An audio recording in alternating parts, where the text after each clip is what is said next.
That guy's come back again. Why doesn't he just die already? Yeah, just looking at him makes me sick. On a bustling street, a child no older than 3 walked alone, dressed in tattered clothes. From both sides of the street, the air was thick with curses and insults hurled by passers-by. That bastard cursed me again today. If I ever get the chance, I'll burn his shop to the ground. These were the thoughts swirling in Naruto Uzumaki's mind. He paid no attention to the people who spat abuse at him. Instead, his cold gaze swept over them, silently memorizing every face. This was Konoha, the hidden leaf village in the world of the Hokage. The shops lined the street in close rows, and as he walked by, the people continued to point and whisper. In the face of this endless gossip and mockery, Naruto showed no hint of anger. Hands tucked into the pockets of his ragged trousers, he wore a look of indifference as he strode on. He was not the Naruto of the original story. In his previous world, he had been conducting a mathematics experiment when a sudden thunderstorm struck. The next time he opened his eyes, he had become a newborn infant.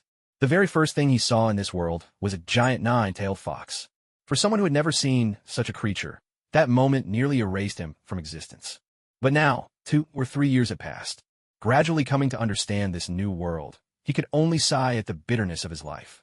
Setting aside his grinding poverty, never having enough to eat or wear, he still had to endure the coldness and malice of those around him.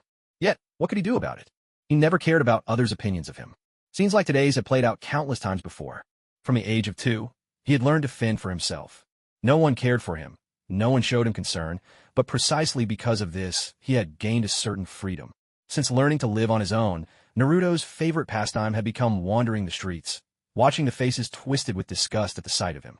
Even though he faced scorn and contempt every day, his life continued on in its own rhythm. These days, he no longer worried about starving to death or meeting with some mishap.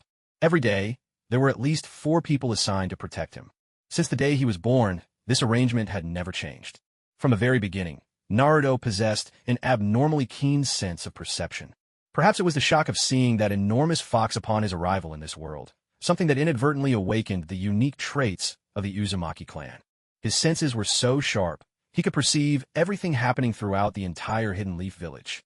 There were almost always 4 guards stationed around the house where he lived day and night. Perhaps they were there to protect him, or perhaps to keep a close watch on him.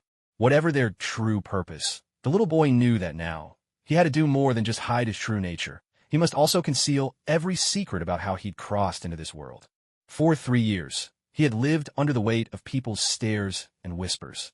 No one wished to come near him, and no one ever offered him a single look of kindness. Yet, none of this mattered to him. Other people's concern, or lack thereof, had no real impact on his life. He simply went about his days as usual. Hey, you there? Can you stay away from our shop? Don't loiter around here anymore. Just seeing you makes me sick. One day, as Naruto was passing by a store, he noticed a kunai hanging above the entrance. His curiosity was piqued, so he paused for a closer look. He hadn't even reached out to touch it when the shopkeeper rushed out, shouting at him with a rough, unfriendly voice. Can I ask why you're yelling at me? Naruto asked, his voice small and childlike. It's because of you that we've suffered so much, the shopkeeper raged, not caring in the slightest that Naruto was just a child. Why don't you just go and die? Confronted with such open hostility, Naruto said nothing more. He simply turned away, a mocking smile flickering briefly across his lips. What rotten luck! Even after Naruto had left, the shopkeeper couldn't resist spitting another curse at his retreating figure. It was a cold winter day. Snow fell endlessly from the sky, blanketing the ground in a thick, white layer. Frost clung to rooftops and weighed down the tree branches.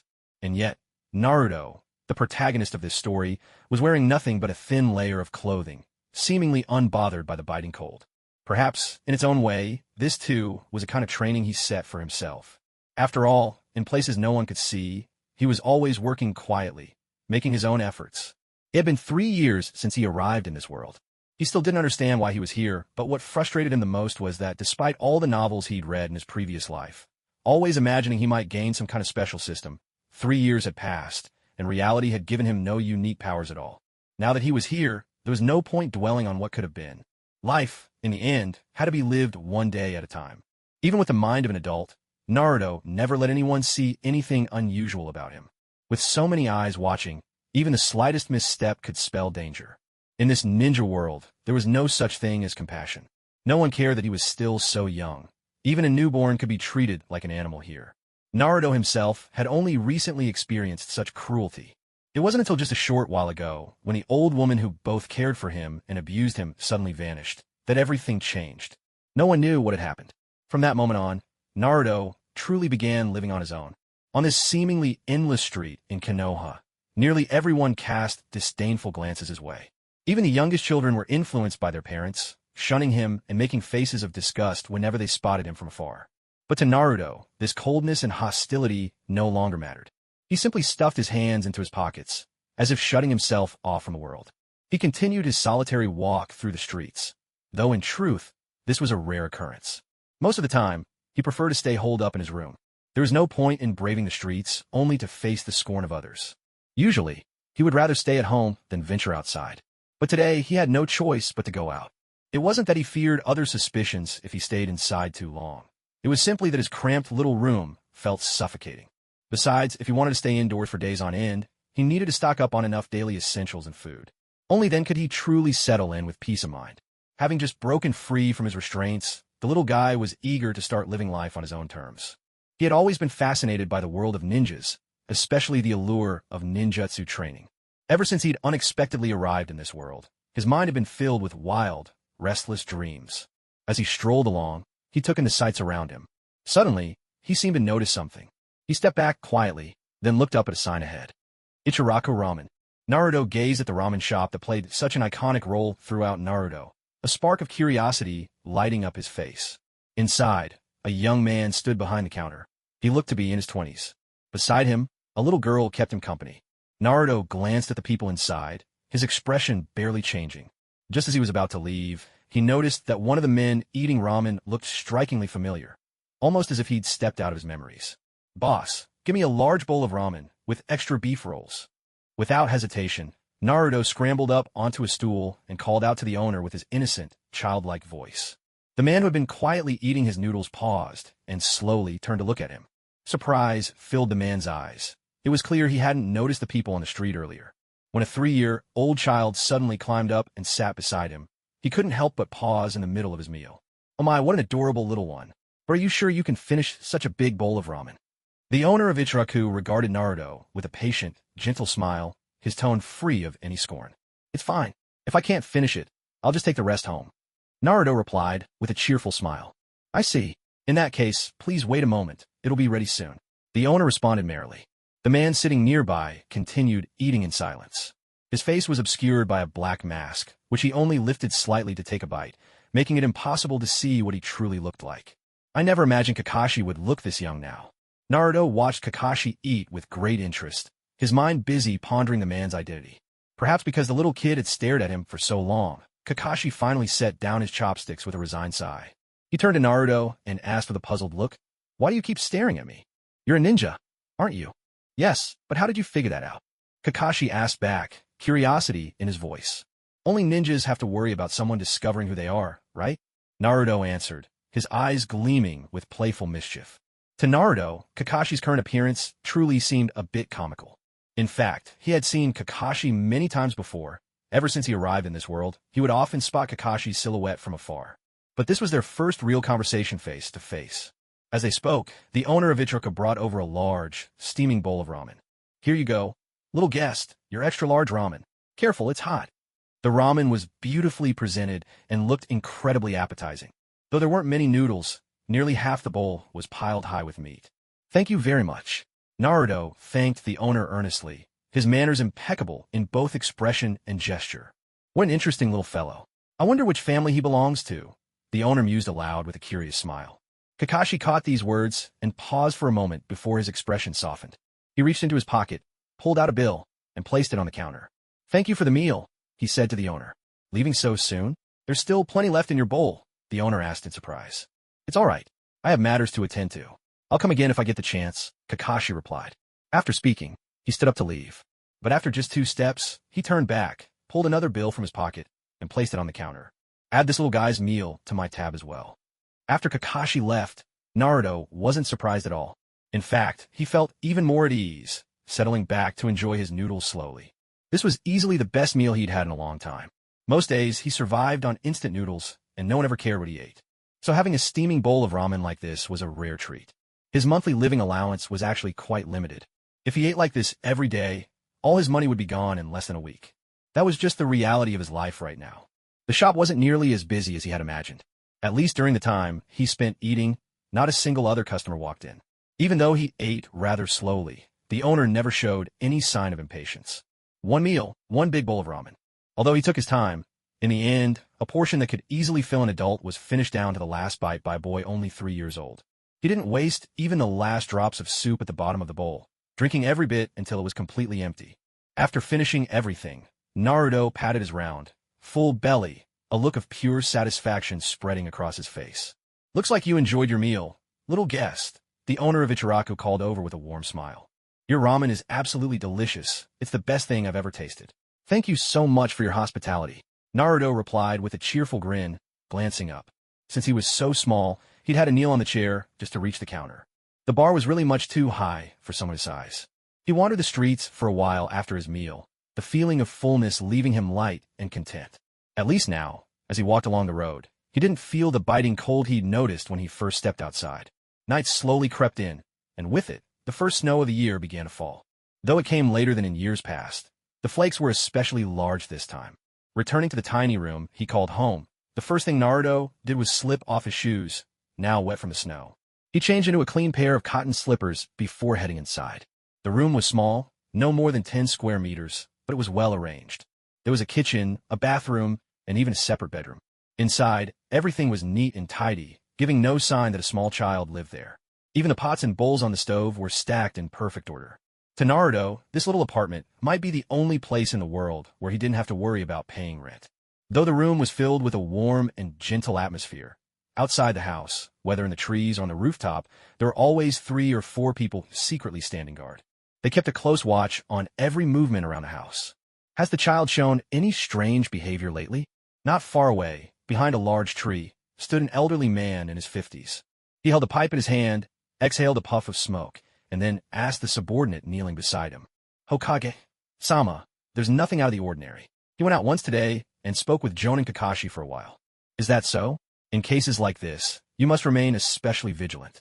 Continue your surveillance, and under no circumstances can we allow the 9 tails to show any sign of unrest." Hiruzen Tsurutobi, the 3rd Hokage, issued these instructions with firm resolve. There was little warmth in his tone. Instead, it was filled with a deep concern for stability and the greater good. Having spoken, he merely glanced up in the direction of Naruto's room, took another drag from his pipe, then turned away and slowly departed.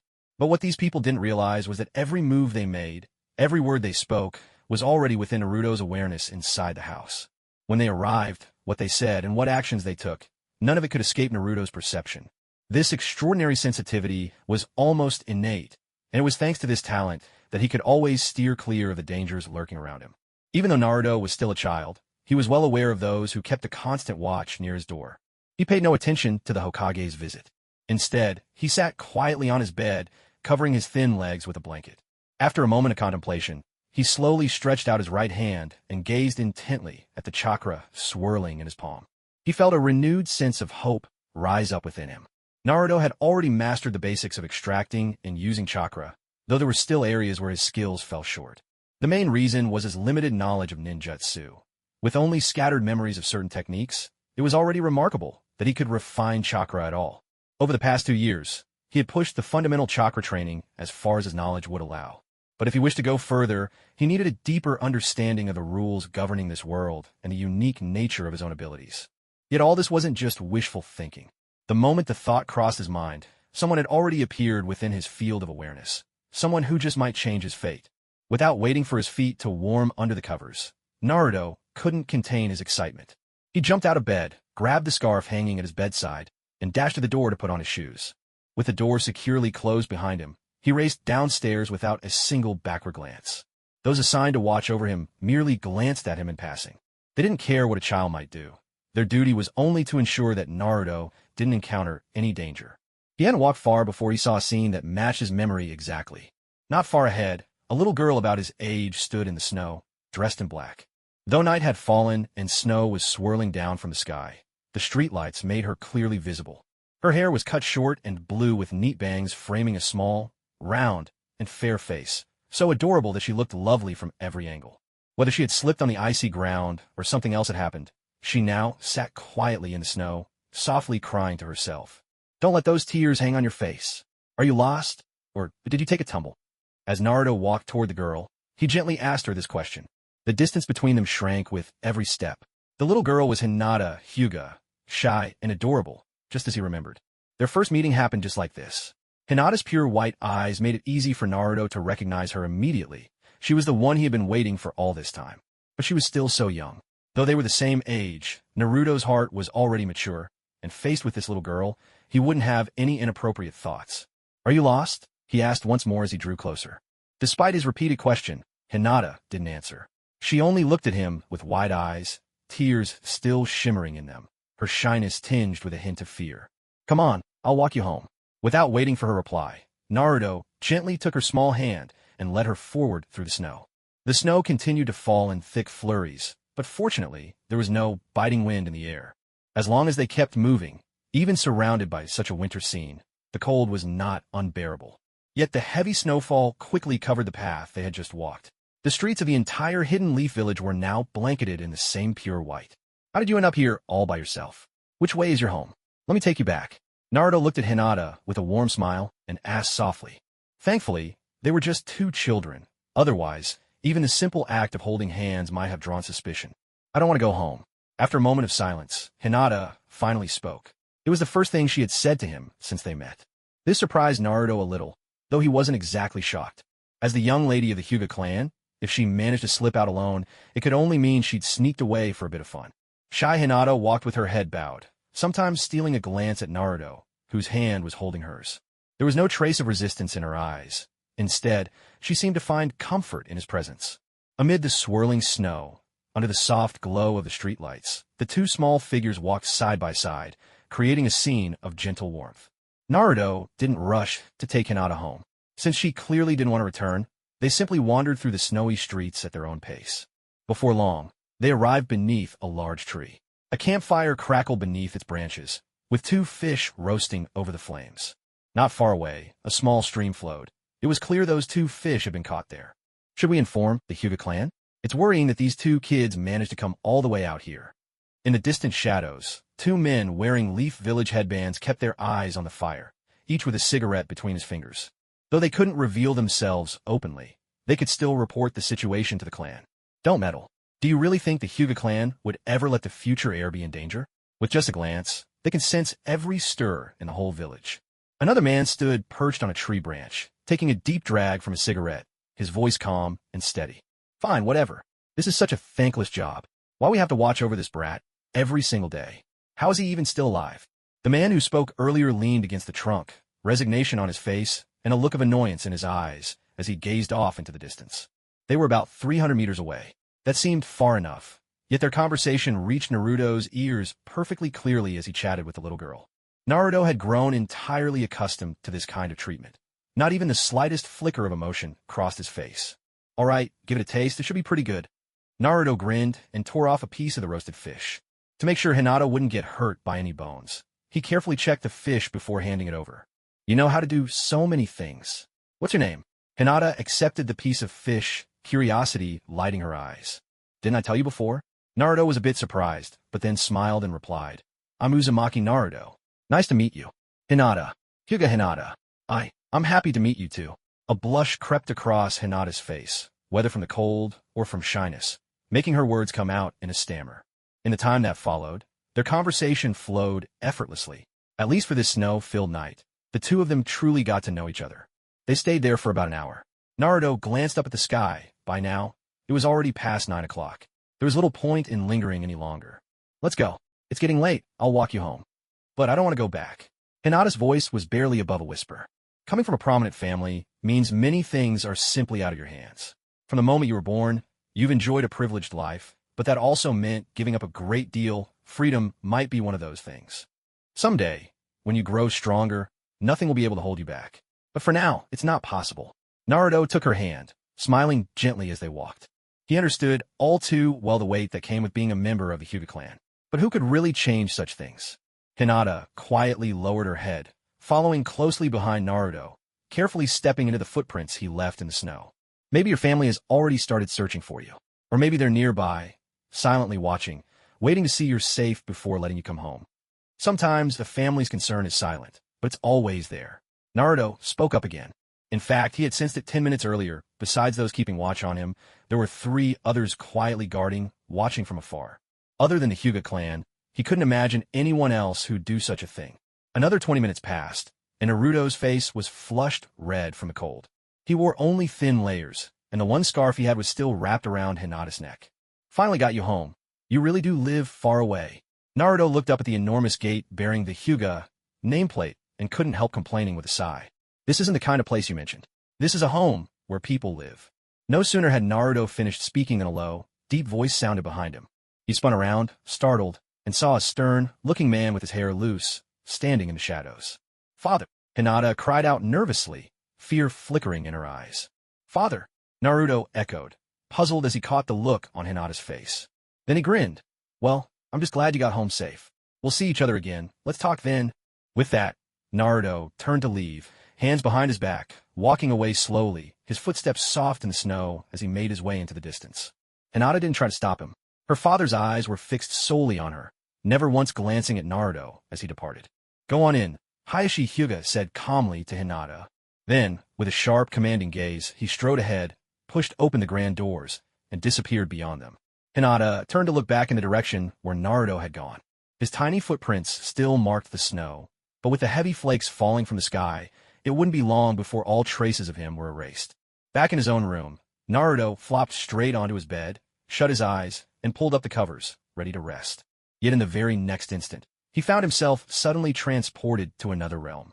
"It's been a few days, old friend. How have you been lately?" Naruto realized he was standing in a dim world tinged with an eerie red glow, the ground beneath him slick with shallow water. Not far ahead, behind a towering iron gate, the massive 9 tails lay coiled in silence. "I mean, really, it's been ages since we last saw each other. You never say a word when I drop by. Sometimes I worry you'll just burst from holding it all in."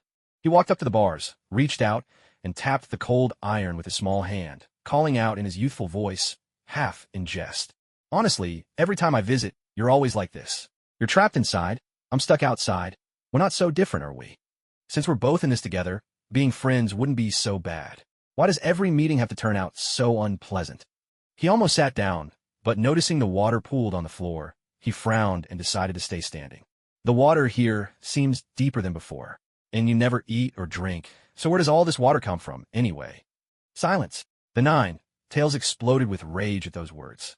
Its sharp fangs glinted as it lunged against the iron gate, roaring at Naruto with a thunderous snarl. Yet Naruto met the beast's fury without flinching, so different from the first time they'd met. Back then, he'd been just a baby, barely a few months old, when he'd first stumbled into this sealed space.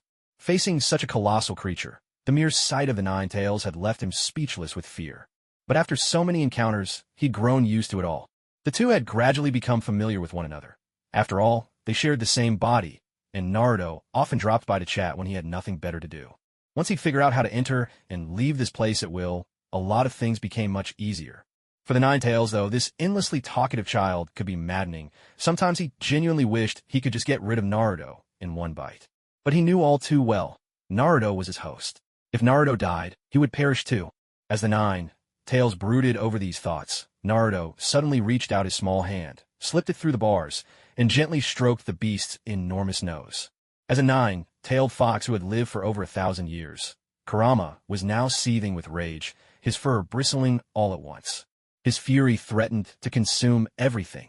A silent roar thundered within his heart. "Kurama, how have you changed so much compared to the past? Has just 1,000 years turned you into what you are now?" Naruto, whose body still bore the marks of youth, now stood tall and straight at the door. Yet his voice carried a resolve and authority far beyond his age. Kurama was still wrapped in anger, but when he heard those words, he suddenly froze. It was as if his thoughts had been dragged back 1,000 years. Yet that daze lasted only a moment before he snapped back to attention, asking seriously, "How do you know my name?" "Kurama, can it be that you can't even recognize my presence now?" "Azura." Kurama's pupils contracted sharply as he muttered in disbelief, struggling to trust his own judgment. The truth was, from the moment he first entered Naruto's body, he had sensed that Naruto was harboring a mysterious secret. That secret was the power of Azura dwelling within Naruto. Although he didn't dare confirm it outright, the feeling was too familiar to mistake. "So you figured it out. I still don't know whether it was right or wrong that father split you all apart back then, but over these years, you have borne far too much pain. Now, let him help you find freedom. Please, work with this child, try to become friends.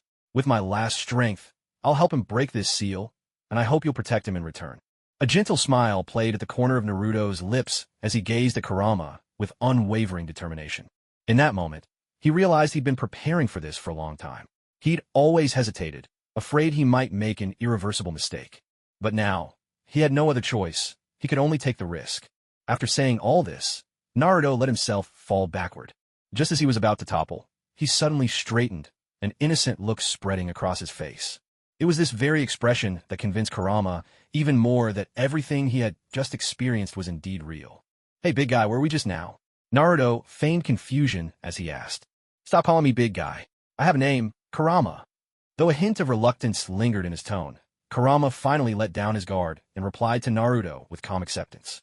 "So you have a name too? My name is Naruto, Uzumaki Naruto. It's great to meet you."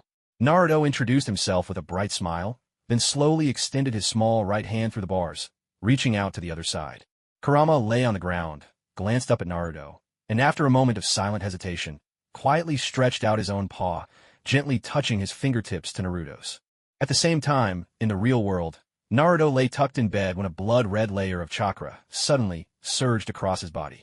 This strange and powerful energy pulsed for only a brief moment before vanishing without a trace. Even so, many people noticed something was amiss. In no time, more than a dozen masked figures gathered outside Naruto's room. What just happened in there? The third Hokage, Hiruzen Sarutobi, arrived at once, his expression grave as he questioned the ninja on guard. "I'm sorry, Lord Hokage. I'm not sure why, but the Nine Tails chakra suddenly burst out from the boy. It faded away almost instantly." The guard, head bowed, answered earnestly. Hiruzen said nothing more. He drew in a deep breath from his pipe, his face dark with concern, and knocked directly on Naruto's door. He didn't know exactly what had happened, but he understood one thing. Any danger must be extinguished before it could take root. Even if the threat was just a child, for the safety of the Hidden Leaf Village, he couldn't allow himself a moment's hesitation. Unknowingly, Naruto had already changed into clean, cotton pajamas. When he heard the knock at the door, he waited a moment, then got up and opened it, feigning the drowsy look of someone just woken. When the door swung open, only Hiruzen stood there. The others had melted away into the shadows. Though Naruto could sense there were others nearby, he pretended not to notice. Tilting his head, he looked up at the old man with the pipe, a bit puzzled, and asked, "Oh, it's you, Grandpa. Why are you here so late?" "I just happened to think of you, little Naruto, and wanted to see if there's anything you need. The weather's getting colder, so I'll have someone bring you a few more things tomorrow." Hiruzen replied with a kindly smile. "Everything's fine in here. There's really nothing I'm missing." Naruto declined softly. "All right then. If there's nothing you need, I'll head back. Next time, if you want anything, be sure to tell me." Hiruzen gently patted Naruto's head, his face warm and grandfatherly. "It's already so late, Grandpa. You should get some rest too. If you stay up too late, you won't be able to get up tomorrow." Naruto replied, his childish voice full of laughter. "Haha, you're absolutely right." Hiruzen Sarutobi finished speaking with a smile, then picked up his pipe, took a deep draw, and after giving Naruto a thoughtful look, turned and walked away. The main purpose of his visit was to confirm that Naruto was safe and sound. The reason he had placed his hand on Naruto's head was also to discreetly check whether the seal remained intact. Seeing that everything appeared normal, he felt reassured. With all doubts put to rest, Hiruzen Sarutobi left in peace. Naruto, on the other hand, had no intention of asking him to stay. The moment he had come into contact with the Nine Tails chakra, that overwhelming surge of energy had told him clearly he might soon have to face some unusual circumstances. He dealt with it all calmly, using his childlike appearance and innocent expression to successfully mislead everyone around him. Not only the ninja outside, but even the Nine Tails, who had lived for 1,000 years, was convinced by Naruto's act. Once the third Hokage was gone, Naruto quickly shut the door and let out a long, relieved sigh. The situation had been truly dangerous, especially since he was still unable to protect himself. If the Nine Tails' power had erupted suddenly, he doubted he could have survived. Fortunately, everything ended smoothly, and nothing unexpected happened. Life soon returned to its usual calm. Ever since that conversation with the Nine Tails, Naruto, as a Jinchuriki, no longer needed to worry about the beast running amok. Each day was as free and untroubled as before. In the forest, across a clear, flowing stream, Naruto stood effortlessly atop the moving water, arms folded as he pondered other matters. To him, Walking on water was no different than walking on land. His control over chakra had become far more refined than before. Naruto had also grown taller compared to 2 years ago. Now 5 years old, he had spent the past 2 years safe and sound, never seeking to draw attention to himself. Even on the streets of Konoha, many people had not seen this little boy for quite some time. His days followed a strict routine. Apart from secretly training, he did little else. Every day, he worked tirelessly to master the delicate manipulation of chakra. Although he could not yet train in the other skills of ninjutsu, his ability to use chakra had reached an impressive level. After standing on the water for a long while, lost in thought, Naruto finally let out a helpless sigh. Suddenly, he leapt 5 or 6 meters through the air and landed atop a large stone at the water's edge. He dipped his feet in the water, extended his right hand, and with a simple thought, effortlessly gathered chakra at his right index finger, forming a small, spinning orb. If anyone were to witness this scene, they would be utterly astonished. After all, this chakra sphere was a ranked jutsu, the Rasengan, and the fact that Naruto could form it from his palm all the way to his fingertips was a feat almost beyond belief. Of course, simply gathering a chakra sphere at one's fingertips might not be considered an extraordinary skill on its own. Perhaps out of boredom, Naruto flicked his finger lightly, and the tiny Rasengan shot out instantly, traveling 5 or 6 meters before boring a hole about 2 centimeters wide straight through a distant tree. Even after mastering such a technique, Naruto showed no hint of pride. He simply gazed calmly at his handiwork, as if none of it really mattered. Naruto! Just as he was feeling bored, a voice called out to him. A moment later, a 5-year-old girl appeared at the edge of his vision. Even though 2 years had passed, it was still easy to recognize this little girl. "I'm over here, Hinata," Naruto called back loudly in response. Over the past 2 years, they'd run into each other so many times, it was impossible to keep count. Whether these encounters were truly coincidental, no one could say for sure. Yet, every time this little girl left her house, she seemed to just happen upon Naruto as he strolled leisurely through the village, as if there was some invisible force drawing them together, ensuring their paths would always cross. At least for Hinata, every encounter with Naruto filled her with delight, especially on occasions like this, when she managed to sneak out. These little adventures happened several times a month. "I've been waiting for you forever. I can't believe you're only just getting here." Naruto hopped lightly down from a large stone, landing right beside Hinata. With a cheerful smile, he rested his right hand on her shoulder, his voice full of warmth and excitement. The moment Hinata felt his touch, her cheeks turned crimson. She lowered her head, nervously fidgeting with her fingers, so shy she could barely speak. Meanwhile, from a hidden corner in the distance, someone's expression darkened noticeably. His Byakugan was already activated, and the veins on his face stood out faintly. The instant he saw Naruto's hand on Hinata's shoulder, his anger became almost impossible to hide. It was as if steam might start pouring from his nose. Ever since Hinata had left the house, Hayashi Hyuga had been secretly following her, just to see what his daughter was up to. He never expected to witness such a scene. As a father, seeing this filled Hayashi with fury, but he did not act immediately. He chose instead to remain where he was, observing everything from afar with his Byakugan. "Why did we come all the way out here this time? I've heard this place isn't very safe," Hinata whispered softly.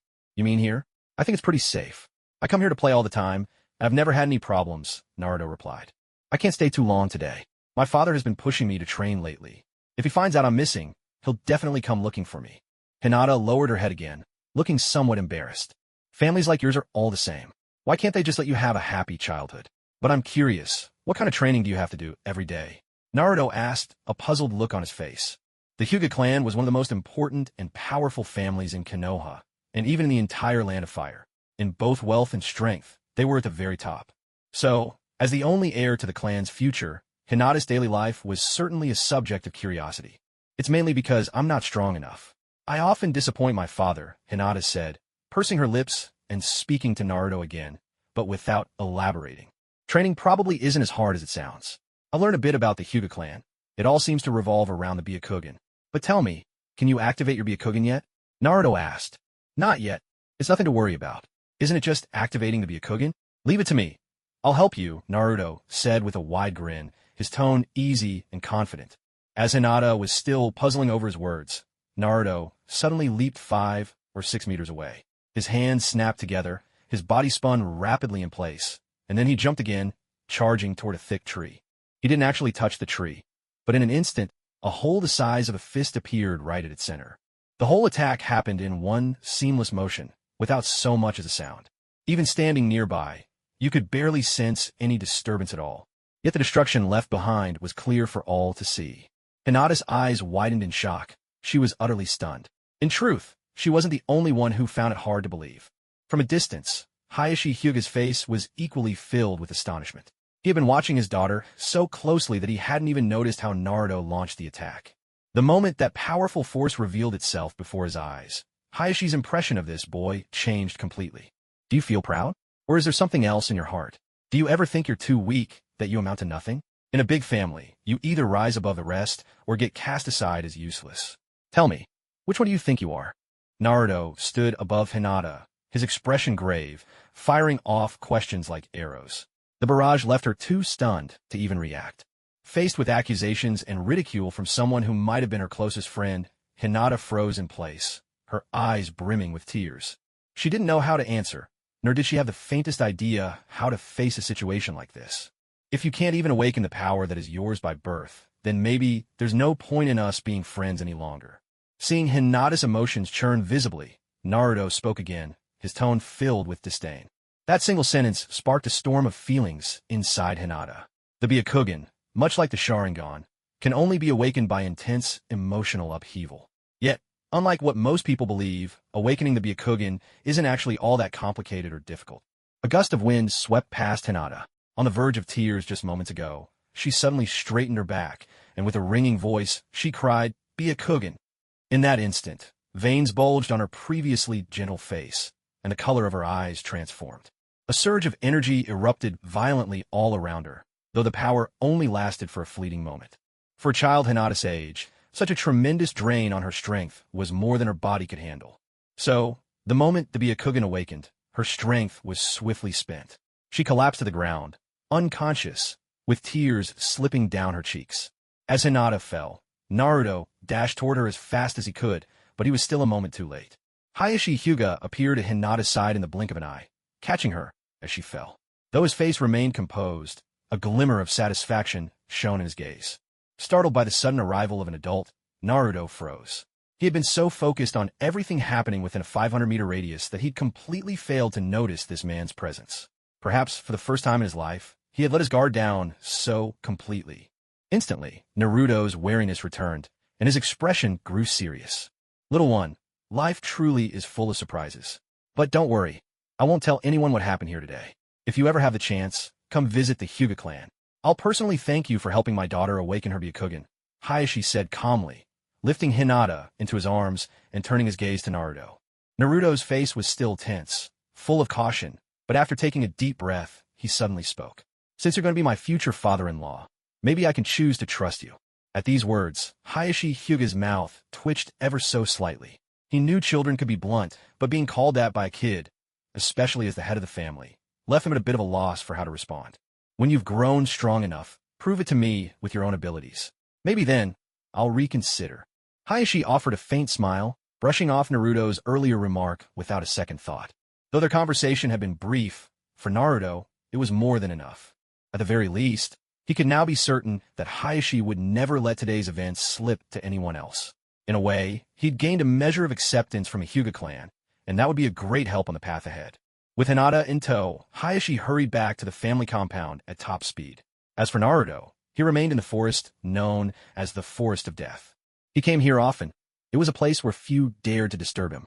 Even those assigned to keep an eye on him would rarely venture into this area. Most of his watchers only did the bare minimum. As long as Naruto didn't cause any major trouble, they wouldn't bother with anything else. The Forest of Death could be called the safest place in the Hidden Leaf Village, or perhaps the most dangerous. This paradoxical nature made it hard to pin down, but Naruto's frequent presence here no longer surprised his watchers. What a hassle. Why'd I have to make things more complicated just now? Naruto stood blankly, staring at the gaping hole he had just blasted in a tree. It was obvious at a glance that this was not something easy to explain. All he could do now was figure out how to get rid of the evidence. After thinking for a while, he finally squatted by a small stream with a sigh, scooping up mud and slowly packing it into the hole in the tree. It wasn't a perfect fix, but at least it wouldn't catch anyone's eye right away. Meanwhile, in the Hyuga household, when Hinata awoke, she found herself lying in bed. Hayashi Hyuga stood by the window, his hands behind his back, showing her only his silhouette. The room was eerily quiet. "Father," Hinata called out softly, a hint of fear in her voice. She had no idea how she'd gotten home, but the heavy atmosphere made her feel there was far more to this than met the eye. "So you're awake? In that case, starting tomorrow, you'll stay in the compound and devote yourself to learning the ways of the Hyuga clan." Hayashi turned to look at Hinata, his tone calm and even. How did I get back?" Hinata asked in a whisper, her tone laced with confusion. "Your Byakugan has awakened now. From now on, you need to get used to this new state. As for your friend, we'll invite him over to our home when there's a chance. For now, your most important task is to focus on your training. You don't need to worry about anything else."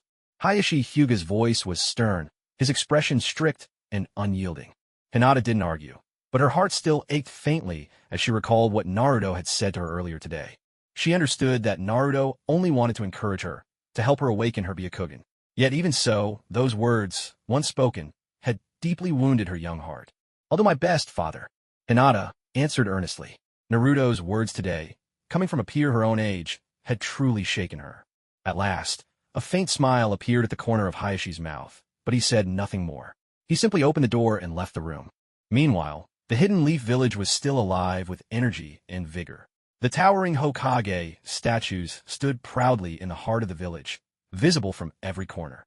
Naruto was sitting quietly atop the Hokage rock, gazing down over the entire village.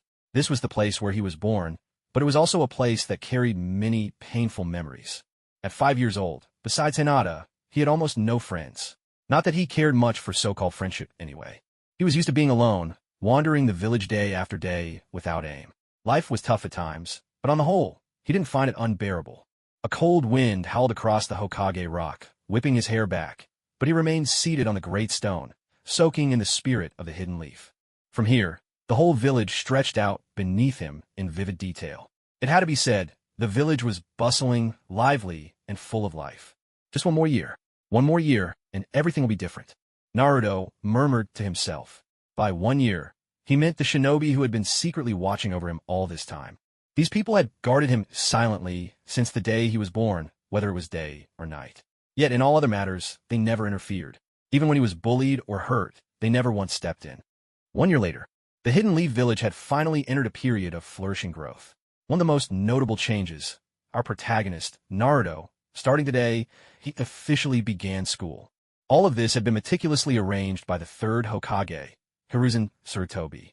The path ahead was unfolding almost exactly as the original story intended.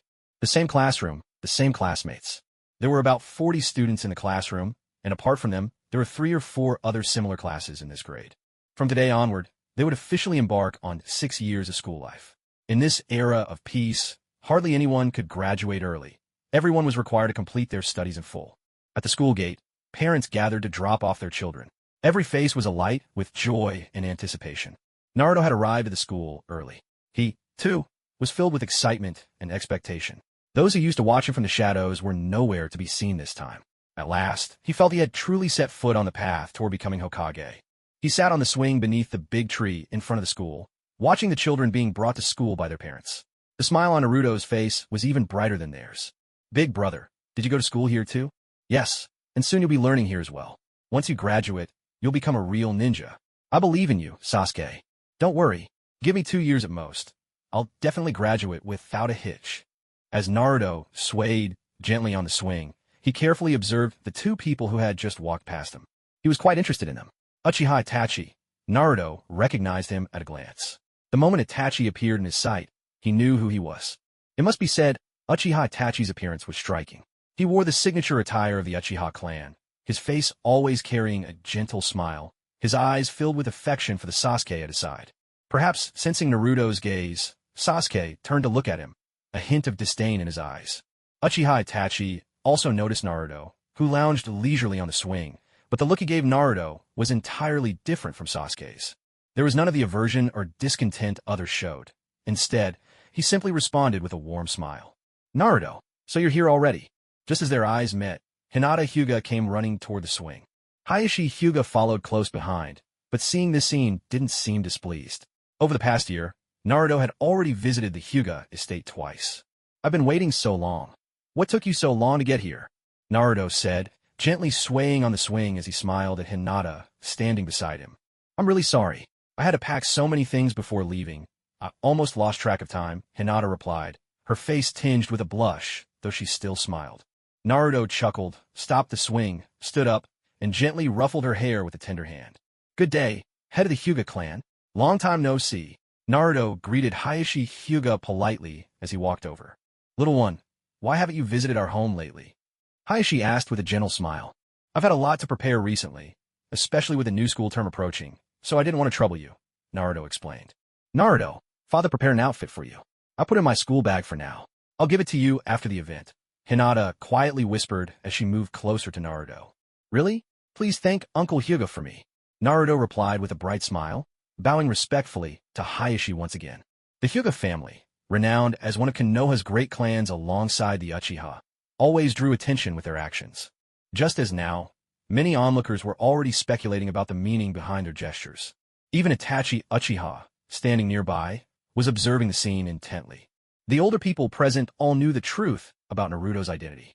Although it was an unspoken secret, the Hyuga family's behavior still left many feeling puzzled. Who is that? Amid the crowd at the gate, Sasuke glanced at Naruto, who was speaking with Hayashi, and asked Itachi. You'll be classmates soon. Remember to get along well with your peers, Itachi replied with a gentle smile.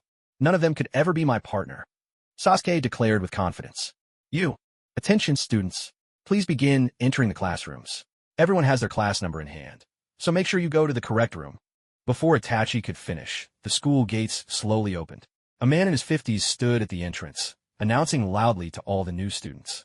The children began filing into the school in orderly lines. This year's incoming class was nearly all of the same age, with a well-balanced ratio of boys and girls. Hurry along now. I look forward to seeing how you all perform in your studies, Hayashi said to Hinata and the others. His face was serious, but the care in his voice spoke volumes. We'll head in now, father, Hinata replied, and Naruto nodded in agreement.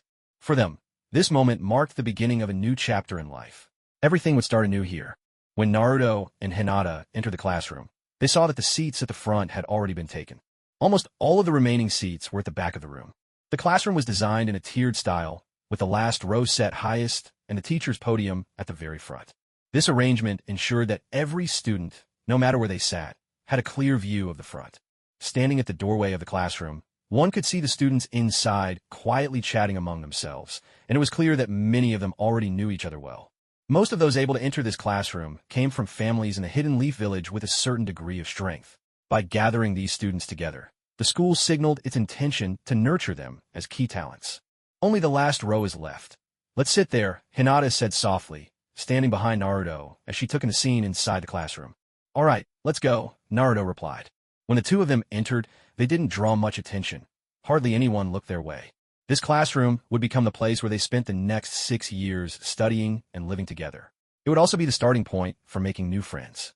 A sudden cough broke the moment, echoing from the doorway just as everyone was getting settled. In an instant, the lively classroom fell silent. All eyes turned to the door, where a young man in his 20s stood, dressed in a ninja's uniform. Once the room had quieted completely, the young man walked slowly to the podium. He stopped, offered a warm smile, and bowed politely. Hello, everyone. My name is Irika. Starting today, I'll be your homeroom teacher for the next few years. I hope we can build an open and cheerful way of communicating. If you have any thoughts or concerns, feel free to talk to me anytime. Outside of class, you can even think of me as an older brother. The classroom remained silent. The students only stared blankly at the podium, their faces expressionless. Irika continued, This semester, we'll focus primarily on chakra refinement. Some of you may already know a bit about this. In the mornings, we'll study theory, while the afternoons are reserved for hands-on ninja training. But before we dive in, let's get to know each other. Please introduce yourselves in order, starting from the front row. Irika looked around the room, still smiling kindly at everyone. As soon as he finished speaking, the little girl sitting closest to the door stood up and declared in a clear voice, Teacher, my name is Sakura Haruno, and my dream is to taste every delicious food in the world. My name is Jen, and I dream of becoming a jonin, the next student announced. My name is... One by one, the students stood and introduced themselves, sharing their names and dreams for the future. Yet none of them realized that, a few years from now, those dreams might already be left far behind. Dreams are such things. Time can change them without warning. For now, all they shared were simple, inconsequential wishes. This was their very first day officially entering school, and everyone was brimming with excitement. Only Naruto, slouched over his desk in the very last row, was fast asleep, oblivious to the world. He paid no attention to the stares around him, not even caring that the teacher was standing right there at the podium. Completely ignoring the commotion in the classroom, he remained sprawled across his desk. When it finally came time for his introduction, the students in the front rows had already stood up and spoken one after another. Even Sasuke Uchiha, with his usual air of arrogance, had gotten to his feet and introduced himself, his tone tinged with disdain, but at least he went through with it. Hinata, who had been sitting beside him all along, quickly reached out and gently tapped Naruto, who was still asleep. Only then did Naruto slowly rise to his feet, under the teacher Irika's slightly exasperated gaze. "My name is Naruto Uzumaki. My dream is to become Hokage." He spoke these words in an even, unruffled voice, his face almost expressionless and devoid of excitement. While he didn't come across as cold, it was clear he had little interest in the proceedings of the classroom. As soon as he finished his introduction, Naruto flopped back onto his desk and went right back to sleep. Irika's face darkened with displeasure, but he soon collected himself and said nothing more. At long last, the day's lessons drew to a close. Though Naruto spent most of the time dozing, he was already perfectly familiar with everything that had been taught. Irika's lectures were actually quite engaging, but Naruto had mastered all this knowledge long ago. With his current abilities, even if he left the academy, he would have no trouble facing the outside world. Upon returning home, the first thing Naruto did was sense his surroundings, making sure no one was secretly watching him. Once he was certain everything was safe, he quickly shut the door, kicked off his shoes, and leaped onto his bed to sit cross-legged. In the next moment, he entered his sealed space. "Long time no see, Kurama." As soon as he entered, Naruto took the initiative to greet him. The Ninetales simply grunted in response, not even bothering to lift his head. "I'm here for a different reason this time. I've made up my mind. I'm going to break the seal on this cage. You still can't leave this place just yet, but at least, in this space, no one will be able to restrict you anymore." Naruto spoke with a smile, and the massive figure of the Ninetales whipped around, staring at him in disbelief. "Aren't you afraid that if you break the seal, I'll leave your body?" the Ninetales asked. "We're already friends. Even if you do leave, maybe that's just the fate I'm meant to face." As Naruto spoke, he began to push the enormous door forward. Maybe it was because he was too short. Even when he stood by the door and raised his hand, there was still some distance between him and the seal. "You have to control your power carefully. Don't let it leak out, no matter what. Otherwise, I'm afraid both of us will end up being taken away for experiments." Naruto stood by the door, whispering this reminder. On the surface, Kurama gave no response, but in truth, he was already working hard to contain his power. He too feared that if he lost control, things might truly unfold as Naruto warned, with consequences neither could predict. Despite his height, Naruto suddenly leapt up, grabbing the sealing talisman with both hands. Chakra surged beneath his feet as he yanked it hard, and in the next instant, it felt as if he'd stepped into another world. Here, everything looked much like the world outside. Lush green grass, a vast open space, fresh air all around. It all felt like something out of a dream. Naruto! He had only just arrived when a figure appeared before him, calling his name with a hint of puzzlement. It was none other than the fourth Hokage. They shared the same shock of orange-blonde hair, and a gentle smile warmed the man's face. Even though Naruto no longer looked quite like he did in the original story, the bond of blood brought a closeness that the soul could never refuse. "Dad!" Naruto called out, his face lighting up with a warm smile. At that word, Minato's smile grew even brighter. But very soon, a trace of sadness and guilt crept in. "I'm sorry I couldn't be there as you grew up." Minato spoke with heartfelt regret. "It's all right. Everyone's treated me well. You don't need to worry about me. My life is good, really." Naruto reassured him. "Is that so? That puts my mind at ease. I suppose you're in school now? Work hard at your studies. Set yourself a clear goal. I believe you can do it." Listening to Minato's words, Naruto smiled and replied, "I've already set my goal. Someday, I want to become Hokage and surpass every Hokage before me. I hope to bring true peace so that everyone can communicate with their genuine feelings." "Huh, I know you can do it. But tell me, why did you open the seal?" Minato had been overjoyed, but suddenly the thought struck him. If Naruto was here, it must mean he'd touched the seal. With curiosity, he asked again. "I just really wanted to see my mom and dad. Besides, Kurama is my friend. He'd never hurt me. Actually, it was Kurama who told me how I could meet you. So, getting to see you like this really makes me happy." At this point, tears began to stream down Naruto's face uncontrollably. They had no more than an hour to talk, and even then, only within this unique space. This peculiar circumstance was something even they found hard to explain. Still, being able to share their feelings in such a way was already a precious gift. An hour slipped by in the blink of an eye, while in the real world, barely a minute had passed. As the time to part drew near, Naruto's anxiety grew with every passing second. As the moment drew near, Naruto could no longer hold back his curiosity. He asked directly, "Dad, you're the fourth Hokage of the entire Hidden Leaf Village, so I want to know, can you teach me how to use the Flying Thunder God technique?" Minato was taken aback for a moment. Even though he was only a consciousness here, all his memories from this place were still perfectly preserved in his mind. "I can, but you're not ready to use it yet. We don't have much time left to talk, so for the rest of our time together, I'll explain exactly how the Flying Thunder God works." Minato kept smiling as he spoke, but as his words faded, his form, once whole, began to dissolve into countless specks of light. Just before he disappeared completely, Minato said, "From now on, take good care of yourself. And after this, go see your mother." The last of the glowing motes vanished, sinking into Naruto's mind as Minato's presence faded away. Naruto stood there, his heart heavy with emotion. This was a moment he had imagined for years, but he'd always been under strict surveillance, so he had never dared to act on it. But now, things were different. No one was watching, and he had learned to control the Nine Tails. There was much less to worry about. His main fear had always been losing control of the Nine Tails' power, accidentally unleashing its chakra, and putting himself in danger. Now, all he needed to do was keep a low profile, stay patient, and bide his time. Until he became truly strong, his abilities needed to remain hidden within his control. Naruto let out a long sigh. As he took a step forward, the world around him shifted dramatically. Another figure appeared before him. This time, a woman. Her hair was a vivid red, and her features were delicate and beautiful. Before she could even speak, Naruto smiled and called out, "Mom." Kushina's tears sprang forth in an instant. She covered her mouth, struggling to hold them back. It felt as if all the years of hardship suddenly had an answer. "Naruto," she cried. Even though meeting her son was nothing like she'd imagined, none of that mattered now. Without waiting another moment, Kushina rushed over and wrapped Naruto in a fierce embrace. I'm so sorry. It's all my fault. I made you grow up alone," she said through her tears.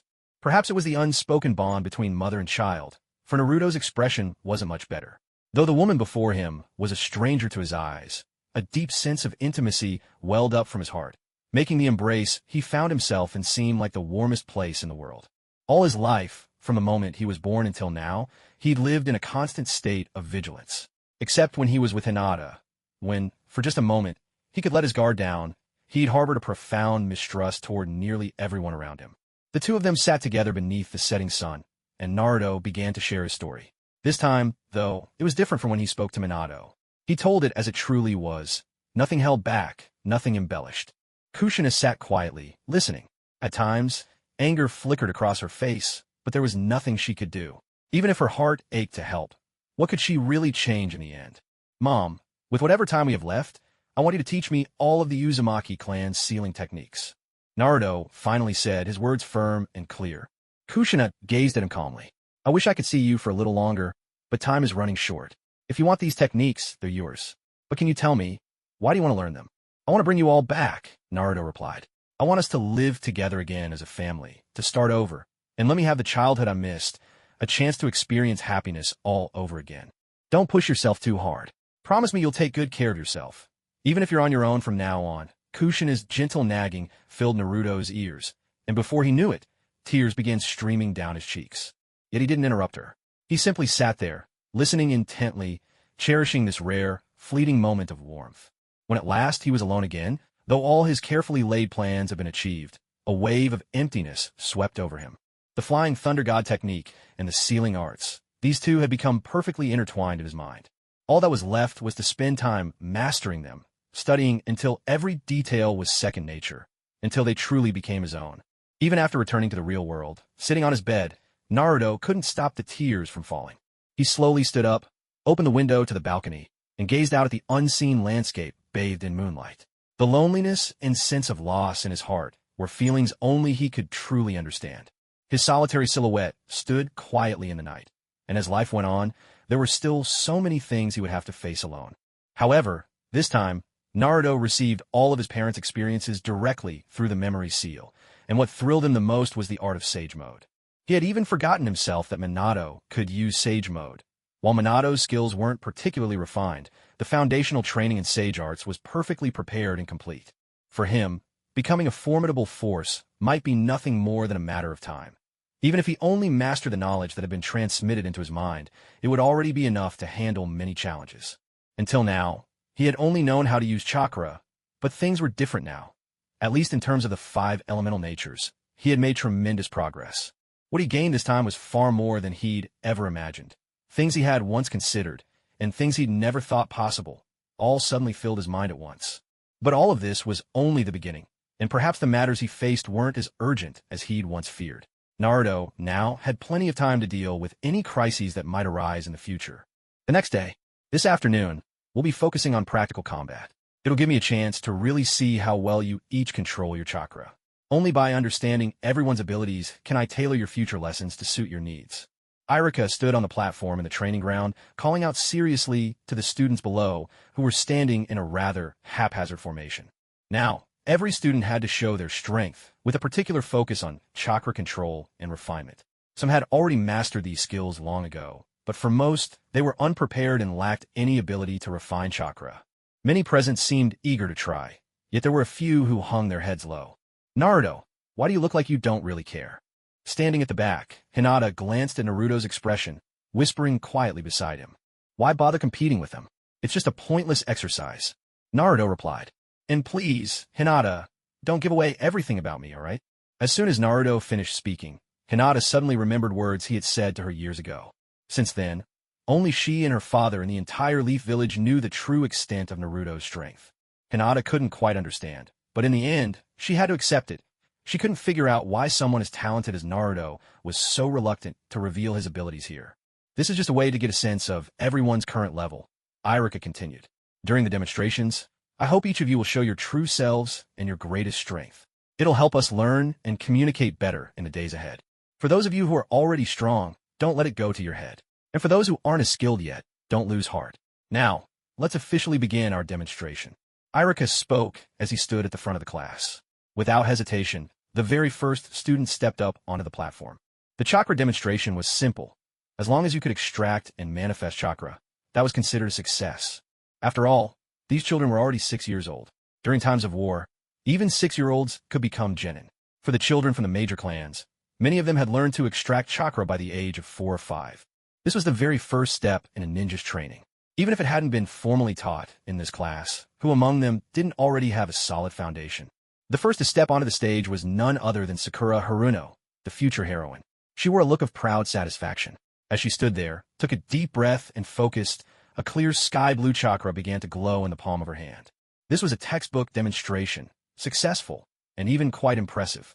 Meanwhile, elsewhere, Danzo, what's your opinion of this new batch of children? In the Hokage's office, Hiruzen Sarutobi sat at his desk, watching the demonstration unfold on the crystal ball. He turned to the man seated beside him, his entire right face wrapped in bandages. This year's crop is promising, Danzo answered, his expression stern. Hand them over to me, and I guarantee they'll progress much faster than they would in the academy. Don't even think about it, Hiruzen replied with a cold smile, taking a drag from his pipe. You know exactly who these children are. They're the heirs of nearly every major clan in the Leaf Village. If I handed them over to you, I'm afraid their families might just come after you themselves. What's the point of arguing? Danzo pressed on, unperturbed. The clan heirs can stay where they are, but you've kept the Ninetales here for years.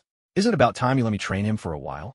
I promise, within 5 years, I'll turn him into the village's greatest weapon. Leaving him with you is a waste. Hiruzen fixed him with a steely gaze.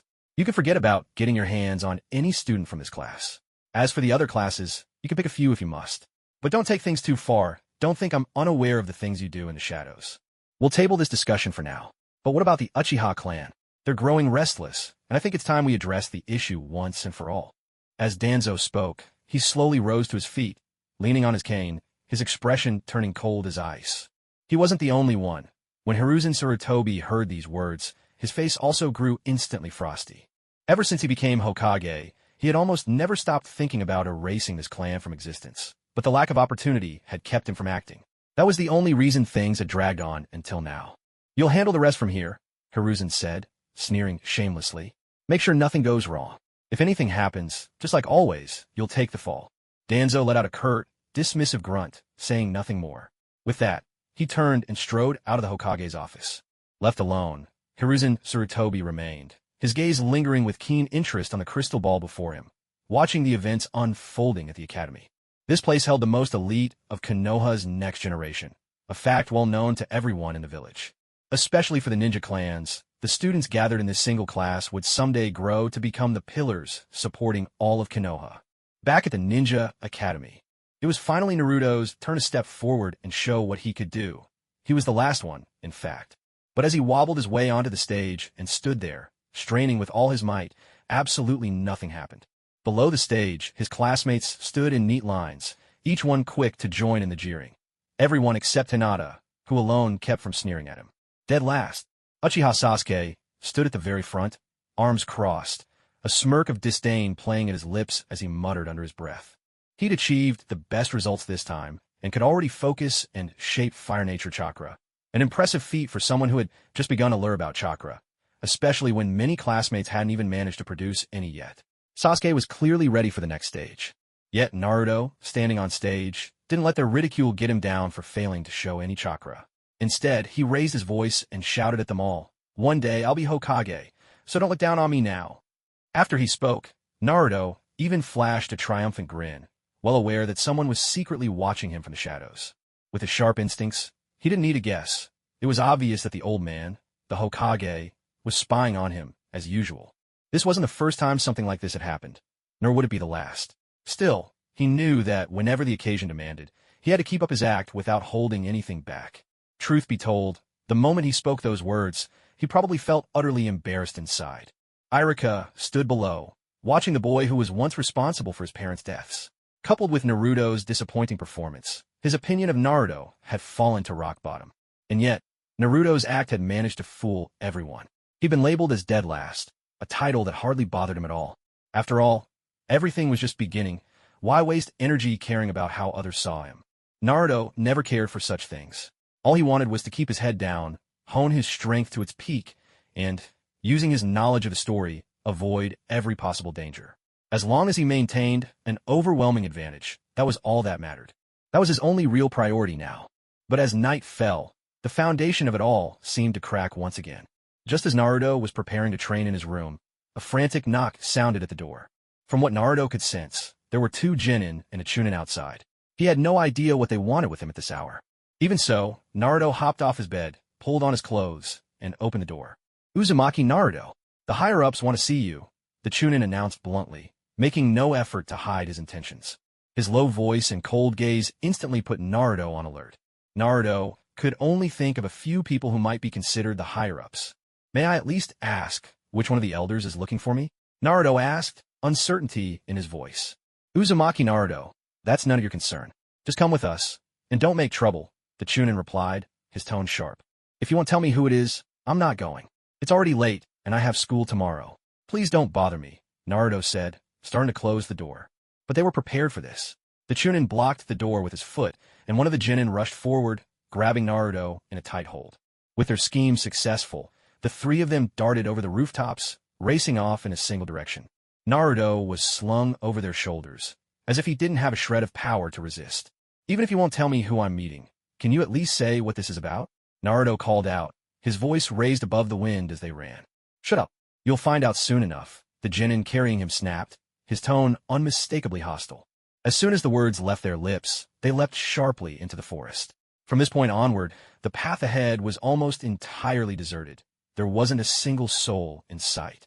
Naruto instantly activated his sensory abilities. Within the area around them, there was no sign of anyone keeping watch. Other than the members of their own group dashing forward, he detected no one else. No presence, no hint of another living being. "Are you from the Foundation?" Naruto suddenly asked in a low, serious voice. "Stop!" a Genin shouted abruptly. The others, who had been darting along the tree branches, quickly gathered together. None of them understood what had just happened. A Chunin immediately grew vigilant and asked, "What's going on? This kid actually knows about the Foundation." The Genin pointed to Naruto, slung across his back. The Chunin, however, showed no sign of alarm. He merely shot Naruto a sidelong glance before saying sternly, "So what if he knows? Let's get him back now." The 3 of them wasted no time. They resumed their rapid, bounding progress through the trees. But what happened next was far beyond anything they had anticipated. Naruto's expression darkened. He knew exactly what kind of place the Foundation was, and it was all too clear what awaited him if he was taken there. Now, survival wasn't his only concern. He also needed to ensure he left no trace behind. Slowly, Naruto drew out his right hand and quietly placed it atop the head of the genin, carrying him as they moved. His gaze turned razor-sharp, and under his breath, he murmured Rasengan. In the next instant, the man carrying him suddenly pitched forward and crashed straight to the ground. Naruto leaped clear the moment his captor fell. Yet the one who'd been carrying him bore no visible wounds. Lying on the ground, blood began to seep simultaneously from his eyes, nose, and ears. The scene was terrifying, enough to send a chill down anyone's spine. The other two, who had been speeding through the trees, stopped in their tracks the moment they witnessed this. But their minds didn't immediately connect the incident to Naruto, who now stood a short distance away. After all, in their eyes, he was just a kid, far too young, and supposedly unable to control even the most basic chakra. How could he possibly be a threat? But there their companion lay, dead in the most unnatural way, right before their eyes. The leading Chunin quickly scanned the area in full alert. The moment his gaze landed on his now-dead comrade, a powerful force slammed directly into his stomach. Naruto seemed to appear out of nowhere, launching himself forward and driving his fist into the Chunin's abdomen. As his opponent was sent flying, Naruto pushed off with his feet again, focusing an intense burst of chakra at his fingertips. With a sudden, swift strike, his fingers aimed straight at the adversary's chest. The concentrated force of chakra pierced through in an instant. The Chunin had no chance to react. No sound escaped his lips. He simply collapsed to the ground without a struggle. The other genin, who had been standing there the whole time, was left utterly stupefied by what he saw, his eyes wide in disbelief. This was, without a doubt, the most incredible thing he had ever witnessed in his life. A harmless-looking little fellow, suddenly unleashing such overwhelming power. Even the Chunin captain, who had come along, was taken down without a chance to fight back. What hope did a mere genin like himself have in the face of such force? For a split second, he remained frozen, but then instinct kicked in. He lifted his leg, preparing to flee. Yet for him, fate had already drawn its curtain. Naruto moved in a flash, blocking his path. With a stern face and a deep, commanding voice, he demanded, "Tell me, what does the root want with me?" I don't know. The superiors just ordered us to come." Nothing else was said. Sweat beaded on the genin's brow, his lips trembling as he stammered, anxiety clearly etched across his face. Seeing Naruto lost in thought, the genin blurted out instinctively, "I swear I won't breathe a word about what happened today. You can trust me." "Oh, I have no doubts about that," Naruto replied, a sly, sinister smile curling at the corners of his mouth. The moment the genin turned to leave, the same lethal jutsu that killed the Chunin struck again, this time piercing from his back through to his chest. The genin struggled, twisting his head to look back. His mouth opened wide, but no sound emerged. Even so, his eyes were wild with terror. At that moment, fear overwhelmed even the thought of death. This was the first time Naruto had taken a life in this world, yet his expression remained calm, almost indifferent. He seemed to regard human life as trivial. In this world, after all, it wasn't just about survival of the fittest. Cold calculation was equally vital, and sympathy had no place on one's face day after day. The three bodies sprawled within 10 meters of one another, and not a sound had disturbed the silence throughout. They were root, after all, silent as shadows. Even if something happened, who would ever suspect a child? After finishing his grim work, Naruto didn't hurry to leave. Instead, he walked over to the first Chunin he had killed, knelt down slowly, and placed his right hand on the man's head. "How dull," Naruto muttered, his voice cool and detached. Then, under his breath, he intoned, "Rasengan." There were no external wounds. All the damage had been caused within the target's head by the Rasengan. In an instant, the technique could turn the opponent's brain into a pulp. The primary purpose behind such precision was to prevent Konoha's intelligence division from probing the victim's mind and discovering his own existence.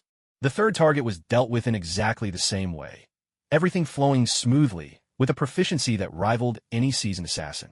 Once it was done, Naruto scanned his surroundings, then pressed his palms together. As soon as his hands met, flames began to flicker between them.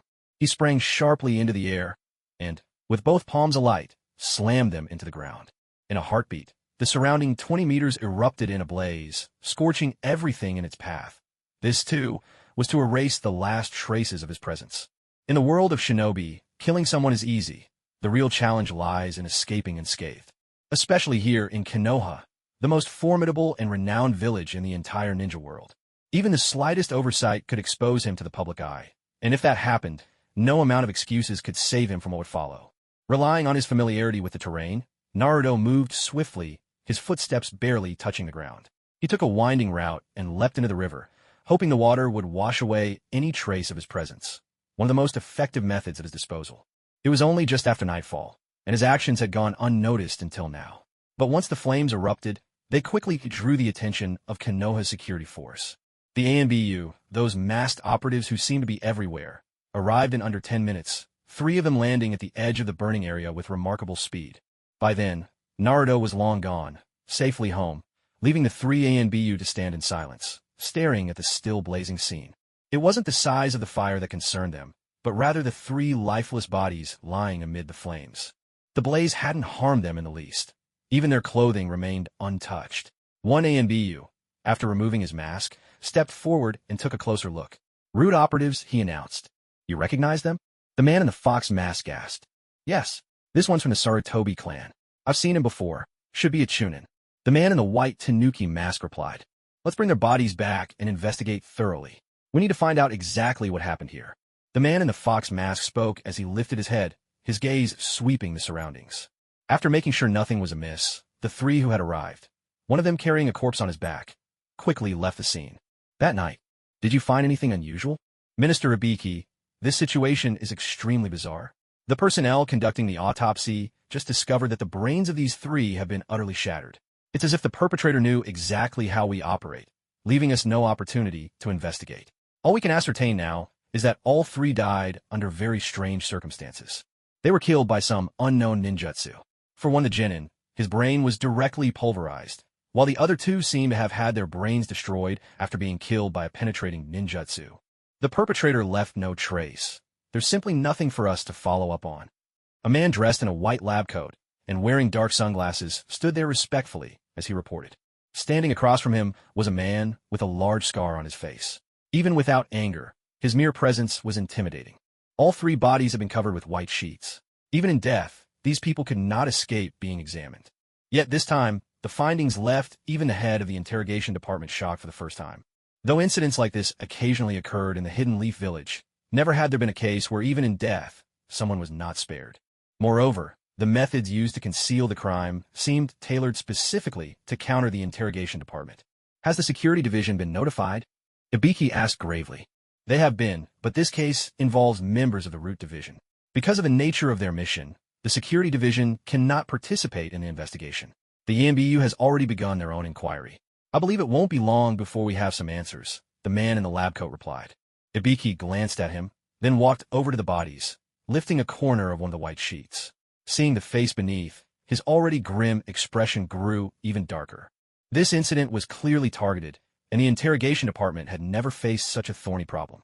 Why would the murderer, after killing them, go to the trouble of destroying their brains? The interrogation department's methods had never been leaked. So how did the perpetrator know how to counter them?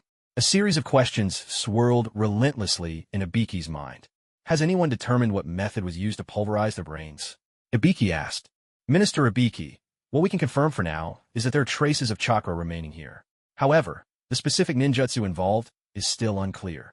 We've already reported the matter overnight, and I expect we'll have some results regarding this by tomorrow, said the man in the white coat. I understand. Since there aren't any leads at the moment, let's get some rest early and deal with the rest tomorrow, Ibiki replied. Yes, Minister Ibiki, the man in the white coat answered. After offering a respectful bow, he turned and walked toward the door. Left alone in the room, Ibiki let the faces of every villager in Konoha flash through his mind, but one by one, he dismissed them all. News of the assassination of Root members spread swiftly among the ninja ranks. Not because the three who died were particularly famous, but because their deaths were so mysterious. In fact, the deaths through the security department, the Umbu, the Root, and the interrogation department in a chaos. Each division dispatched its best, mainly out of concern that spies from another nation might have infiltrated the village. Even Shimura Danzo, leader of Root, kept silent. He knew exactly what mission those three were on, but not a word of it escaped his lips. After all, secretly ordering these men to kidnap Naruto, the Nine-Tails Jinchuriki, and bring him to Root was never something to be made public. If such a mission were exposed, it would only bring him trouble, never any benefit. But he could never have imagined that Naruto, the very target of this mission, would be the one involved in its outcome. To Root, the loss of a dozen men meant nothing. The 3 who died were so weak that their absence wouldn't even cause a ripple. Still, since the deceased were from their own ranks, the department had no choice but to fully participate in the investigation. Meanwhile, Naruto himself slept soundly in his own room, and the next day he showed up in class as usual, still regarded as the underachiever at the bottom of the class. None of his schoolmates had any idea what had happened in the village the night before, nor would such news ever reach the ears of these children. Their lives and studies continued on as normal, unchanged by the turmoil beyond their world. When he arrived at school, Naruto acted exactly as he always did. Nothing seemed different at all. As soon as class began, he sprawled across his desk and immediately drifted off to sleep, just as usual. Hinata, who sat beside him, would often steal glances at where Naruto was sitting, her cheeks tinged with red. She meticulously took notes on every question the teachers raised, and when class ended, she would quietly slide those notes over to Naruto. Because he always sat at the back, and aside from being singled out a few times for sleeping in class, which had earned him the reputation of being the hardest student to teach, Naruto was always the first to disappear when the bell rang for the end of the day. So, even though more than 2 months had passed since the start of school, almost no one apart from Hinata had ever really spoken to Naruto in class. As a result, in all that time, Hinata remained his only friend at school. Ever since the last incident, Root hadn't come looking for trouble, nor had anyone invited him back to that wretched place. Everything seemed to have returned to normal once again, as if life had slipped neatly back onto its original story track. But during this period, Naruto hadn't simply drifted through his days. In fact, drawing on his past life as a mathematician, he found a brand new world within Iruka's lessons. The 12 hand signs of ninjutsu, he realized, were just like 12 groups of numbers. The essence of ninjutsu was to transform chakra, combining it with spiritual energy, and then, by weaving these signs, to communicate directly with the world and unleash powerful techniques. In truth, the process of forming hand signs was not so different from constructing an equation. Set up the right formula, and the answer at the end was the jutsu itself. Explaining each step in detail could get complicated, but this discovery had truly piqued Naruto's curiosity. Whenever he had free time, he'd retreat alone into the forest of death, a pen in hand, sitting on a stack of paper. He translated the 12 hand signs into 12 sets of numbers, using them to represent their specific functions. This approach helped him better understand why ninjutsu required such precise sequences of hand signs to activate. In fact, many jutsu could be simplified for just this reason. Once someone's skill reached a certain level, or if they became truly familiar with a particular jutsu, they might only need to perform a single hand sign to execute a technique that would normally require many. It all sounded rather simple in theory. But when it came to truly unraveling the secrets of ninjutsu, things were never quite as straightforward as they seemed. Everything seemed remarkably complex. With just 12 sets of numbers to combine, countless possibilities already emerged, not to mention the endless ways these 12 sets could be broken apart and reorganized, all to be accumulated in the end. Although Naruto now possessed considerable strength, his knowledge of ninjutsu was woefully lacking. What Minato Namikaze and Kushina had left him were only their experiences and techniques with certain jutsu, not any written records or in-depth knowledge about ninjutsu itself. So, even if he understood the possible combinations of these numbers and the calculation processes involved, the slightest miscalculation on his part could lead to results that were worlds apart from what was intended. Yet from now on, there would be no one left to share these things with him. All Naruto could do was to patiently experiment, steadily exploring, until he discovered a way to measure Chakra's capabilities with numbers and calculate how it could be converted. No matter what, the very fact that he had such an idea already placed him ahead of all those who came before. To be someone who could turn ninjutsu into something quantifiable, perhaps even digitalized, this was what made others feel a sense of fear and wonder. It was for the sake of unraveling these mysteries that Naruto had barely slept for over 2 months. Every day, he buried himself in research, neglecting food and rest as he struggled to decipher it all. He hardly absorbed any of the knowledge taught in school during the day. As soon as class began, he could always be found slumped over his desk, fast asleep.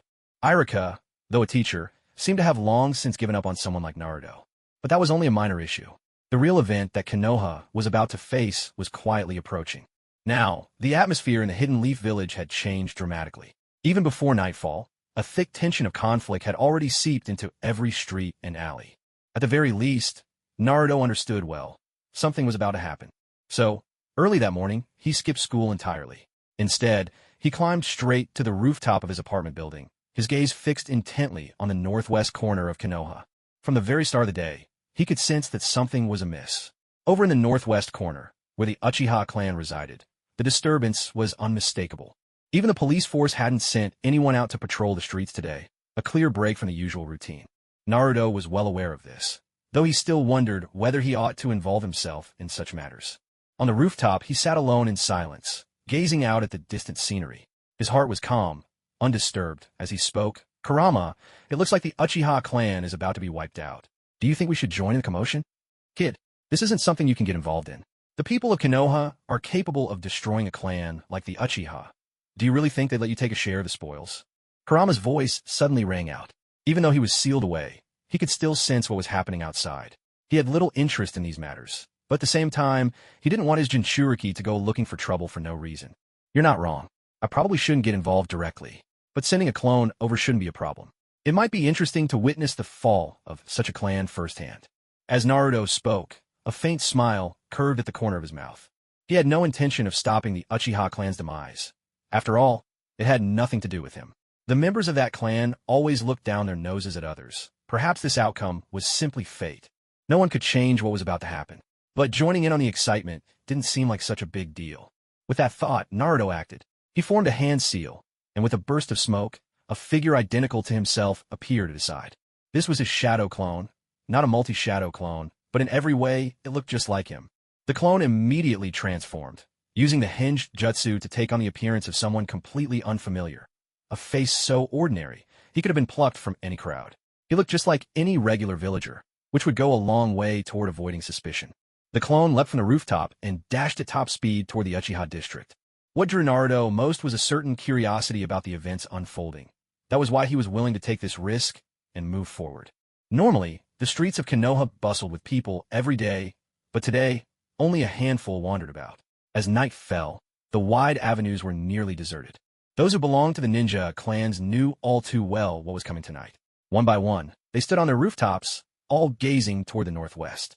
Monsters, the lot of them. I can't believe he'd kill even his own parents. Within the Uchiha compound, Naruto's transformed clone now stood quietly before two lifeless bodies. Outside, the shouts and cries continued unabated, echoing through the night. Naruto stared at the bodies of Uchiha Itachi's parents lying on the ground, struggling to comprehend what he saw. In his memories, both of them possessed the legendary Mangekyo Sharingan, and their strength was nothing short of formidable.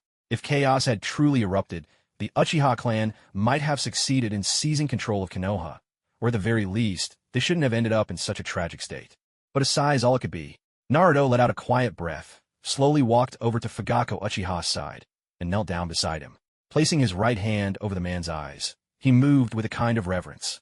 When he lifted his hand again, Fugaku's Sharingan eyes were resting, intact, in his palm. To keep them safe from harm, Naruto carefully wrapped them in chakra.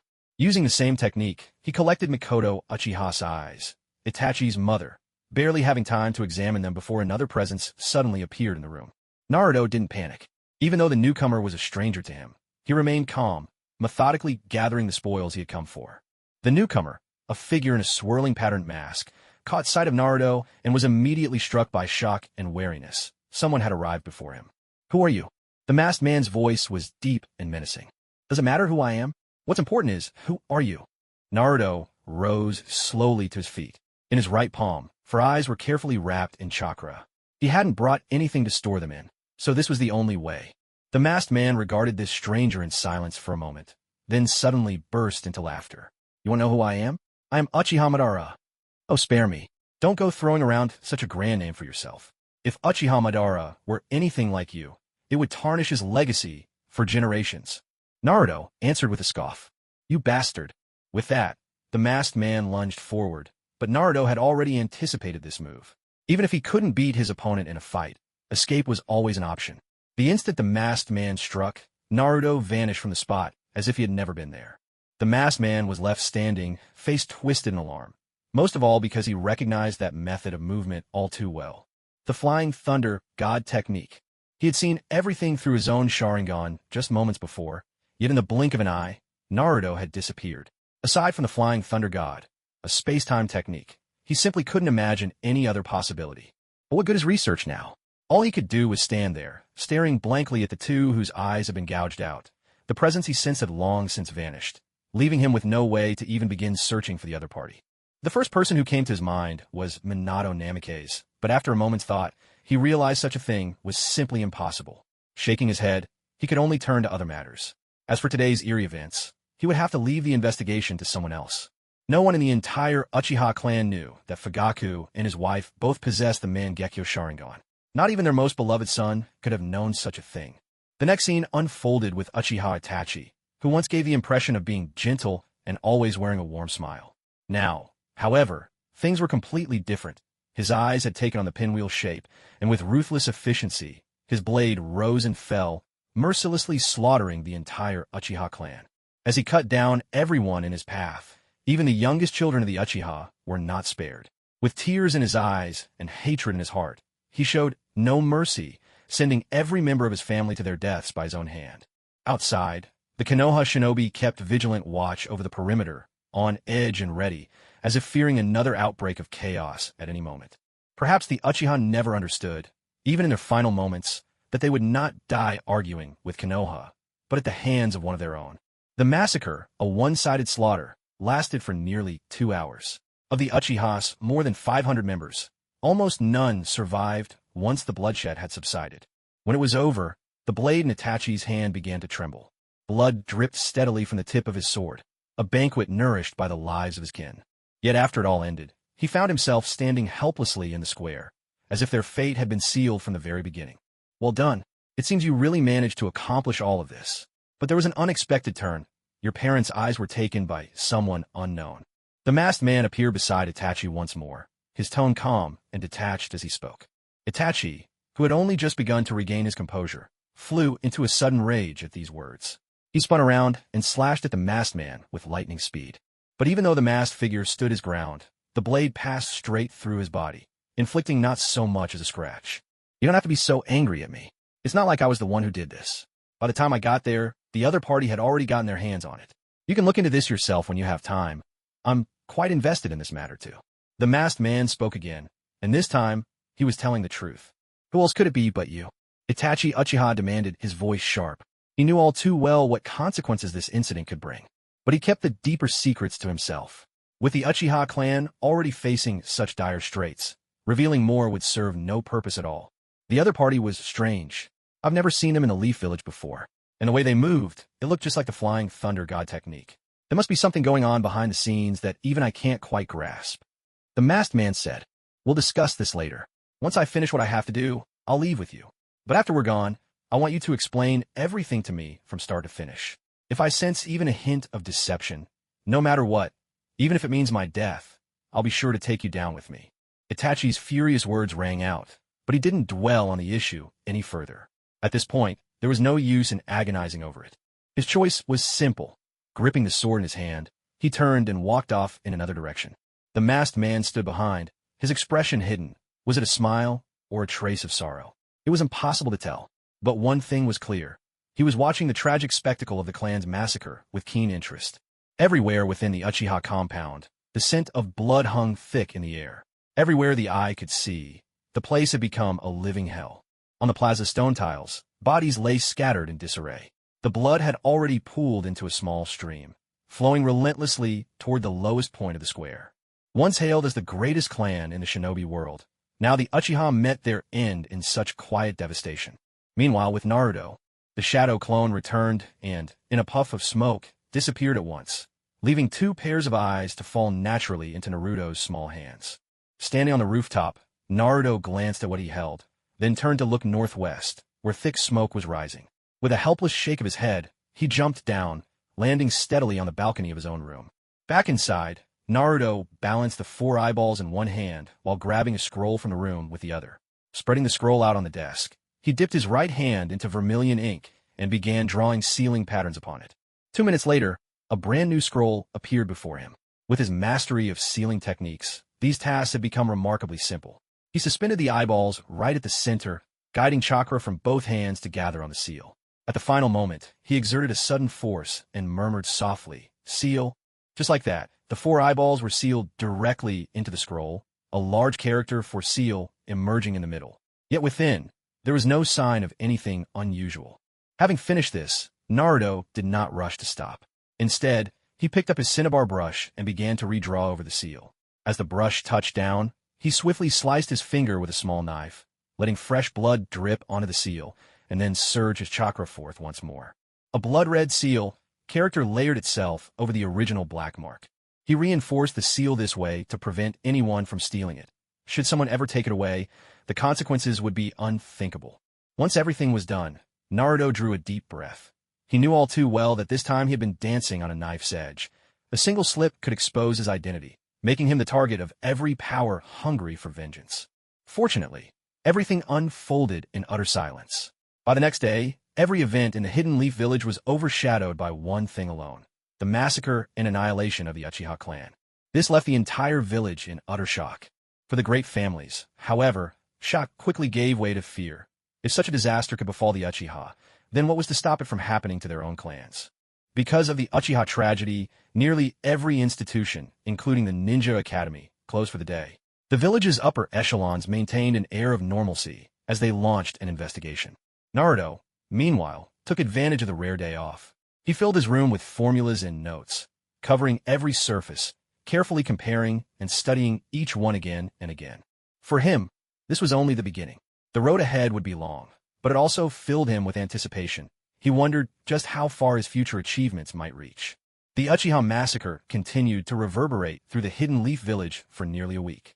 No matter where people gathered, be it alleyways or the Ninja Academy, this remained the unceasing topic of conversation. From ordinary citizens to young children, there was hardly anyone who did not know about what had happened. Just as the story foretold, the Uchiha clan was wiped out. Yet in the end, one survivor remained. The future protagonist, Sasuke Uchiha. Though he managed to survive, the trauma left deep scars on his spirit, and perhaps even in other, unseen ways. Both directly and indirectly, these experiences only made him, already proud and aloof, grow even more withdrawn as time went on. Time slipped by, and 6 years passed quietly. During these years, the village of Konoha remained utterly tranquil. Naruto, too, was left undisturbed. In all this time, no one approached him with invitations or requests. Everything returned to the rhythms of ordinary life. His days took on a steady pattern, dozing at school, then returning home to his studies and research. Even at his young age, Naruto's achievements in ninjutsu research likely surpassed those of anyone else in the world's history. His house was piled high with sheets of paper covered in his notes and scribbles. Of course, he hadn't bought them himself. Instead, he'd simply gone to the Hyuga clan and asked for them directly. Thanks to his connection with Hinata and with Hyuga Hayashi, the clan head, harboring no ill will toward him, Naruto found himself gradually growing in their favor as the years went by. In this way, he gained access to more resources than most could hope for. Not to mention, this kind of cheap paper was practically worthless. Stacks of unused sheets simply piled up at his place. Day after day, he immersed himself in his work like a mad scientist, endlessly researching, creating, and deciphering new techniques. He frequently experimented with his own chakra, determined to discover the precise link between spiritual and physical energies that gave rise to chakra, and to use this link to unlock new methods of training. His studies encompassed more than just chakra cultivation. They included ninjutsu itself, as well as the mysteries of nature transformation and form transformation. With the constitution of the Uzumaki clan, Naruto never had to worry about running out of chakra, no matter what he attempted. Besides, his days weren't spent only on theoretical musings. Apart from poring over formulas and equations at home, he would send one shadow clone to practice ninjutsu and another to train in taijutsu. The Forest of Death, a place he often visited, had by now become his personal sanctuary. If anyone were to come by, they'd often catch a glimpse of a small figure darting through the trees. In this desolate corner where not even birds lingered, Naruto had worn a path a meter wide through sheer persistence.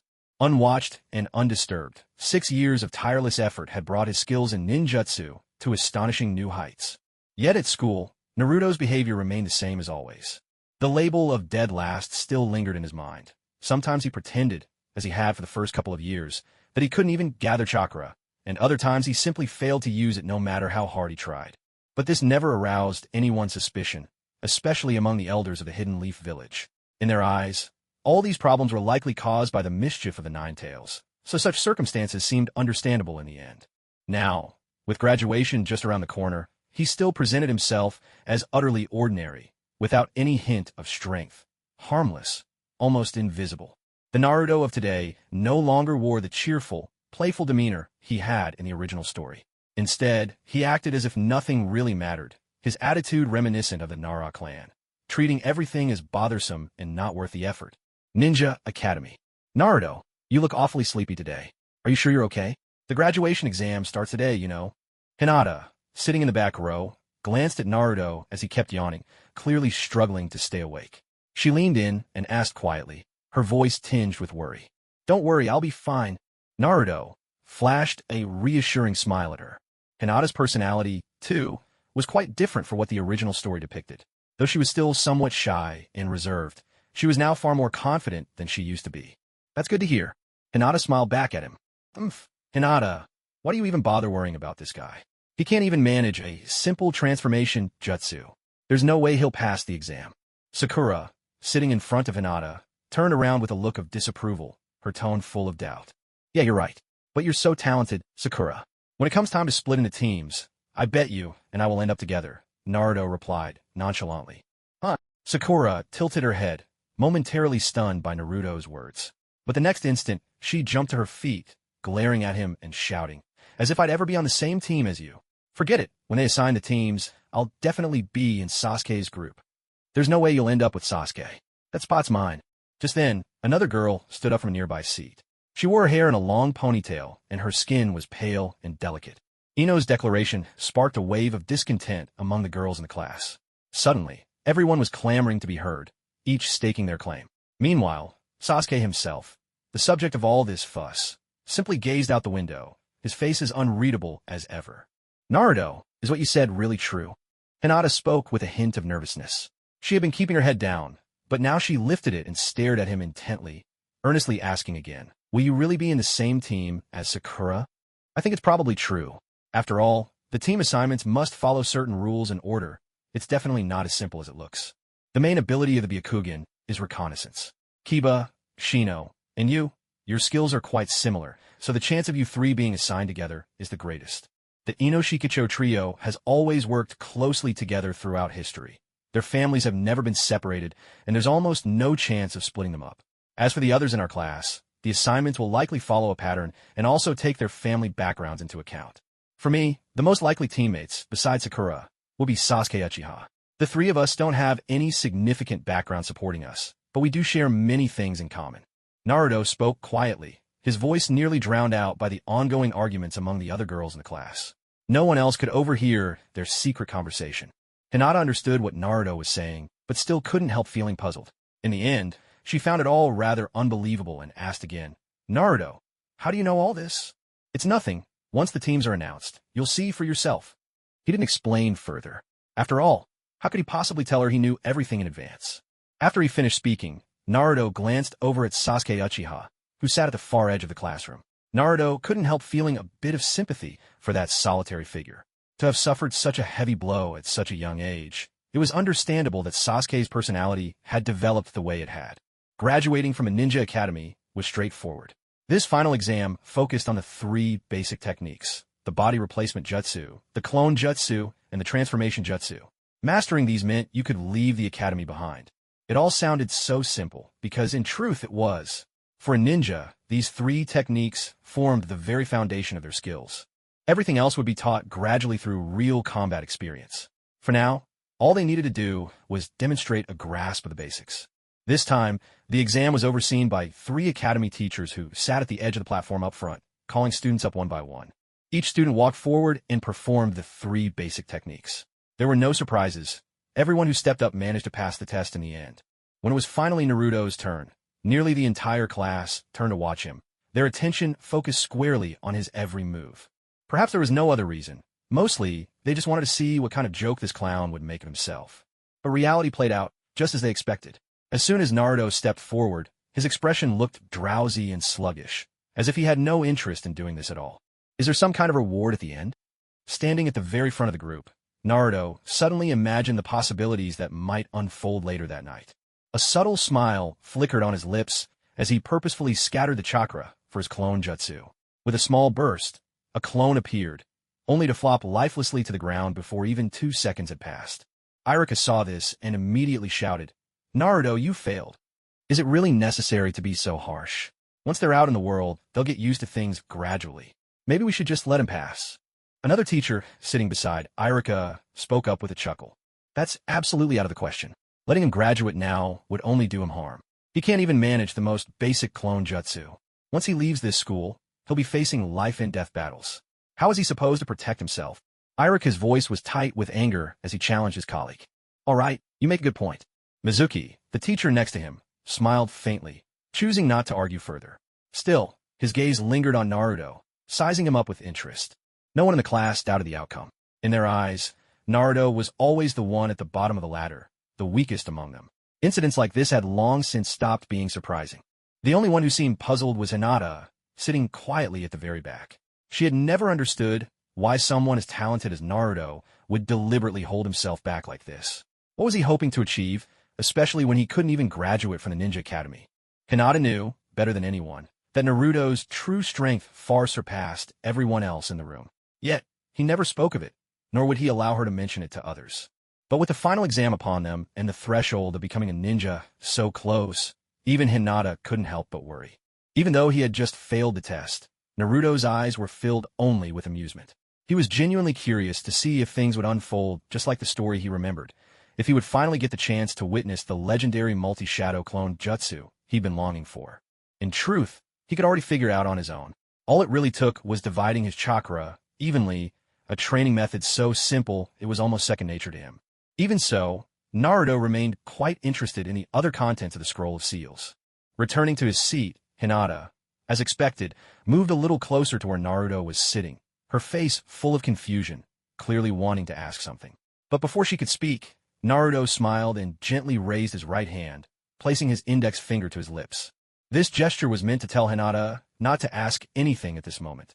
Even if she did, he wouldn't say a word. Now, what he looked forward to the most was the scene that would unfold after the assessment ended. This kind of test was simple and swift for everyone involved. In a class of several dozen students, Naruto was the only one labeled as unqualified. Every other student graduated with flying colors, and up to this point, they were all just 12 years old. This was truly the moment when the real story began. Naruto, who had just moments ago looked sleepy and bored, now opened his eyes wide, anticipation lighting up his face. After the assessment, go home first. Tomorrow night, come find me. We'll talk about the details then, all right? Naruto looked at Hinata tenderly as he spoke. Even though she didn't understand, Hinata didn't refuse. She simply nodded in agreement with a soft mm. When everything was finally over, Naruto deliberately lingered until the end, putting on a show of being utterly dejected. He even waited until everyone else had left the school before slowly walking out the gate and sitting down on the swing beneath the big tree outside. Alone, he swung back and forth in quiet solitude, all the while his mind's eye carefully observing everything around him. He was eager to know if anyone would come looking for him, and whether things would unfold exactly as they had in the story. But reality, as it turned out, was just what he expected. He was overthinking it. He had barely been on the swing for 10 minutes when Mizuki, his teacher, appeared at the school gate. The moment Mizuki spotted Naruto sitting alone on the swing, a sly grin spread across his face, his expression growing even more sinister. What he didn't know was that Naruto had been waiting for this moment for a long time. Though Naruto's face showed no sign of a smile, inside he was practically bursting with amusement. It was as if a trap had been set, bait cast, and now he just had to wait for the fish to bite. Why are you still here? Why haven't you gone home? Mizuki walked up with a warm, gentle smile. At this moment, he played the role of a kind and caring teacher perfectly. Every word and gesture radiated warmth and concern. If Naruto hadn't known the truth, Mizuki would have seemed like a genuinely good person. At least his appearance at this moment conveyed exactly that. But who is Naruto now? Just as people were secretly rejoicing inside, his face suddenly clouded with a sense of melancholy. Mr. Mizuki, it's you. Naruto lifted his head and looked at Mizuki with disappointment in his eyes. Are you still upset about not passing the exam today? Mizuki asked gently. Yeah, Naruto nodded, then continued. Why wouldn't Mr. Irika let me graduate? I think I've met all the requirements. I just didn't do as well as I could have this time. Don't be discouraged. Things will get better from now on. But you do need to work harder for yourself, Mizuki said, affectionately ruffling Naruto's hair and speaking with genuine care. Mr. Mizuki, what do you think I should do to pass the exam? I really want another chance, but Mr. Irika definitely won't give me one. Naruto asked, his voice tinged with longing. Oh, you mean that? Mizuki looked up, pretending to ponder deeply for a moment. After hesitating for a while, he finally smiled and said, "Actually, I know a way. There's a sealed scroll in the Hokage's office that holds many powerful jutsu. If you can understand even one of them, you'll be allowed to pass the exam on the spot." "But how could I ever get my hands on it?" Naruto asked, doubt clouding his face. "You can get it tonight. There usually aren't many people around there. Just take a look and put it back when you're done. That's all I can do for you. The rest is up to you," Mizuki replied, keeping his warm smile. "I understand, Mr. Mizuki. Tonight, I'll take the scroll of seals and show them all that I can pass the exam to." Naruto grinned from ear to ear, leaping off the swing and speaking to Mizuki with newfound confidence. "I believe in you. You've always been a smart kid. I'm sure you'll make it this time and finally become a real ninja," Mizuki said, ruffling Naruto's hair again, his expression full of gentle encouragement. At this moment, his warmth and kindness seemed to go beyond the usual bond between teacher and student. In truth, the two had barely interacted over the past 6 years. Anyone with a bit of sense could see through this facade. Mizuki didn't care, and Naruto cared even less. After all, they were both using each other. Mizuki's intentions meant nothing to Naruto, but for Naruto, this was the perfect opportunity. Not only could he openly read the Scroll of Seals, but he could also shift all the blame for this incident away from himself. Since the matter had already been settled, Naruto put on a smile, waved his hand, and took his leave from Mizuki without hesitation. But as soon as Naruto walked some distance away, Mizuki's expression stiffened, turning cold and hard. Night fell. As soon as darkness descended, Naruto followed Mizuki's instructions and made his way to the base of the Hokage's office building. He didn't bother to hide. In fact, he strode in openly, without even attempting to avoid notice. He showed no signs of hesitation, even though he didn't actually know where the Hokage's office was. Fortunately, every office had a nameplate above its door, so finding the right one was only a matter of time. Naruto conducted himself, as usual, simply walking from room to room, examining each door. He didn't act as if he was familiar with the place, nor did he reveal any ninja skills. When he finally reached the 3rd floor and found the Hokage's office at the center, Naruto couldn't help but leap for joy. Partly, it was because he could distinctly sense that someone was watching him. Nothing was ever as simple as it seemed. Even in the original story, Naruto had considered the possible complications. It wasn't just about reaching the Hokage's office. For most people, even getting close to this place would be a challenge, let alone entering and taking whatever they wanted with ease. He had expected to encounter some obstacles, but to his surprise, the door to the Hokage's office was already half open. It wasn't even locked. With a gentle push, the door creaked open. By the light of the moon, Naruto surveyed the room. Aside from the stacks of disorganized documents piled here and there, the most striking thing was a massive, conspicuous scroll hanging on the wall. The words "sealing" were boldly written on the cover, as if the writer worried Naruto might not be able to read. The Hokage's office wasn't especially large, but it covered at least 30 square meters. Apart from a desk at the center, there was little in the way of decoration. Papers and documents were scattered across the desk and the floor, but Naruto had no interest in examining them. Instead, he sprang up and took the book of seals from the wall. He hugged the hefty scroll to his chest, its weight making him sink slightly. After glancing around to make sure nothing was amiss, Naruto tiptoed his way out of the Hokage's office building. The moment he left that particular area, Naruto began to move forward in a clumsy way, leaping from tree to tree. Every jump he made was deliberately exaggerated, just in case a single careless detail might shatter all of his carefully laid plans. Naruto didn't run exactly in the direction Mizuki had pointed out, or rather, he did follow the general direction, but with a slight deviation. In this instant, deep in the forest of death, Naruto didn't want to waste a single moment. When he found a spot that seemed bright and spacious enough, he immediately untied the rope binding the scroll of seals. As soon as he opened the scroll, the first technique recorded was the multi-shadow clone jutsu. It was exactly as he'd imagined, mirroring the original story without a single deviation. Naruto only glanced at it briefly before skipping over this forbidden jutsu. Instead, he continued to unroll the scroll of seals, looking further down its contents. But when he reached the second entry, a helpless sigh slipped from his lips. Despair flickered in his eyes as he read on.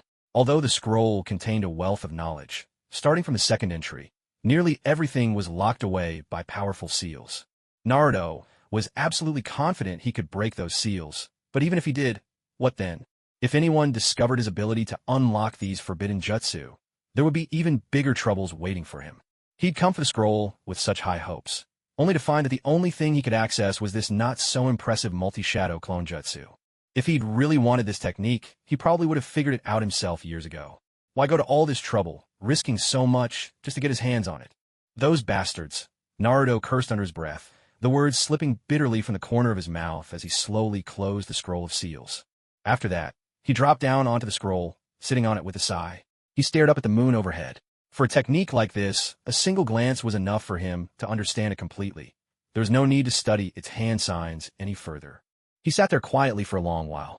About 10 minutes later, a figure darted rapidly toward him. Naruto! Iruka landed about 30 meters ahead, breathless from his haste.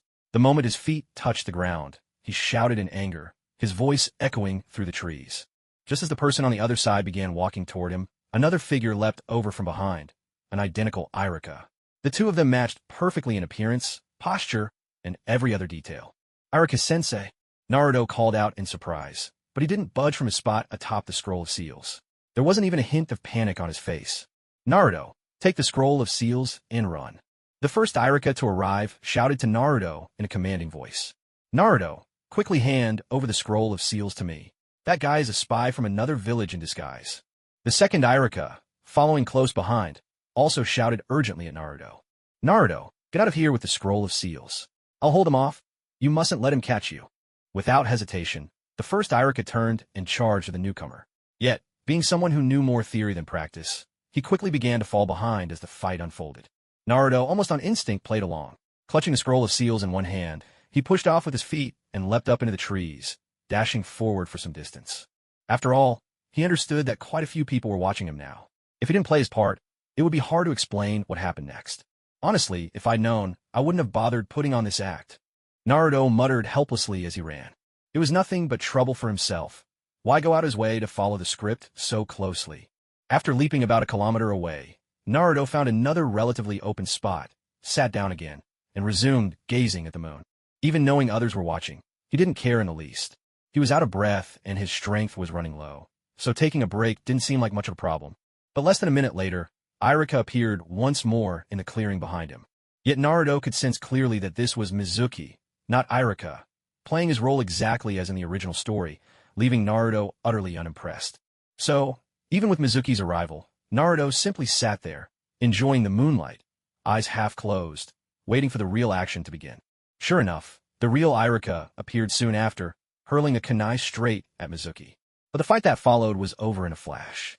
Iruka had already taken a beating, his body was bleeding from at least 5 wounds, and he looked utterly wretched and battered.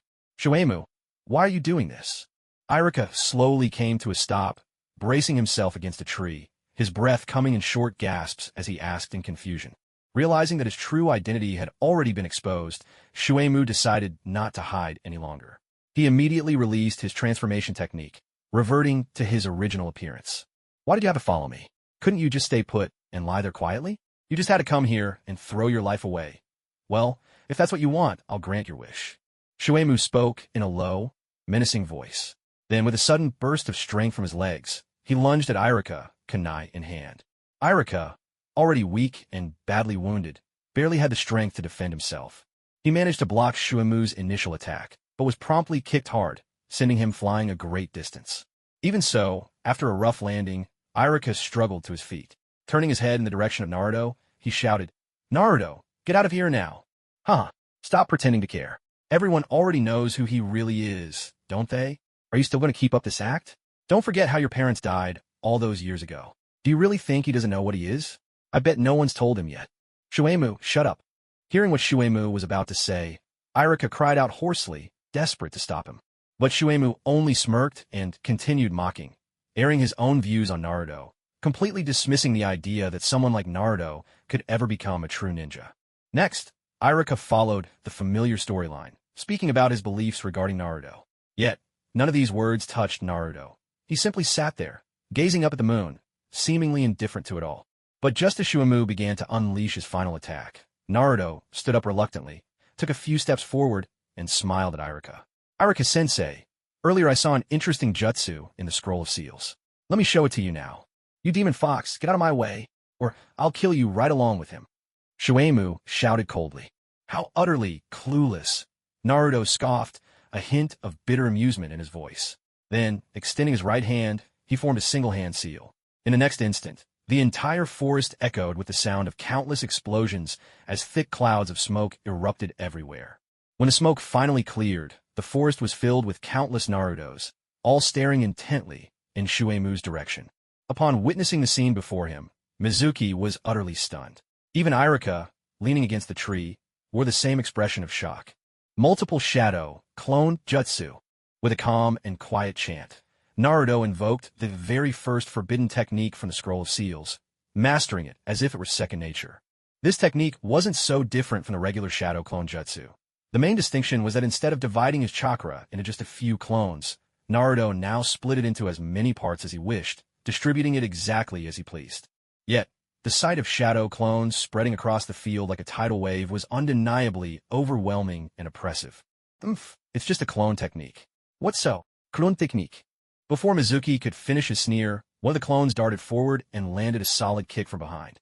Only at that moment did Mizuki feel a surge of real fear. But by then it was far too late. There is a world of difference between regular clones and shadow clones. The ordinary clone was nothing but an illusion, a mere decoration, incapable of attack, and with no real consequences for the user. Shadow clones, however, were physical and tangible. They could fight, and any pain or damage they suffered would be felt by the original. Ignoring Mizuki, who was now being pummeled in the midst of a massive crowd of shadow clones, Naruto turned and walked over to Irika, who was badly wounded. He knelt down slowly, a gentle smile on his lips. Irika-sensei, looks like I can graduate now. Yes, you can graduate. Irika gazed at the sight before him, unable to contain the flood of emotion. Tears streamed down his face in an instant. Maybe from now on, I won't be the kind of student who lets you down. And maybe, one day, you really will train a Hokage. Naruto said, beaming once more. Fighting back the pain, Irika slowly reached up and removed his leaf forehead protector. After glancing at it, he handed it to Naruto and said, from today onward, you are a full-fledged genin of the Hidden Leaf Village. Getting this was tougher than I thought, Naruto replied, still smiling. As soon as he spoke, 2 or 3 masked members of the ANBU dropped down beside them. One knelt by Irika's side, his hands glowing with a sky-blue medical chakra, which he pressed gently to Irika's wounds. If you don't stop now, he'll die. One of the masked men called to Naruto. You've got a point, Naruto replied with a calm smile. Instantly, all the shadow clones pounding on Mizuki dissolved into smoke and vanished. Where Mizuki lay, a deep crater had been gouged into the ground from the beating. He himself was barely conscious, sprawled at the bottom. His bruised and battered face made even the ANBU watching him frown with concern. The next day, Naruto woke up peacefully in his own bed, untroubled by any punishment for stealing the Scroll of Seals. After all, everything had been Mizuki's fault. After washing up, he made a special effort to change into something different today. A gray casual jacket emblazoned with the Uzumaki clan symbol, a white t-shirt underneath, black jogger pants, though he still wore the same old sandals. He took a moment to tidy up his appearance, and, compared to his usual look, there was a noticeable difference. At the very least, he looked a lot more stylish now, and the overall vibe was much more relaxed. Today marked the day of graduation and team assignments, a true farewell to life at the Ninja Academy. He had plenty of free time that morning. After all, the team assignments wouldn't take long, and there was no rush. He'd slept soundly the night before, waking up early and leaving himself with time to straighten out his room. Yet, even as he moved about, he could sense clearly that someone was watching him from the trees, not far outside his home. There wasn't much that needed tidying up, just some papers he'd used for experiments before. But he felt no concern. Even if someone else found them, they wouldn't be able to make sense of it anyway. After finishing up, Naruto stepped out just as the sun began to rise. On reaching the bottom floor, he glanced back at the place he called home, drew a deep breath, stretched, then let his arms fall and continued on his way. Though things weren't as bad as when he was little, when he'd be turned away everywhere, unable to buy anything even with money, the reality hadn't improved much. As he walked through the streets, he could still hear the constant whispering and gossip behind his back. He'd long grown used to it, but deep down, it still stirred a flicker of anger. "Boss, give me a few skewers of fish balls," he called, stopping in front of shop and sitting at a small table by the door. "Coming right up," came the owner's voice from inside. But when the man emerged and saw Naruto sitting there, his face hardened, all friendliness gone, and his words were ice cold. "We're sold out. Go eat somewhere else." "But you've got some right there in your hand." "That's for myself." "What's it got to do with you?" the owner retorted. "Shadow clone jutsu." Naruto remained seated, a faint, mocking smile curling his lips as he spoke softly. Suddenly, a dozen Narutos appeared beside him, filling every seat in the place. The owner was so startled he blurted out in a hurry. Ninjas aren't allowed to attack civilians. But I'm not a ninja yet. Not today, maybe tomorrow. Right now, I just want something to eat. Since you've already sold out, why worry about a few more people standing at your door? Naruto said with a mocking tone. Starting today, you are a ninja. That means you can't just use your jutsu on ordinary people whenever you feel like it. Even if you're brimming with youthful energy, there are still rules you need to follow. No sooner had Naruto finished speaking than a few figures appeared quietly at his side. Naruto recognized them immediately. He'd seen them a few times before. There was Might Guy, the blue beast of the leaf, with his students trailing behind him. Alongside them was another teacher from their year, Kurenai Yuhi.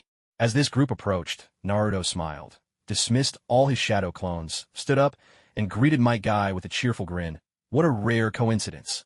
I didn't expect to run into you and Professor Kurenai today. Naruto, it's been so long since we ran together. We should find a chance to feel the fire of youth side by side. Guy stretched his face close, nearly pressing up against Naruto's as he spoke. I'm sure we'll get the chance. Naruto replied with a laugh. Let me introduce you. These are my dearest students. Rock Lee, Tenten. I suppose I need no introduction myself? Guy had barely finished speaking before his students introduced themselves one after another. Tenten and Lee. Naruto had only met them once or twice, and they weren't particularly close. Neji was the exception.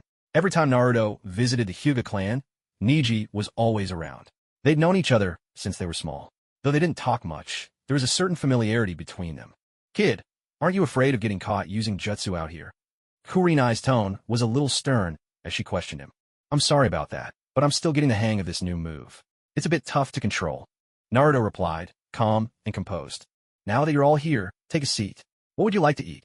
As the group chatted, the restaurant owner, emboldened by their presence, strode over with a beaming smile and made the offer. But as soon as those words were spoken, Naruto's expression turned cold for a split second, just an instant, before he masked it with a smile. Looking to Kurenai and the others, he said, looks like the owner sold out already. How about we try somewhere else? Guy didn't seem to notice anything, but Kurenai's expression changed right away. She fixed Naruto with a steady gaze, paused, and then said patiently, sit down. Today's meal is on me. The shop owner wore an equally awkward expression. Surrounded by so many ninja, he felt he couldn't say much, and could only explain helplessly, I'm sorry, the dish you ordered is already sold out, but we still have other items available. Oh, is that so? Then why don't you tell us what's left on the menu? Naruto asked. Well, Naruto, what's with your attitude? Kurenai Yuhi interjected sternly. This place isn't easy to run, especially for an ordinary person. Let's not pick a fight over nothing. Otherwise, one day you might disappear without even knowing how it happened, you know? Naruto responded with a cold smirk and turned to leave. He had barely taken a few steps before he spun around and flashed a grin at Kurenai. I do appreciate you inviting us for a meal today, but I've lost my appetite for anything from this place. With that, he strode off, not giving anyone a chance to respond. The rest of the group stood there, their faces serious. Naruto's words from a moment ago had not gone unnoticed. Everyone understood the implication. Even Guy could pick up on what was being said. But just as Naruto left and the others hadn't yet taken their seats, another figure leapt down from above. He wore a face mask, had a shock of white hair, and a forehead protector emblazoned with the symbol of the Hidden Leaf Village. Kakashi's distinctive appearance made him instantly recognizable. Wherever he went, he always had a book in hand, reading as he walked. Even now, as he landed here, nothing had changed. Kakashi, my friend, what brings you here? Guy's eyes lit up as if he'd just discovered treasure, and he immediately leaned in close to Kakashi. Let's eat first. I actually haven't had breakfast yet, Kakashi replied, snapping his book shut and smiling at everyone present. Today's on me. Order whatever you like, Kurenai said with a warm smile. Oh, I'll have 2 skewers of sweet potato dumplings, and a skewer of mung bean dumplings for me. One by one, they placed their orders. They settled around a small table at the edge of the shop. Though it was a bit cramped, it didn't dampen the mood for what came next. As they ate, Kakashi suddenly turned to Neji, curiosity in his voice. Did you and Naruto know each other from way back? Huh? Yeah, we've known each other for a long time. Why do you ask? Kakashi, don't tell me Naruto was one of your students this term? Neji replied, and Kurenai looked up with interest, directing her question to Kakashi as well. That's right, he's in my squad this year. But I have to say, he's not the easiest kid to get close to, Kakashi admitted with a wry smile. I actually think he's a great kid, Guy chimed in. He really embodies our spirit of youth. Whenever I go running in the Forest of Death, I always see him there, training hard. Kai-sensei even wanted to give him a set of youthful battle gear, but he turned it down. As Kai spoke, Lee chimed in right after. Hardworking? Kakashi frowned, his voice tinged with disbelief. In his mind, and perhaps in everyone else's, Naruto had always been the one slacking off every day, sleeping through class, and barely scraping by as the dead last. But after observing Naruto over the past couple of days, he hadn't seen any sign of effort at all. How could he possibly be like what Kai and the others were saying? The more he thought about it, the more his head ached. His whole class was full of troublemakers, and all he could do was sigh helplessly before returning his attention to his meal. Inside the Ninja Academy classroom, the entire class was gathered, each student seated and waiting to learn which team they'd be assigned to, a moment that marked the true beginning of their journey to becoming ninjas. Naruto, seeing that forehead protector around your neck puts my mind at ease. Looks like you've finally graduated, Hinata said with a beaming smile as soon as she took her seat. Yeah, it wasn't easy, that's for sure, but we'll need to work even harder from now on. Life as a ninja won't be nearly as carefree as before, Naruto replied, grinning. Being a ninja is such a hassle. I just wonder which team I'll end up in, and which teacher we'll get, Shikamaru muttered from the row in front, sounding as if life had drained all the excitement out of him. Still, he was clearly curious about what would happen next. The classroom was a scene of barely controlled chaos. With graduation looming, everyone was seizing the moment to chat and catch up, filling the room with a lively clamor. Naruto glanced over at Sasuke. That guy would soon be his teammate, but the way Sasuke carried himself, with an air of superiority, made Naruto think there was something a little off about him. As for his other teammate, Sakura Haruno, she seemed even more single-minded. Her eyes never left Sasuke, and from the moment she'd walked in, her gaze hadn't wavered for a second. She looked completely smitten, her chin resting on her hands, ignoring everyone else in the room as she lost herself in thoughts of Sasuke. Everyone was simply waiting for their team leaders to arrive and for the team assignments to be announced. For most, though, this wasn't a big deal. After all, who would end up with whom was something many had already guessed. Naruto glanced around and, sensing that it would still be a while before the teacher showed up, stood up from his seat and headed in Sasuke Uchiha's direction. There were no classmates sitting near him. Each table could accommodate 3 people, but his spot was the only one that others usually avoided, whether they were boys or girls. For the boys, most found his personality hard to get along with. As for the girls, although they were drawn to his cool, aloof demeanor, they didn't seem all that happy when actually interacting with him. In truth, it was just his cold, handsome appearance that fascinated them. Naruto walked right up and plopped himself down beside him, turning sideways and resting his head on his right hand as he stared intently at his classmate. But before he could even open his mouth to speak, Sakura Haruno, who had been watching Sasuke closely from her seat, suddenly jumped up and hurried over. As soon as she arrived, she grabbed onto Naruto's clothes and cried out loudly, "Naruto, why are you sitting next to Sasuke?" That's what she said out loud, but in her heart she was thinking, if anyone should be sitting here, it ought to be me. Why are you getting so close to Sasuke for no reason? Hey, Sakura, do I really need your permission just to sit somewhere? Naruto asked, a friendly smile on his face. Why aren't you sitting in your own seat? What are you doing over here? Sakura demanded. That's my own business, isn't it? There's no need for me to report to you, and it's not really your concern. So would you mind letting go? Naruto replied, still smiling. Dead last. Then can I ask why you came over here to sit? Sasuke Uchiha asked coldly. Noticing that Sakura had no intention of letting go, Naruto simply lifted his right hand and gave her a light smack. It looked gentle enough, but it made Sakura wince and pull her hand back at once. Then, he turned again to face Sasuke. I just wanted to come see the great genius of our class. How does it feel to know we'll be in the same team from now on? Since we're about to become teammates, I figured I'd come over and get to know you a little better, Naruto replied with a casual smile. He also kept a close eye on Sasuke's expression, wanting not only to send a message that they would soon be teammates, but also to see just how Sasuke would react. Uchiha Sasuke, a guy Naruto would have to face sooner or later, and someone whose hidden secrets made Naruto all the more curious. As expected, when the other party heard that they would be put in the same team and become classmates, his already cold expression immediately darkened into a frown. But before he could say anything, Sakura, standing to the side, burst out in anger at Naruto. Someone like you. How could you possibly be in the same team as Sasuke? She's right. How could I possibly be in the same team as you? Someone like you, always at the bottom, shouldn't even dream about it, Sasuke declared. Looks like you two are just kids who've never been hit by reality. Naruto shot back, his tone laced with sarcasm. Since you're so sure, let's just wait and see. Honestly, I'm actually a bit curious. What will it be like to work together as teammates? I just hope you, the so-called top student, don't end up disappointing me. Naruto sneered. He had never expected a friendly response from Sasuke Uchiha anyway. All he wanted was to see Sasuke's reaction when he heard they'd be on the same team. What kind of face would he make at that moment? Though the words had been spoken, that remark about never being beaten down by reality instantly made Sasuke clench his fist. In his eyes, the single Tomo Sharingan spun sharply as he glared at Naruto. Once the teams are assigned, let's settle this with a fight. Sasuke challenged. Leaning in close, Naruto whispered right into Sasuke's ear, his voice low but unmistakably provocative. This was a clear act of provocation. They were still in class, and Sasuke struggled to keep his emotions in check, but his clenched fists left no doubt about his anger. With a sudden, thunderous bang, Sasuke slammed his fist down on the desk. The crash silenced the entire classroom in an instant, drawing every eye toward them. The single Tomo Sharingan locked onto Naruto, as if Sasuke might leap across the room and throttle him at any moment. But Naruto only stood up slowly, the same mocking smile still on his lips, looking down at Sasuke with a challenging glint. As he prepared to leave, he tapped the tabletop twice with his finger. Walking away, he shot back with a taunt. Just because you make the most noise doesn't mean you get to decide everything. Sakura stood in the aisle, staring at Naruto in disbelief. Even though she hadn't interacted much with him over their years at school, she was still familiar with the boy who always ranked last. Naruto, that guy, the one who, in everyone's memory, spent most classes napping and nearly failed his graduation exam, was now bold enough to openly challenge the top student in the entire class. Although among these people, only Hinata truly understood Naruto's strength, she too was puzzled.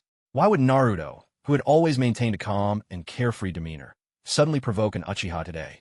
But there was no time to ask these questions, as the teacher in charge of class assignments had already entered the room. Originally, it would have been Irika, but since he had been seriously injured the day before, there was no way he could participate in such matters today. Even so, the teacher who had arrived was someone they all recognized. He was also an instructor at the Ninja Academy. After entering, he quickly glanced over everyone present. The classroom was quieter than ever, far more silent than during any lesson. Each student, afraid to miss any important information, listened with rapt attention as they awaited the class assignments. I'm sure all of you are aware of the upcoming class divisions. What comes next is probably what you've been waiting for, the assignment of teams. Due to an emergency, Irika-sensei couldn't make it today, so I'll be the one to announce the team lists. In a moment, your new instructors will come to collect you, and you'll have the chance to get to know them better. Whether it's in ninjutsu training or other aspects, your team leaders are all jonin of the Hidden Leaf Village. Now, I'll begin announcing the teams. The teacher took his place at the podium, addressing the eager children. He took a moment to glance at Sasuke Uchiha, who sat by the window, staring away and showing no interest in what was being said. After a brief pause and another look around the room, he slowly picked up the sheet of paper in his hand, the one listing every student and their team placement. I'll begin now. Team 1, Team 2, Team 3, Team 7, Sasuke Uchiha, Sakura Haruno. No sooner had he called out Sakura Haruno's name than the young girl, forgetting the tense silence in the room, leapt up and shouted with excitement. The teacher announcing the teams shot her a disapproving look, but continued. Naruto Uzumaki. At the moment his name was called, Sasuke, who had seemed indifferent just moments before, immediately turned his gaze toward the podium, then twisted around to glance at Naruto, who sat in the very last row. Team 8, Hinata Hyuga, Shino Aburame, Kiba Inuzuka. Team 9, Team 10. The team assignments were exactly the same as in the original story. Nothing had changed. Everyone found themselves placed exactly as expected, though Hinata couldn't help but feel a slight pang of disappointment. Although she had already known in advance who her teammates would be, when the names were actually called and the teams were assigned, she still felt a touch of reluctance. Glancing over at Naruto beside her, Hinata once again had the sense that he seemed to know everything that was about to happen. 3 to a team, the arrangements for everyone were now firmly in place. After finishing reading the names from the podium, the instructor slowly folded the paper in his hand and, without even glancing at them, said, "All of you stay here and wait. Each team, wait for your own team leader to come and take you away." In fact, the instructors waiting outside had been prepared for some time. Now, they were just waiting for the signal to collect their students. Team 1, follow me. Team 5, Team 9. One by one, most of the instructors stepped into the classroom, gathering their assigned students and leading them out. The 7th team, as always, was left behind. There were only 3 of them left in the classroom. Naruto was still sprawled over his desk, fast asleep. Sasuke Uchiha kept his gaze fixed on the world outside the window. That left Sakura Haruno, who kept stealing glances at the 2 boys, though, of course, her eyes lingered mainly on Sasuke. "Why isn't our teacher here yet?" Sakura asked, her impatience clear in her voice. The The three sat in silence, not speaking a word to one another. In the quiet of the classroom, the stillness became almost stifling. Naruto, completely unconcerned by everything around him, began to snore audibly as he lay there. Sasuke, I'm really happy to be in the same team as you. From now on, we're teammates, so I'll be counting on you to look after me. Sakura left her seat and leaned forward, hands on Sasuke's desk, smiling up at him. So annoying, Sasuke shot back, his face cold and expressionless. Well. Sorry to keep you all waiting. I'm a bit late. Just as Sasuke finished speaking, a figure suddenly leapt in through the window and landed squarely on top of a desk, offering a completely unapologetic apology. You couldn't possibly be our teacher, could you? Sakura asked in disbelief. Kakashi's dramatic entrance didn't even rouse Naruto from his slumber, and Sasuke barely spared him a glance, as if he couldn't care less. What a troublesome bunch, Kakashi muttered with a sigh. Kakashi sighed helplessly, giving his forehead a gentle tap. He slowly closed the book he'd been reading, then suddenly slapped it down onto the table behind him. The booming sound jolted Naruto awake. He lifted his head and looked over with bleary eyes. Sasuke also turned his gaze, though his face showed nothing but cold indifference. Seeing that at last all three of them were paying attention, Kakashi broke into a smile and spoke in a gentle tone. Well, I can't say I'm fond of your attitudes, but since we've reached this point, I think it's necessary for us to have a little chat. How about we start by introducing ourselves? Maybe tell us your name, what you like, and what your dreams are for the future. My name is Sakura Haruno. Sakura began to speak as soon as Kakashi finished, glancing repeatedly in Sasuke's direction. Kakashi could only look troubled, finding it difficult to accept the peculiar mix of personalities in this team. He really couldn't figure out what on earth they were thinking. With a sigh, he turned his attention to the other two, or, more precisely, fixed his gaze on Naruto, who was sitting at the back. My name is Naruto Uzumaki. There are a lot of things I like, too many to list. There are plenty of things I dislike as well, but there's no point in saying them now. As for my dream, what do you think about me becoming Hokage? Naruto looked at Kakashi with a calm, steady expression as he asked his question. It's a good dream. If you work hard enough, maybe one day it'll come true, Kakashi replied dryly. Then he turned to Sasuke and asked, And you? My name is Sasuke Uchiha. I don't really have any hobbies. There are a lot of things I dislike. My dream is to kill that man. Sakura froze at Sasuke's words, while Naruto seemed completely unconcerned. As for Kakashi, it was as if he'd already anticipated this answer. Shouldn't you introduce yourself too? Sakura looked at Kakashi expectantly. Well then, my name is Kakashi Hitaki. My life, my dislikes, my dreams. Oh, come on. So in the end, all we learned is your name. Sakura pouted, looking at Kakashi with an exasperated expression. Kakashi Hitaki, elite jonin of the Hidden Leaf. Became a genin at 6, chunin at 8, jonin at 12.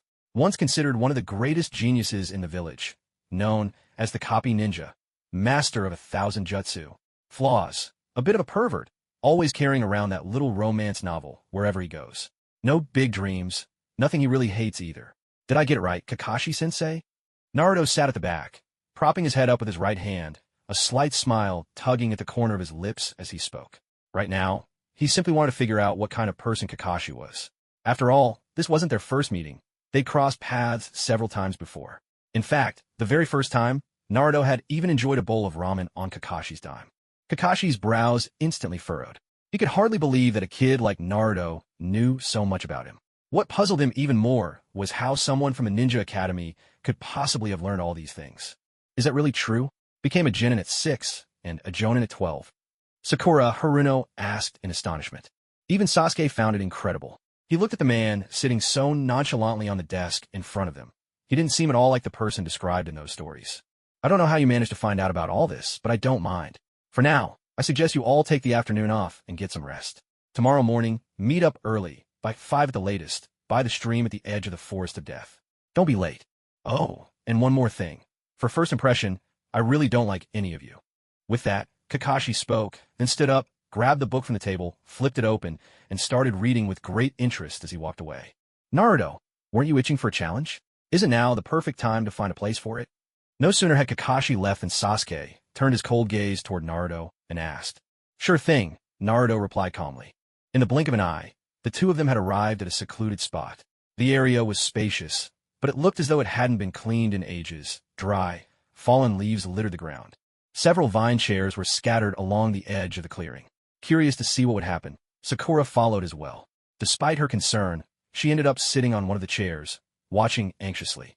High up on the edge of the clearing, perched on a tree branch, was someone else, face masked and a small yellow book in hand, quietly watching the proceedings from above. "If you've got the nerve to provoke me, then let's see what you're really made of," Sasuke said coldly, then suddenly charged forward with a sweeping kick. But before he could get close, Naruto simply hopped back several meters and landed comfortably in one of the vine chairs. Was he refusing to fight? That was certainly not the case. In the very spot Naruto had just vacated, a flurry of popping noises erupted as a dozen shadow clones suddenly appeared. A loser is still a loser. No matter how many of you there are, it won't change a thing. Sasuke charged forward once again, facing more than a dozen Narutos rushing at him. Whether he used his legs to kick or his fists to punch, every strike would make one clone vanish. But just as one disappeared in front, a puff of smoke would instantly appear at the back, and the number of clones never seemed to decrease. Naruto, meanwhile, didn't say a word. He simply sat there, calmly enjoying the spectacle of the two sides clashing. Whenever a clone vanished, he would immediately summon a few more to replace them. One enormous chakra. Perched atop a tree, Kakashi lifted his eye patch, revealing his Sharingan. The three-tomo wheel was now in full view. With it, he could clearly see the vast, almost unimaginable amount of chakra swirling within Naruto. The battle dragged on for nearly half an hour, with Sasuke slowly breaking through what seemed like an endless tide of clones, one by one. Yet by the end, it was as if nothing had changed.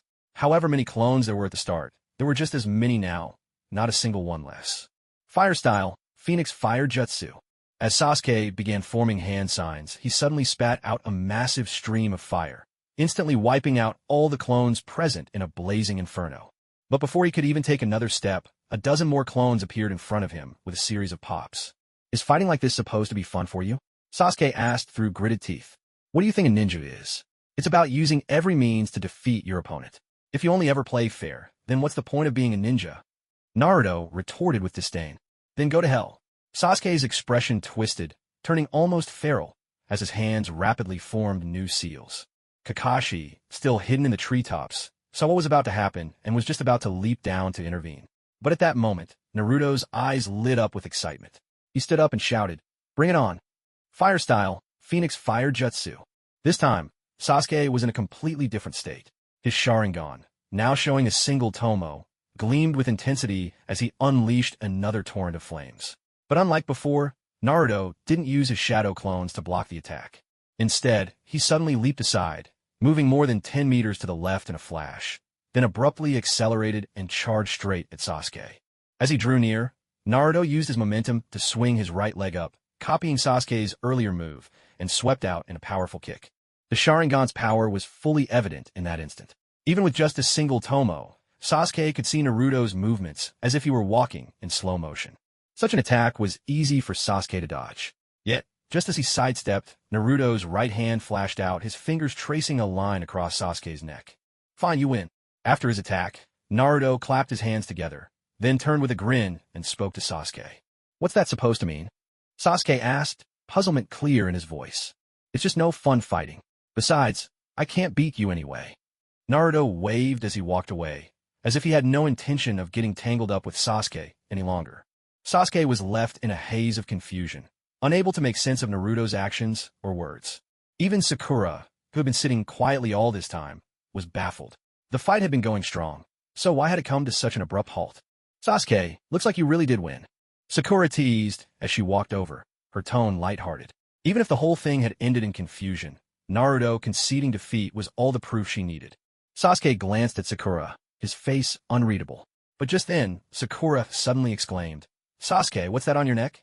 At her words, Sasuke's brow instantly furrowed. He said nothing, and simply strode off in another direction.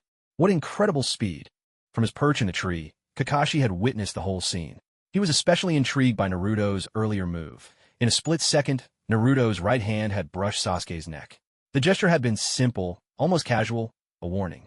Today it was just a finger, but tomorrow it could be a blade. Naruto's speed had been so astonishing that even Sasuke's single tomo Sharingan hadn't caught it. Kakashi couldn't help but view Naruto in a new light. He had already harbored suspicions about Naruto's actions. There was always something mysterious about the boy. If Naruto trained as much as he claimed, his strength would surely be far greater than it appeared. In fact, Kakashi was certain Naruto was hiding things he himself couldn't begin to guess, and more than a few at that. Even as an elite jonin, Kakashi found himself unable to see through this boy's secrets. After leaving the battlefield, Sasuke made his way to a restroom. He gazed into the mirror at the gray smudge on his neck. Naruto's doing, clearly, made from some dust he'd snatched from the ground. Seeing this, Sasuke smashed his fist into the sink, trembling with fury, his teeth clenched tight in frustration. What stung most was how Naruto had humiliated him on his way out.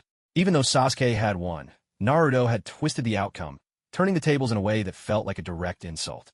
For someone who carried the pride of the Uchiha name, it was an unbearable humiliation. Sasuke's anger ran so deep that his fingernails dug into his palms, drawing blood that trickled between his fingers. For Naruto, at his current level, a fight like this could be settled in the blink of an eye. To him, Sasuke was nothing more than a complete weakling. Someone who did nothing but complain about his lot in life without putting in any real effort. How could such a person talk about avenging himself, let alone anything else? Night fell. Naruto, why do you always like coming to this place? Hinata sat on a large stone beside the stream, near the Forest of Death, watching Naruto with curiosity as she asked her question. This spot had always been Naruto's favorite since he was a child. It was a wide open area, but surrounded by massive trees that blocked the view from afar. From the outside, you'd never know anyone was here. What's more, their meeting place for tomorrow was actually just about 2 miles ahead, along this very river. It's mainly because it's so peaceful here, and I've hidden a lot of my secrets in this place. I like being alone, looking up at the huge moon in the sky, soaking in the tranquility of it all. It gives me space to think about the future. Or really, there are all kinds of reasons. Naruto explained. It really is a lovely spot. But why did you want me to find you today? Hinata asked, a hint of confusion in her voice. No particular reason. I just wanted to spend some time with you. Is that not allowed? Naruto turned his head, his lips curving into a small smile as the moonlight illuminated Hinata's profile. Hearing this, Hinata, who had been perfectly calm until now, suddenly blushed furiously. The redness crept from her neck all the way to the tips of her ears, her cheeks so flushed it seemed they could almost drip with embarrassment. Are kids these days all like this? Starting so young already? In the distance, high up in the thick branches of towering tree, 2 figures stood observing them. One was Kakashi, who never went anywhere without a book in hand. The other was Hiashi Hyuga, his Byakugan activated as he watched every move of the pair below. Kakashi alternated between glancing at his book and peering at the 2 young ninja, noting the growing closeness between them. He finally closed the book with a snap, looking rather astonished as he addressed Hiashi. Hiashi, for his part, wore the pained look of a father who felt like a pig was rooting through his prized cabbage. The heartache was too much for words, and he could only let it dissipate by clenching his fist tightly. You know about Naruto's situation, don't you? He's been in and out of your Hyuga household plenty of times. Just how much do you really know about the kid? Kakashi asked, turning to Hiashi. How much do I know? He's your student now, isn't he?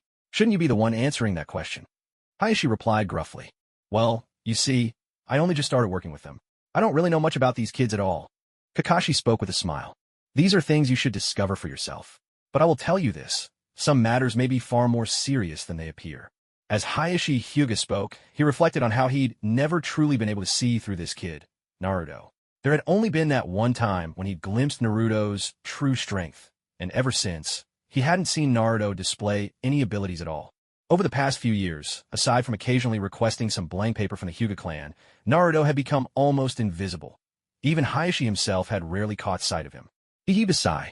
No matter how you look at it, everything just seems so troublesome. None of them know how to put my mind at ease. That brat, why is he sitting closer and closer? Kakashi grumbled on his side, while Hiashi, observing with his Byakugan, grew increasingly furious at the scene unfolding before him.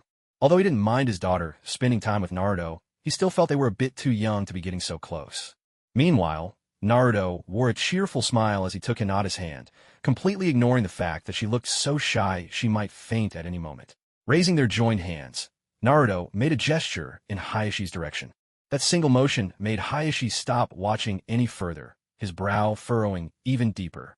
In his mind, if that gesture had truly been directed at the 2 of them, it could only mean that, despite the distance, Naruto had already sensed their presence. If that was really the case, Hiashi couldn't even begin to imagine how Naruto managed it. But he chose not to mention this to Kakashi. With a silent sigh, he turned and leapt away, bounding through the trees behind him. If Naruto could sense him, then it was clear there wouldn't be any reckless behavior. Rather than forcing himself to interfere in his daughter's life, perhaps it was better to simply let things play out as they would. Kakashi watched Hayashi leave, completely at a loss. As he pondered the situation for a moment and turned back, he found the large rock empty.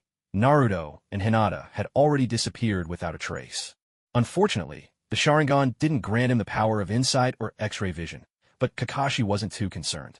If they were gone, so be it. After all, he'd see them again tomorrow. The next morning, Naruto woke up in bed, glancing at the clock. It was already around 10 a.m. This was probably the latest he'd ever slept in all his years as a student. After all, starting today, he would be saying goodbye to school life for good and officially stepping into the world of ninja. Glancing at the time, Naruto didn't pay any attention to the meeting time they'd arranged yesterday. Instead, he leisurely tidied up his room before finally heading out the door. Once out on the bustling street, his first order of business was to enjoy a good meal. Only after that did he start making his way toward the rendezvous point. By the time he arrived, it was nearly 11 in the morning. Even from a distance, he could see Sakura Haruno, either sitting on the ground or wearing a look of utter bitterness. The two of them had apparently arrived exactly at the time agreed upon yesterday. They'd been waiting since 5 in the morning without so much as a bite to eat, and were now so hungry that their stomachs felt completely empty. When they saw Naruto approaching, Sasuke Uchiha, who had been sitting, shot to his feet in anger. As for Sakura, she glared at Naruto and shouted, "What took you so long? Wasn't I right on time?" Naruto replied, a slight smile playing at the corners of his mouth as he looked at Sakura. "Naruto, were you mocking me yesterday?" Sasuke demanded, his voice full of anger. The whole ordeal had kept him up all night, and the frustration had only grown since then. Why let something like that bother you?" Naruto stepped forward, giving Sasuke a friendly pat on the shoulder, still smiling. But that gesture only made Sasuke even angrier. In a flash, he reached out, trying to grab Naruto's shoulder and challenge him again. Yet, Naruto was a step ahead. By the time Sasuke's hand shot out, Naruto had already moved 2 or 3 meters away. Sasuke was left speechless, shocked by Naruto's speed. His competitive spirit burned even brighter, making him itch for another fight. But before he could act on that urge, a familiar figure appeared in their line of sight. Kakashi's arrival only pushed Sasuke further to the edge. He called out to Kakashi even faster than Sakura, shouting, "Seriously, can't you ever be on time?" "Oh, my apologies. I overslept today. Didn't realize I was late until I got here," Kakashi replied, smiling as if nothing were amiss, not a hint of real apology in his voice. "That's what you call a little late? I thought you were keeping us from having breakfast because something special was going on. I even skipped dinner last night. Now I'm so hungry I can barely stand," Sakura complained weakly. "Well then, here's the deal. If you pass my test today, I'll treat you all to barbecue," Kakashi said, beaming once again. "Really?" Sakura asked the question. "Of course it's true, provided you pass the test," Kakashi confirmed. Sakura, who had been low on energy, perked up instantly at his words, as if her spirits were suddenly restored. The three of them lined up side by side. Kakashi stood directly in front of them, his usual smile fading from his face. Though his eyes never left the book in his hands, his voice grew deep and serious as he said, "From the very beginning, none of my students have ever passed this test. I wonder if you three can convince me that you deserve to pass. The rules are simple. The three of you must take these 2 bells from my waist.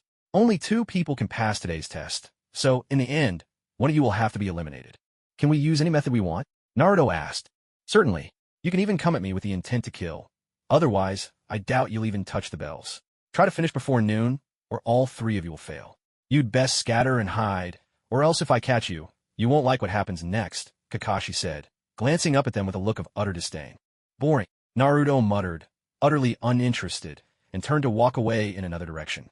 Seeing this, the other 2 quickly melted into hiding as well. In the blink of an eye, the vast grassy field was empty. Kakashi was the only one left in sight. A heavy sigh escaped him after a while. Kakashi leaned against a tree, bored, returning to his little romance novel. Just then, a sudden gust of wind swept through, shaking the branches and sending a cascade of leaves drifting down. Sensing something unusual, Kakashi immediately shifted dozens of meters away in an instant. The next moment, the falling leaves burst into clouds of smoke, and out of the haze surged a swarm of Narutos, shadow clones charging in, reckless and relentless. The multi-shadow clone jutsu, overwhelming in numbers, was effective against opponents of similar strength, but against someone with a vast power gap, it was useless. Kakashi formed a seal with one hand and suddenly shouted, "Fire style! Fireball jutsu!" A massive fireball roared toward the cluster of Naruto clones. In an instant, the horde was consumed and vanished in puffs of smoke. "Where's the real one?" Kakashi's single exposed eye swiftly scanned his surroundings. He had already pinpointed the whereabouts of the other two, but Naruto had been elusive since he broke away. There was no sign of him at all. Within Kakashi's perception, Naruto's clones seemed to be everywhere, scattered across the field. Yet as for the location of the real Naruto, even after surveying the entire area, he couldn't sense any trace of where the true body might be hiding. Meanwhile, the real Naruto was sitting leisurely atop a tree, taking in a different scene altogether. This setting was nothing like the arena where his own match was supposed to be held. Not far away was the gathering spot for Team 8. They too were locked in their own battles. Naruto had come here for one simple reason: to see how his future bride was doing. In other words, from the very beginning, he hadn't set foot on his own arena at all. The one heading there had just been one of his shadow clones. That, precisely, was why Kakashi had been unable to locate him from start to finish. But as Naruto reclined comfortably on the tree branch, observing the situation ahead, something strange suddenly happened. For no apparent reason, it felt as though snowflakes began to drift before his eyes. Everything around him was perfectly normal, and yet, in this weather, snow was impossible. Genjutsu release. Now, what kind of team was Team 8? This was a group trained entirely for reconnaissance.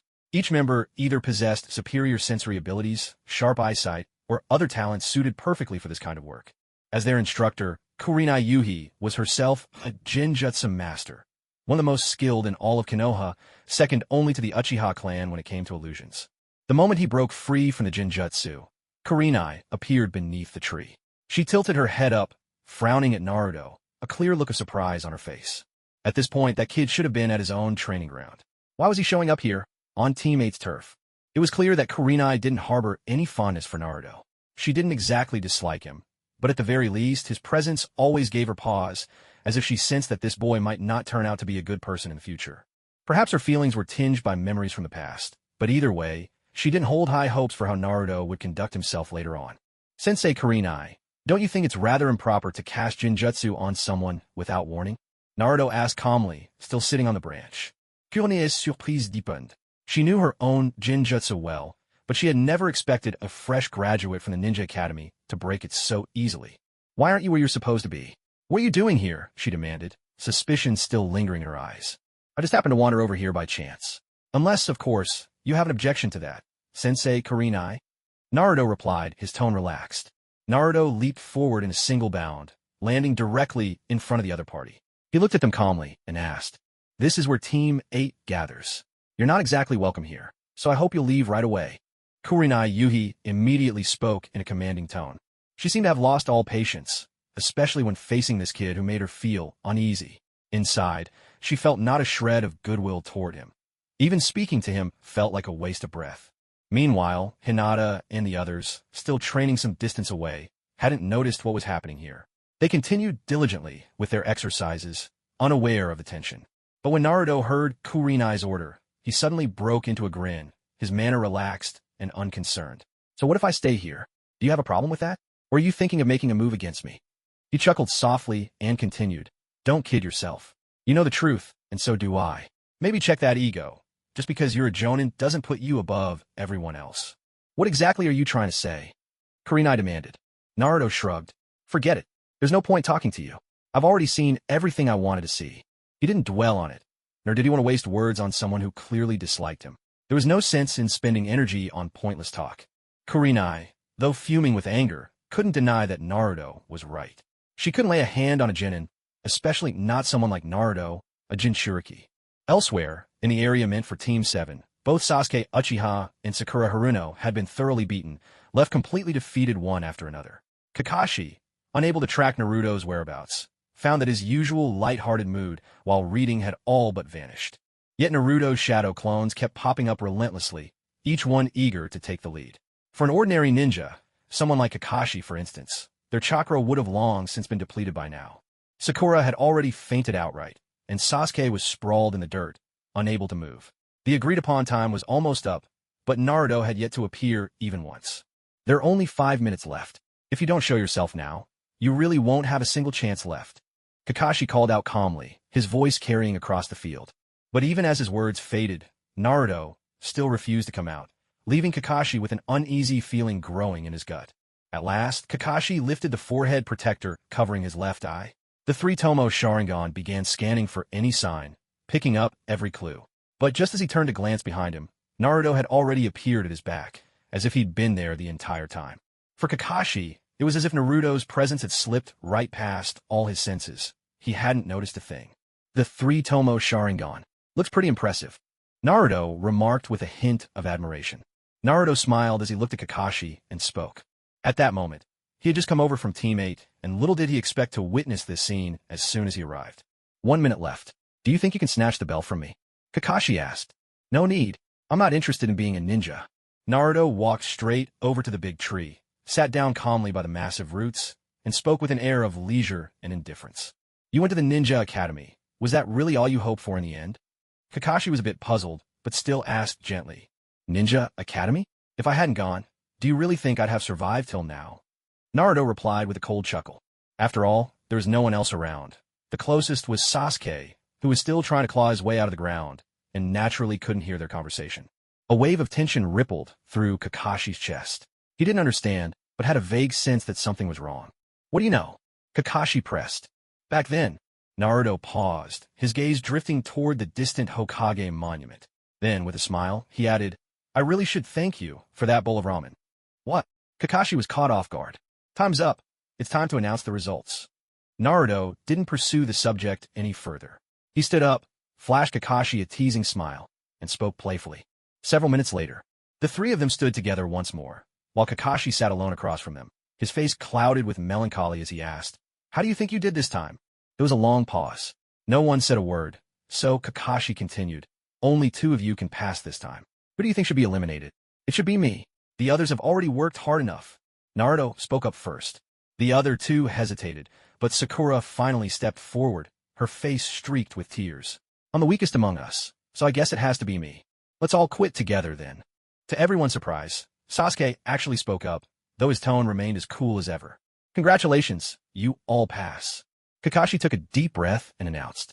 The other 2 were clearly surprised and delighted, but Naruto accepted it as though it was only natural. No matter what the 3 of them did, the outcome would always be the same. They would all pass.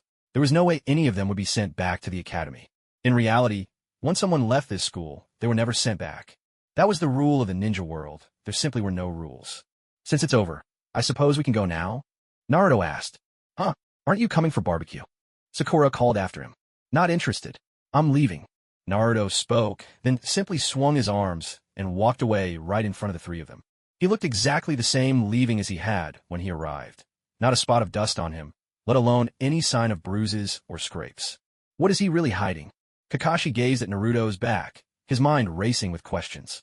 Everything Naruto showed him seemed deliberate and flawless, yet there were far too many things that defied explanation. Their very first team gathering had ended on a sour note. Though they had officially taken their first step to becoming true ninja, Naruto himself felt nothing at all about it. Kakashi couldn't tell what Naruto truly knew, but one thing was certain. Naruto was far from simple, no matter how he might appear. In the world of ninja, age had never been the measure of a person's worth. After all, Kakashi himself had set foot on the battlefield in his early teens. Times might not be as harsh now, but within this environment, maturity could never be judged by age alone. Besides, he had no idea what truly went on in Naruto's heart. For now, the only thing he could do was try to understand this boy as much as possible. As the Jinchuriki of the Hidden Leaf Village, Naruto could not be allowed to make any critical mistakes. Meanwhile, on Naruto's side, now that he had mastered the multi-shadow clone technique and could display it openly, everything he did and the way he did things was about to rise to a whole new level. Inside the room, 5 or 6 Narutos squeezed together, each with a thick stack of papers before them, pens in hand, scribbling calculations without pause. Yet the real Naruto lay at ease on the bed, eyes fixed on the ceiling, his mind spinning with thoughts. Where exactly is the problem with the spatial calculations? I've been at this for a year or 2, and still haven't found a solid lead. One of the calculating clones grew restless, scratching his head in frustration as he turned to the others. At this point, all we're missing is experimental data. Just crunching numbers in here. Even if we worked for another 2 years, I doubt we'd get a working trajectory, let alone take the Flying Thunder God technique to the next level. The amount of data we need to process is enormous. Another clone chimed in. How's the calculation of chakra integration coming along? The real Naruto, lying on the bed, suddenly sat up and asked the clones. It's just like with the calculations for the Flying Thunder God technique, the clones said. We're lacking experimental data. With only calculations to rely on, we don't know the exact method of implementation. If we had even one solid, reliable reference, our calculations could progress by leaps and bounds. Naruto understood this all too well. Staying in the Hidden Leaf Village had already put limits on how far he could go in many respects. With nothing to compare against, he had to create everything from scratch. But data is something that cannot tolerate a single mistake, and this was only the first step. Why not just wait a few more months? Another clone suggested. By then, we'll be allowed to leave the village. If things go according to the usual path, we'll run into an ice release ninja. Using him as a reference would solve a lot of our problems, wouldn't it? That's true, said another clone, nodding in agreement. Right now, we really don't have any way forward. We've gathered a lot of data, but we still can't perform real experiments. Even if we stay in the village, we can finish the theoretical work, but when it comes time to actually test things, we hit a wall. The others nodded in understanding as well. After all, things had reached a bottleneck. Naruto had already analyzed all the ordinary jutsu, and even the new moves he developed himself were too numerous to count. All of this was based on chakra as the foundation, with elemental properties as support, and further enhanced by combining nature transformation with shape transformation. With such a solid base, whether it was attack or defense, everything could be supported by the data right in front of him. Especially when it came to the calculations for offensive and defensive properties, he had already reached the highest level. Precise calculations allowed things to proceed with half the effort and double the results. For Naruto, many challenges still lay ahead, especially the problem he pondered most, merging different properties to create new Kekkai Genkai. Nothing is ever accomplished in a single stride. All the difficulties he encountered were within his expectations. Now, many opportunities awaited him, so Naruto wasn't as anxious as he might have been. Having officially become a ninja, it was finally time for him and his friends to start taking on missions. Though they had to report to the mission hall every time to accept a task, as freshly graduated ninjas, the Hidden Leaf Village had strict rules for them. The rule was that certain requirements had to be met for every mission. As long as they performed missions within the village, the missions were almost always ranked D level. To leave the village, the minimum was a C rank mission. Though all of this felt quite miserable for rookies like them, it was a necessary part of their training. On their first day of assignments, Kakashi took them straight to the mission hall. The tasks listed were almost all things like pulling weeds, catching cats, or chasing after dogs, chores that ordinary people could easily handle. Much less for them, as ninja, to be sent on such errands, but there was really no helping it. That first day, Naruto tagged along obediently. At home, he left behind a bunch of shadow clones, while outside, there were more of him running, training, or practicing, all to make the most of every minute. Unlike before, when evening came and he finally dispelled his clones, he would collapse in a bed, completely exhausted. It was the Uzumaki clan's physical constitution that was his greatest trump card. No matter what pain or fatigue he suffered, he would recover almost completely overnight. Yet the benefits were obvious. The results of his clone's training were directly transferred to his real body. Where others needed 10 days of hard work, he could get the same results in just one. The price was the constant, bone-deep fatigue he endured every day, but by now, it was simply part of daily life. On the second day, when it was time for another mission, Naruto didn't even bother to show up himself. He sent a shadow clone to trail after the others. Aside from Kakashi, neither of his teammates noticed anything unusual. Watching this unfold, Kakashi could only frown and continue on, choosing not to call attention to it. Back at the mission hall, Kakashi absent-mindedly plucked a task from the D rank board. Why is it another cat-catching job? Sakura stared at the mission details, exasperated, her face full of annoyance as she looked at Kakashi. Kakashi's expression didn't change. The first missions were always like this. Nearly every team started with the exact same tasks. Can't we do higher-level missions yet? Sasuke asked, a hint of curiosity in his voice. With your current abilities, what else could you possibly handle? Finish 100 D-rank missions first, then we'll talk about the rest. Kakashi's one, I remained focused on his book, but the other kept flicking over to Naruto from time to time. His tone was calm as he answered, responding to Sasuke's question. At the rate of 1 D-rank mission a day, it would take them at least 3 months before they could even think about leaving the village. But for now, all they could do was follow the standard routine. Teacher Kakashi, when will this ever end? Every day, it's the same kind of mission. Won't we just die of boredom? Sakura Haruno looked at Kakashi with a face full of dejection as she asked, if you have so much energy for complaining, why not put it into finishing the mission? If you can get it done this morning, you can pick up another one in the afternoon. That way, you could finish 100 of these D-rank missions in half the time. Maybe then I can finally request a different kind of mission for you. Kakashi's lips curled into a casual smile as he spoke to them, his tone light and effortless. Perhaps it was exactly this kind of remark that instantly lit a fire under them. Sakura's earlier gloom vanished, replaced by a sudden surge of excitement, as if she'd just received a burst of energy. In Kakashi's gaze, Naruto stood quietly, his expression unchanged, simply standing there with a calm air. There was always something about this kid, so many things that seemed hidden beneath the surface, yet impossible to put into words. Leaving behind a shadow clone, Kakashi himself set off for a stroll, but unlike before, this time he had a clear goal and direction in mind. "You're such a busy man. How do you have time to visit us?" Still inside the Hidden Leaf Village, but in a different place, deep in the woods, Hinata and her teammates were diligently working on their own mission. From a distance, Kurenai Yuhi and Kakashi watched over the three, their eyes never leaving them, as if worried something might go wrong. Kurenai was clearly surprised to see Kakashi and asked him with curiosity, "I just want to talk to Hinata from your team and learn a few things." Kakashi answered seriously, "So, you're here to ask about Naruto, aren't you?" "That's right," Kakashi replied, not trying to hide it, though he was a bit surprised that Kurenai had guessed so easily. He asked with some curiosity, "How did you know?" "I only found out yesterday myself. That kid came to our training ground, so we had a chance to meet him." "So, tell me, what was your impression of him?" Kakashi inquired. "It wasn't good. He was very standoffish, and I just couldn't get a read on him. And as for his abilities, I suspect he's already way ahead of the other students. I can't say exactly how strong he is, but he's definitely not your average fresh graduate." Kurenai spoke honestly. From her understanding of Genjutsu, there was simply no way an ordinary new student could break through it so easily. That's why she was so certain. That kid really does have a lot of secrets. But up till now, we still don't know exactly what they are. That's why I'm here, to see if I can uncover something about him, Kakashi said with a smile. "Don't waste your energy. There won't be any secrets to find with Hinata, unless the interrogation unit gets involved and probes her mind. But as the heiress of the Hyuga clan, that's clearly out of the question. How can you be so sure? I asked her yesterday. No matter what I brought up about Naruto, that little girl, Hinata, wouldn't so much as mention a single word." Kurenai recalled her meeting with Naruto the day before. The first thing that came to her mind was that someone in her own class must be especially close to him, which eventually led her to ask Hinata about Naruto. But after all was said and done, she walked away with nothing useful at all.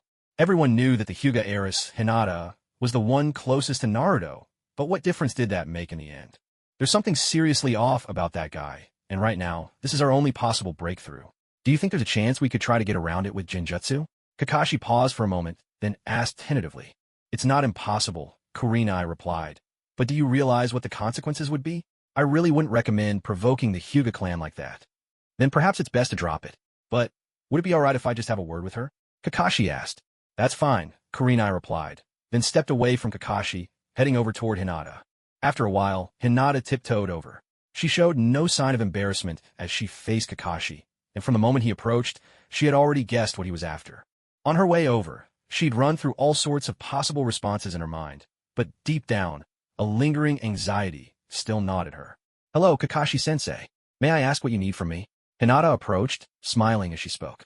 "Well, sorry to bother you," Kakashi said kindly, "but I was hoping to ask you a few things." "That's quite all right. What would you like to know?" "It's about Naruto." Kakashi's tone grew suddenly serious as he pressed his question.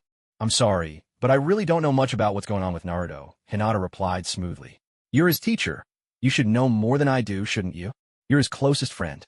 Could you help me understand him a little better?" Kakashi pressed again, a hint of resignation in his voice. "We're really just acquaintances. As for anything else, I'll have to ask you to investigate yourself. I have a mission to attend to. Sorry, Kakashi-sensei." With that, Hinata turned and walked away, giving Kakashi no chance to follow up. Of course, Kakashi could see through Hinata's evasions. But at this point, there really wasn't much else he could do. The plan here had completely hit a dead end, so the only thing left to do was to see what Naruto was up to. Meanwhile, the real Naruto was busy directing over a dozen shadow clones, all of them simultaneously conducting ninjutsu experiments, while another group of clones kept a vigilant watch on their surroundings. They were now at the very edge of the Hidden Leaf Village, right in the heart of the Forest of Death. As for the Umbu, they were stationed on the village's outskirts. With the entire Hidden Leaf protected by a barrier, there was simply no way anyone from outside could reach this place. As long as the ninjutsu being tested didn't reach S rank or cause too much commotion, it was unlikely to draw any attention. In the very center of the Forest of Death, Naruto's clones each took up strategic positions. At the very center, 5 or 6 more clones stood waiting. "This is the final attempt. Once we finish, we'll retreat immediately," test wind-style ninjutsu first, prioritizing defense. Naruto's true self shouted out. The 5 or 6 clones stationed on the perimeter began forming hand seals with one hand. A simple series of 5 or 6 seals, completed in less than a second. Then all at once, they slammed their palms onto the ground and shouted in unison, Earth-style, Mud Flow Fortress. In an instant, the hard ground was overtaken by flowing mud, shifting and reshaping until, in less than a minute, a massive platform nearly 50 meters across had formed. All around the platform, high walls rose up, forming a barrier to keep the effects of their experiments from spilling out into the forest beyond. Even so, Naruto wasn't entirely certain that outsiders wouldn't notice what was happening. To be safe, most of his clones leapt away, spreading out in a 2-kilometer radius to further reduce the risk of discovery. Once everything was in place, the clones within the arena grew intensely focused. One of them, without a word, began weaving hand seals, his hands shifting rapidly through a sequence of signs. In a blink, a new pattern of energy surged from his hands. Combining wind and fire, would have been an A-rank blaze, in that moment, erupted with the force of an S-rank attack. The clone assigned to defense stayed where he was, quickly forming 2 simple hand seals before shouting, Wind style, Wall of Wind. With his call, a transparent wall of whirling air rose up before him, the currents surging upwards from the ground. As the massive fire attack crashed into the barrier, the wall of wind swept up the flames, hurling them nearly 50 meters into the sky. The clone inside could feel the strength of this defense. He didn't even sense the slightest bit of heat. Even so, this level of protection could only guard against attacks up to S-rank at best. The advantages, it can be activated quickly, and it allows for counter-thrusts using the defense itself. Physical attacks are completely ineffective, and it's totally impervious to water, fire, wind, and lightning attacks. It's lightweight, and consumes very little chakra. The disadvantages, it can't defend against Earth-style attacks from within. Its flexibility is poor. If you face a ninja who specializes in speed and agility, there's a high chance you'll suffer unexpected kinds of damage. Overall assessment, defense capability is A+, but the weaknesses are obvious and potentially fatal. The clone reflected on the recent attack. This had been his first practical test, and at the same time, he was weighing the strengths and weaknesses of using multiple clones, helpful for clarifying the key points to watch out for in future battles.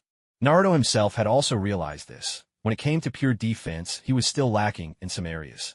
Next, clarify the situation with each jutsu. Adjust the data as necessary. If something can't be corrected, immediately note down what to watch out for during use, and work on strengthening memory and control. Naruto called out to his clone. The reason he'd come so far out to test these jutsu was simple. Everything needed to be backed by concrete data. He tried similar things back at the academy, but in practice, things were rarely so straightforward. The Hidden Leaf Village was like a watertight bucket. Everywhere you went, you were in someone's line of sight. There was no way to unleash large-scale jutsu in a place like that.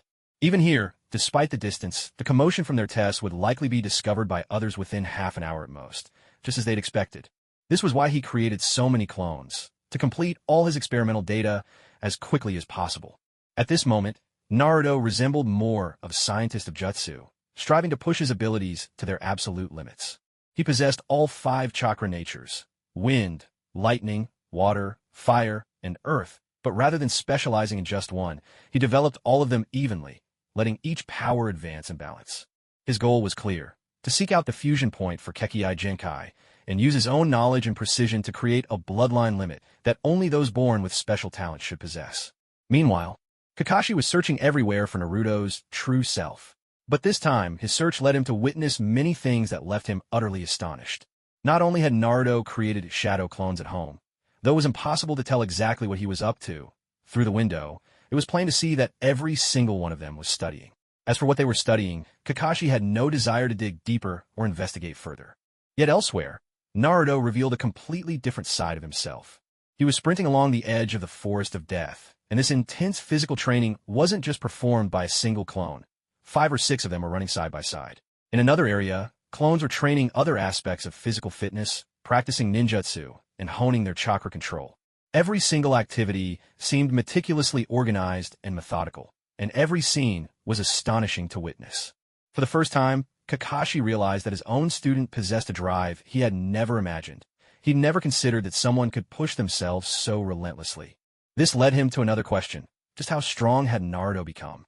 When he just graduated, Naruto's performance couldn't have been worse. Yet, for some reason, he'd chosen to hide his true abilities.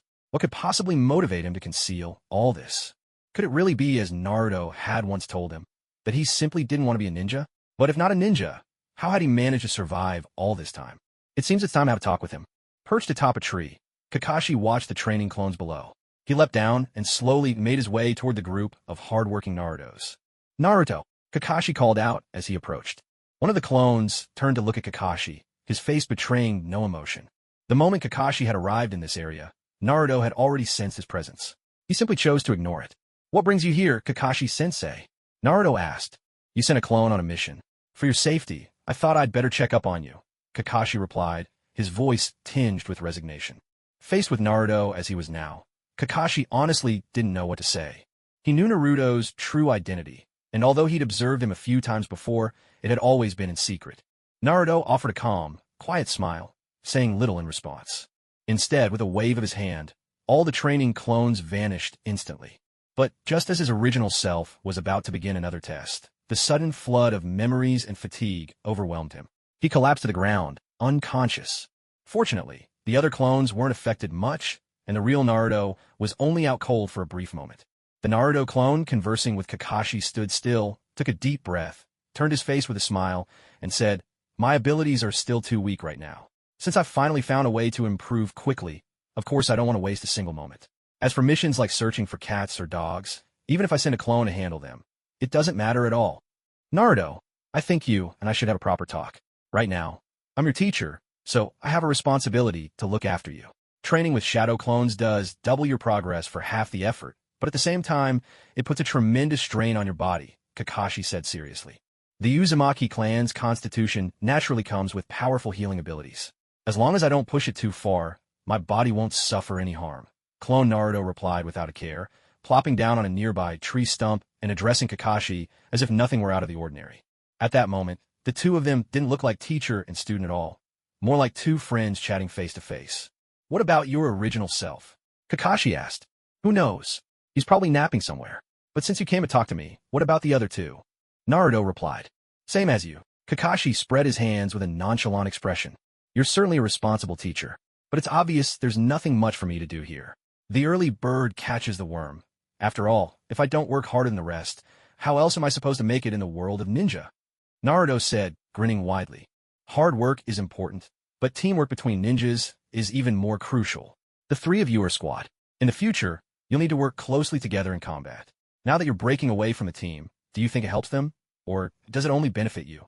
Kakashi paused to consider before asking. But in reality, what's the point of teammates?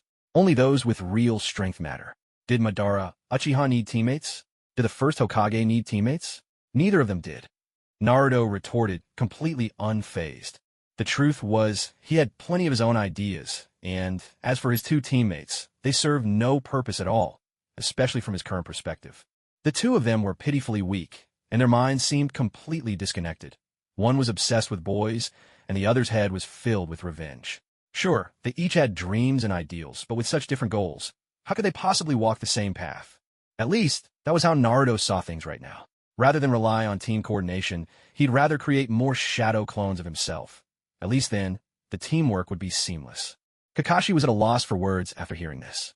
The truth was the two people he mentioned truly had no need for teammates anymore. They had become so powerful that they stood at the very pinnacle of the world. Yet, from Kakashi's perspective, this little one's way of thinking was undeniably dangerous. The trouble was, he couldn't quite figure out where to even begin when it came to teaching him. "Aren't you interested in learning about the way of ninjutsu training? All of that will be taught soon. You know, starting tomorrow, you really should join in with everyone else. Don't go off to train by yourself like this. It doesn't do you much good." Kakashi's tone was helpless, for these were the only words he could offer. In fact, as he mulled it over, he wondered whether he ought to report this. If a Jinchuriki started thinking in strange ways, the consequences could be minor or monumental. No one could predict how things might turn out in the future. Still, Kakashi wanted to give it another shot. After all, Naruto's very existence struck a deep chord within him. "I understand. If there's nothing else, I'll make sure to join in myself," Naruto replied calmly. "Naruto, what do you think of the Hidden Leaf Village?" Kakashi found a stone to sit down on and asked in a gentle tone. "Before I answer that, can I ask what you think of this village?" Naruto didn't answer directly. Instead, He tossed the question right back to Kakashi. Before Kakashi could respond, Naruto continued.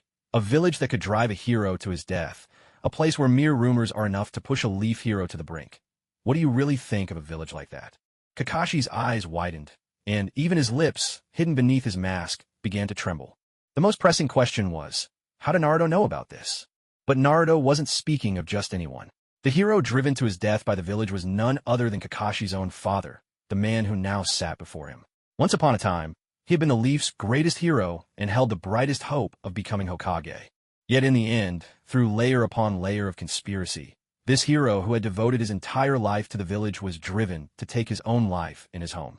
Back then, the darkness of that loss nearly swallowed Kakashi whole. For a long time, Konoha's former prodigy was unable to rise again. It was only in recent years that he slowly began to recover. What do you know? Kakashi asked in a low, heavy voice. Tsukumo Hatake, a Leaf Village elite jonin. During the Second Great Ninja War, he rendered extraordinary service for the Leaf. But in the end, none of it was ever recognized or acknowledged. Don't you think? Doesn't that make you feel deeply uneasy? Naruto asked his question. Kakashi sat there, his hands tightly gripping his knees. Unbidden, this little fellow had stirred up a simmering anger within him. Back then, he truly hadn't known what had happened.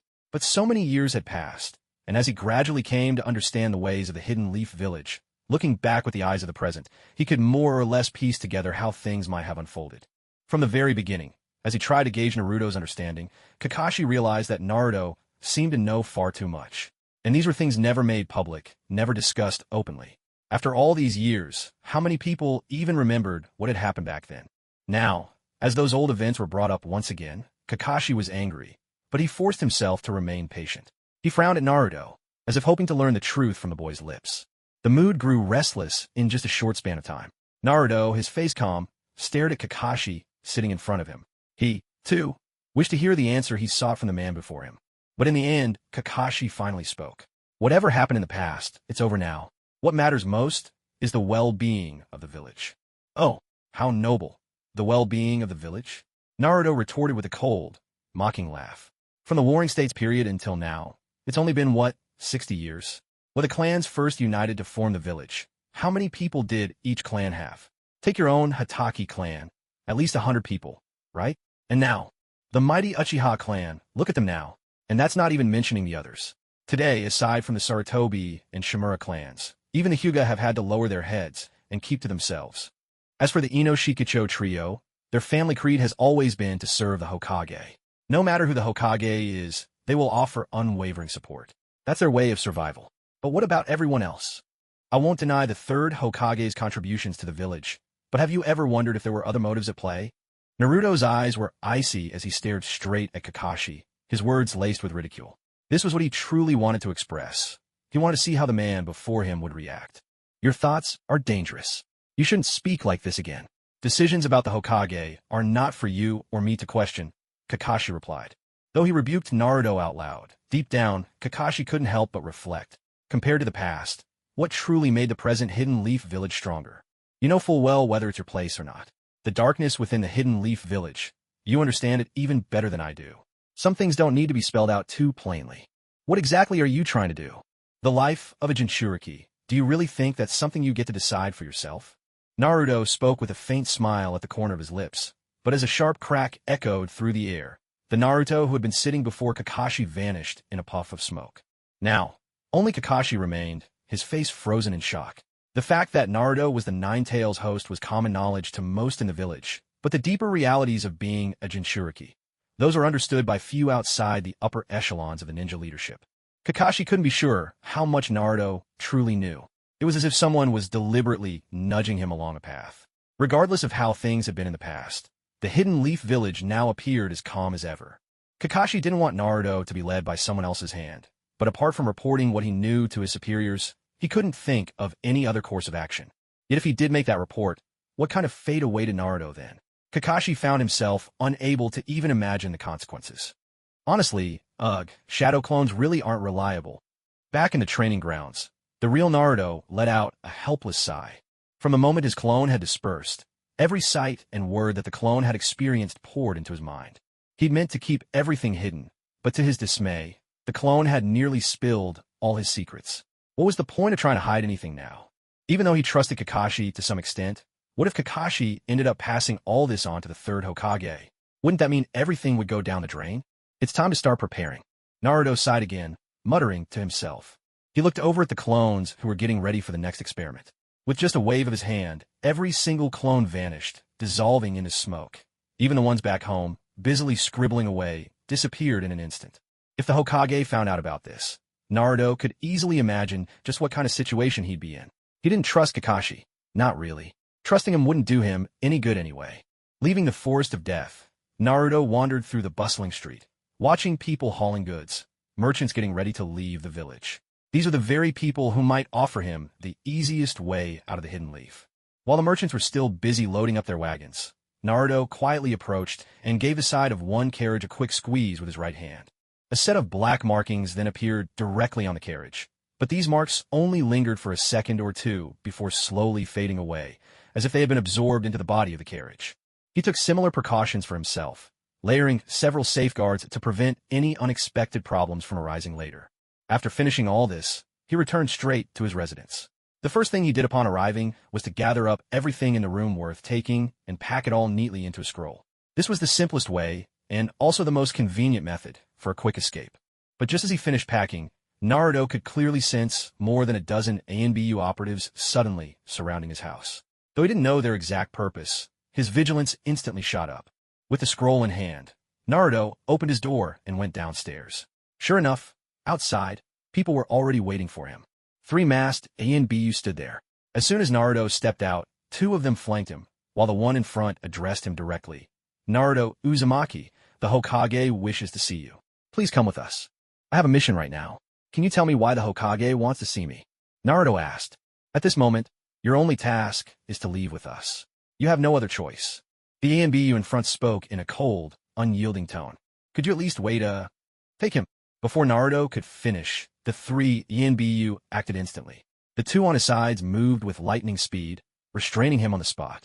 The very thing he'd feared most had finally come to pass. After enduring in silence for so long, it had come to this. Just because one of his clones had said a few words too many, he was now treated like this. Scenes from his childhood flashed through Naruto's mind in that moment. He felt the deep unfairness of Konoha, his growing aversion to everything here.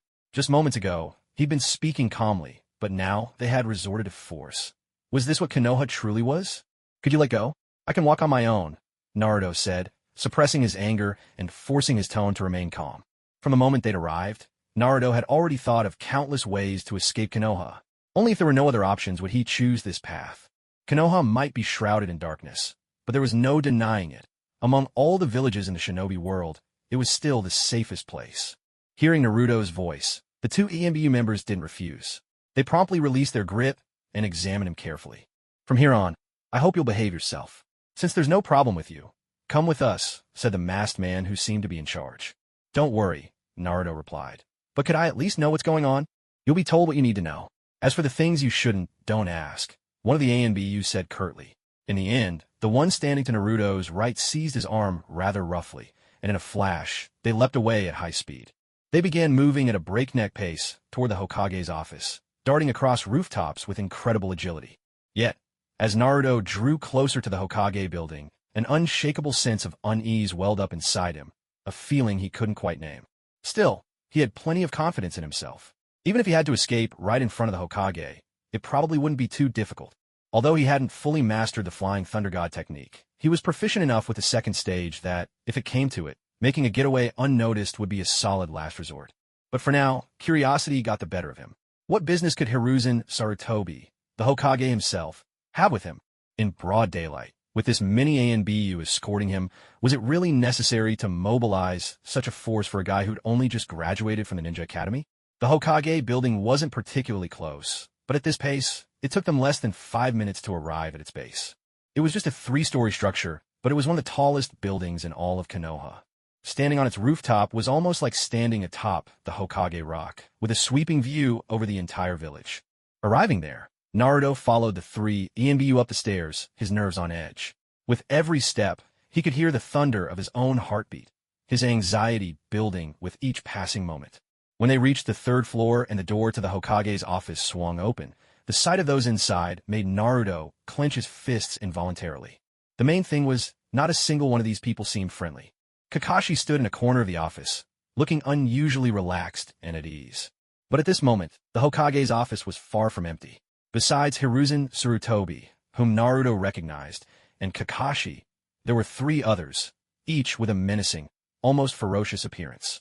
One of them needed no introduction at all. Although he'd never actually seen this man in person until now, Danzo's peculiar demeanor had long since etched itself deep into his memory.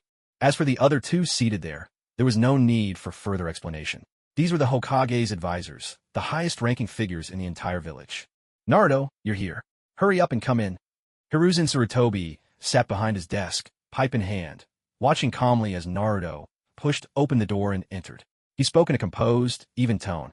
From the sound of his voice, Naruto felt a bit of relief settle in his heart. At least, judging from what the Nine Tails sensed, aside from Danzo, none of the others bore any ill will toward him. Grandpa Hokage, what's with all the commotion today? Why did you call me here? Naruto Uzumaki, mind where you are, and watch how you address your elders. Danzo barked at him, clearly displeased, before Naruto's question had even finished. That's enough, Danzo. There's no problem here. Hiruzen tapped his pipe lightly on the desk, turned his head toward Danzo, and then smiled at Naruto. There's nothing else to it. It's just that lately, the village's situation hasn't been entirely stable. So for the next month or so, you'll need to live together with your teacher Kakashi. At the very least, he'll be able to ensure your safety. That's all. Naruto asked, a hint of confusion in his voice. What else could it be? I thought it was something more serious. With so many people in the room, it felt like I was on trial or something. But if that's all, then I'm relieved. Living with Kakashi-sensei is no problem at all.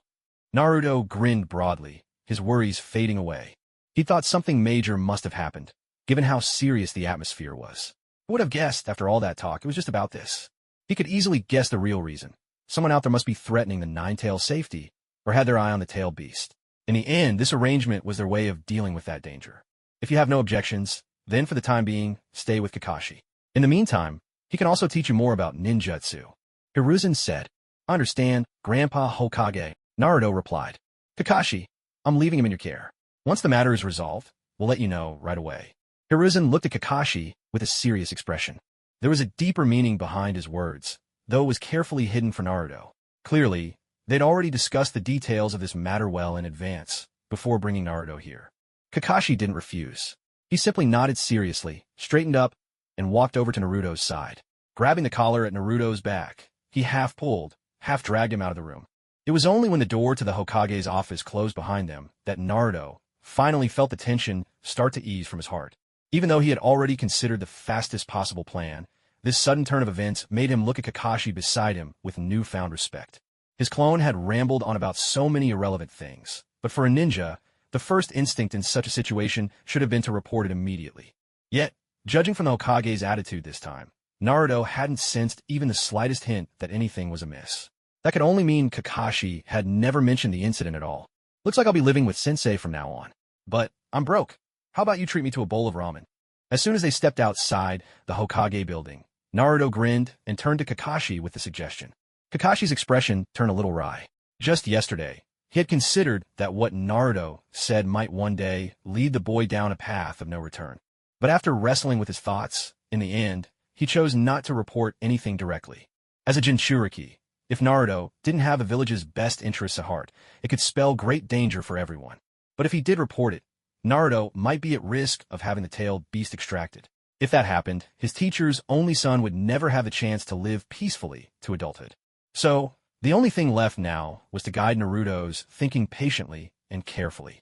Kakashi hadn't expected things to unfold like this, but at least by living together, he'd have more opportunities to observe Naruto's thoughts and understand him better. In the face of Naruto's request, Kakashi simply smiled gently and said, "All right, let's go. I knew you were the best. You know, the very first time I ever had ramen, it was thanks to you paying for me. Otherwise, who knows how I would have made a run for it." Naruto spoke as he watched Kakashi's reaction, recalling the first time they'd met. A memory almost 10 years old now. For a child barely 3 years old, to remember something from so long ago was already beyond ordinary understanding. But Kakashi didn't dwell on it. What really mattered to him now was Naruto himself, a person he still couldn't fully read and at times couldn't quite understand. Even after all this time together, Even when following and observing from the shadows, it felt as though everything he saw was exactly what the other wanted him to see. Those secrets hidden deep within, Kakashi didn't even have the right to approach. I've long forgotten what you're talking about, but this time, order whatever you want. I won't be stingy. Kakashi smiled as he placed his hand on Naruto's shoulder. With his arm around him, he led him straight toward Ichiraku Ramen. From that moment on, whether in daily life or on missions, Naruto was almost always at Kakashi's side from dawn till dusk. This was in fact Kakashi's task as well, to protect the Jinchuriki of the Nine Tails. The Hatake clan, though now in decline, still bore the remnants of its former glory. Kakashi's home was considered one of the larger ones in all of Konoha, and it wasn't far from the bustling downtown district. It boasted a spacious courtyard and at least a dozen rooms at the back, though most appeared cluttered and disorganized, untouched for so long that the dust on the surfaces was nearly an inch thick. Naruto's assigned room was right next to Kakashi's. It was big, far larger than anywhere he'd ever stayed before. But the moment he pushed open the door, a cloud of dust rushed out to greet him. The room felt as if it had never been opened, giving off an eerie, unwelcoming air that made it difficult to even step inside. From today onward, you'll probably be staying here for quite a while. Tidy up as you like, and let me know if you need anything, Kakashi said. He didn't even bother glancing into the room, likely already aware of its condition, and spoke to Naruto in an easy, indifferent tone. No problem, Naruto replied, forming hand signs with both hands and calling out loudly, Multi-shadow, clone jutsu. With a burst of smoke, 5 or 6 clones appear at once. Yet as they took in the scene, the clones exchanged uneasy glances. None of them seemed eager to step into the mess and begin cleaning. But in the end, each clone got to work inside the room, scrubbing every surface with care. Anything broken or no longer usable was tossed out without hesitation. In less than half an hour, the once chaotic room had been transformed into a clean and orderly bedroom. 2 months later, time slipped by quietly, and 2 months had passed before they knew it. In that span, they had taken on nearly every D-rank mission available, though each day's assignments were much the same as always. If they weren't helping someone pull weeds, they were helping others look for lost cats or dogs. Tasks like these did nothing to improve their abilities, nor did they provide any real combat experience. But there really wasn't any other option. Now that he lived with Kakashi, Naruto could only resign himself to following along with these missions every day. Although they were rather dull, at least they brought a bit of income. Up until today, their assigned task was to search for a certain medicinal herb in the Forest of Death. This wasn't a particularly complicated mission, and the Forest of Death wasn't nearly as terrifying as its name suggested. All in all, it didn't even require them to leave the boundaries of the Hidden Leaf Village, and with an elite jonin accompanying them, there was virtually no risk of danger. Why do we have to take on this kind of mission again? Not only does it pay so little, but we even have to trek all the way out here. If a mosquito bites us, the medical bill would cost more than the reward. Sakura grumbled as she walked, her complaints spilling out ever since they'd entered the Forest of Death. If you spent half as much time working as you did complaining, I bet we'd have finished the mission by now. Focus on how to get it done, Kakashi said casually from behind, strolling along at an easy pace, eyes flicking up now and then from his little orange book to scan the path ahead.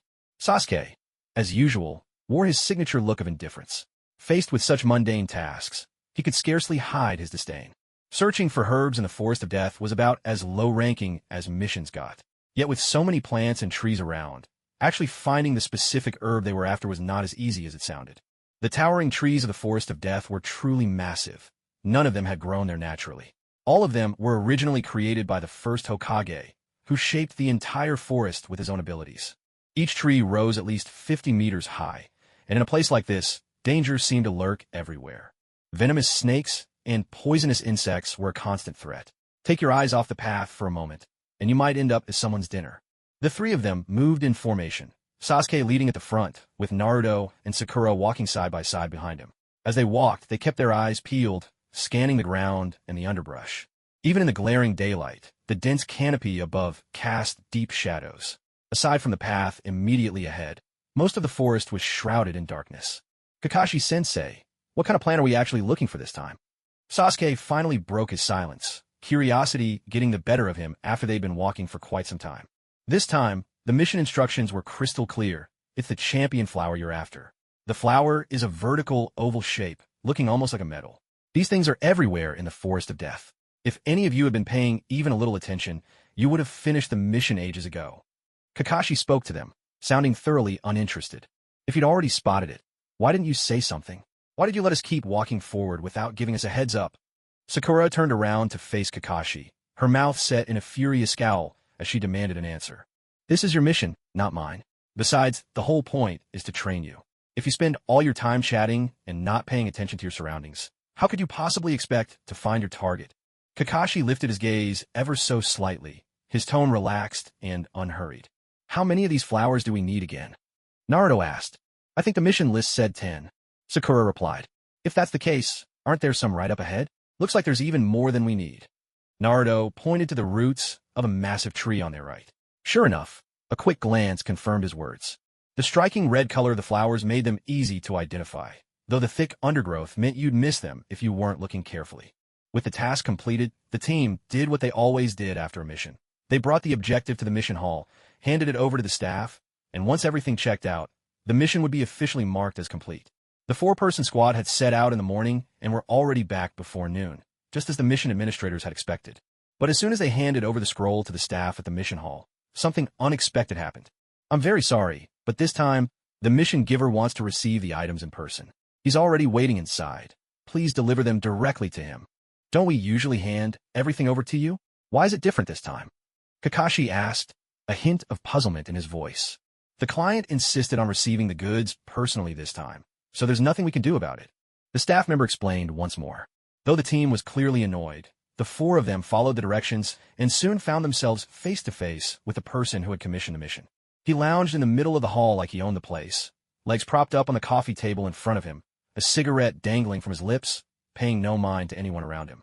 His flashy, garishly colorful clothes gave off the vibe of a nouveau riche, and though he looked to be about 30, he carried himself with the air of someone used to getting his way. Kakashi led the group forward. The 10 champion flowers he'd requested had already been taken from the scroll and were neatly packed in a tote bag, still looking as fresh as if they'd just been picked.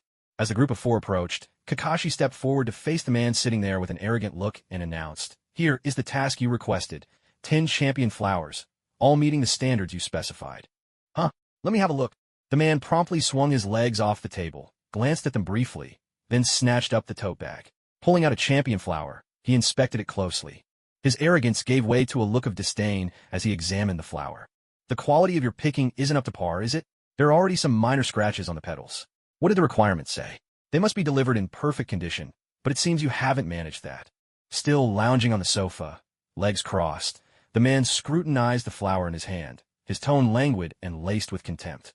There aren't any scratches at all. We did our best, making sure each flower was as perfect as possible when we brought them to you. Sakura Haruno stepped forward and pointed at him, her voice sharp with indignation. Hearing this, the man lifted his head, his expression suddenly fierce as he glared at Sakura. But after just a moment, as if he'd discovered something amusing, a wicked smile curled at the corner of his lips. With a loud smack, the man suddenly slapped the tote bag off the table, sending it, and all the champion flowers inside, spilling across the floor. The task hall, already far from quiet, instantly erupted into a clamor. In that moment, all eyes turned towards them, curiosity buzzing as people wondered what had just happened. The sudden outburst left even Kakashi bewildered, unable to make sense of the escalation. The man who'd been sitting rose to his feet, seething with rage. He jabbed a finger at Kakashi and shouted, You actually let that guy handle my task? Don't you know what he is? After he's touched these champion flowers, you still dare bring them to me? Are there no other ninjas left in the Leaf Village? What do you mean by that? Kakashi's tone was cold, his voice edged with seriousness. Don't pretend you don't know. That unlucky brat. He's not even fit to take on my task. The man's words were directed at none other than Naruto Uzumaki, who had stood silent throughout the exchange. Confronted with such hostility, Kakashi's patience ran thin. His voice was stern as he shot back. He is a ninja of the Hidden Leaf Village. If you think your task can't be completed, you're welcome to do it yourself. And let me make one thing clear. In the future, no ninja from the Leaf Village will take any task from you. Haha, you dare threaten me? Do you have any idea how many of your missions are provided by me? The man shouted at the top of his lungs, his voice echoing through the entire mission hall so that everyone could hear him loud and clear. Ninja are people too. How can you insult us at will? I'm giving you one chance to apologize. If you refuse, all your future missions will be canceled. Before Kakashi could even get a word in, a tall woman strode over, her tone laced with anger as she called out to the man. The woman wore her hair in a ponytail, dressed in the standard ninja attire, and sported a pair of glasses. She looked every bit the figure of authority, confident and commanding. She appeared to be around 35, radiating intelligence and a sharp, capable presence. She was the one in charge of the mission hall, a member of the Nara clan, responsible for issuing missions, handling submissions, and keeping track of mission completions. She genuinely had the authority to make such decisions. The arrogant expression on the man's face faded quickly when he saw the Nara woman appear. In no time at all, his bravado crumbled, and he left the mission hall looking rather embarrassed. As he exited, Naruto let his eyes drift closed, and with a subtle movement, his right hand formed a quick series of seals in the shadows, so discreetly that no one noticed. The mission provider didn't bother to take the items delivered for the mission, but the hall automatically considered the mission complete. He had already settled the payment in advance. So even if he left behind those 10 champion flowers, the reward for the group who took the mission would remain unchanged. Although Kakashi was still simmering from the man's earlier attitude, when he turned to look at Naruto, he saw nothing but calm. Naruto's face showed not a hint of emotion, and even his chakra remained steady and unchanged. "Thank you for stepping in, Mungshu," Kakashi said, turning his attention to the Nara woman and expressing his gratitude. "It was nothing, really. That guy only ever posts to rank missions anyway, and 9 times out of 10, he insists on coming here himself. Always causing a scene," Nara Mungshue replied with a helpless shake of her head. Everyone in the mission hall was all too familiar with that troublemaker. On average, he posted a new mission every other day, and each time, he created a commotion. They were used to these antics by now, but no one expected him to stoop so low as to insult a ninja to their face. That, none of them could tolerate. Kakashi was unaware of these circumstances and could only regard this incident as an unexpected situation. Moreover, such a trivial matter would never be reported to higher-ups, and even if it were, it would be of no consequence. The 4 of them had at least received their mission reward, and on the surface, everyone seemed cheerful. After all, now that the mission was over, they could happily enjoy a 2-day break. But was it really going to be that simple?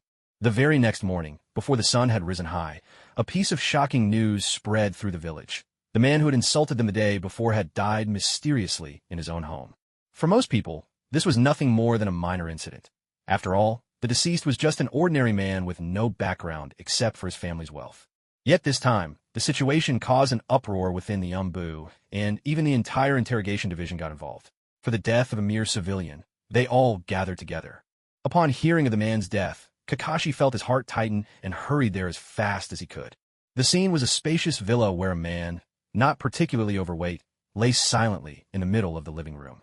The cause of death was simple. A single hole pierced cleanly through his head, and there was not the faintest sign of struggle on his body. Has the cause of death been determined? Kakashi frowned deeply at the sight. Even at a glance, it was obvious from the wound that this was the work of ninjutsu. Clearly, a ninja had done it. But why would any ninja target an ordinary man? In Kakashi's mind, the only possible link was Naruto. Otherwise, how could such a coincidence occur? Yet he couldn't make sense of it. Naruto had been living with him, and there hadn't been the slightest fluctuation in his chakra. If Naruto were responsible, there was no reasonable explanation. As a veteran of the Umbu, Kakashi knew no one would refuse to answer his questions. One masked man stepped up beside him, speaking earnestly and gravely.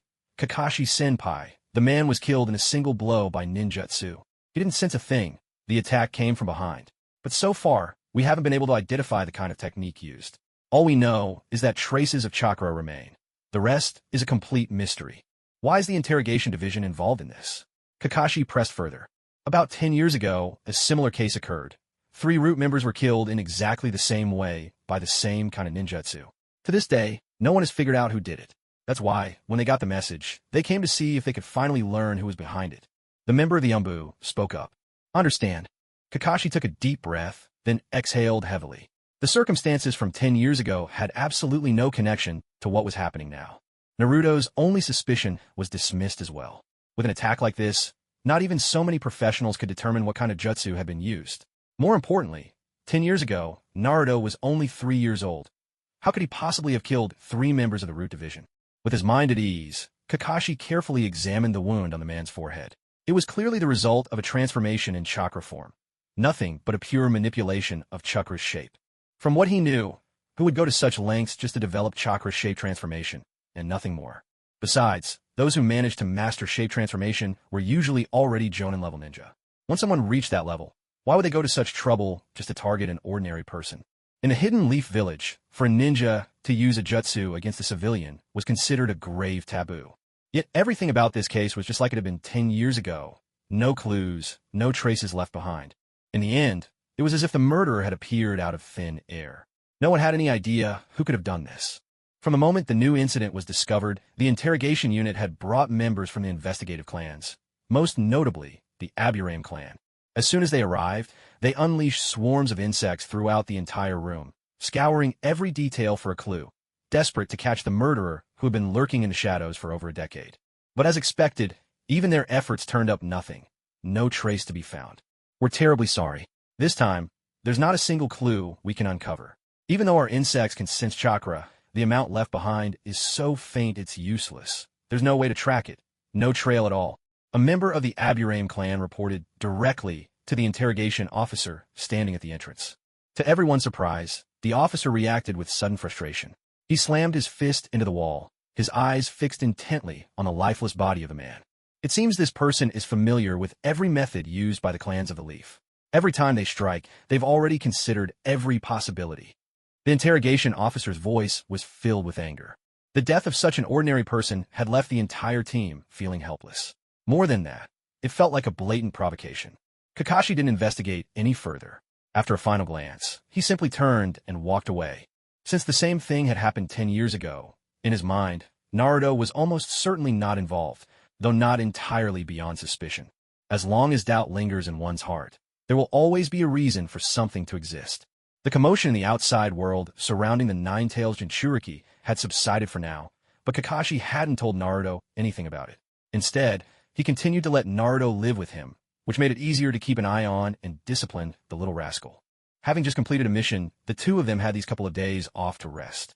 At this moment, Naruto wasn't at home. Instead, he was strolling leisurely down the busy streets. After all, he finally had 2 days to relax, and, most importantly, he actually had some money in his pocket. If he didn't go out and explore now, when would he? Naruto! Just as he was enjoying his carefree walk, he happened to run into a familiar face. Sasuke Uchiha appeared, his expression as cold as ever, calling out to Naruto from a side alley. What do you want? I want to fight you again. You're insane. Not interested.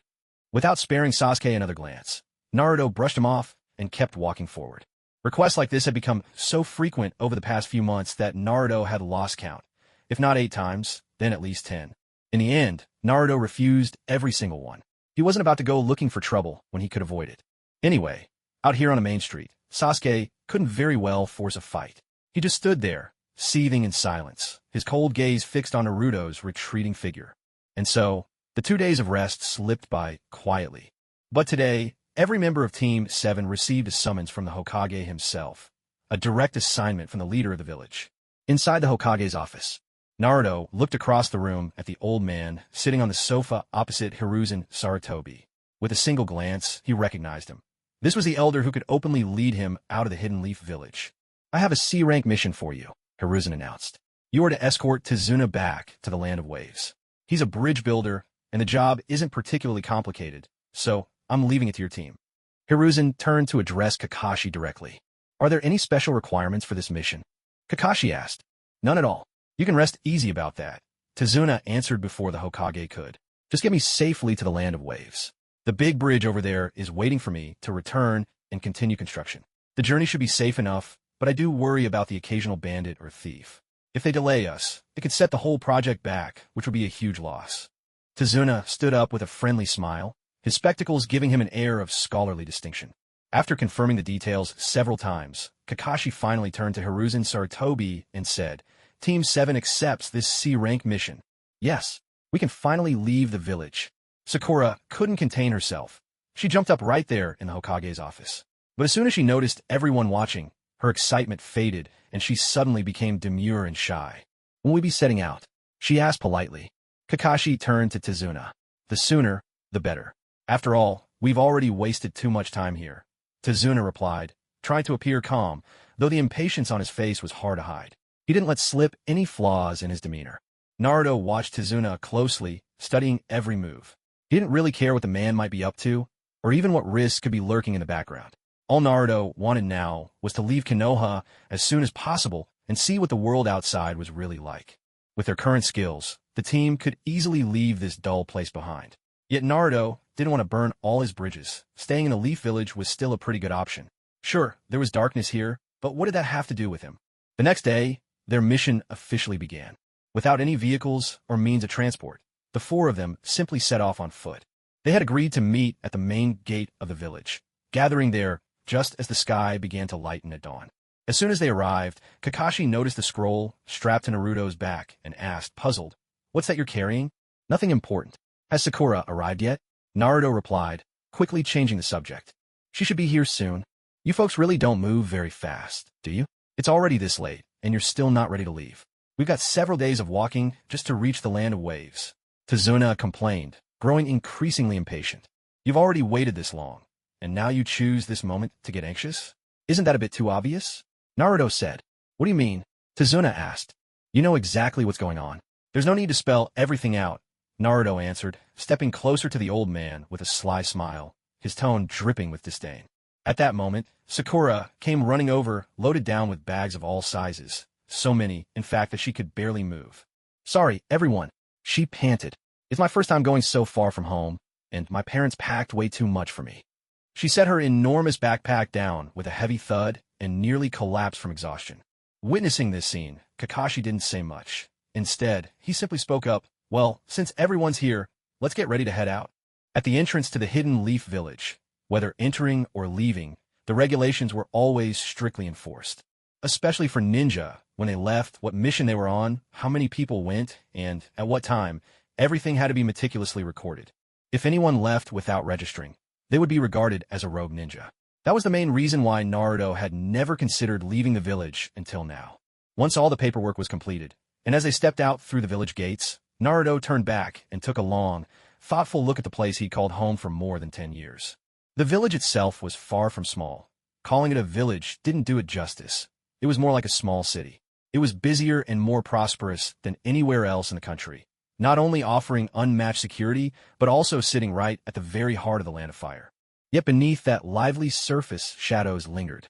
Who here wasn't fighting to survive? Even in an era like this, though darkness crept into every corner of the Hidden Leaf, it still remained a rare haven of peace. Compared to the turmoil elsewhere, where invisible wars raged, where small nations became battlegrounds for the great powers, and where people suffered daily, the Hidden Leaf Village was practically the safest place one could hope for. Everyone is born with their own purpose, and Naruto, too, had his destiny to fulfill. It all seemed unrelated, yet beneath the surface, there was an unimaginable bitterness. "What are you staring at?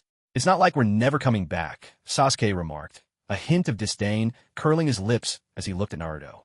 "Maybe you don't realize it, but for many, staying here feels like being trapped in a cage they long to escape. Yet, how many ever consider that the world outside might be an even larger prison?" Naruto replied calmly, though his words left Sasuke a bit puzzled, perhaps because he didn't quite understand. No one gets to live exactly as they wish. What matters is how you choose to face it, Kakashi said as he stepped forward, giving Naruto a reassuring pat on the shoulder, urging him onward.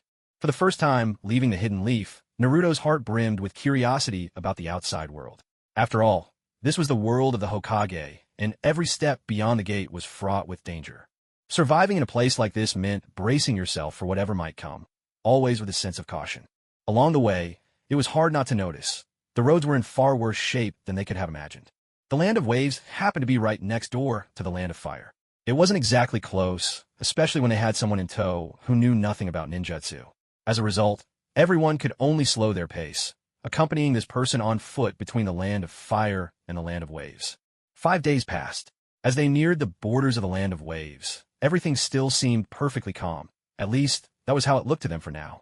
Yet, as they pressed forward under cloudless skies, 2 puddles suddenly appeared on the road.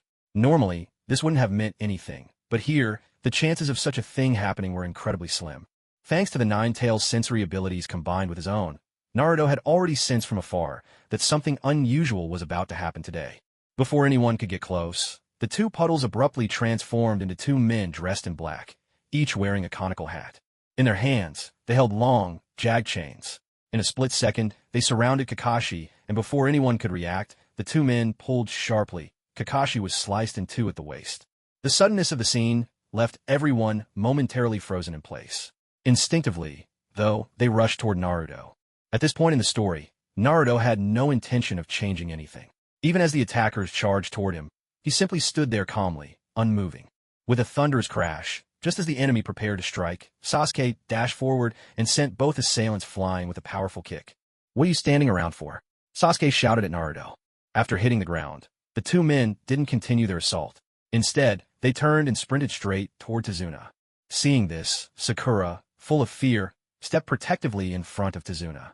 Whether out of weakness or sheer determination, she stood trembling, kunai in hand, waiting for the enemy's approach. Once Sasuke had finished on Naruto's side, he bolted toward Tazuna as well.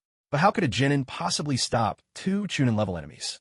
Before he could even reach them, one of the attackers lashed out with a sudden kick.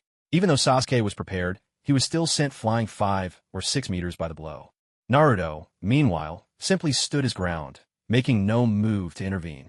Just as the two attackers were about to succeed, their chains mere inches from their target, Kakashi appeared behind them in an instant. With one hand, he seized their chain, swiftly wrapped it around one of their necks, and with the slightest force, the man's head tumbled to the ground like a falling fruit. As for the second attacker, seeing the situation turn against him, he tried to escape, but by then, it was already far too late. Kakashi spun around and flung a kunai, striking his opponent squarely in the neck. Blood gushed out in an instant, splattering all over Sasuke, who was closest to the scene. The battle ended abruptly and decisively, leaving behind nothing but two lifeless bodies and a pool of blood staining the ground.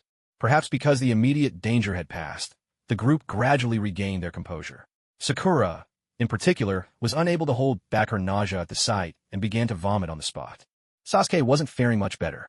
His Sharingan had activated, and though he struggled to suppress his discomfort, fear was still written all over his face as he stared at the aftermath. Naruto, on the other hand, remained remarkably calm from beginning to end. Whether these events happened or not, his expression never changed. Kakashi frowned deeply, mainly because he realized that this mission was turning out to be far less straightforward than he had expected. These two Chunin weren't after them. Their real target was Tazuna, the man they were assigned to protect. "Naruto, what were you doing just now?" Sasuke suddenly stood up and shouted angrily.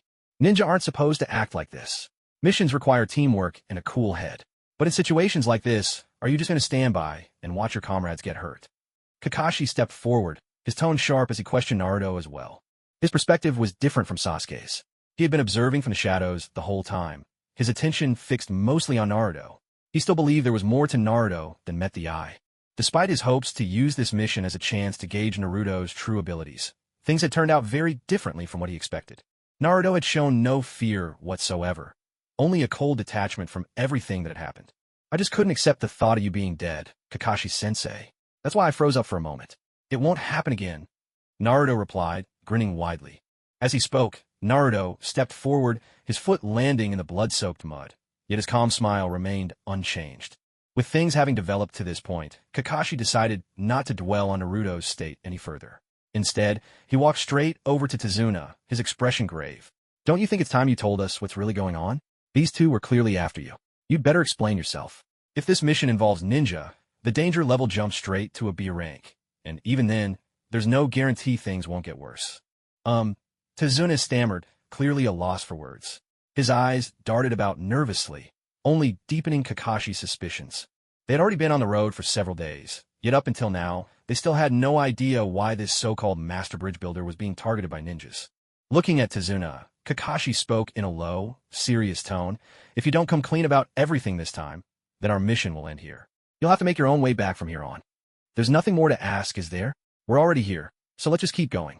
If it comes to it, we can just have the mission rank adjusted later," Naruto said as he walked up beside the two of them, speaking as he moved. "I think that's fine too," Sasuke chimed in as well. "But what if he can't pay?" Sakura asked. "He'll just have to build a bridge. Isn't he supposed to be a master bridge builder?" Naruto replied, without even turning his head. "It's not just about the money anymore," Kakashi called out to them in exasperation. "The real issue is that if we take you any further and run into more danger ahead, even we might not be able to get out safely." "At this point, I don't think it matters much," Naruto replied. "You really think Lord Hokage didn't notice what's going on? Tazuna will let things slide this time, but the mission will automatically be upgraded to a B rank. Later, we'll give you a detailed breakdown of the adjusted fees," Kakashi said, no longer bothering with the rest. His students were already starting to walk ahead. Left with little choice, he decided to compromise with the situation. Tazuna's face was full of bitterness. He didn't know how to respond. In the end, he only nodded silently. This was probably his only chance. If he missed it, he couldn't even imagine what would happen next. The land of waves was almost entirely surrounded by water. It wouldn't be wrong to call it an island nation. Though not exactly small, it was sparsely populated. The only way forward into the land of waves was by boat. There was simply no other option. A small boat, rowed by Kakashi, carried the five of them as they slowly crossed the broad expanse of water, which stretched for at least a kilometer. The boat sat so low in the water that there was barely a couple of centimeters between the surface and the edge of the boat. Even a slight wave could easily capsize them. Naruto sat at the stern, his hand trailing in the water as he moved it back and forth, his eyes tightly shut. Yet in his heightened senses, Naruto kept a close watch on what was happening far behind them. Three figures, unhurried, were following at a measured distance, their faces hidden behind masks. They were from the Umbu Black Ops of the Hidden Leaf Village. Ever since they'd left the village, the Umbu had been tailing them. Naruto didn't believe for a second that Kakashi was unaware of this. For all of this, even if Naruto knew, what could he do about it? Nothing could be changed, but somehow, none of it seemed to matter anymore. As their small boat glided gently across the water, it wasn't long before they reached the opposite shore, the true land of the land of waves. The moment they set foot on land, the atmosphere immediately fell off. This was the spot where Tizuna planned to build a new bridge, but a thick, heavy mist hung over everything, making it nearly impossible to see. Watch out! Just as expected, out of the swirling fog, a massive sword came hurtling toward them. The blade was nearly as tall as Naruto himself, and at least 20 centimeters wide. All in all, it was a strangely ugly weapon to behold. From not far away, Kakashi shouted urgently at Naruto. Even if he wanted to rush over to help now, there was nothing he could do in time. Seeing the sword closing in, Naruto swiftly drew a kunai from his waist. Using the force of the impact, he launched himself backward, flying more than 10 meters away in an instant. It was a close call, but he managed to avoid danger. At least this wouldn't arouse any suspicion, and he could still retreat from the battlefield if needed. The demon of the hidden mist, Zabuza Momochi. The moment the sword flew by, Kakashi immediately recognized their attacker. Zabuza, seeing his first strike had missed, stepped slowly out of the mist. His face and neck were wrapped in bandages, a forehead protector from the hidden mist village tied around his head. He was quite tall, at least taller than Kakashi. His expression, especially his eyes, looked fierce and menacing. The long sword in his hand seemed wildly out of proportion with his lean frame. So, it's the copy ninja, Kakashi. What a surprise. Zabuza's rough voice sounded calm as he addressed Kakashi, standing a short distance away. What are you doing here? Kakashi asked seriously. Isn't it obvious? I'm here to finish my mission. Or did you really think you could stand in my way? With that, Zabuza's form slowly faded back into the mist. His voice seemed to echo from all directions at once. Stay alert. This man is known as the demon of the hidden mist. He can kill without a trace, vanishing in and out of the fog. This is your test. Kakashi frowned, warning his three young charges. The three of them reacted immediately, moving quickly to shield Tizuna in the center. However, the Naruto that appeared was nothing more than a shadow clone. The real Naruto had already begun to vanish from the scene the moment he met the massive blade with his kunai. Under normal circumstances, this mission would have been a long and bitter ordeal. Naruto had no interest in any of that. What truly caught his attention was Haku, the one who could wield ice release. Getting a deeper understanding of chakra ratios was what excited him most about this journey. Kakashi, tell me, which part do you think you can protect next? Zabuza's voice echoed out from within the thick mist. With no way to discern its direction, Kakashi could only remain rooted to the spot, tense and on high alert. What happened next unfolded exactly as it had in the original story. The two of them were locked in a fierce battle, neither gaining the upper hand. Kakashi's greatest flaw was his reluctance to go all out from the start. Otherwise, a fight like this would have ended long ago. It all lasted barely 10 minutes. Soon enough, Zabuza was sprawled flat on the ground. His face betrayed no emotion. If anything, there was a mocking smile tugging at the corner of his mouth. Kakashi, panting and weary, couldn't understand why his opponent would still wear such an expression, even in this state. Just as Zabuza tried to rise again, ready to continue the fight, something suddenly shot through the air. In an instant, the man who had seemed so fierce and full of fight was struck down, collapsing straight to the ground. The abrupt turn of events left everyone present momentarily stunned. Before they could make sense of what had just happened, a figure leaped out from the trees, a classic Mist Village uniform, the village's headband gleaming on his forehead. In the land of waves, there were no restrictions on which ninja villages could send their shinobi. This was a typical small nation, so small it didn't even have its own ninja, let alone a hidden village like those of the great nations. My apologies. Momochi Zabuza is a rogue ninja from our mist village. I noticed you were struggling against him, so I waited for the right moment to intervene. I hope you don't take offense. The newcomer spoke with practiced professionalism, every word and gesture measured. For Kakashi, the main point was that this was an internal matter for another country. No matter what he might think, there was nothing he could do. Naruto watched as Momochi Zabuza lay motionless on the ground, seemingly lifeless. He shifted his feet, slowly approaching the fallen swordsman. But before he could get too close, the mist ninja who had just arrived was already bristling with suspicion, eyes full of caution.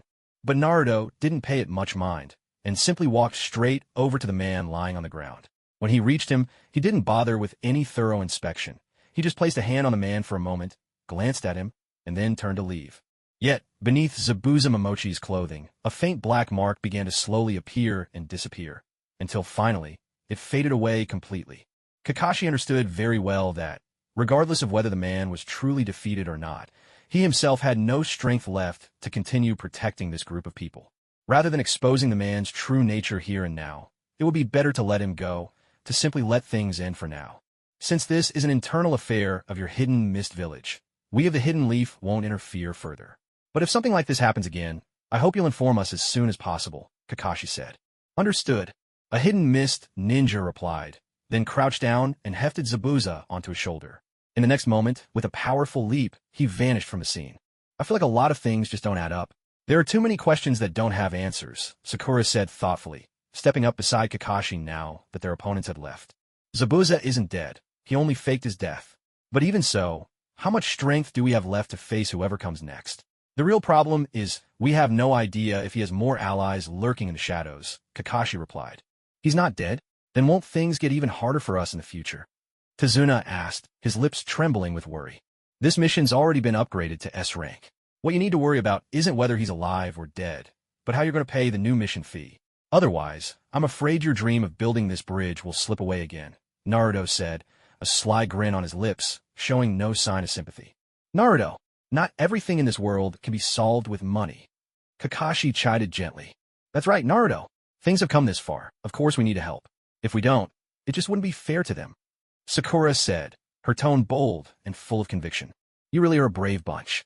Zabuza Momochi, one of the 7 ninja swordsmen of the Hidden Mist, is an elite jonin who survived countless battles since childhood. His greatest passion is killing. Kakashi-sensei, facing someone like him, how much of a chance do you think you have? Apart from that, how can you be sure there aren't other ninja lurking behind them? What will you do if that happens? S-rank missions are already beyond our usual scope. We have the option to accept or decline them. The key point is that if we do accept, we must be paid accordingly. Naruto spoke to them in a calm, almost indifferent tone, as if in the end, all of this was just business. And that's exactly how it is. Taking on missions is just business for ninja. If every ninja were guided solely by kindness, there wouldn't be wars breaking out between nations. The tragedies of people displaced by war and turned into pawns in the power struggles of great nations simply wouldn't exist. But the truth is, I really don't have much money. Once you brought me here, your mission is finished. If you want to leave now, you're free to go. We won't hold it against you. At the very least, if you leave now, our entire village, hundreds of people, won't know a thing about it. After all, if we're all dead, what's the point in worrying about who's responsible? In the end, it makes no difference. It was as if Tazuna had seen through everything. He laughed, but with every word, he pushed all the responsibility onto the Hidden Leaf Village. Both openly and between the lines, his message was clear. If you walk away and leave our village, not a single one of our people will survive. We'll stay for now, Kakashi said flatly. Once I report the situation to the village, we'll wait for the Hokage's response. Sasuke stood off to the side with his arms crossed, completely unconcerned about any of it. Sakura, on the other hand, looked a little excited, though no one could quite tell why. For Naruto, turning back now would mean gaining nothing at all, and all his efforts on this journey would be wasted. Get out, all of you. If you stay, you'll just end up dead, every single one of you. At the small house by the sea, the group stood at the door, but inside, a boy of about 8 was crying and shouting, refusing to let them enter. Inari, they're ninja from the Hidden Leaf Village. What do you think you're doing? Looking at the stubborn little boy, Tazuna crouched down and tried to speak to him gently. You know as well as I do, they can't possibly succeed. In the end, they'll all die here. Why cling to such pointless heroics? I'm telling them to leave now. With people like them, there's no way they'll survive. None of them are making it out of here alive. Aino was talking with her mouth wide open, tears streaming down her face as she gazed at these strangers who had traveled from afar. Of all things, Naruto disliked these types of kids the most, those who lacked any real ability themselves, yet still questioned others. Still, he made no move in response. Instead, he simply turned around and walked straight out of the courtyard. Dazna's home was located very close to the bridge they were building. In fact, if you stood in the courtyard, you could see the distant bridge deck already taking shape. Apart from the sea, there was nothing here worth admiring. Everything looked just like any ordinary place. Yet for the entire land of waves, this spot was the closest link to the land of fire. Just a few kilometers separated them, and crossing that distance would bring you directly into the land of fire. For everyday travel and the supply of goods, at the very least, this bridge would save both sides several hours. The end of the bridge closest to the land of waves was already finished. The wooden piles had been driven deep into the foundation, and along the coastline, nearly 50 meters had been built. But the construction had stalled at this point. Judging by the moss growing on the surface, it was clear that work had stopped for at least half a year. Naruto stood at the very edge of the bridge, at the point nearest the sea. Even though it was at least 10 meters above the water, the faint, salty tang carried by the sea breeze here made everything feel wonderfully peaceful. On the day they arrived, there was no sun in the land of waves. White clouds drifted across the sky, completely blocking out the sunlight. Yet perhaps it was because of this that sitting here, feeling the wind from the sea, was the true joy of coming to this place. Can you tell me what your dream for the future is? Naruto was sitting alone when, at some point, Kakashi had quietly approached from behind. He plopped down beside Naruto on the edge of the wooden bridge, his legs dangling over the 10-meter drop. Naruto didn't seem surprised at all, leaning back with his hands on the ground. Letting the sea breeze brush across his face, he replied in a relaxed tone, "Shouldn't you be protecting them? If you're not around, with Zabuza's strength, he could wipe them all out in an instant." "This isn't really the time to worry about that," Kakashi replied. "Zabuza may not be dead, but at least he won't be showing up again anytime soon. And with such a short distance between us, we'll sense them as soon as they appear. What I'm more interested in right now is your thoughts." Kakashi looked at Naruto as he asked, "What thoughts could I possibly have? Go with the flow, I suppose. It doesn't matter where I am, whether it's Konoha or the land of waves. Do you really think there's any difference for me?" Naruto remained in his original posture, a smile playing at the corners of his mouth as he asked, "After these past few months, do you want to talk again about your dreams for the future? But this time, I want to hear the ones you truly mean from your heart." Kakashi posed the question, "What's the point of talking about dreams? How many people do you think actually achieve their dreams? In the end, it's just a fairy tale, fooling ourselves, and making us the butt of others' jokes." Naruto replied with disdain, "Your dream used to be becoming Hokage. Was that just something you said on a whim? Hokage? Honestly, I think you really could become Hokage. But since we're already on this topic, why don't we talk about something else? If something happened to the third Hokage, who do you think would be the most likely to succeed him?" Naruto looked at Kakashi with great interest as he asked, "Naruto, I don't want to hear you say things like that again." Kakashi immediately grew tense, his brows furrowed, and he spoke with grave seriousness. "Afraid they'll overhear? 1 Jonin and 2 Chunin. Your odds are pretty good," Naruto said, referring to the few people who'd been tailing him all this time. There used to be 4, but now there are only 3. He could be sure that one of them had taken the mission details back to the Hidden Leaf Village to report. When they first arrived, there were 2 Jonin and 2 Chunin. Now that one had left, only these 3 remained, still keeping watch here. A flicker of fear flashed across Kakashi's eyes. He'd suspected many times before that Naruto's true strength was far beyond what anyone had seen, but for Naruto to be able to directly sense their abilities, this was unsettling in itself. "What are you talking about?" Kakashi feigned ignorance and asked. "Whatever you think I'm talking about, that's exactly it." Naruto sat up straight and clapped his hands, unconcerned, letting the midday breeze brush across his face. He no longer cared about anything else. After spending so much time together, Naruto had really grown fond of Kakashi. It wasn't just because of his impression of the guy, but even more because of everything they'd experienced in this period. "Naruto, when did you learn to use sensory abilities?" "Oh, that? A long time ago. So long ago it was before I was even 3. You used to come by almost every week. Most of the time you stayed far away, but even that was pretty good, wasn't it?" Naruto asked. "That early?" Kakashi struggled to keep his composure despite his shock. He wasn't sure just how far Naruto had come, or how much the boy actually knew. In the end, all he could do was mutter those words under his breath, unsure what more he should say. "Don't worry, sensory abilities and actual strength are 2 different things. Even though I can sense anyone's presence, that's really just a unique trait of the Uzumaki clan. It's nothing all that rare or remarkable. My strength is still pretty weak, and that hasn't changed one bit. I'm afraid I'll be relying on you a lot in the future, Kakashi-sensei. Naruto grinned warmly at Kakashi, flashing a big, heartfelt smile. After all, what was the harm in telling Kakashi about his sensory abilities? He trusted Kakashi enough now to share such a secret, certain that Kakashi would never spread it around. But in most situations, it wasn't just Kakashi. Even his closest friends like Hinata Hyuga, who would one day become his wife, and even Sakura right beside him, had no idea just how deep Naruto's abilities ran. Don't mention this to anyone else. Right now, it won't do you any good.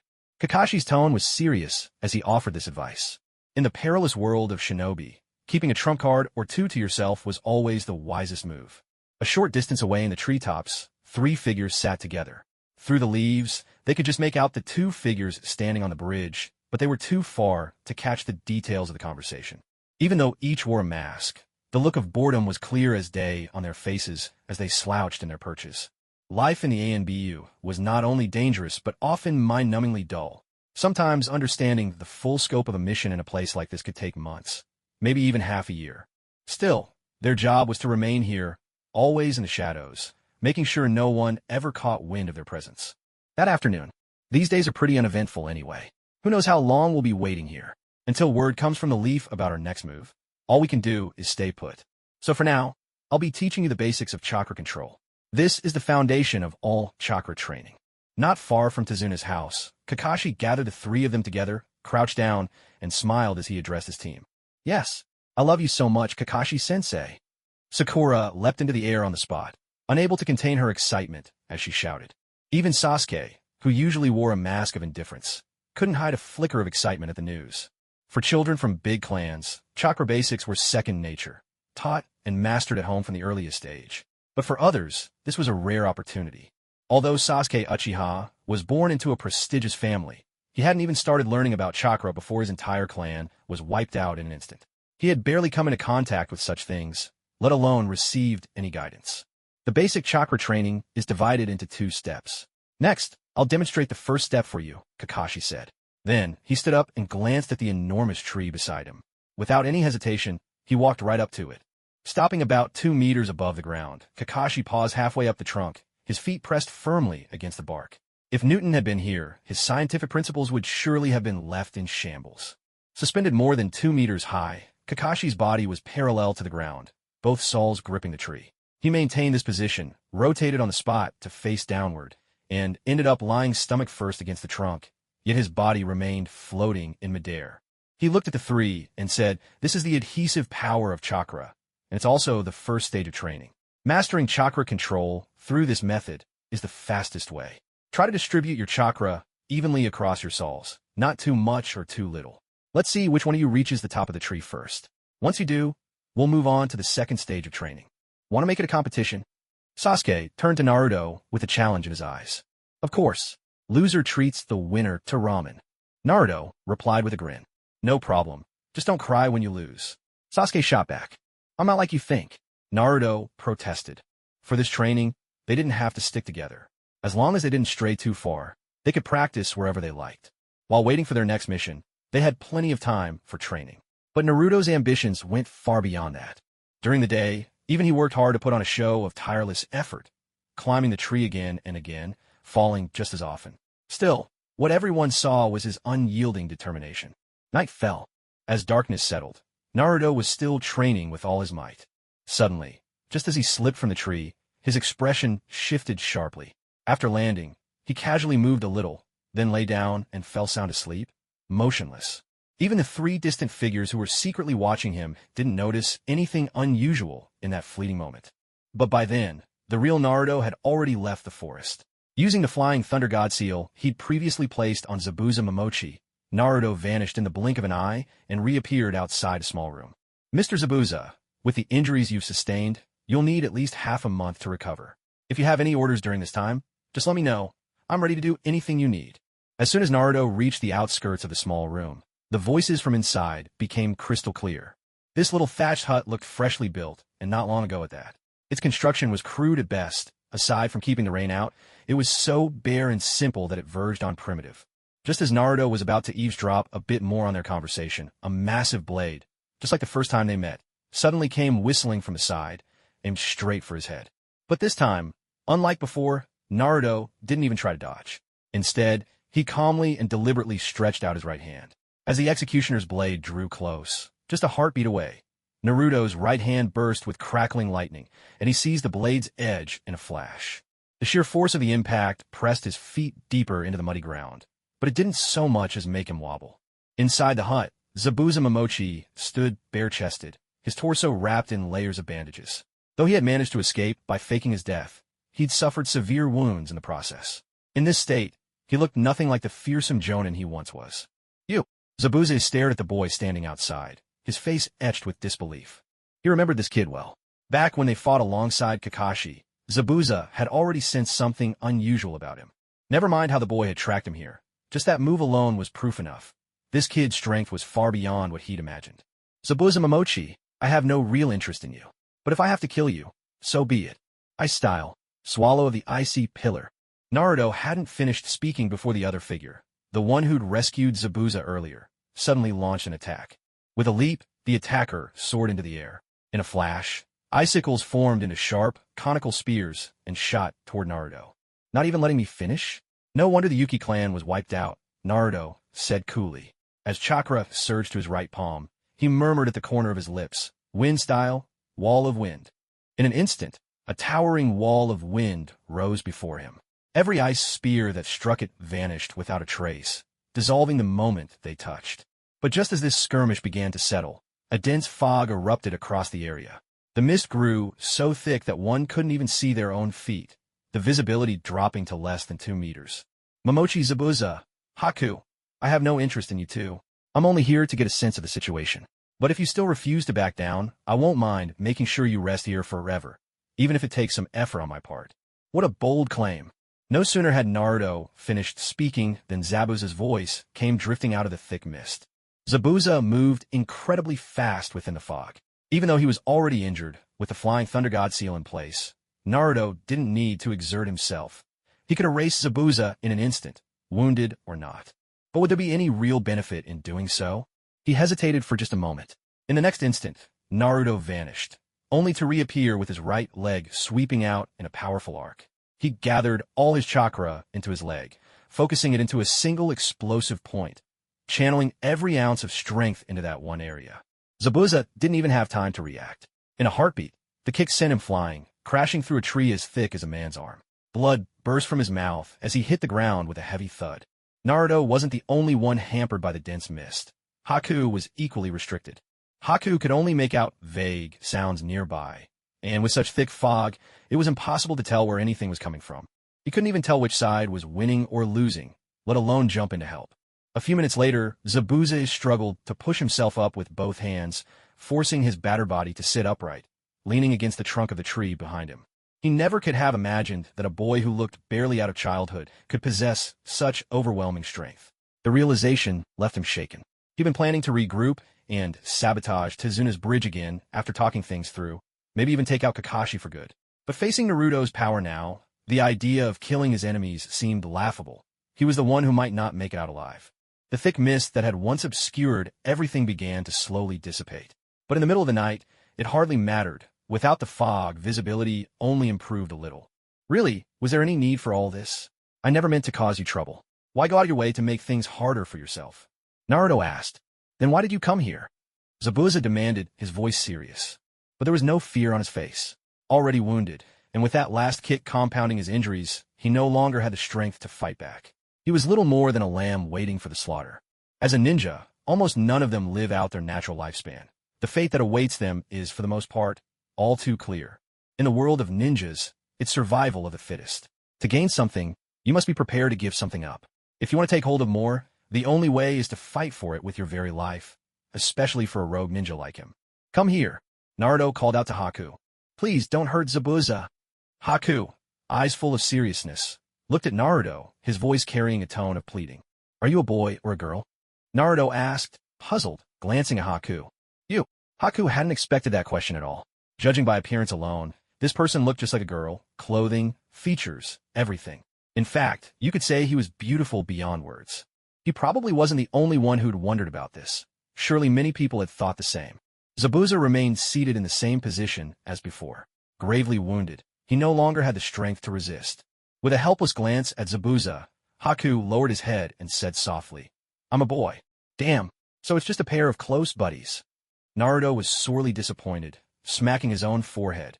Maybe because it matched what he'd suspected, or maybe because he'd been hoping for something else.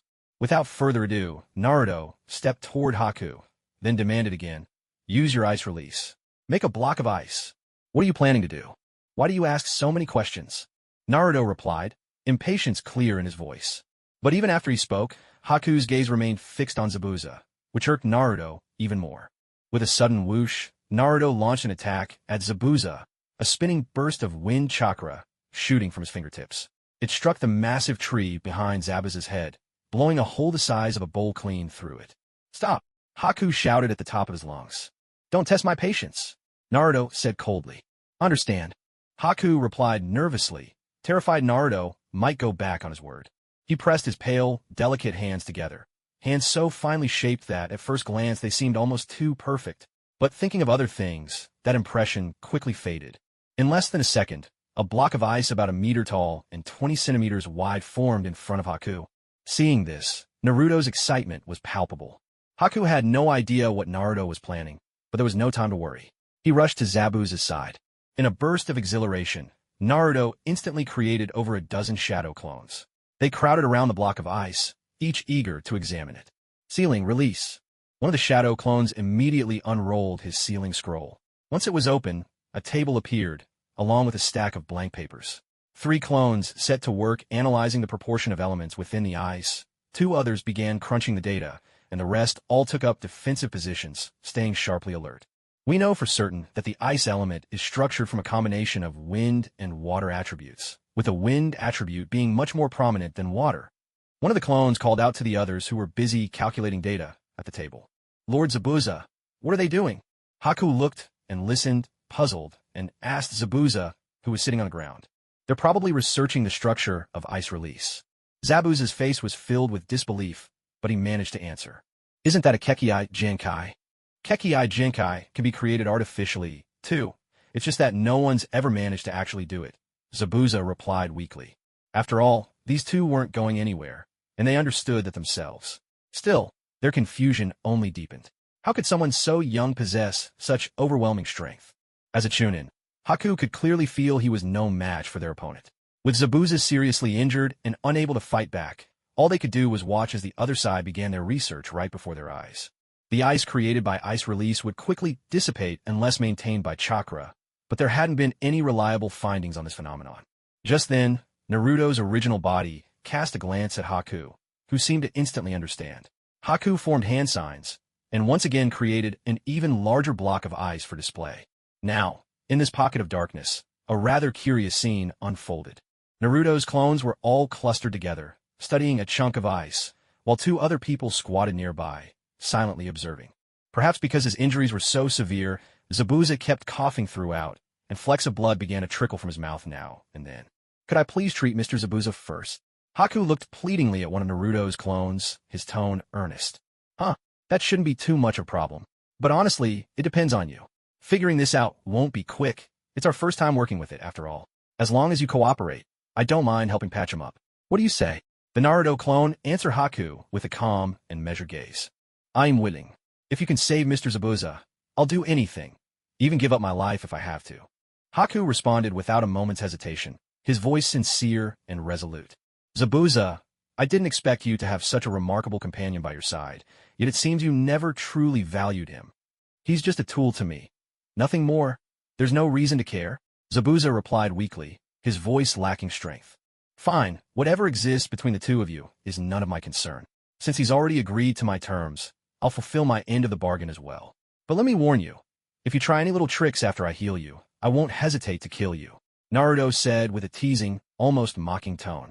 He didn't see Zabuza as a real threat. For those without sensory abilities, Zabuza's techniques might be difficult to counter, but to Naruto, they were little more than a minor nuisance. After these words, the clone crouched down in front of Zabuza, his right hand glowing with sky-blue chakra. He pressed it gently against Zabuza's chest. Perhaps because Zabuza had already been wounded earlier, and with Naruto's final, forceful kick, his lungs now bore new and serious injuries. If nothing was done quickly, Zabuza might very well have died right then and there. But Naruto had no intention of giving a perfect cure at this moment. He simply used his precise chakra control to weave fine threads of chakra inside Zabuza's body, stitching the damaged lung tissue back together. While one clone tended to this task, another kept a watchful eye on Haku, who stood nearby, tension written all over his pale face. As soon as the first clone finished, the second stepped forward, grabbing the back of Haku's neck. In just 2 seconds, a circular seal appeared at the base of Haku's neck. "What did you do to me?"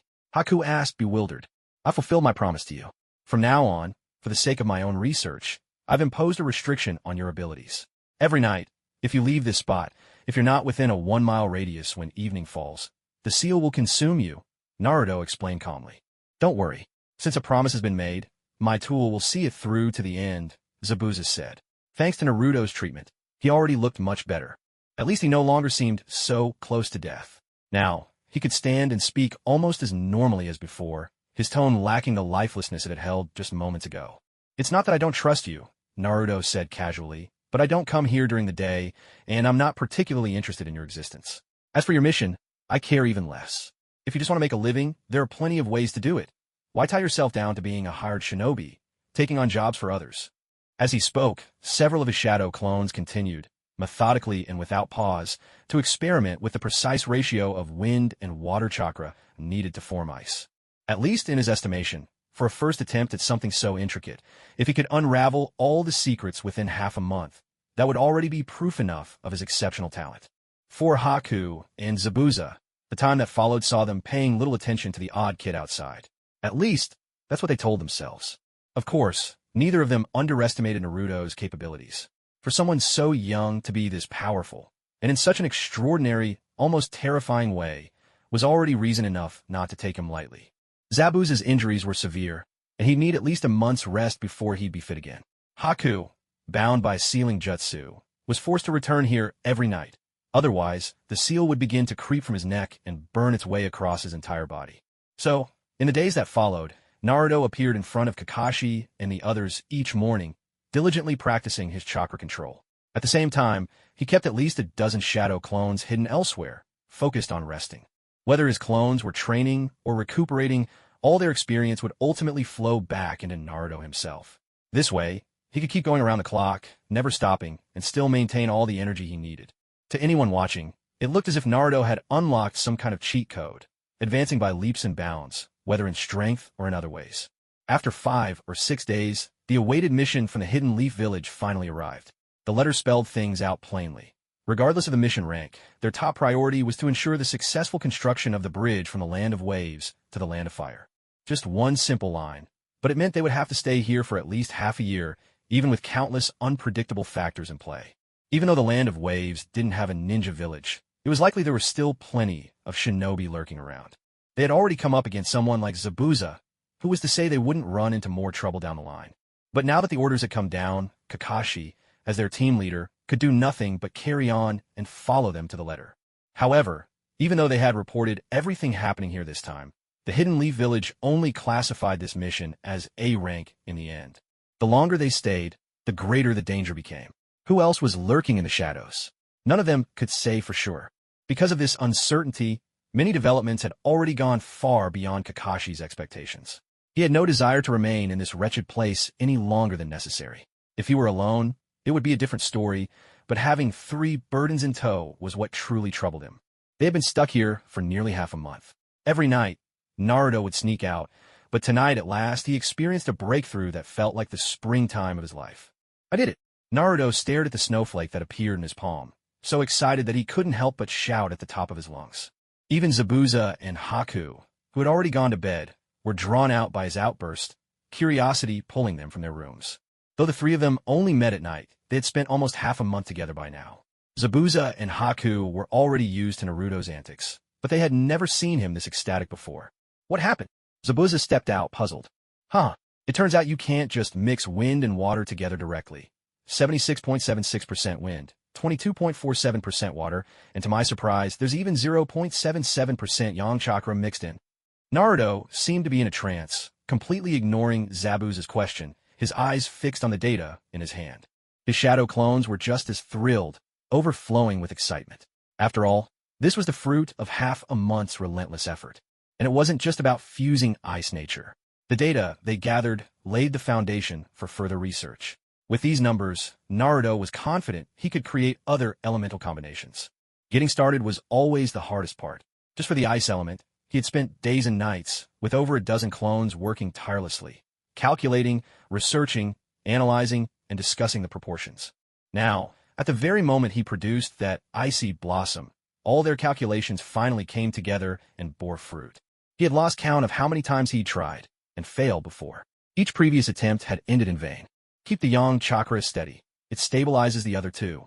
By increasing or decreasing the proportions of wind and water, you can shift between defense and attack. So that's how it works. Naruto looked at the thick stack of papers in his hands and sighed, speaking to himself. Lord Zabuza, could he really have found a way to create ice release? Standing beside Zabuza Momochi, Haku glanced curiously at the somewhat odd Naruto ahead and turned to the man next to him with a question. It's hard to say. If he really managed to fuse ice release in just half a month, imagine the sensation it would cause if word got out. Zabuza replied, his expression grave. Vaku, show me one of your hand signs for ice release. Anyone will do. After Naruto finished reading through all the materials, he turned to the two who had just come out, calling out to Haku. Haku did not refuse. After all, he too was curious whether Naruto had truly discovered the secret behind ice release. If a child actually managed to unlock such a technique, just how terrifying would that be? Ice release, swallow snowstorm. This jutsu has 17 hand signs. Watch closely now. Haku addressed Naruto, then brought his hands together and began forming the hand signs at blinding speed. As he completed the final sign, a heavy snowfall suddenly began in their area. But as soon as these snowflakes touched anything, they turned razor-sharp, slicing through even tough tree bark in an instant. Fortunately, the area affected by the snow was not large. If this kind of attack could cover several kilometers, it would be devastating in war, capable of wiping out entire enemy battalions in one strike. Haku's movements were lightning fast, but even so, Naruto managed to glean a basic understanding of ice release from the way he formed the signs. All right, you two have worked hard enough these past days. Let's end things here. As I said before, I'm not interested in pursuing you any further. But from now on, you'd better leave the land of waves and avoid looking for trouble. Otherwise, next time, you might not make it out alive. Naruto had achieved everything he came here for and saw no reason to waste any more energy staying. He bore no ill will toward the two before him. After all, they'd never really crossed paths in any meaningful way. Best to let things end here, with everything resolved. With that, Naruto gave a gentle wave of his right hand. All at once, the shadow clones who had been researching, standing guard, or bustling about dissolved into clouds of mist and vanished. Hey, shouldn't you be unsealing me first? Haku looked nervously at Naruto, who was about to leave, and called out in a hurry. You mean that seal? Well, I don't really feel like undoing it right now. This seal doesn't actually keep you from going anywhere you want. It just means I hold the reins, Naruto replied, a sly grin curling at the edge of his lips. Just as he was about to walk away, something seemed to cross his mind. He turned to Zabuza and asked, That guy Gato, where is he? 30 kilometers east of here, by the sea, in a villa. He's holed up there with all his men, Zabuza answered. Focus on your own affairs. Make the most of the chance you've got to survive here. At the very least, don't show up again during this mission, Naruto said seriously. In the next instant, he vanished without a trace, as if he'd never been there at all. Sir Zabuza, what should we do now? What should we do? Honestly, I'm not sure. For now, let's just find a quiet place to lay low for a while, Zabuza replied with a sigh. As the demon of the hidden mist, even Zabuza seemed to feel a wave of exhaustion, especially after Naruto's unexpected appearance, which left this veteran jonin utterly drained. Haku didn't know if it was because he had no right to refuse, or simply because he didn't want to refuse, but he showed a faint smile and silently gazed at Zabuza's profile. Leaving the research facility behind, Naruto slipped away unnoticed and returned to the place he'd left earlier. The ones keeping an eye on him were once again the original four. Maybe because there truly wasn't much to worry about. Just by sensing the faint flow of their chakra, it was clear these guys were sneaking naps and shirking their duties. Everything was done so discreetly, maintaining the appearance of normalcy day after day. Yet, for Kakashi, the more normal things seemed, the more unsettling it felt. He was certain Naruto's abilities far surpassed what appeared on the surface. After all, someone who could control his sensory skills so precisely enough to gauge another's power wouldn't need so much time just to practice something as basic as tree walking, even with chakra control. Packin, how's the surveillance going? Not far from Dazuna's house, Kakashi sat atop a weathered tree stump. Beside him sat a half-grown pug, mimicking Kakashi's sitting posture, tongue lolling out as he waited patiently. This creature is Kakashi's summoned beast, and among all the creatures in the summoning world, it's considered the strongest when it comes to tracking down targets. What makes it formidable isn't its power, but rather its unparalleled tracking ability. Kakashi, that kid isn't as simple as you think. Are you sure he's only 12? Pakin, the summoned beast, asked with a face full of doubt. I want to know, what did you find? Kakashi questioned gravely, his expression serious. Pakin went on to recount everything he had seen and heard. Nearly every night, he witnessed Naruto's actions firsthand. With his keen sense of smell, Pakin could skillfully avoid Naruto's detection and, hidden in the cover of darkness, observe his every move. Kakashi listened intently as Pakin described what he had witnessed, and his expression grew increasingly somber. Although Pakin didn't go into great detail, the impression Naruto left was still astonishing. Now that you know the specifics, what are you going to do next? Pakin asked, puzzled. What else can I do? Just thinking about it gives me a headache. Kakashi replied with a note of resignation.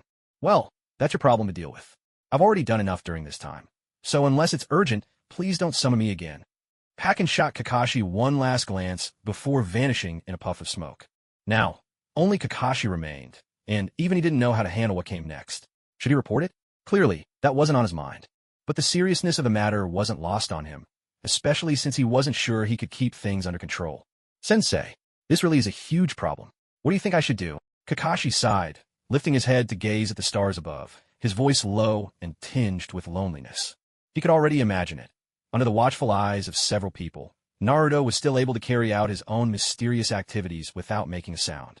The boy's mystique only deepened. In the days that followed, Dazna, under the protection of these Leaf Village ninjas, led the villagers in the orderly reconstruction of the bridge. Zabuza would, at the very least, not return to this place, and from that moment, the original course of events was thrown completely off track. Just as he had predicted, Naruto looked at the progress of the bridge and estimated that it would take nearly half a year to complete. Such a long stretch of time would be grueling for all of them. After 2 months, both Sasuke and Sakura had already begun the next phase of chakra control training. They could even now stand steadily atop the calm surface of the water. No small achievement for them, and a clear sign of progress. Although they weren't required to participate in the bridge's construction, for the sake of both the bridge's safety and that of the villagers, and also for the mission itself, they chose to train not far from where the workers toiled. Kakashi lingered here with the 3 of them. When he wasn't absorbed in his little yellow book, he spent his time guiding them in the finer points of chakra control. Kakashi-sensei, I'd like to find a quieter spot to train on my own. I think that way I might improve faster. The 3 of them were standing atop the water, but with even the slightest lapse in concentration, even a genius like Sasuke could slip and fall in an instant. Naruto, hovering by the riverbank and hesitating to set foot on the water, turned and called to Kakashi, who was still sitting there, eyes glued to his book. Go ahead, just don't stray too far. Kakashi didn't even bother to look up, his tone utterly nonchalant. With Kakashi's permission, Naruto's face lit up, and he dashed off eagerly toward the woods. During these 2 months, the land of waves had remained peaceful. Even those assigned to monitor the Ninetales' presence had grown increasingly lax, so much so that Naruto could often sense their absence entirely. This time was no different. Sensing no sign of those watchers, Naruto stopped in his tracks, closed his eyes, and extended his perception outward. Once he was certain he was alone, Naruto, who had been standing behind a tree, vanished in the blink of an eye, as if he'd never been there at all. Kakashi, we lost him. Just then, Kakashi heard the voice of his summoned beast, Pakin, echo in his mind as he was reading. Kakashi, previously at ease, suddenly stiffened. His expression turned grave as he glanced over at the 2 still training on the water surface. Without a word, he leapt from the tree and raced in the direction where Naruto had disappeared. What happened? It didn't take Kakashi long to reach the spot where Naruto had last been seen. He found Pakin there, nose to the ground, sniffing for any trace. I told you before, that kid isn't as simple as he looks. Last time, he almost detected me, and now, just as I caught up to him, he vanished without a trace. Pakin sounded genuinely baffled. Losing track of someone was no small embarrassment for him. Can you sense any sign of where he went? Kakashi asked, his voice tense. I can sense it, but it might be quite difficult. I can feel that the other party is already far from us, at least over 10 kilometers away. Are you sure you want to give chase? Pakin asked. Let's find out where Naruto is first. We can worry about the rest later, Kakashi replied. If you've made up your mind, then let's start heading west. I can sense that he's been staying to the west of us. Pakin sniffed the air in the direction of the west, then spoke to Kakashi with certainty. Without hesitation, man and dog dashed off at full speed toward the west. Having shaken off everyone else, when Naruto reappeared, he had already arrived at a spot by the sea. Zabuza and Haku seemed to be waiting for him there. Not far ahead stood a massive villa, its foundations seemingly merging with the ocean's edge, giving off an air of grandeur akin to a royal palace. So you finally showed up. If you'd taken any longer, we were about to leave without you. As soon as Naruto arrived, Zabuza spoke up, already growing impatient. That's an interesting way to put it. All I'm asking is for you to lead the way. Why make it sound like I'm begging you for a favor? Naruto replied, unfazed. His tone was calm, and he didn't even spare Zabuza a glance. All his attention was fixed on the enormous villa in the distance. A causeway, at least 200 meters long, connected it to the mainland. Along this causeway, every 5 meters or so, stood groups of people facing each other on both sides. Even a quick glance from afar revealed that there were easily 300 or 400 people lining the passage. Those are all members of Gato's Mafia. Inside that villa, there are likely even more of them. The last time we checked, there were also quite a few ninja inside. Are you seriously planning to go in there? Zabuza asked. That sounds like my concern, not yours. Naruto replied, the corner of his mouth curling into a sly smile. He had already sensed the situation inside as soon as he arrived. Using his chakra sensing abilities, he could clearly detect how many people were inside. Ordinary people stood no chance against a ninja, even if there were a few shinobi among them. Judging by the chakra signatures, the strongest presence was only at the level of Chunin, and there was only one of those. What will it take for you to let us go? Haku's lips trembled as he spoke, his voice tinged with a hint of pleading. He clearly wanted nothing more to do with the matter. I never had any intention of controlling you, so how could I talk about letting you go? As for the seal placed on you, I actually released it for you long ago. It's just that you didn't believe it yourself. Naruto spoke as he clasped his hands behind his back and took a few steps toward the direction of the villa. Then, turning his head, he addressed Zabuza once more. You're free to leave, or you can stay and watch what happens next. But I trust you know what should and shouldn't be spoken of, right? I think I'll stay and watch a little longer. I'm quite curious about you. I just can't figure out, what exactly are you planning to do? Then watch as much as you like. Naruto paid him no further mind and simply continued walking forward. Yet with each step he took, his entire figure seemed to blur, as if he were teleporting. With every stride, he leaped forward by more than a dozen meters, covering the ground in an instant. Before long, he had transformed completely, now taking on the appearance of Haku, pure white and serene, his hands still folded behind his back, his expression calm as he stood directly in the passage leading to the villa. That brat from the Yuki clan? Could it be Zabuza's already finished the mission? Naruto, having assumed Haku's form, had just stepped onto the passage when a rather unremarkable man appeared. His face was covered in bumps and pits, giving off an unpleasant impression, and his words were even more disagreeable. Naruto said nothing. He slowly extended his hands, then pressed his palms together, forming a hand sign with deliberate grace. Suddenly, both thumbs snapped together in a sharp motion. With a swift pull, his hands parted and clapped together. Instantly, the tranquil surface of the sea erupted. Countless droplets of water hovered in the air, suspended on either side of him. As the man stared in confusion, the floating droplets abruptly morphed into countless icy cones, packed so densely it was impossible to tell just how many there were. With every step Naruto took, the suspended icicles shot forward like bullets, sweeping through the entire passageway in a relentless barrage. Lord Zabuza, from far off on the shore, the real Haku's eyes widened in utter disbelief at the scene unfolding before them. Zabuza, too, clenched his fists. This was perhaps the most unimaginable sight he had ever witnessed. Someone had, within just half a month, managed to perfectly reproduce the ice-release jutsu using nothing but blocks of ice. And now, this opponent's display of power surpassed Haku's own.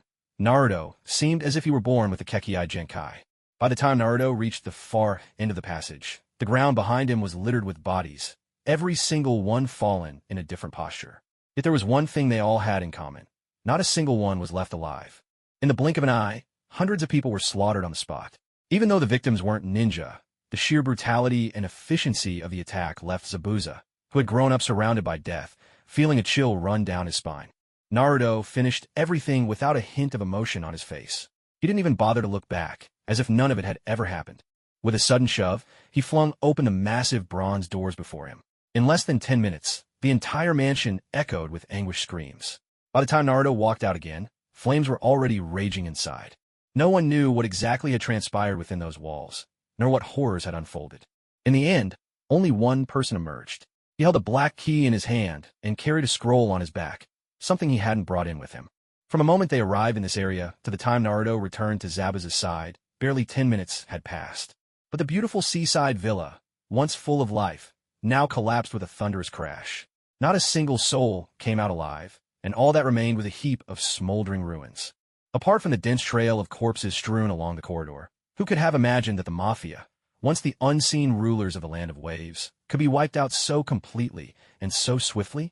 What is your goal? Zabuza asked as he looked at Naruto.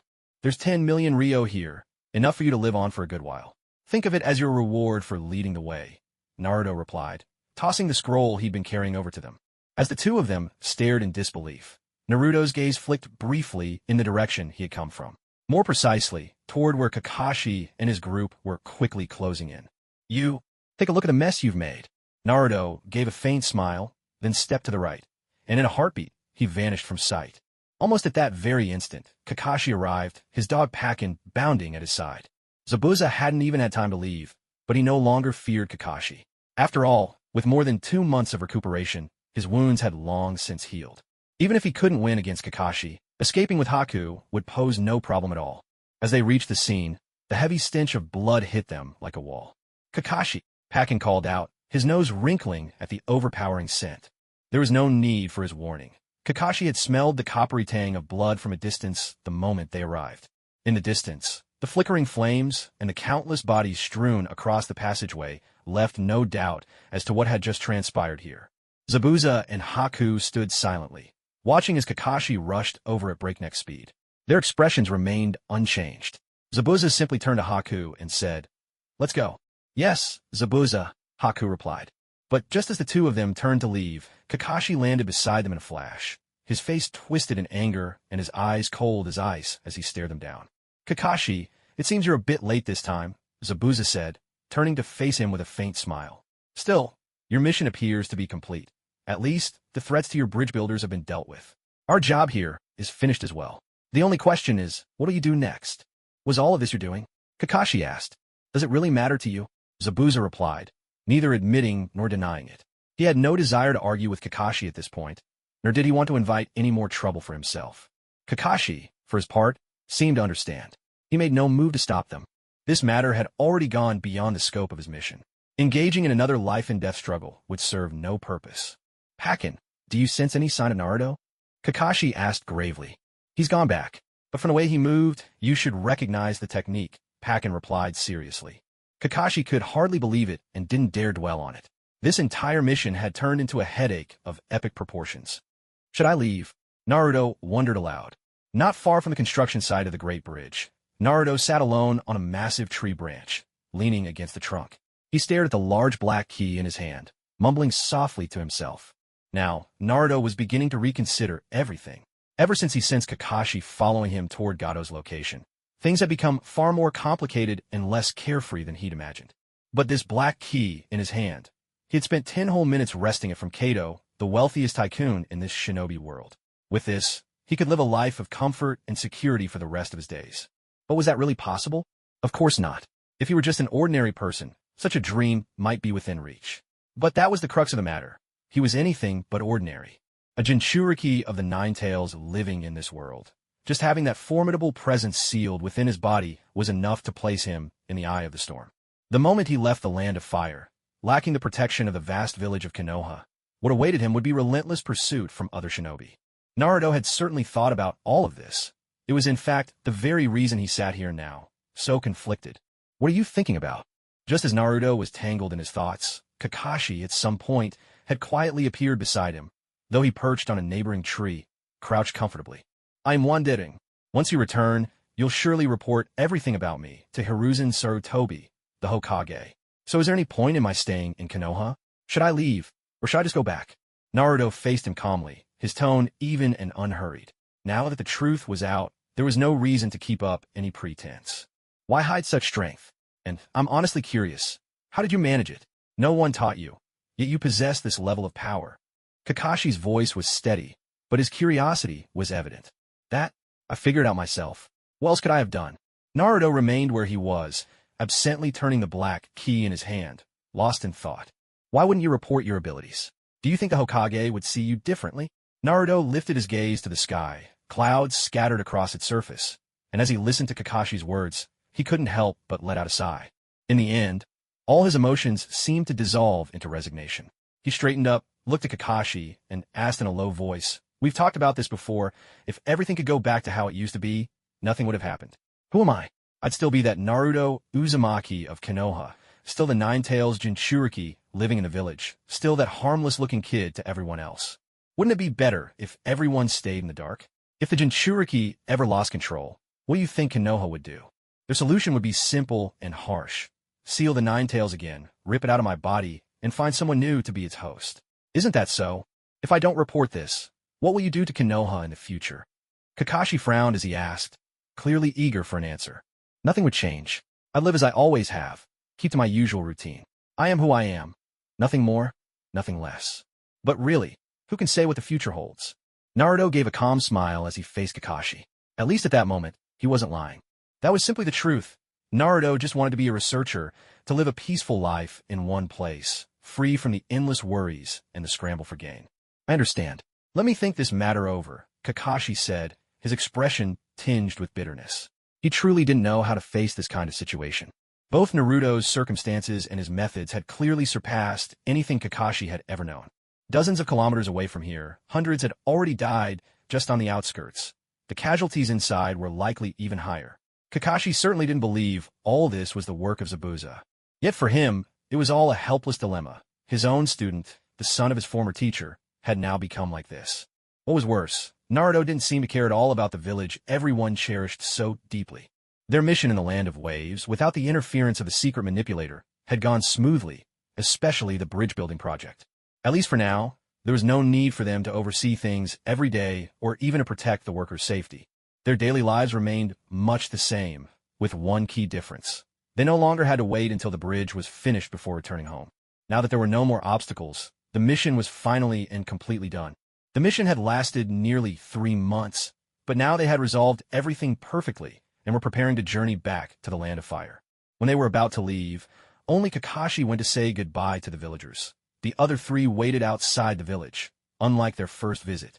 Now, the 3 of them had all mastered the basics of chakra control. From the coast of the Land of Waves to the shores of the Land of Fire was a distance of about 2 or 3 kilometers, and this time, they had no intention of taking a boat. Instead, they planned to dash swiftly across the surface of the sea. When they returned once more to that familiar place, the Hidden Leaf Village looked just as it always had, with the same 2 guards at the gate. It seemed as if nothing had changed at all, except for the weather. When they'd left, the air was still a bit chilly, but now, in the blink of an eye, summer was already on its way. This time, the Hokage assigned our mission an A rank rating. "So after we collect the reward from the mission hall, you'll all have a full week to rest up," Kakashi announced, standing in front of the 3 as soon as they passed through the village gates. Kakashi-sensei, can I ask, how much is the reward for an A rank mission?" Sakura Haruno asked excitedly. 20,000 Ryo. What? Now it wasn't just Sakura who was losing her composure. Even Sasuke, who had barely said a word the whole way, suddenly looked dejected. Why is it so little? Sakura immediately flared up and demanded an explanation. The payment Dasna made was for a C-rank mission. Even though the mission's rank was raised later, they never paid the additional fees. So officially, this was an A-rank mission, but the final payout stayed the same. Kakashi scratched his head awkwardly, offering them a sheepish smile. "I'm not interested in stuff like this. I'll go back and get some rest. If something comes up, just let me know." Sasuke hardly cared about the money. He glanced at everyone, said his piece, and turned to leave. After all, even a dying camel is bigger than a horse. The Uchiha clan had always been wealthy in Konoha. Now, with everyone else gone, all the clan's land and property belonged to Sasuke alone. With such a fortune, he could easily live comfortably for the rest of his life. Naruto didn't express any opinion from start to finish. The payout for the mission, it didn't really matter to him. 20,000 Ryo, a year's living expenses for an ordinary person. Especially compared to before he became a ninja, when his monthly allowance was just around 1,000 Ryo. For someone who used to pay 20 Ryo just for a bowl of ramen, this amount of money really wasn't much. "So, what are you 2 planning to do next?" Kakashi looked at Naruto and Sakura. "What else can I do? With so little money, I'm just going home to have a good meal. This is so disappointing." Sakura stamped her foot angrily, then turned and headed straight for home. Naruto just smiled calmly, spreading his hands in resignation. I don't have much money anyway, so a little less doesn't make a difference. But I won't pick it up today. It's been a while since I was back. I want to visit someone I've been missing. Naruto. Before Naruto could take a step, Kakashi called out to him, his tone suddenly serious. What is it? Nothing. Go get some rest. Kakashi had meant to say a lot more, but seeing Naruto's expression, all his words got stuck in his throat. In the end, he just couldn't bring himself to say them out loud. In the end, all they could do was let him go back and rest. As for what had happened, he had already promised Naruto before returning that he wouldn't report it, and he also told the others the same. In a way, this was his form of compromise. After all, there were some things he understood, the stakes and consequences involved. As the Nine Tails Jinchuriki, if Naruto were to leave Konoha because he learned the truth about certain matters, then Konoha wouldn't just suffer a tremendous loss. Naruto himself would be thrust into an even more perilous situation. Walking alone down the street, Naruto's treatment hadn't changed much since he was a child. Even now, people who knew him still wouldn't look him in the eye. Even those with whom he'd never had any dealings simply watched him coldly from the sidelines. Maybe it was just because he was too well known, but as Naruto walked along the busy street, whether it was shopkeepers or vendors, they all seemed to shy away from him as if he were some kind of plague bringer. Most would do their best to avoid crossing his path. Perhaps, after all these years, he'd truly gotten used to it. Naruto could now completely ignore the presence of these people without a second thought. On this return trip, the streets of Konoha were clearly livelier than before. Especially on the main avenues, Naruto could see people he'd never seen before. They wore ninja garb, but they weren't from Konoha. Ninetales, I think I sense one of your little friends around here. On the bustling street, Naruto spoke directly in his mind, reaching out to the Ninetales sealed within him. Don't be ridiculous. Who would want to be friends with that one-tail freak? Normally silent, this single comment from Naruto instantly stirred a burst of agitation from the usually quiet Ninetales. Being a tailed beast with an acute sense for chakra, the Ninetales had already sensed something unusual the moment he returned to Konoha.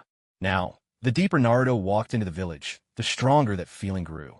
In fact, the Ninetales could distinctly tell that the one Naruto was referring to wasn't far away at all. But there was no point in worrying about it now. Nothing much could happen while they were inside Konoha anyway. Naruto glanced around. The lively street buzzed with voices, rising and falling in an endless chorus. Still, whatever he was trying to sense wasn't here. Since the person he was looking for wasn't on this street, Naruto, feeling bored, turned and started heading toward his own house. Everything here remained as it had been. Even after nearly half a year away, his small room was just as he'd left it. Apart from some simple furniture, Naruto had taken almost everything with him that he could carry. He never really liked leaving himself too many escape routes. When something happened at the very least, he wouldn't have any lingering worries holding him back. But now that he had returned, it seemed he'd be living here for quite a long time. The sealing scroll he'd brought when he left was still with him now that he was back. He unrolled the scroll and released the seal. In no time at all, the room returned to its familiar, cozy appearance. Just as he'd finished tidying up, there was a sharp knock at the door. Naruto tensed up immediately, but as soon as he sensed who was outside, he relaxed completely and walked over to open the little room's door. Naruto, you really are home. The speaker was a woman, her hands folded politely in front of her. In all of Konoha, there was only one place where someone would greet Naruto with such respectful warmth. Hyuga Megumi, what brings you here today? Naruto asked. I'm sorry to disturb you. The clan head heard you just returned, so he asked me to invite you to dinner at the Hyuga household tonight. Megumi replied with a gentle smile, her tone kind and warm. I see. Please let him know I'll definitely be there tonight. Naruto answered with a smile of his own. Wonderful. We'll be sure to prepare everything well, and we look forward to seeing you later. Megumi said gracefully, nodding before turning to head downstairs. She hadn't even stepped into the room. Her manners and warmth remained impeccable from start to finish. This woman had originally been a servant attending to Hinata's mother, and though she was from the Hyuga branch family and held little status, she was more than capable in handling affairs. It wasn't even noon yet, so Naruto simply took note of the invitation. Still, there were things he needed to prepare. After all, tonight he'd be meeting his future father-in-law. Evening arrived. Naruto changed into a fresh outfit. Not formal, but at least he'd made an effort to look presentable. While the Hyuga family owned the largest estate in Konoha, their residence sat at the very edge of the village. As Naruto arrived, the great gates, which had been tightly shut, swung open at the sight of him. Welcome. The clan head is already waiting for you inside. It seemed as if Hinata Megumi had been waiting by the door just for him. The moment the door opened, the silent guard standing on either side didn't utter a word. Only this woman stepped forward with a gentle, welcoming smile and spoke to Naruto. It really has been a long time since I last came here. Is Hinata at home? The young lady is here too. In fact, she asked the very same question just before you arrived. She's waiting for you in the courtyard right now. Hinata Megumi replied with a warm smile. The Hyuga clan is a family that places great emphasis on rules and tradition. Life here is far less casual than it might appear to outsiders, which gives the clan an air of solemnity and formality that never seems to fade. Even now, nothing about this has changed. From beginning to end, the atmosphere remains the same, as if time itself stands still here. But to be fair, this place is truly enormous. Just the section of the courtyard you enter through the main gate must cover at least 1,000 square meters. And that's only the front courtyard. The dining area is in the central courtyard, while their living quarters are in the rear. Simply walking through all these spaces, it feels as if the distance is at least a kilometer. But this was only the beginning. As soon as they entered the central courtyard, Naruto found himself pleasantly surprised. What truly caught Naruto's attention wasn't the decorations or the flowers. It was Hinata herself, who was in the middle of training out in the courtyard. The moment the door opened, Naruto released his hands and clapped them together. At the sound, Hinata, who had been practicing in the courtyard, immediately broke into a run toward him. Unlike her shy demeanor in the original story, the Hinata of reality was far more confident and outgoing. Her childhood had played out quite differently from what one might expect. A sudden, exaggerated cough rang out behind them. "So embarrassing," shouted a little girl nearby, unable to hide her feelings. The two had barely embraced before the commotion erupted. First the loud cough, then the little girl's cry. "It's been a while, Hinata." Naruto ignored the looks from the two people in the distance, and, smiling, gently cupped Hinata's face in his hands. "Yes, it really has been a while. You look like you've been doing well," Hinata replied, her smile warm and comforting as she looked at Naruto. "We'll talk about everything else later. Your father's watching us from behind, after all," Naruto murmured, nodding toward the man not far ahead, whose expression had grown thunderous with anger. Flirting with his daughter right under his nose, especially in a family as strict with tradition as the Hyuga, was almost unthinkable. "Uncle Hyuga." Naruto held Hinata's hand as they approached Hayashi Hyuga. He nodded respectfully and greeted him with a warm smile. "Come in," Hayashi said, his voice composed but his face clouded with a heavy seriousness and a hint of helplessness. "Father's angry. You'd better apologize properly in a moment," whispered Hanabi Hyuga, Hinata's younger sister, tugging gently at Naruto's right arm. Though only 7, Hanabi's words carried the weight of the atmosphere in the room. From Hayashi's expression and tone, Naruto hardly needed the warning. It was painfully obvious, both to the ear and the eye, that Hayashi was on the verge of losing his temper with him. Acknowledging Hanabi's reminder, Naruto gave her head a gentle rub, then, unfazed, strode confidently into the house. Inside, a long dining table was set with an array of meticulously prepared dishes, though aside from the few of them, the room was empty. In a sense, this gathering felt less like a formal banquet and more like a family dinner. Yet up to this point, Naruto still didn't know exactly why Hayashi had invited him.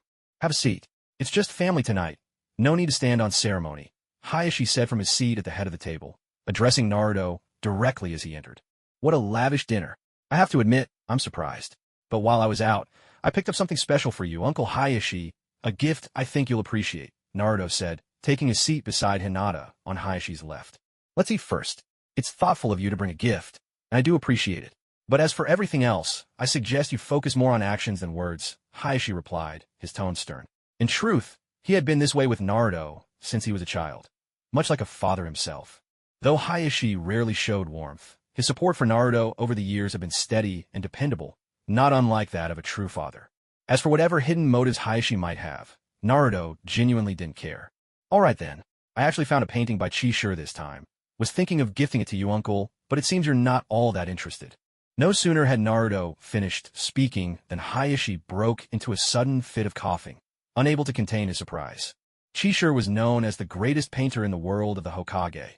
Every one of his works was revered as a masterpiece destined to become a timeless treasure.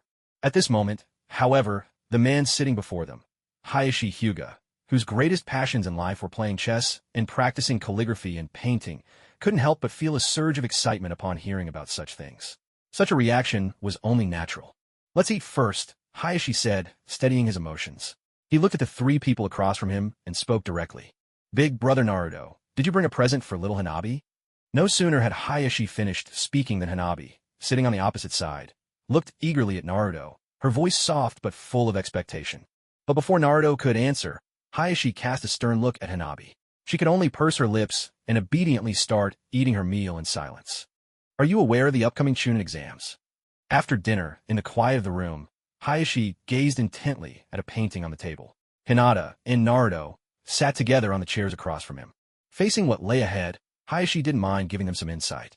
I've guessed as much. With so many ninjas from other villages arriving one after another, it must be soon. That's right. The Chunin exams will be held in about a week, and this time they'll take place here in the Hidden Leaf Village. The whole village is taking it very seriously, and rumor has it that the daimyo of all 5 great nations will come to watch in person. When Naruto finished, Hinata quietly added her own reminder from the side. Konoha is indeed putting a lot of importance on the exams this time. If all goes well, you could use this opportunity to make a name for yourself. The real question is, what do you want to do? Hayashi asked again. Fame? That's never interested me. I just want to live my life in peace. Does being famous really matter that much? Especially for a Jinchuriki like me, maybe the way I am now is closer to what they want to see anyway.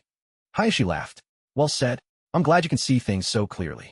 The decision is yours to make, and I'm actually looking forward to seeing how you do this time. What's there to look forward to? Instead of just talking, wouldn't it be better if my future father-in-law gave me something more practical? Naruto suddenly grinned and fixed his eyes on Hayashi. The moment he heard this, Hayashi was stunned. Meanwhile, Hinata, sitting beside him, instantly turned bright red, her calm expression vanishing. It was probably the last thing they expected, to hear such word from someone his age. If they claimed they weren't surprised, that would be unbelievable. It's not a bad thing that you think this way. The key is whether you'll have the strength to bear the consequences of your words when the time comes. Hayashi Hyuga took a deep breath. His upbringing as the head of a great clan kept him from getting overly angry or otherwise upset by this remark. As for Naruto, Hayashi actually held him in high regard. A clever, capable man who understood patience and restraint. Even if Naruto wasn't from a prominent family, Hayashi was certain his future achievements would be limitless. By the way, Uncle Hayashi, what role does the Hyuga clan play during the Chunin exams? Naruto suddenly asked, his curiosity piqued. Why do you ask? The Hyuga clan is in charge of perimeter security during the exams. We don't actually participate in the exam itself. As for you, I have high hopes, but when it comes to Hinata, I really don't know what kind of results she'll bring me. Hayashi's lack of confidence in his daughter was evident. When he glanced at Hinata, his gaze seemed less than comfortable. I have my own thoughts about the Chunin exams.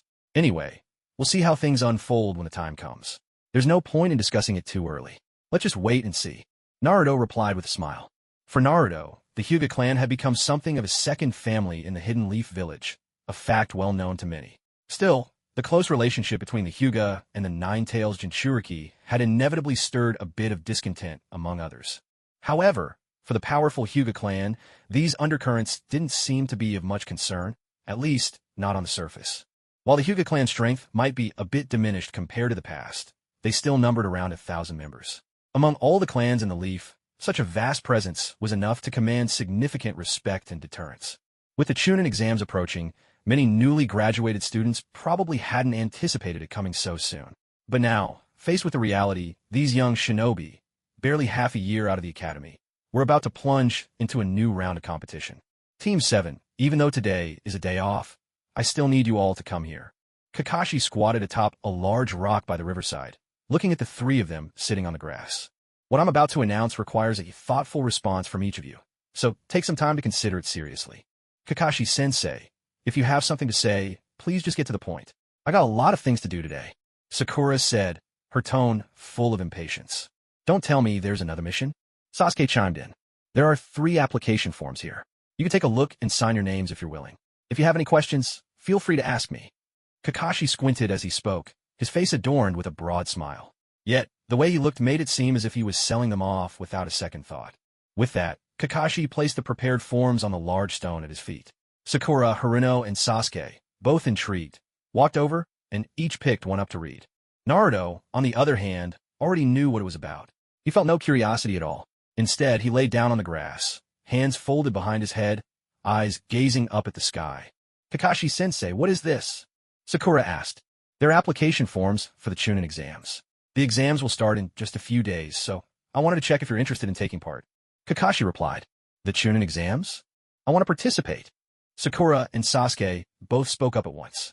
Sasuke, in particular, answered without hesitation, his eyes an expression filled with determination. Now, You all need to read the rules carefully before telling me your final decision. The three of you are a team, so you can only participate in the Chunin exams if all three of you agree. Even if just one of you objects, you won't be able to take part. The same rule applies during the exams. The early rounds are all conducted in teams of 3 to test your ability to work together. In fact, teamwork is a key part of your score. Kakashi's gaze drifted toward Naruto, who was still lying on the grass not far away. He made sure to say this part loud enough for both Sasuke and Sakura to hear. The application forms in their hands explained the rules for registering for the Chunin exams in detail.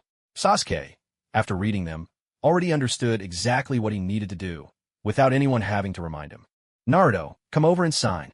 Sasuke called out. I'm not interested. I really don't want to take some boring exam. Besides, what's the point?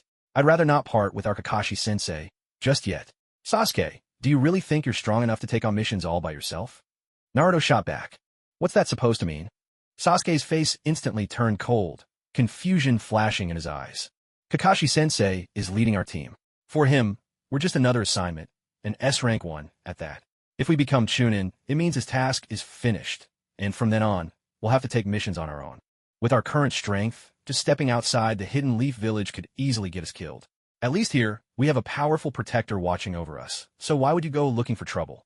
Sasuke, are you really that desperate for money? Naruto had absolutely no interest in these matters. Whether Kakashi was leading the team or not was of no concern to him. In fact, it was something so trivial that he saw no need to dwell on it. Kakashi listened to Naruto from start to finish, and in exasperation, smacked his own forehead. The more he tried to understand this kid, the more baffled he became. Just what was Naruto thinking? But what truly puzzled him was how Naruto seemed to know so much about things he shouldn't have any knowledge of. You're right that leading your team is part of my duty, Kakashi said, but you've got a few things mixed up. Even after you become Chunin, there are many missions that require a Jonin leader. Only C rank and lower missions are assigned to you to handle on your own. I'm not concerned about future missions right now, Sasuke cut in, redirecting the conversation. What matters to me is whether we can participate in the Chunin exams. That's our chance to learn more jutsu and uncover new secrets. Don't tell me you aren't interested in that. Sorry, but I really don't care about that at all, Naruto replied flatly. What's so fun about kids fighting each other? Naruto, I challenge you. Sasuke suddenly shouted, unable to contain his anger after Naruto's dismissive remark. You're so annoying, can a guy get some peace and quiet around here? Naruto sat up, giving Sasuke a bored look. People called him second pillar, but honestly, second dummy seemed more fitting. You two can talk all you want, but don't even think about coming to blows, Kakashi interjected, waving at them with a smile. There are still several days left before the exams. Take that time to think things through on your own. Whether you want to participate or not, that's up to you. I'm out of it. And with that, Kakashi vanished in a blink, clearly uninterested in getting involved any further. He figured if he had time to worry about their squabbles, he'd rather go home and get some sleep. Sakura, on the other hand, didn't know when or how to join the conversation. She didn't seem to have strong feelings about whether they should take the Chunin exams at all. Think it over, Sasuke said, his tone now calm and measured as he addressed Naruto. I still hope you'll join us. Once we become Chunin, we'll have access to secret techniques we could never reach before. Don't tell me you honestly don't want that. You really think you can become a Chunin? Don't kid yourself. Do you even know what kind of test this is? I know more about it than you do. Instead of wasting your time, you'd be better off just staying home and getting some rest. Naruto said, What's really going on? I still don't get it. What exactly is happening here? Sakura stood to the side, her face full of confusion as she looked at the two of them and asked, What do you actually know? Judging by your expression, you seem to have known about the Chunin exam all along. I may not know your reasons, but I have my own motives too. That's why I want you both to sign up and take the exam with me. Sasuke said, Since you have your own goals and reasons, I don't mind going along with you for this. But to be honest, I'm not interested in the exam itself, so if you want me to join, you'll have to pay a price. Name it, Sasuke replied. Chakra, and a vial of blood. Naruto sat on the grass, propping his head up with his right hand, his elbow resting on his bent knee. He watched Sasuke with keen interest as he made his demand. This was something he'd been planning for a long time, but he hadn't intended to set it in motion just yet. Still, things had come to this point, and it seemed like a good chance to do a bit of research. After all, now that he had money and resources, he didn't have to worry about much anymore. Leaving the Hidden Leaf was as easy for him as drinking water. If he wanted to do something, it required very little effort. But now that the opportunity had presented itself, he figured he might as well take advantage of it. What are you two even talking about? And Naruto, what did you mean by what you just said? Sakura pressed, still bewildered. I agree to your terms. Sasuke ignored Sakura's question and responded firmly. Then sign your name. I can't promise you'll make Chunin, but as far as the teamwork portion goes, I can guarantee you won't get knocked out in that round. Naruto grinned, looking satisfied. He slowly stood up and walked over to the big stone where the registration forms had been left. His own form was still sitting there, waiting for the final signatures. All that was left was to sign and hand it in, and the matter would be perfectly settled. On the streets of the Hidden Leaf Village, there were only 3 days left until the Chunin exams. With more and more ninja from other villages gathering to take the test, the village had become especially lively these past couple of days. At the same time, security around the village was tighter than ever. Ninja arriving to take the exam could be easily identified by their forehead protectors, which clearly declared the village to which each one belonged. The streets, never particularly spacious to begin with, now seemed even more crowded thanks to the arrival of these outsiders. Compared to our place, the Hidden Leaf Village is on a whole different level. Honestly, once you come here, you really don't want to leave. Kankuro, sure, this place is way better than our sand village, but it's not our home. Daydreaming about it won't help. Better to just focus on completing our mission. Strolling leisurely along the bustling streets of the Leaf Village, a young man and woman walked side by side, chatting as they went. The first to speak was Kankuro, son of the 4th Kazekage from the Sand Village. His face was marked with purple paint, and he wore black clothes that covered even his head. On his back, he carried a large, white, human-shaped bundle. With each step, he seemed to take in every detail of the vibrant surroundings. Beside him was his older sister, Temari, the eldest daughter of the 4th Kazekage. Her hair was tied up in a ponytail, and she wore white clothes that gave her a striking, confident appearance. For these two, setting foot outside their own hidden village for the first time, the lively streets of the Leaf Village were an endless source of fascination. You're right. We'd better catch up, or if Gar gets annoyed, we'll be in for it, Kankuro said, glancing at Temari with a helpless sigh. Roughly 20 meters ahead of them, a boy with red hair, dark circles around his eyes, and a pale, expressionless face was moving steadily forward, a massive gourd strapped to his back. His cold gaze seemed locked on something only he could see. As he walked, a boy of about 6 or 7 came barreling through the crowd, weaving recklessly between the adults. While everyone else stepped aside to avoid him, Gaara simply stood his ground, silently watching as the child rushed straight toward him. Already icy and aloof, Gaara's expression hardened, his eyes narrowing with anger as he stared down at the boy who had fallen to the ground. His fierce look seemed to say he was ready to erase anyone who crossed him. For someone barely into his teens, to project such menace was truly startling. The young boy who had crashed to the ground clutched his arm as he scrambled to his feet. Spotting the stranger who had blocked his way and caused his fall, he straightened up, pointed his right hand accusingly, and demanded, "Hey, what's your problem? Why don't you watch where you're going?" The already bustling street suddenly drew even more attention as the commotion broke out.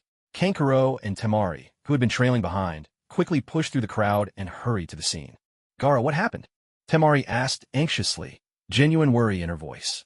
"You all seem to be together. How dare you outsiders walk through the Leaf Village and not even make way for me? I really don't know how people like you manage to get in."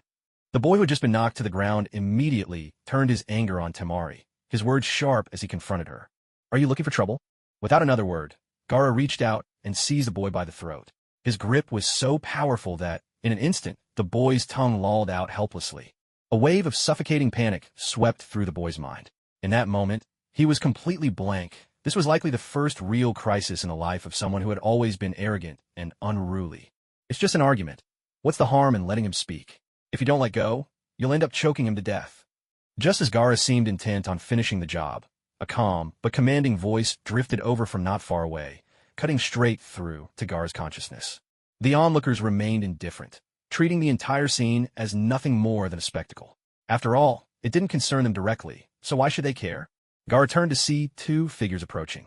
One of them, with strikingly blonde hair, stood out from a distance, impossible to mistake for anyone else. Naruto's arrival didn't stop Gaara. He kept tightening his grip, unmoved even by Kankuro and Temari's urgent pleas.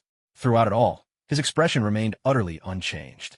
"You're really going to kill someone over something so trivial? Do you even know who he is? That's the grandson of our beloved Hokage. If he dies, it could spark a war." Naruto strode up, his voice tinged with a mocking tone as he addressed Gaara. "This has nothing to do with you. Get lost." Gaara's reply was icy, his gaze making it clear that he didn't take Naruto seriously at all. Seeing that Konoha, the Hokage's grandson, was on the verge of losing consciousness, Naruto shrugged helplessly. He stepped forward, grasped Gaara's hand, and wrenched it away from Konohamaru's neck with surprising strength. In just that brief moment, Gaara's grip loosened under Naruto's force. Konohamaru collapsed to the ground, gasping for breath, finally given a chance to recover. He no longer had any grounds for arrogance. Even as the grandson of the Hokage, the fear that had taken root in his heart after the recent threat was undeniable. He didn't think the other party was simply trying to scare him. He truly believed that there was a real intention to kill him. After gasping for breath, he tried hard to calm himself, but the tears in his eyes had already fallen. This was a true acknowledgement of his own fear, making him realize his actual strength and limitations. Yet, the most surprised expressions at this moment didn't belong to him. Instead, it was Temari and Kankuro, who had been standing by, watching everything unfold. The two of them stared at Naruto in shock, especially now that Gaara seemed on the verge of erupting in fury. Their terror was palpable, both of them dreading what unpredictable event might happen next. But what happened next left them both almost speechless with astonishment. Gaara simply stared wide-eyed at Naruto, but his voice, unexpectedly, wasn't as cold as one might imagine. "What's your name?" "Naruto Uzumaki.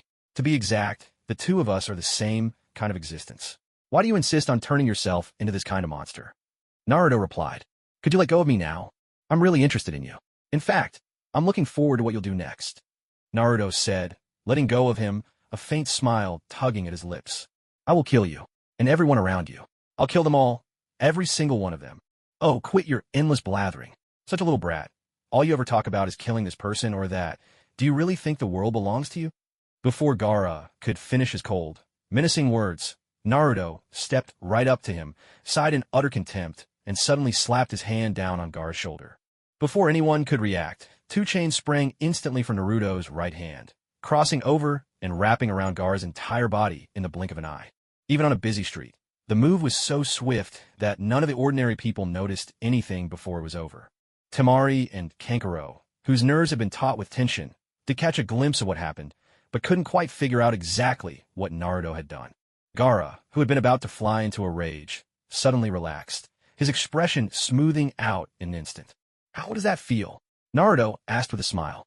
"What did you do to me?" Gaara asked, visibly shocked, almost unable to believe it.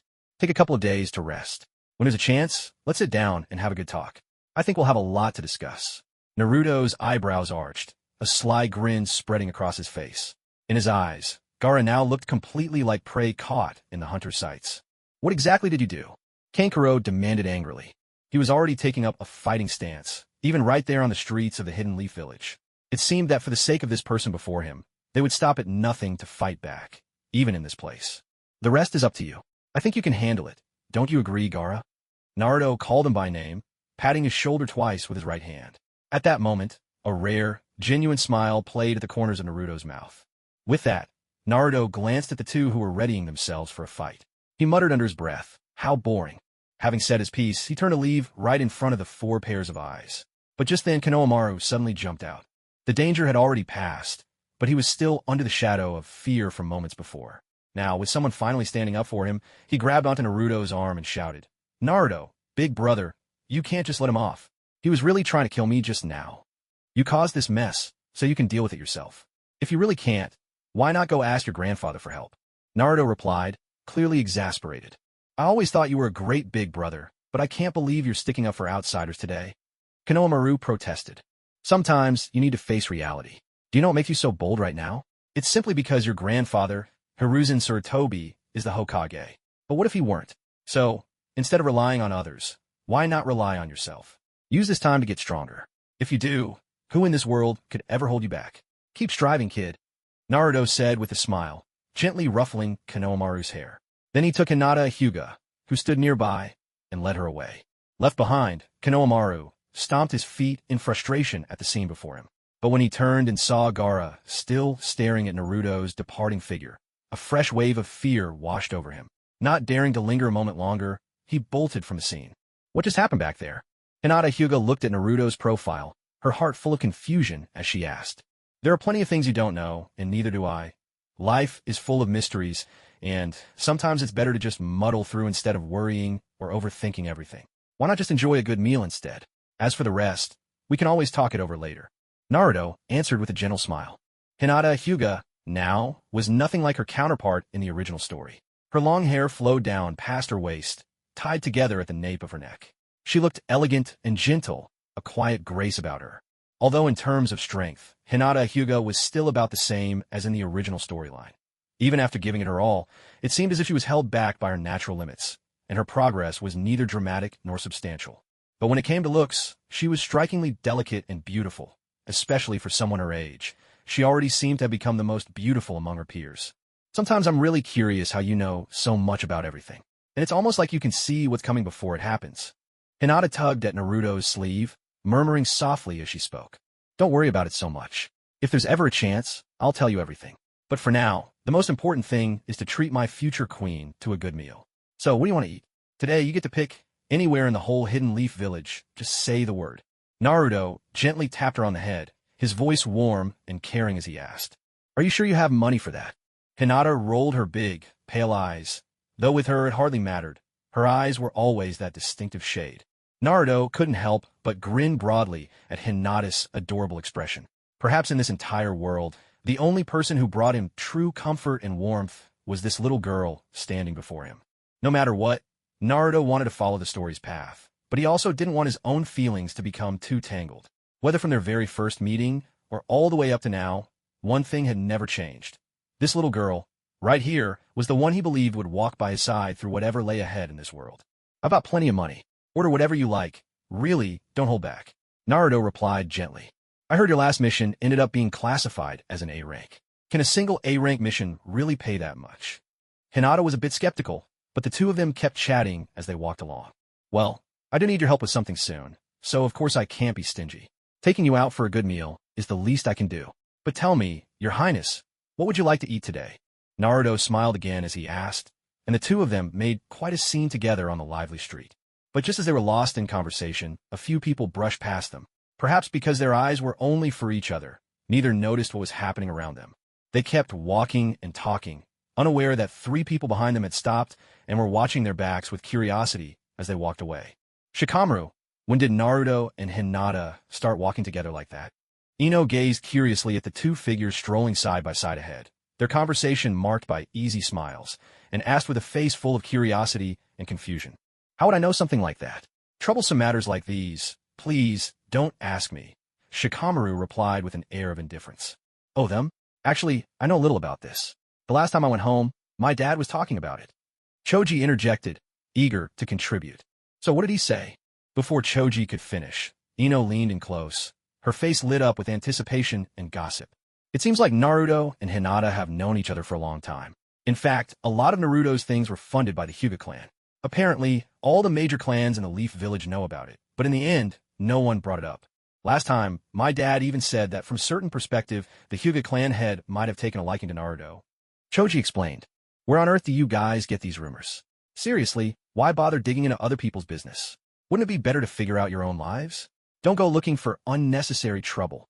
Though Shikamaru's face remained as expressionless as before, his words were noticeably more serious as he listened to Choji's explanation. As the famed Ino Shikacho trio, their three clans had always worked closely together. Nara as the brains, Yamanaka providing support, and Akimichi leading the charge, a tradition passed down since the Warring States period. It was precisely this approach that allowed their families to stand strong through the ages. Faced with Shikamaru's sudden seriousness, Ino only grew more curious and, with a hint of bravado, declared, What's wrong with us chatting about things like this? I'm just really curious about when those two actually got together. Back in school, I already suspected something. As the Hyuga clan heiress, Hinata always seemed to act differently around Naruto. Knowing all this really isn't something we should be concerned about. Let's just find a place to eat. It's about time for a meal anyway. No need for so much gossip. Shikamaru said, You've got a point, Shikamaru. How about I treat you all today? Let's eat in my family's restaurant. Choji offered, and just like that, the subject of Naruto and Hinata faded away. In truth, talk about those two had been going on for ages, ever since their school days. The debates had never really stopped, and even now, they continued to linger in the background. But perhaps fate just works in mysterious ways. When the three of them arrived at Choji's family restaurant, they unexpectedly ran into the same two people they had seen earlier. This time, however, the two also noticed them. After all, their table wasn't far from the entrance. As soon as they walked in, Ino cried out in surprise, Hinata, what are you two doing here? Hey, it's Ino, Shikamaru, and Choji. It's been ages, hasn't it? Naruto stood up, greeting them with a wide grin. It really has been a long time. But, just a moment ago, we saw you two heading in the opposite direction, clear as day. How did you end up here so fast? Shikamaru asked, equally surprised. Choji's family's barbecue place was indeed on the same street where they'd just been, but Naruto and Hinata had been walking the other way. They all watched them leave, only to find them here, somehow ahead of them. Exactly, Hinata, what's going on? Ino pressed. Oh, it's nothing, Hinata replied. We just came from somewhere else, that's all. Maybe you guys were strolling and chatting on your way here, so it felt like we got ahead of you. Naruto scratched his head, a bit embarrassed. He knew all too well how they'd ended up here. The two of them had indeed been heading in the opposite direction, but there wasn't much worth eating on that side of town. After some indecision, they'd finally opted for barbecue, figuring it was the best deal. So, Naruto led Hinata back here as quickly as he could. Neither of them had expected to run into old friends at this place, and the surprise was genuine. As for how we got here, let's not dwell on it, Choji said generously. It's rare for us all to get together after graduation. Let me treat you tonight.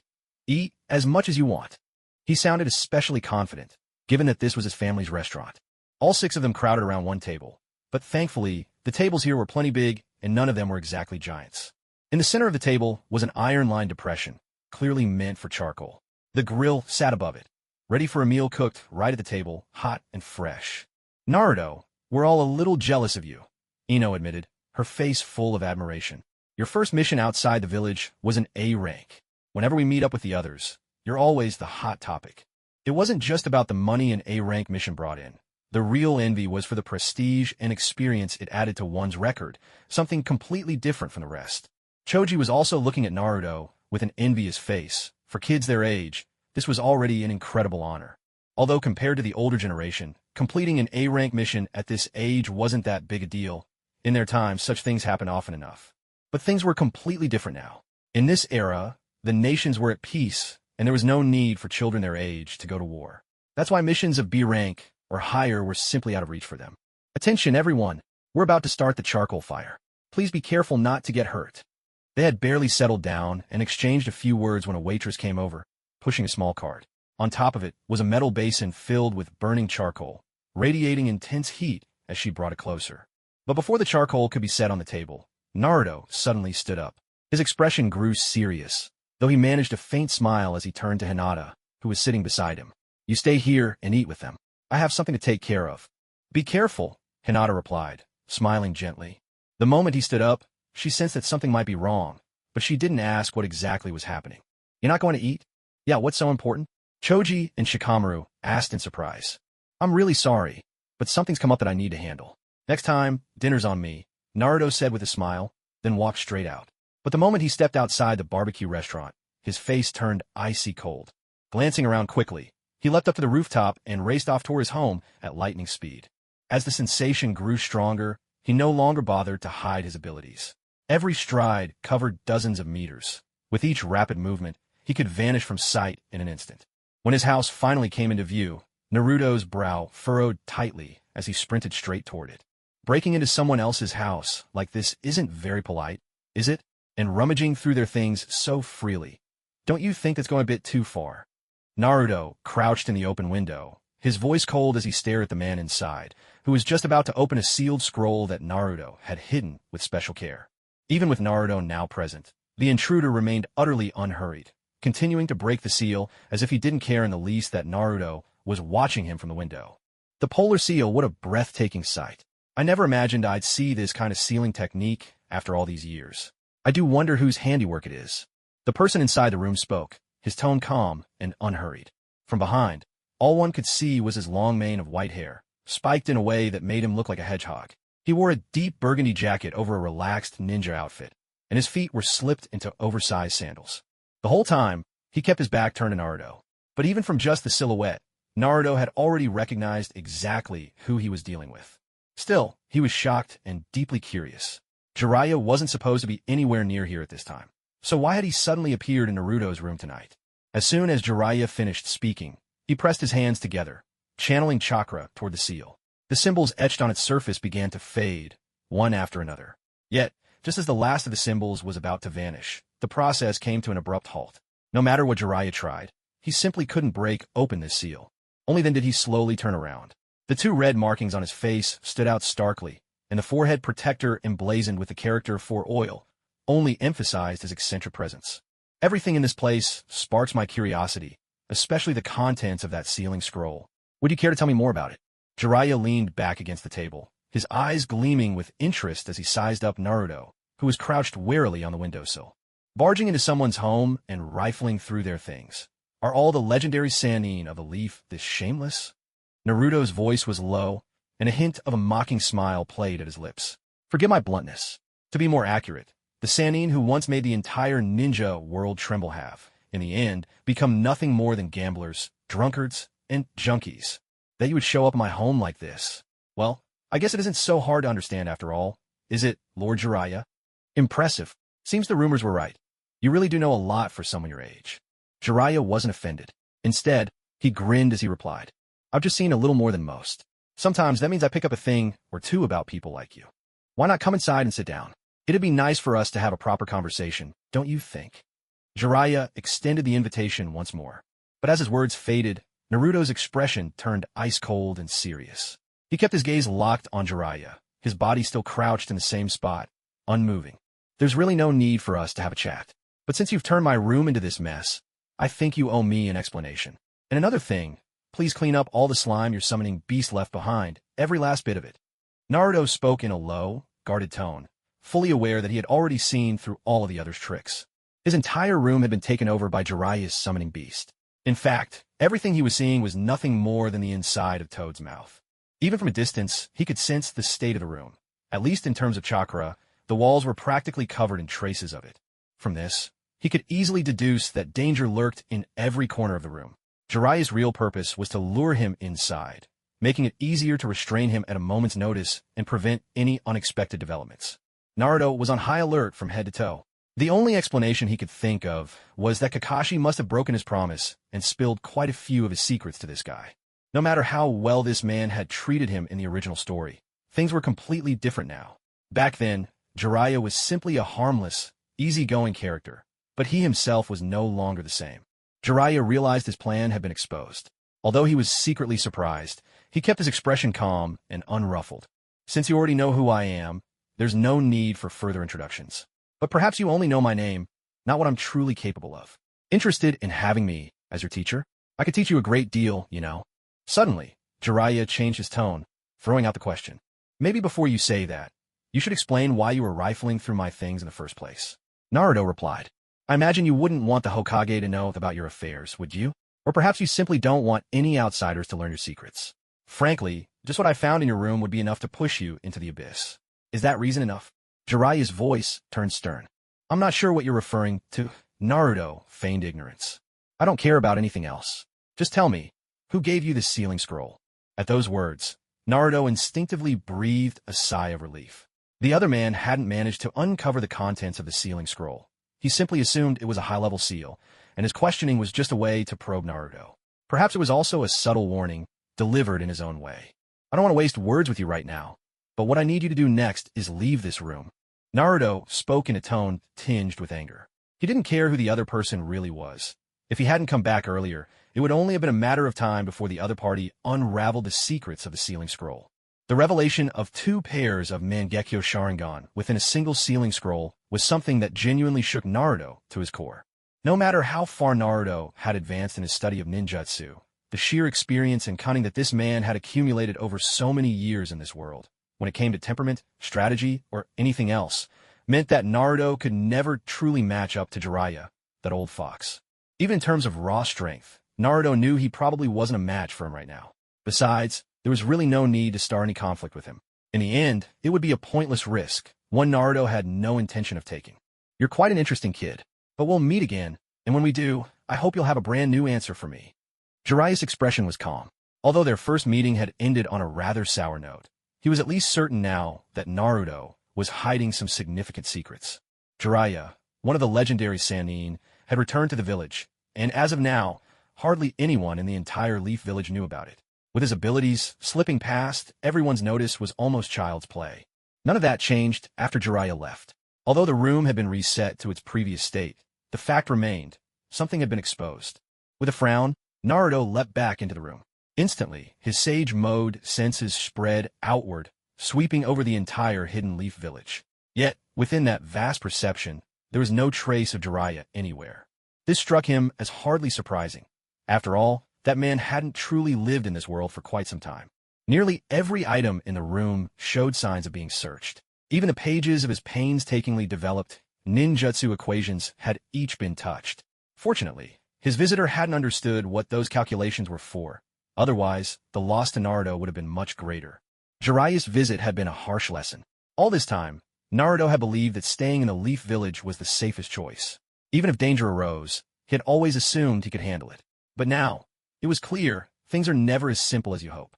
This incident is already a vivid lesson, a real blow dealt to him along his path of smooth growth.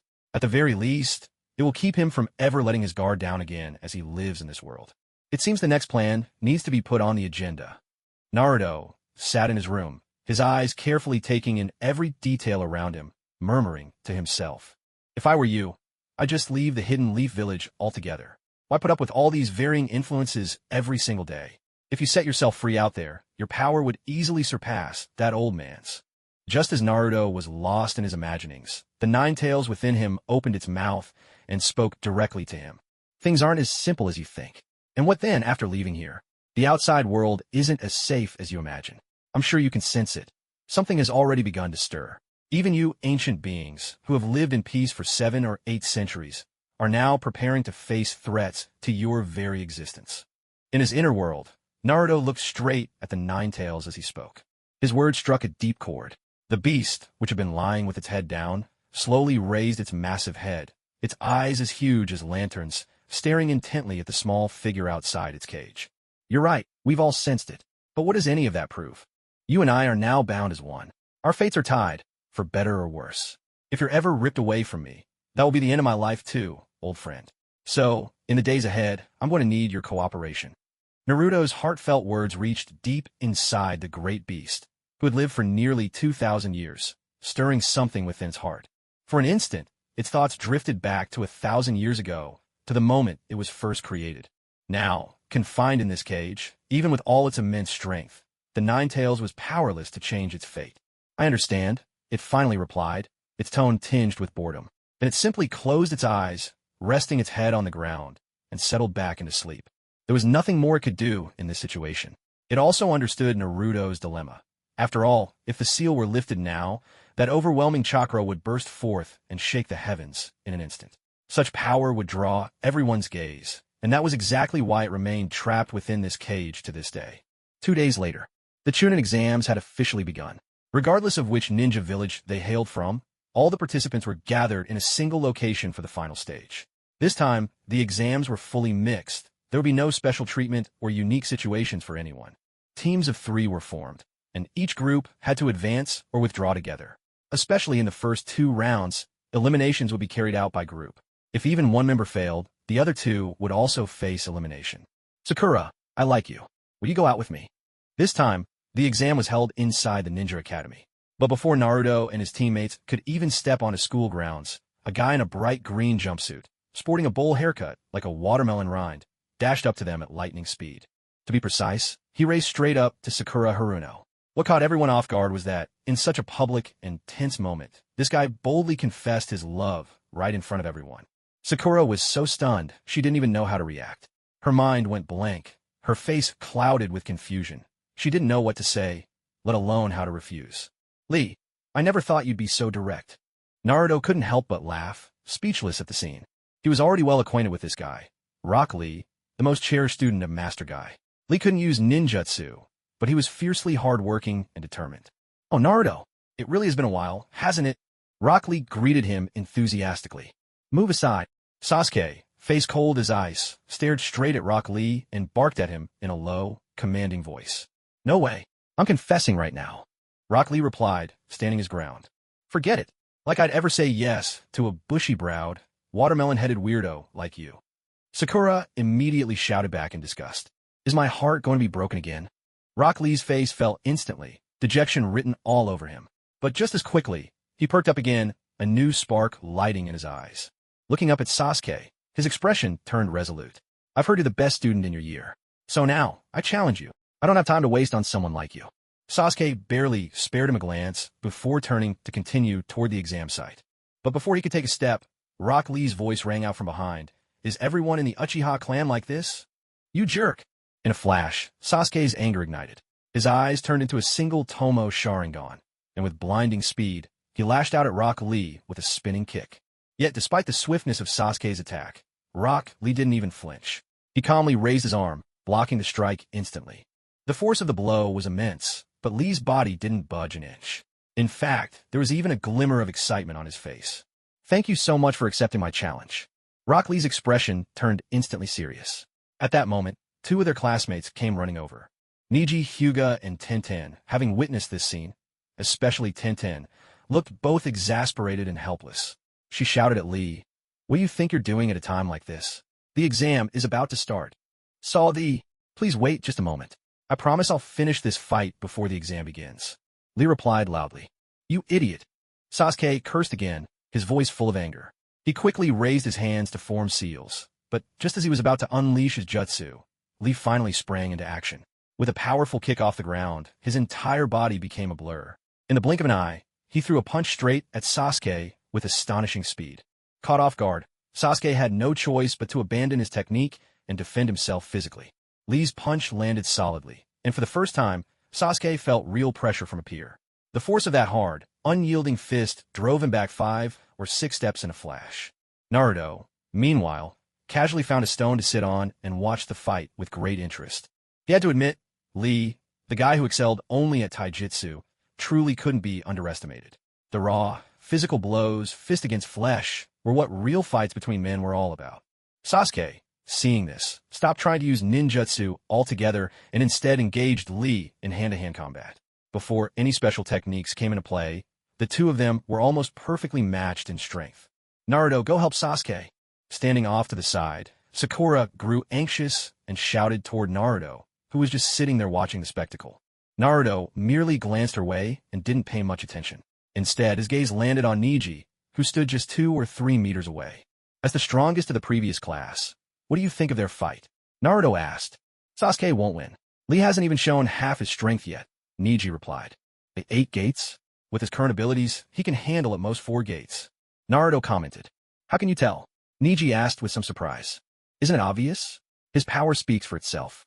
"You'll see for yourself soon enough," Naruto said, giving his own answer. Then he dusted himself off and stood up, sensing that the fight was about to end. Sure enough, just as Lee was getting serious, Guy and Kakashi appeared at the same time and instantly separated the two combatants. "The Chunin exams are about to begin, and you two still have the mood to fight here?"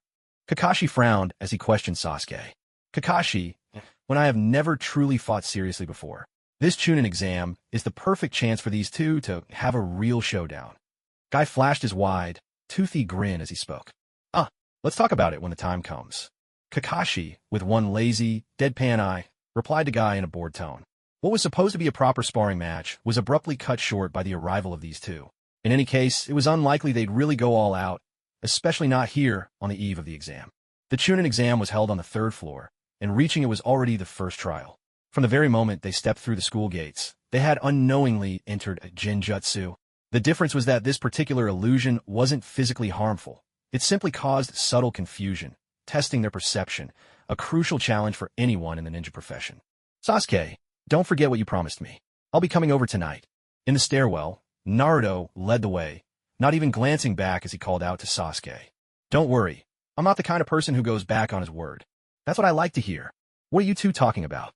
Sakura asked. But the two at the front didn't pay her any attention, each lost in their own thoughts as they continued up the stairs. At the start, many had signed up for the Chunin exam. Yet, in just the first round, before even reaching the exam room, at least half had already been eliminated. The moment they entered the building, they'd fallen under a Genjutsu.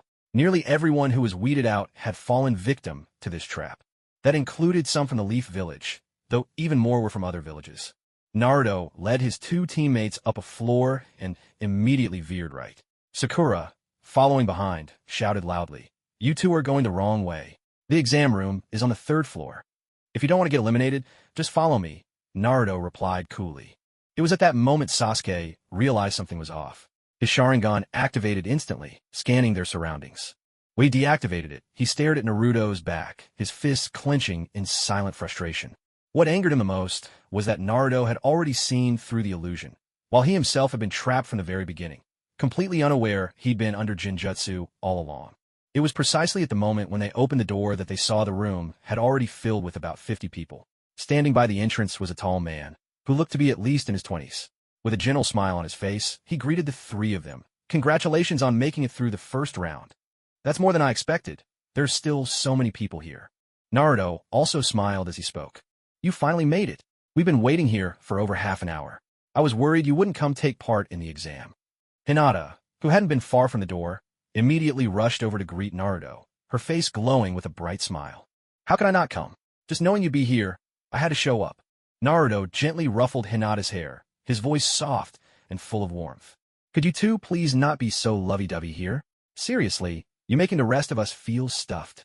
Sakura couldn't help but complain, rolling her eyes. "This is just the first exam. There's still a lot ahead, so it's a bit early to be celebrating, don't you think?" The man in glasses who had welcomed them earlier spoke up again, addressing the group from the doorway. It was only then that Naruto finally turned his attention to this man. Kabuto Yakushi. Naruto knew this guy's face all too well, and he found himself genuinely curious about him. "Come on, tell us, since you've taken the Chunin exams 11 times, how do they usually go?" Before Naruto could say anything to Kabuto, a rather impatient-sounding ninja, who looked like he was from the Sand Village, called out from behind him. "The exams are what you'd expect. You'll see soon enough. For most people, the first round isn't all that hard, and I've always lost in the later stages anyway, so there's no need to worry just yet." Kabuto replied cheerfully to the Sand Ninja. 11 times? You're practically the senior master of the Leaf Village now. But you know, I'm actually pretty interested in you," Naruto said, then casually patted Kabuto on the shoulder. But he wasn't just giving a friendly pat.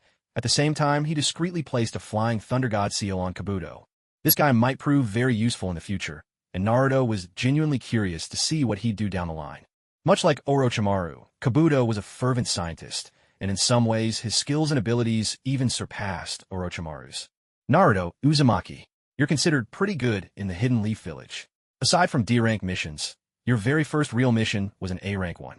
Though you're still a bit lacking when it comes to actual strength, if you put in some effort, you should be able to pass this Chunin exam. I have to say, I'm quite interested in you. Don't go thinking you know everything. There are always others who know more than you do." Facing Kabuto Yakushi, he replied calmly. With those words, he simply gave a faint smile, then turned and started walking forward. He picked a seat at random. Well, the one closest to Hinata, anyway. After sitting down, all that was left was to wait for the test to begin. But Naruto felt nothing at all about this exam. He already knew what the test would entail, so why bother feeling anxious at all? "Did you know that guy from earlier?" After sitting down, Hinata glanced at Naruto, curiosity shining in her eyes. "Nope, I don't. There's no point talking about him. What we should really be thinking about is how to get through this exam." Naruto rested his head on the desk, turning to look at Hinata with a gentle voice. "As for the written test, don't worry. At the very least, we won't have any problems with that part," Hinata replied. "Speaking of which, I just remembered. Last time I was supposed to meet you about something, but I never got around to it. Are you free tonight?" Suddenly, Naruto sat up straight, looking at Hinata with a serious expression. "What's up?" "I'm not sure yet," she replied hesitantly. "Well, we'll see when the time comes. Just wanted to ask you in advance," Naruto said. Asterisk ahem. Ahem, asterisk. Just as Naruto finished speaking, 5 or 6 people strode confidently out to the lectern at the front of the room. Except for the first, all of them wore standard ninja combat gear. Though their identities weren't clear, the forehead protectors they wore made it obvious. They were all Hidden Leaf ninjas. "Everyone, I'm Ibiki Marino, your proctor for this exam," the man at the podium announced. "Before we begin, I'll explain the rules. During the exam, no one is allowed to walk around, and no one is allowed to make sound. Each of you must sit quietly in your seat. Any suspicious behavior, if I catch it, and your entire team will be eliminated, all because of you. There are 6 proctors in total. Whether you make it past this round depends entirely on your own abilities." Ibiki stood tall on the stage, his expression stern and icy as he swept his gaze across the room. Every word from his mouth dripped with intimidation. For many in the room, it was clear this was going to be an examination unlike any other. As Ibiki finished speaking, the other examiners began distributing the test papers in unison, one beside the other, and the entire hall instantly descended into a heavy silence. Before all the papers had even been handed out, Ibiki suddenly shouted in anger, "You and your team are eliminated." A small girl sitting in the very first row had been caught making suspicious movements by the proctors before her test was even delivered. Without a chance to begin, Her whole team now faced immediate disqualification. She stood up in helpless protest, her voice trembling as she insisted, "I didn't do anything." "You know what you did, and so do I," Ibiki replied coldly. "Now, I suggest you and your teammates leave the exam room right away. Otherwise, you'll be forever classified as genin, stripped of any right to take the Chunin exams in the future." His words left the girl visibly shaking with distress, his tone brooking no argument. Such a strict examination regime was unprecedented for most of the participants. Even Kabuto, who had seen much, looked a little surprised. Yet, a faint smile soon curled at the corners of his mouth, and his demeanor betrayed little concern, as if it was all just a passing scene. With no other choice, the girl and her teammates began shuffling out of the hall, not even waiting for their tests to be handed out. The rest, those who had already received their papers, raised their heads one by one to look at Ibiki standing at the front. If nothing else, the first round of this exam felt intensely serious. 6 proctors stood at the 6 points of the room, their eyes never leaving the students for a second, waiting for any slip, any misstep, so they could expel the culprit without hesitation.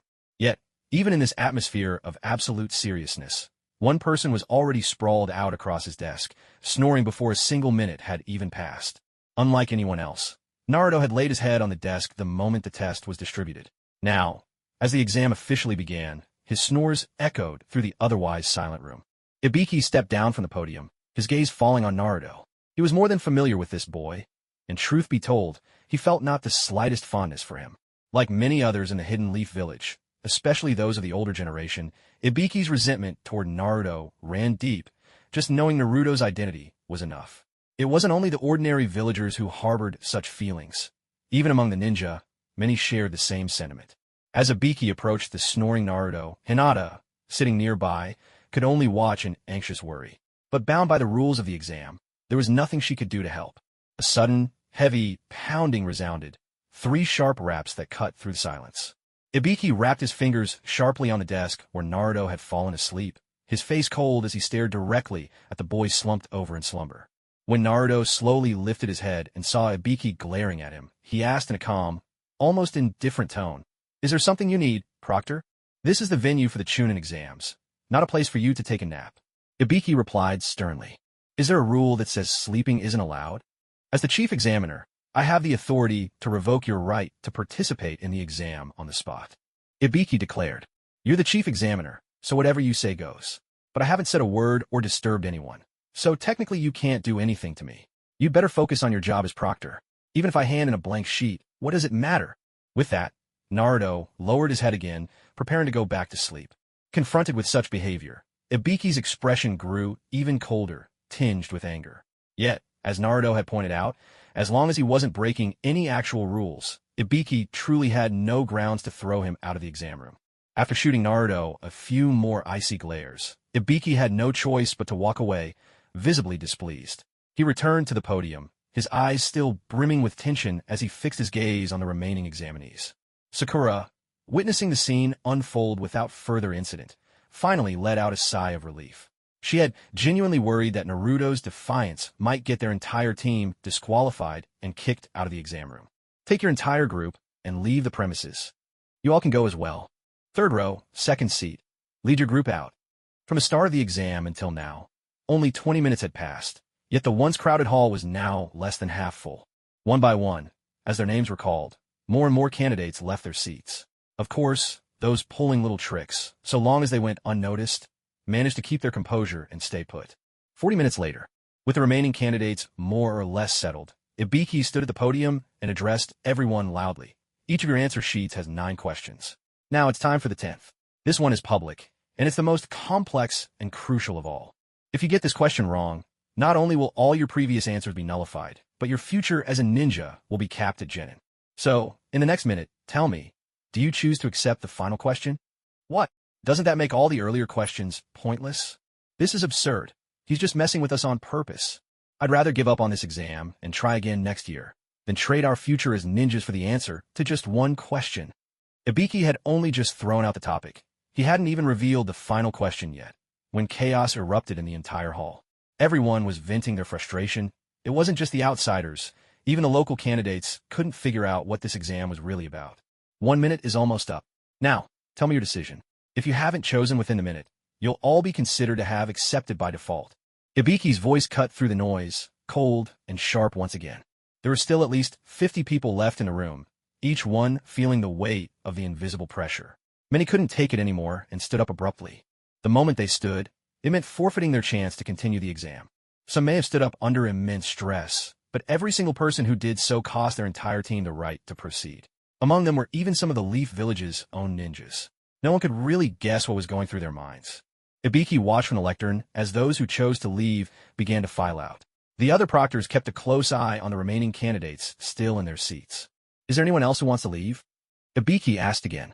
He waited about 10 seconds before scanning the faces of those who remained. Then, a slight smile tugged at his lips, and he announced loudly, "Congratulations, you've all passed the first round."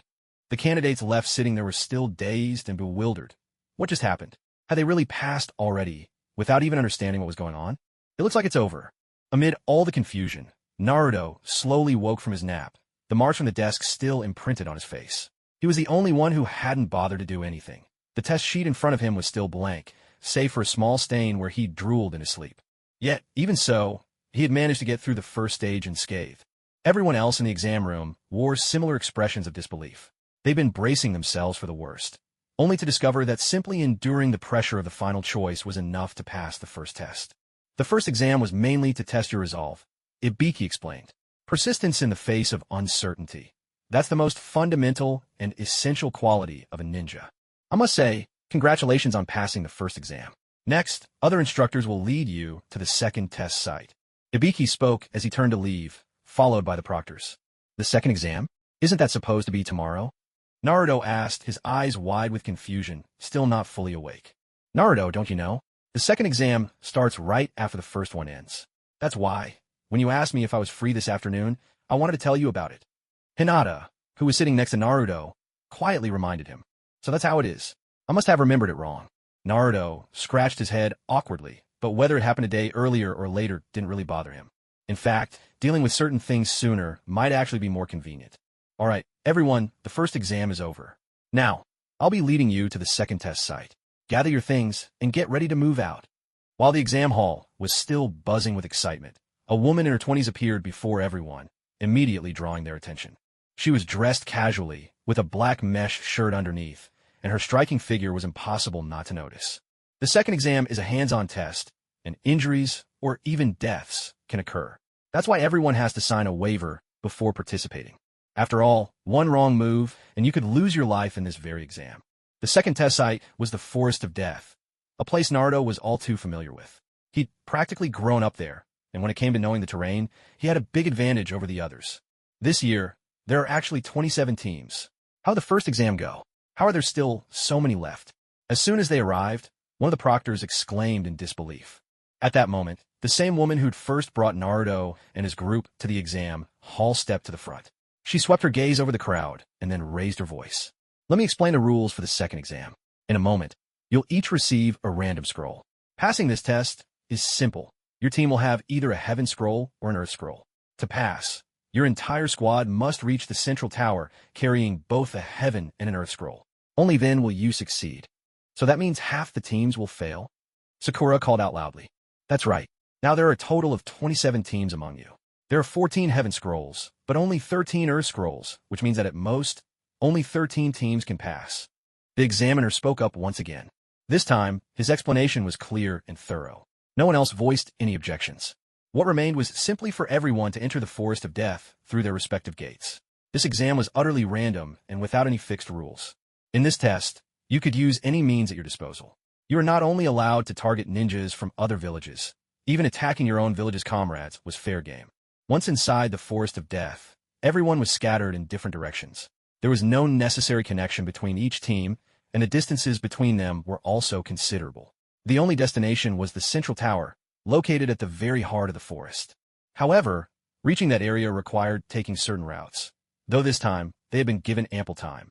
As long as a team reached the tower within 3 days, carrying both the heaven and earth scrolls, they would have passed the exam. So, time wasn't their main concern. In fact, getting to the central tower wouldn't take long at all. If you hurried, you could get there in about 40 minutes. The real challenge was finding a way to obtain the other type of scroll from someone else. We have a heaven scroll now. What should we do next? Sakura looked down at the scroll in her hands, quietly following behind Naruto and Sasuke as she asked. Obviously, we need to take someone else's scroll. That's the whole point of the exam. Sasuke replied. There's plenty of time left, so what's the rush? That's not what we should be worrying about right now. I need to find my little Hinata as soon as possible. What if she gets hurt? Naruto turned around, flashing a wide grin at the other two. But all he got in return were looks of pure annoyance. Naruto, this is an exam, okay? Can't you take it seriously for once? Sakura asked, a little exasperated. Don't worry, Sasuke and I have a deal, so making sure you all pass this test shouldn't be too hard. A deal? Sakura asked with a hint of confusion, but Sasuke only scoffed, saying oomph. What makes you think you have what it takes to help me pass? Now that we're here, I can handle it on my own. Oh really? You're pretty confident, huh? In that case, I'll go look for Hinata myself, and you too can. You idiot. How are we supposed to pass the exam without you? Sasuke burst out, his voice tinged with anger. The exam? I couldn't care less about that, Naruto replied, a wicked grin playing on his lips. Whether I pass or not makes no difference to me. It doesn't affect me one bit. But you guys, you're the ones who care about it. We had a deal, remember? Sasuke insisted, his tone serious. Relax. We'll get there in the end. At least, after we clear this stage, whether you become Chunin or not is up to you. But right now, the Forest of Death isn't as safe as you think. Like I said before, you have to help me find little Hinata first. Otherwise, there's nothing else to talk about. This time, Naruto's expression turned uncharacteristically stern. He left them no room to argue. If they refused to come with him, he wouldn't hesitate to leave them behind right there. What worried Naruto most was that he knew how things were supposed to unfold. He wasn't sure if his actions had already started to change the course of events, and if something unexpected happened, it would be the last thing he wanted. Sasuke watched Naruto closely, realizing there was no persuading him this time. If they wanted to reach the central tower safely and smoothly, he had no choice but to go along with Naruto's plan. Everyone entered the forest from a different starting point, and no one could be certain where the others were. Luckily, Naruto's sensory abilities could cover a 10-kilometer radius, which meant he could scan nearly half the entire Forest of Death. He'd been expanding his senses from the moment he entered, and it hadn't taken him long to pick up Hinata's location. Still, she was a fair distance away. Even if they moved quickly, it would take at least several minutes to reach her. Hey, shouldn't we find the axes first before we go looking for Hinata? Sakura asked, trailing behind the two boys. She didn't quite understand the deal between them, but she couldn't hide her curiosity. Once we find her, we'll head straight to the central tower. After that, we just wait outside. Simple as that, Sasuke replied. Hey, that sounds like a solid plan. We've got 3 days left anyway, what's the rush? Naruto called back from the front, tried to sound casual. But, deep down, he was tense. He could already sense someone rapidly approaching their position. Do you even know where Hinata is right now? For all we know, she may have already started heading toward the central tower. Sasuke walked side by side with Naruto, his tone less than friendly as he questioned him. Instead of wasting time with pointless talk, we'd be better off thinking about how to deal with the bigger crisis that could be waiting for us. Naruto spoke sharply, then suddenly stopped in his tracks, his gaze fixed on the dense forest to their left. So far, nothing had appeared in that direction. Sasuke and Sakura, both puzzled, came to a halt as well, following Naruto's line of sight into the trees ahead. But just like Naruto, they saw nothing unusual. And yet at that very moment, Naruto announced, "It's coming." In the distance, on the trunk of a large tree, they saw something strange, a human-shaped figure slithering along the bark, moving with an eerie, serpentine grace. The sight was so bizarre and unfamiliar it sent a chill down their spines. Get ready. Sasuke immediately activated his Sharingan, dropping into a fighting stance. Even Sakura, standing behind them, tensed up, eyes locked on the slowly approaching figure. An Uchiha, and a brat from the Uzumaki clan. How amusing them. As the figure drew near, they saw her clearly, a tall, pale woman in a kimono, her long black hair falling over her shoulders, a Sound Village forehead protector tied neatly on her head.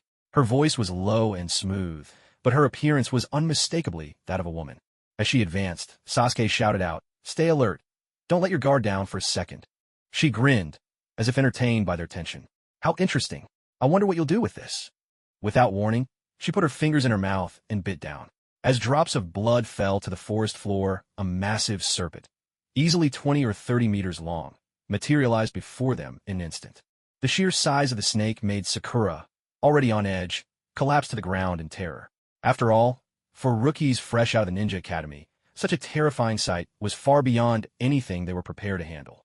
I'll distract the snake. You two take care of her. Naruto flashed a quick smile, but his voice was all seriousness as he shouted his instructions. Be careful! Whether it was out of concern for Naruto's safety or something else, Sasuke couldn't help but call out a warning. Their opponent had yet to reveal her true power, but the enormous serpent looming before them made the difference in strength crystal clear. For now, that was all they could focus on. Haha, since that little guy wants to play with you, go ahead. That creature inside him holds immense power, more than enough to justify the price you paid to come here this time. The woman's pale face was adorned with a broad smile as she gave instructions to the massive serpent at her side. Naruto quickly retreated to a spot over 100 meters away from Sasuke. Perhaps spurred on by its orders, the giant snake lunged directly at Naruto. There was nothing fancy about its attack, just a headlong, straightforward charge. The snake thrust its massive head at Naruto with blinding speed, and the force of the impact exploded outward. Even a tree nearly a meter in diameter snapped cleanly in an instant. The sheer difference in strength was striking. Naruto leapt high into the air and landed steadily atop a tree trunk, dozens of meters above the ground. The snake showed no sign of giving up. It wound its way up the trunk, slithering rapidly toward him. Meanwhile, on Sasuke's side, things were hardly idle. Gripping a kunai tightly, Sasuke charged straight at the woman. But in her eyes, he was no more threatening than a child squabbling with another. There was not the slightest hint of danger. The battlefield had split into two fronts, each with its own fierce struggle. Sakura Haruno remained collapsed helplessly on the ground. Despite her desperate efforts to get up, fear had seized her so thoroughly that even her own body refused to obey. In this moment, whether from terror, helplessness, or something else entirely, tears streamed down her face. Watching the battles raging on either side, Sakura, for the first time, felt utterly powerless. Naruto, facing the giant serpent, was focused solely on dodging, never even considering a direct confrontation. All he was waiting for was the right moment, the perfect opportunity for Orochimaru to make a move. That's right. The woman who had appeared this time was Orochimaru, a formidable presence whose strength rivaled that of the Kage themselves. Meeting Orochimaru had been something Naruto had anticipated. If not for this person's presence, he would never have taken part in the so-called Chunin exams. For now, he could only wait for his chance. There were many things that simply couldn't be rushed. Playing with the snake for a while wasn't so bad, and he kept a careful eye on the battle between the other two. On Sasuke's side, the fight seemed to mirror Naruto's. Sasuke toyed with his opponent's emotions with reckless abandon. The corners of his mouth curled in a scornful smile. However, this situation lasted for only about 2 minutes before Orochimaru seemed to lose all patience. The very instant Sasuke lunged at him with his kunai, Orochimaru didn't bother to dodge this time. Instead, he lashed out with a swift kick, striking Sasuke hard in the stomach. The powerful impact sent Sasuke flying backward, tumbling more than 10 meters away. Sasuke. Seeing this, Sakura Haruno found courage she didn't know she had. Her body suddenly responded, and fueled by sheer determination, she dashed straight toward Orochimaru. But such a move was no different from throwing an egg at a rock. It was hopeless from start. Orochimaru didn't even bother to take her seriously. In a blur, he was at her side, and with a single kick, Sakura was sent hurtling away. She crashed heavily against a tree, falling to the ground unconscious before she even hit the forest floor. As for Sasuke, the force of that earlier blow had left him struggling just to get to his feet. Only now did he fully understand just how overwhelming the power of his opponent truly was. The Uchiha clan really has grown weak. When your brother was your age, he was already hailed as a genius among geniuses. Compared to him, you're nothing but trash now. Orochimaru strode over to Sasuke, making no effort to hide the ridicule in his words. Shut up. Sasuke erupted in fury. In that moment, his Sharingan, which had only one tomo, began to slowly manifest a second. But even with this, it made little difference. Even if he gained another tomo, or two, he was still no match for Orochimaru. With 2 tomo now in his Sharingan, Sasuke's abilities had increased, but only slightly. It was nowhere near enough. Fire style, Phoenix Flower Jutsu. Sasuke forced himself upright, his hands flashing through a series of seals. He took a deep breath and unleashed a massive fireball from his mouth. Yet to Orochimaru, this attack was nothing. With a casual swipe, he extinguished the flames, snuffing out Sasuke's strongest technique as if it were nothing.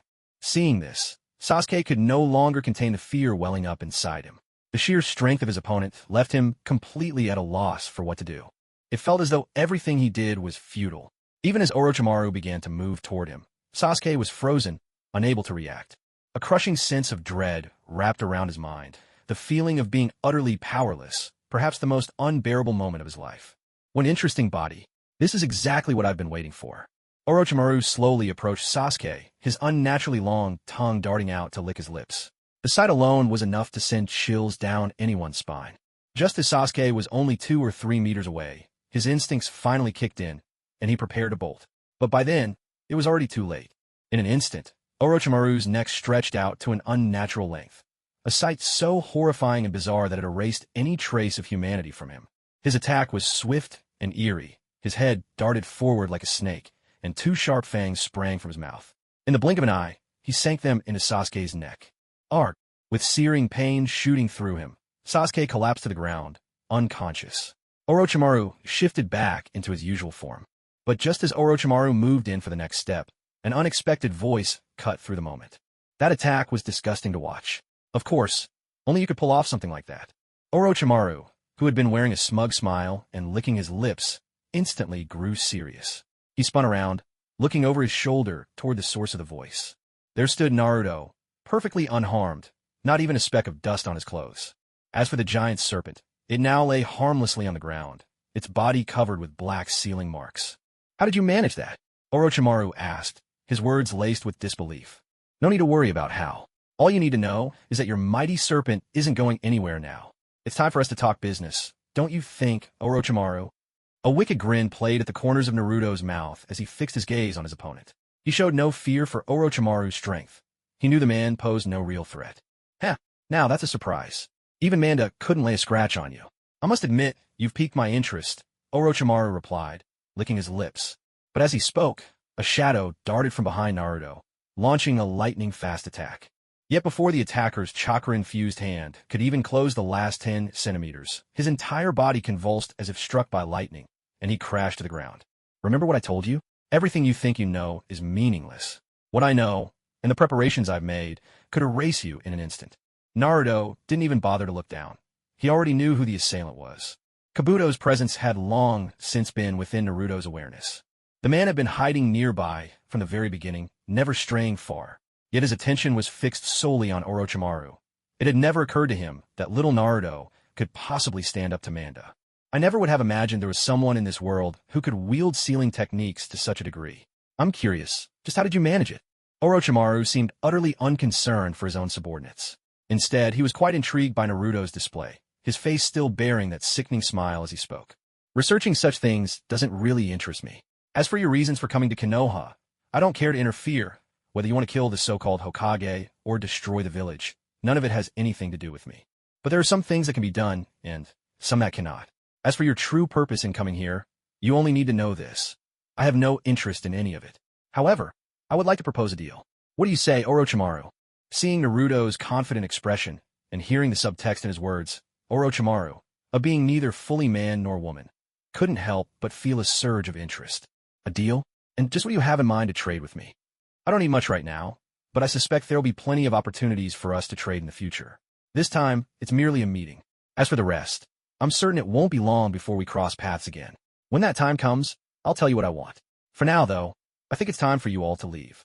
With his hands casually clasped behind him, Naruto regarded Orochimaru with a keen, interested gaze. Orochimaru, for his part, studied Naruto in turn. Though it was their first meeting, his curiosity about this boy was undeniable. One thing I can say for sure, at the very least, Hiruzen Sarutobi has no idea what the Nine-Tails Jinchuriki is truly capable of. I, on the other hand, am quite eager to see what you'll do in the future. But since we've met, wouldn't it be disrespectful to myself if I didn't put you to the test? As he spoke, Orochimaru's hands moved with lightning speed, weaving seals. In an instant, countless snakes surged into the area from all directions. Each one was much larger than normal, and all of them were venomous. They moved swiftly, closing in on Naruto from every angle, encircling him completely. "If you're so fond of this sort of thing, Orochimaru, then let me offer you a gift." "Why not?" Naruto spoke calmly, drawing his hands from behind his back and forming hand signs in a swift, practiced motion. This time, however, he didn't use a simplified jutsu. Instead, he waited until the snakes were almost upon him. Then, in a low, steady voice, he intoned, "Ice style, absolute zero, barrier." In an instant, frost began to rapidly spread within a 20-meter radius around Naruto. In the blink of an eye, all those snakes that had been poised to strike at him were transformed into enormous frozen sculptures. They remained frozen in the very same postures and expressions from a moment before, their long, sharp fangs clearly visible beneath the ice. Ice release? Orochimaru exclaimed, once again taken aback, though his eyes gleamed with satisfaction at the outcome. Yet his surprise lasted no more than 2 seconds before a sly smile crept across his face. You never fail to surprise me, he said. But there's no need for further surprises. Take your people and leave at once, Naruto replied, his voice laced with wicked amusement. I look forward to seeing what you do next in the Hidden Leaf Village. Don't let me down. With a mischievous grin, Naruto withdrew his ice-release chakra. Since the snakes were merely constructs of chakra, the moment his jutsu faded, the area returned to normal. There was no trace left of any snakes. As for Kabuto, who had ambushed Naruto earlier, he remained imprisoned and sealed, his mind utterly blank. The instant the seal was lifted, Kabuto stood up, bewildered, a look of confusion clouding his face. But just as he was about to attack in his confusion, Orochimaru, standing not far away, called out sternly, "What are you waiting for? Move! Why linger here?" "Yes, Lord Orochimaru," Kabuto replied, still dazed, yet not daring to question Orochimaru's order. He shot Naruto a final glance, then turned and hurried after Orochimaru. As for the colossal Manda, the giant snake, a single glare from Naruto was enough to strike terror deep into its heart. From the beginning, the snake had pursued Naruto relentlessly, but in the end, even after being sealed, Naruto had tried to extract the power of the Ryuchi Cave Sage from its body. It was this act that left the great serpent shivering with fear. After all, Naruto truly had the power to kill it outright in this world. Ordinarily, if wounded, Manda could simply retreat to its own domain in the next instant, safe from harm outside Ryuchi Cave. But this time, everything he understood was turned upside down. In just a split second, Naruto had managed to seal him here, and could even unleash power strong enough to erase him completely. Once the sealing power was withdrawn, Manda had no desire to linger. Taking advantage of the fact that Orochimaru had not yet left, the snake bellowed, "Orochimaru, you'll pay for this." The next moment, the entire snake dissolved into smoke and vanished from the scene. As for Orochimaru, he didn't even glance back, or perhaps he hadn't heard, or simply didn't care, and continued walking straight ahead without pause. This time, the two of them only had a brief meeting. At least, it would serve as a foundation for many things that might happen later on. Naruto looked at his two teammates, who were lying motionless on the ground, already completely unconscious. The simplest thing to do now was to just drag them along and keep moving forward. Shadow, clone jutsu. With several sharp pops, 5 or 6 clones of Naruto appeared around him. They didn't need any instructions. They already knew exactly what to do. In pairs, they hoisted a teammate each onto their shoulders and started advancing. The scene was almost comical to behold. This is so boring. I'd better hurry up and find my little Hinata. Naruto muttered to himself, then shot forward at lightning speed. As for his clones, carrying Sasuke and Sakura, they moved just as quickly, not falling behind at all. Meanwhile, on the other side, what should we do now? From the look of that guy, even if we hand over the Earth Scroll, he'd probably still kill us. Kiba's eyes blazed with anger, fixed on Gaara, who stood ahead with a gourd strapped to his back. After all, Gaara had just wiped out an entire squad right before their eyes. The method he used sent chills down their spines. His power was so overwhelming, it was far beyond anything they could hope to handle. All we can do now is run. You two go first. I'll stay behind and try to hold them off, Hinata said, her face grave. In truth, she had no confidence at all in facing their opponent. Gaara's strength made her keenly aware of the vast gap between Genin. Don't say things like that. If we're facing him, we'll face him together, said Shino. Your team spirit is touching, really. But since you wish for it, I'll grant your request. All of you can be buried here together. As Gaara spoke, the sand at his feet began to shift. A massive hand rose slowly from the earth, then clenched into a fist and came crashing down toward them. But for them, dodging such attacks was almost second nature. In the blink of an eye, they narrowly evaded it. None of them could have predicted what happened next. The moment they landed, the sand beneath their feet surged up and swallowed them, leaving only their heads exposed. The crushing pressure distorted their faces with pain and fear. Sand binding coffin. Gaara stood perfectly still, his palm spread wide. As his words fell, just as he was about to clench his fist, bright blue chains suddenly erupted around him. The immense force made his eyes go wide in shock. With a cry, he collapsed onto the ground. His whole body felt as if it were being scorched by fierce flames, forcing him to writhe in agony on the ground. Gaara, Temari, and Kankuro, seeing the scene unfold, rushed forward in alarm. Faced with such a situation, they were utterly helpless. All the two of them could do now was stand there, stunned and bewildered. After all, they had never witnessed anything like this before. Where had such an attack come from? How could this be happening? As Gaara collapsed to the ground in agony, the sand that had bound the three captives gradually loosened and fell away. The three of them dropped to the ground, gasping for air, their breaths ragged and desperate. It was no exaggeration to say that just moments ago, they had been only a single step away from death itself. Phew, good thing we made it in time. Otherwise, my adorable Hinata would have been in serious trouble. From the woods, Naruto appeared with his clones, carrying Sasuke and Sakura. They marched out in a lively procession, making a rather comical entrance. The sight was almost farcical, yet Naruto's sudden arrival left everyone except Hinata, utterly astonished. Naruto? Kiba stared in confusion, his mouth twitching. He might not know all the details, but it was clear enough. This time, Naruto had saved them. Naruto! Hinata's reaction was quite different from the others. The moment she saw Naruto, her face lit up with a radiant smile. She hurried to her feet and ran straight toward him. Why did you stop me? Gaara shouted at Naruto, who was embracing Hinata. Despite the agony caused by the seal restraining him, nothing could suppress the fury raging in his heart. You all wait over there. I need to have a word with him. Naruto gently released Hinata from his arms and spoke to her in a soft voice. Be careful. He's really strong. Don't tell me you still don't trust me. If I could put him in this state, I can deal with whatever else comes next. Naruto smiled at her, his eyes filled with warmth and affection as he replied. Even so, you should still be careful. Hinata nodded, then turned to join her teammates. She whispered something quietly to them, and before long, the three of them followed her, quickly moving deeper into the forest to wait. What do you intend to do? Once the three had gone, the tenderness on Naruto's face vanished, replaced by a cold, resolute expression. Step by step, he walked toward Gaara, who still lay on the ground. Faced with this situation, Temari and Kankuro immediately stepped in front of Gaara, their expressions tinged with fear as they looked at Naruto and questioned him. Do you know who Hinata is? Naruto asked calmly, his tone unruffled.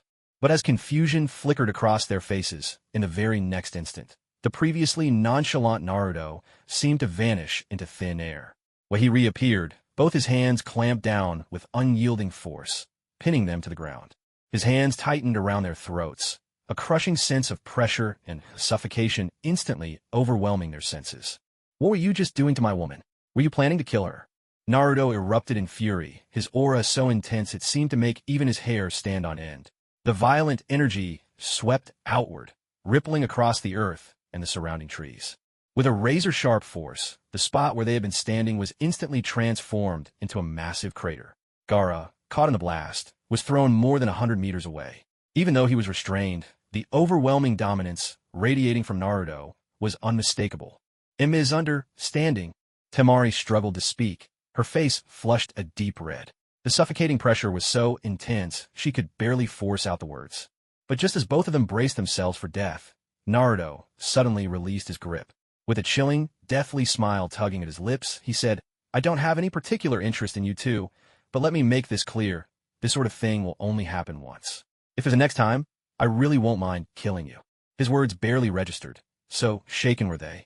The moment Naruto let go, both Temari and Kankuro scrambled upright, gasping desperately for air.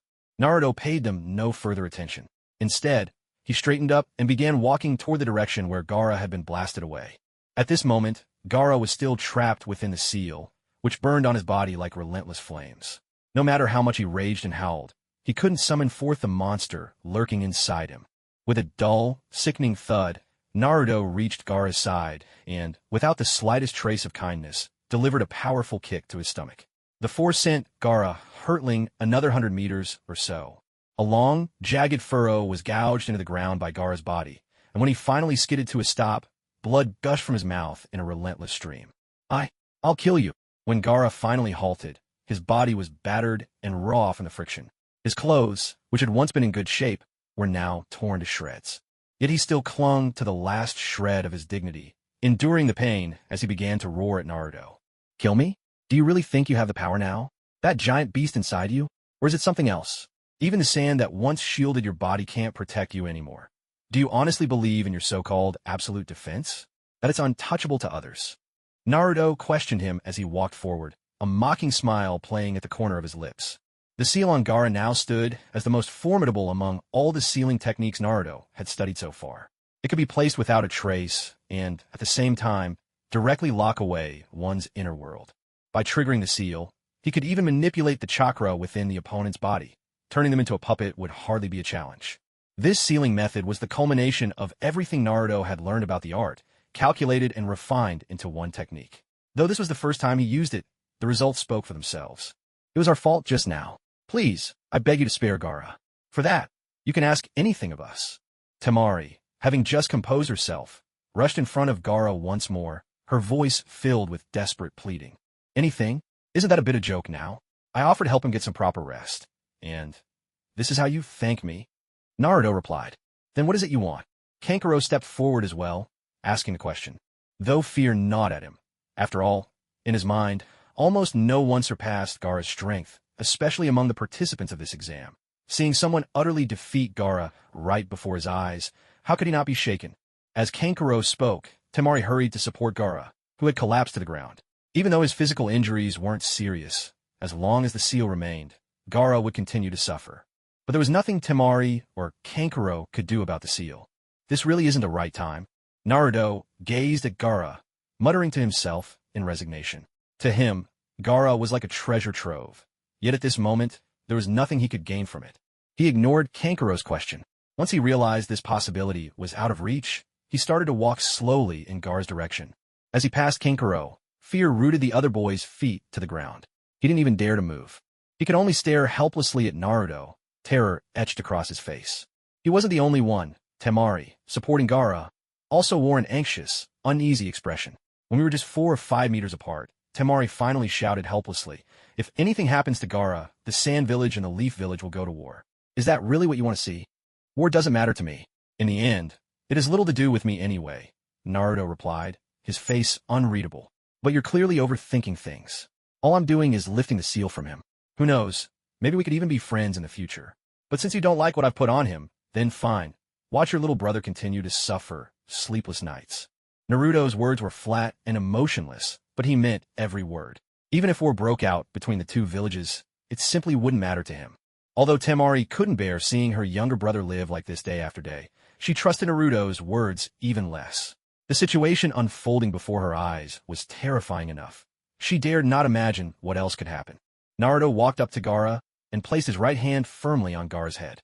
The usually defiant Gaara was at this moment as docile as a well-behaved child, though in truth he was in no position to resist.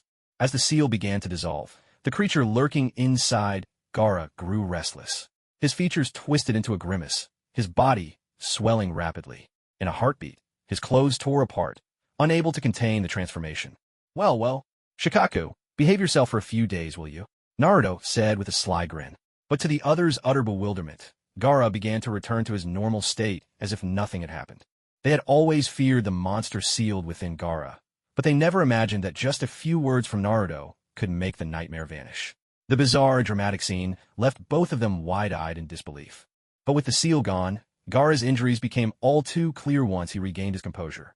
No sooner had Shikaku retreated within him than Gaara coughed up blood and collapsed, unconscious. Naruto looked down at the fallen Gaara, his face utterly devoid of pity, and not a single extra thought crossed his mind. Rising to his feet, he turned to the other two. "It's done. But remember, don't breathe a word of what happened here today. Otherwise, the remnants of the seal inside Gaara will torment him until the day he dies." "That's it?" Temari asked in surprise. At first, she had assumed that Naruto would make some outrageous demand, forcing them to pay a heavy price. She hadn't expected that his only request would be for them to keep this incident a secret. Even if he was a bit slow to catch on, it seemed he was starting to understand something. Naruto's strength was far beyond what anyone had imagined. Now that he was able to participate in the Chunin exams, it must mean that not many people in the Hidden Leaf Village were aware of his true power. "What else did you think I'd ask for?" Naruto replied without turning his head, continuing to walk in the direction Hinata had retreated. "What's that supposed to mean?" After a long pause, by then, Naruto's figure had already disappeared from their view. Kankuro spoke up with a hint of hesitation. "Sometimes not understanding everything right away is actually a good thing. For now, we need to focus on stabilizing Gaara. There are definitely medical needs in this area, but at this point, we don't have many options left to continue in the exam." Temari replied, "I get it. Let's find another place. You take care of him, and I'll stand guard, Kankuro said. With that, their immediate troubles were resolved. Meanwhile, Naruto continued to stroll leisurely through the forest of death. Sensing how far away Hinata and her team were, he didn't feel any need to hurry. After all, there was still plenty of time left for them. The second round of the exams had only just begun. It hadn't even been half a day. A lot had happened already, and it had all come so suddenly. Besides, this was hardly the end of the surprises. Elsewhere, back where Orochimaru had first appeared, a dozen men wearing masks had now gathered. The Hidden Leaf's ANBU operatives were meticulously inspecting the area. Among those who arrived was Anko, one of the exam proctors. She appeared with a furrowed brow, and the moment she arrived, she could sense everything that had transpired just by reading the lingering chakra in the air. Orochimaru has already been here. This is something we'll have to report directly to the Hokage, Anko announced. Yet, despite surveying the scene, they found nothing out of the ordinary. Even Orochimaru's appearance didn't provide them with concrete evidence, so all they could do for now was escalate it to the higher-ups. This exam was a battle for survival, and the mortality rate was notoriously high. As proctors, none of them had spent much time worrying about the contestants' safety. Even with Orochimaru's presence, the threat didn't feel immediate or overwhelming. Meanwhile, elsewhere, Naruto, are you all right over there? The place where Hinata and the others were waiting was at least 2 kilometers away from where Naruto and Gaara had just fought. Even with Hinata's Byakugan, her field of vision was only about 1 kilometer, so she could barely spot them after getting much closer. Naruto walked over slowly, ruffling her hair as he said, I told you already, didn't I? How could anything happen to me? Naruto, when did you get so strong? Just now, you didn't even seem human. Kiba Inuzuka stepped forward, still a bit incredulous, patting Naruto on the shoulder as he spoke. Facing Kiba, Naruto just gave a faint smile. In the 6 years at the academy, he had hardly spoken with these classmates, let alone spent much leisure time together. Even now, he still didn't have many thoughts about these people. With a slight grin, Naruto changed the subject. You're overthinking it. But if you two could stand guard for a while, I need to treat my teammates. Don't worry, you saved us just now. Of course this is something we should do. Kiba replied, and Shino, standing nearby, nodded in agreement. Then the two of them suddenly pushed off with their feet, Kiba quickly leaving with his dog at his side. Did he really need them to stand guard? Clearly not. Naruto's own ability to sense the surroundings was far superior to theirs. This was just his way of getting them to give him some space. I'll help keep watch too, Hinata offered earnestly. But just as she was about to leave, Naruto quickly caught her by the hand and said, There's something I need your help with. Come with me. At this point, 5 or 6 shadow clones were still standing guard over Sasuke and Sakura, who both remained unconscious. But as Naruto was about to begin, Sakura unexpectedly started to come around. Before Hinata could step forward, Naruto flicked his fingers, sending a burst of chakra that knocked the girl out again. Naruto, what are you doing? Hinata asked, puzzled. What's about to happen isn't something others should know about, Naruto replied. In a place as open as this, it was hard to keep things secret, but this was also an excellent opportunity. What do you want me to do? Hinata asked. I'll handle the technique. You use your Byakugan to closely observe any changes in Sasuke. If you notice any abnormal chakra flow, tell me right away. As he spoke, Naruto crouched down, placing his right hand on Sasuke's chest and his left on his head, turning to Hinata. All right, I understand, Hinata replied, and in the next instant, she activated her Byakugan.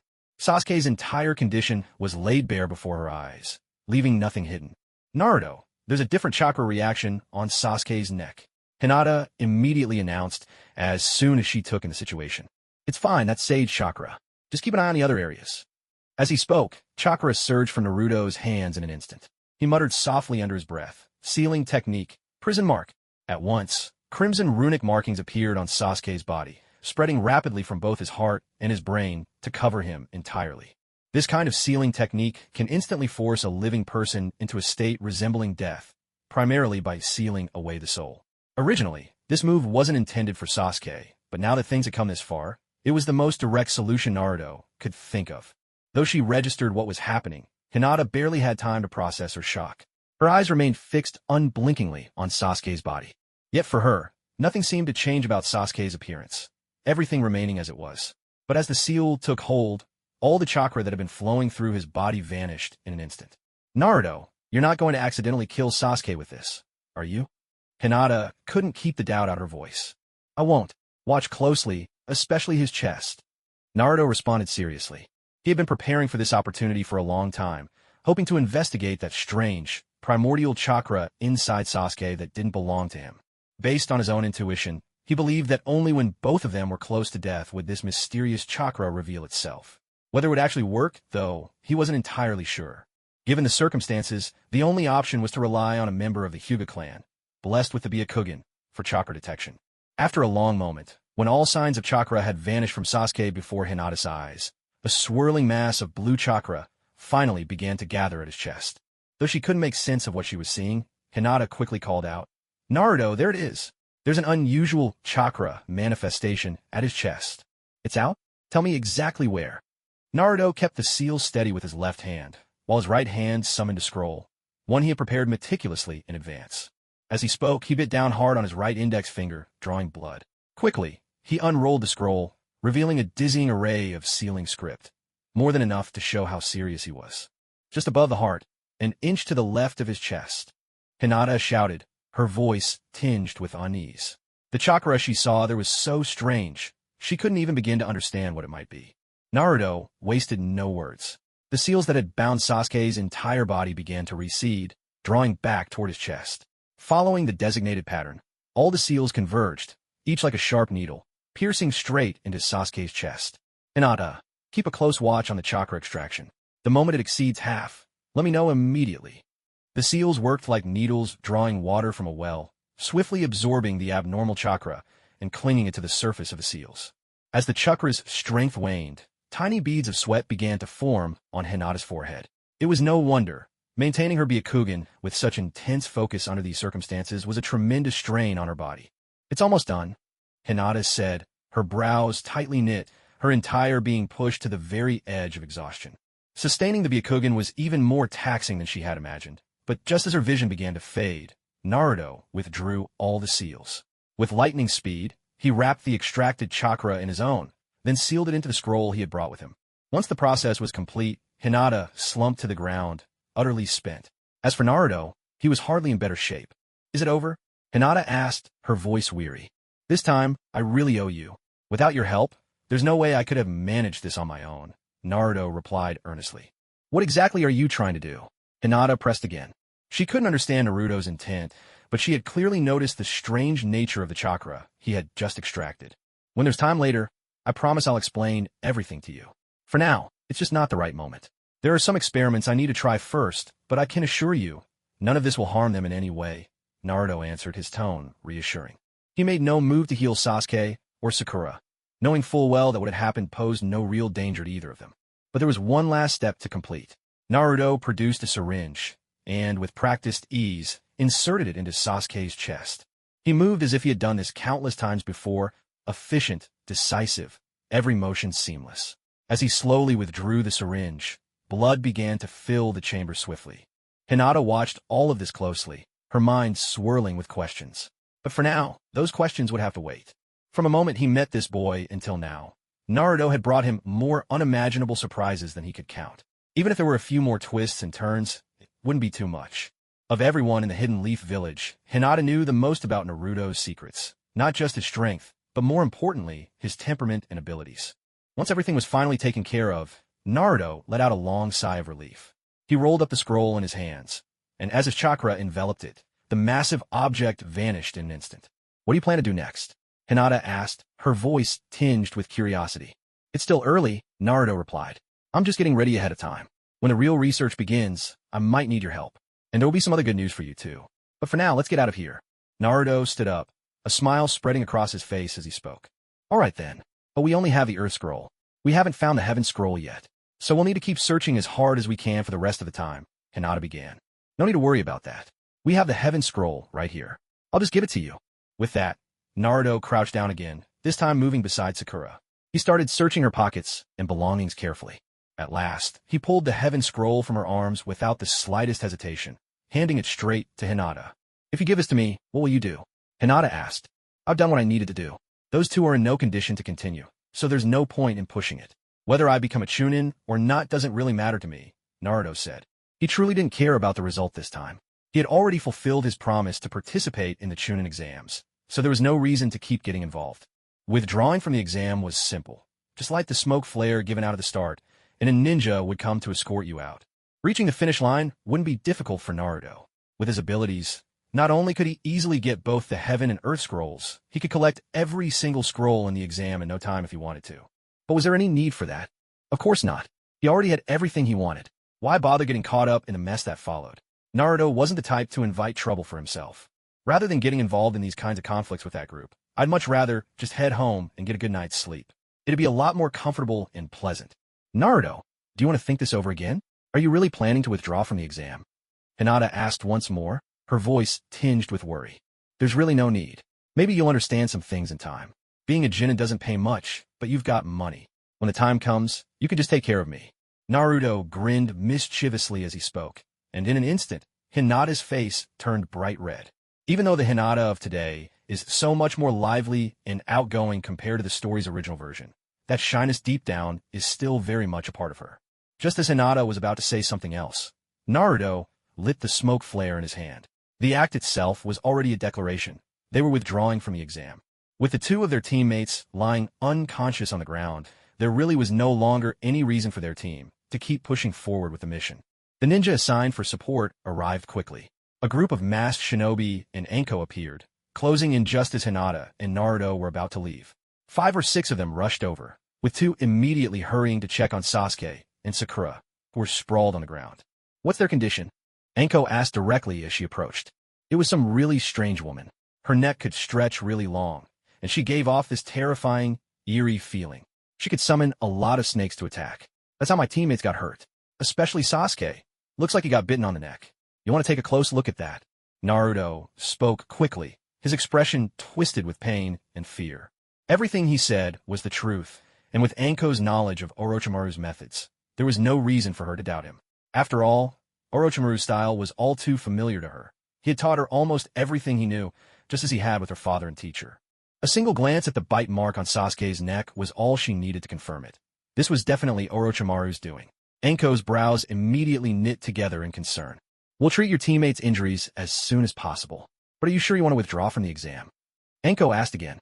My friends are already in this state. I don't want to risk delaying their treatment any longer. Withdrawing is the only way. I really hate to give up, but for their safety, there's no other choice. Naruto replied. All right then. Next, you'll leave the Forest of Death with us. Once we're out, you'll have to recount everything you experienced, in full detail. No hiding anything whatsoever. Hondo said this with a stern expression. Don't worry about that. Even if you hadn't told me, I would have reported everything exactly as it happened. The opponent was simply too powerful. There's no way someone like that is just a regular genin. I really hope you'll investigate who they truly are as soon as possible. If there were an award for acting, Naruto would probably have taken home an Oscar. He played his part flawlessly, distancing himself from everything. And even though he knew the real identity of the opponent, he spoke as if they were complete strangers. The best part was, anyone hearing this account would find it perfectly reasonable. After all, none of the other kids his age in the Hidden Leaf Village had ever met Orochimaru. That was natural. Orochimaru had left the village long before any of them were even born. What was supposed to be a proper exam had turned into utter chaos, and they'd barely reached the halfway point before Naruto's group ended up finishing ahead of everyone else. Unlike Sasuke and Sakura, who had to be carried out and rushed straight to the medical ward, Naruto emerged from the forest entirely unscathed. As for the outcome of the rest of the exam, that was no longer their concern. But now, with the exam behind him, he found himself with much more time and freedom to act. Just as he left the Forest of Death, Naruto was inevitably pulled aside. He was questioned thoroughly, asked to recount everything he saw and did from start to finish, and to slow down and not skip a single detail. Naruto played the part of the honest witness, faithfully recounting all the events, though of course he trimmed the beginning and end, omitted certain pieces, and even invented a few details to make the story sound more convincing. After all, it wasn't as if they could track down Orochimaru and verify every minor point. Because of this, no matter what Naruto said, his story sounded entirely plausible.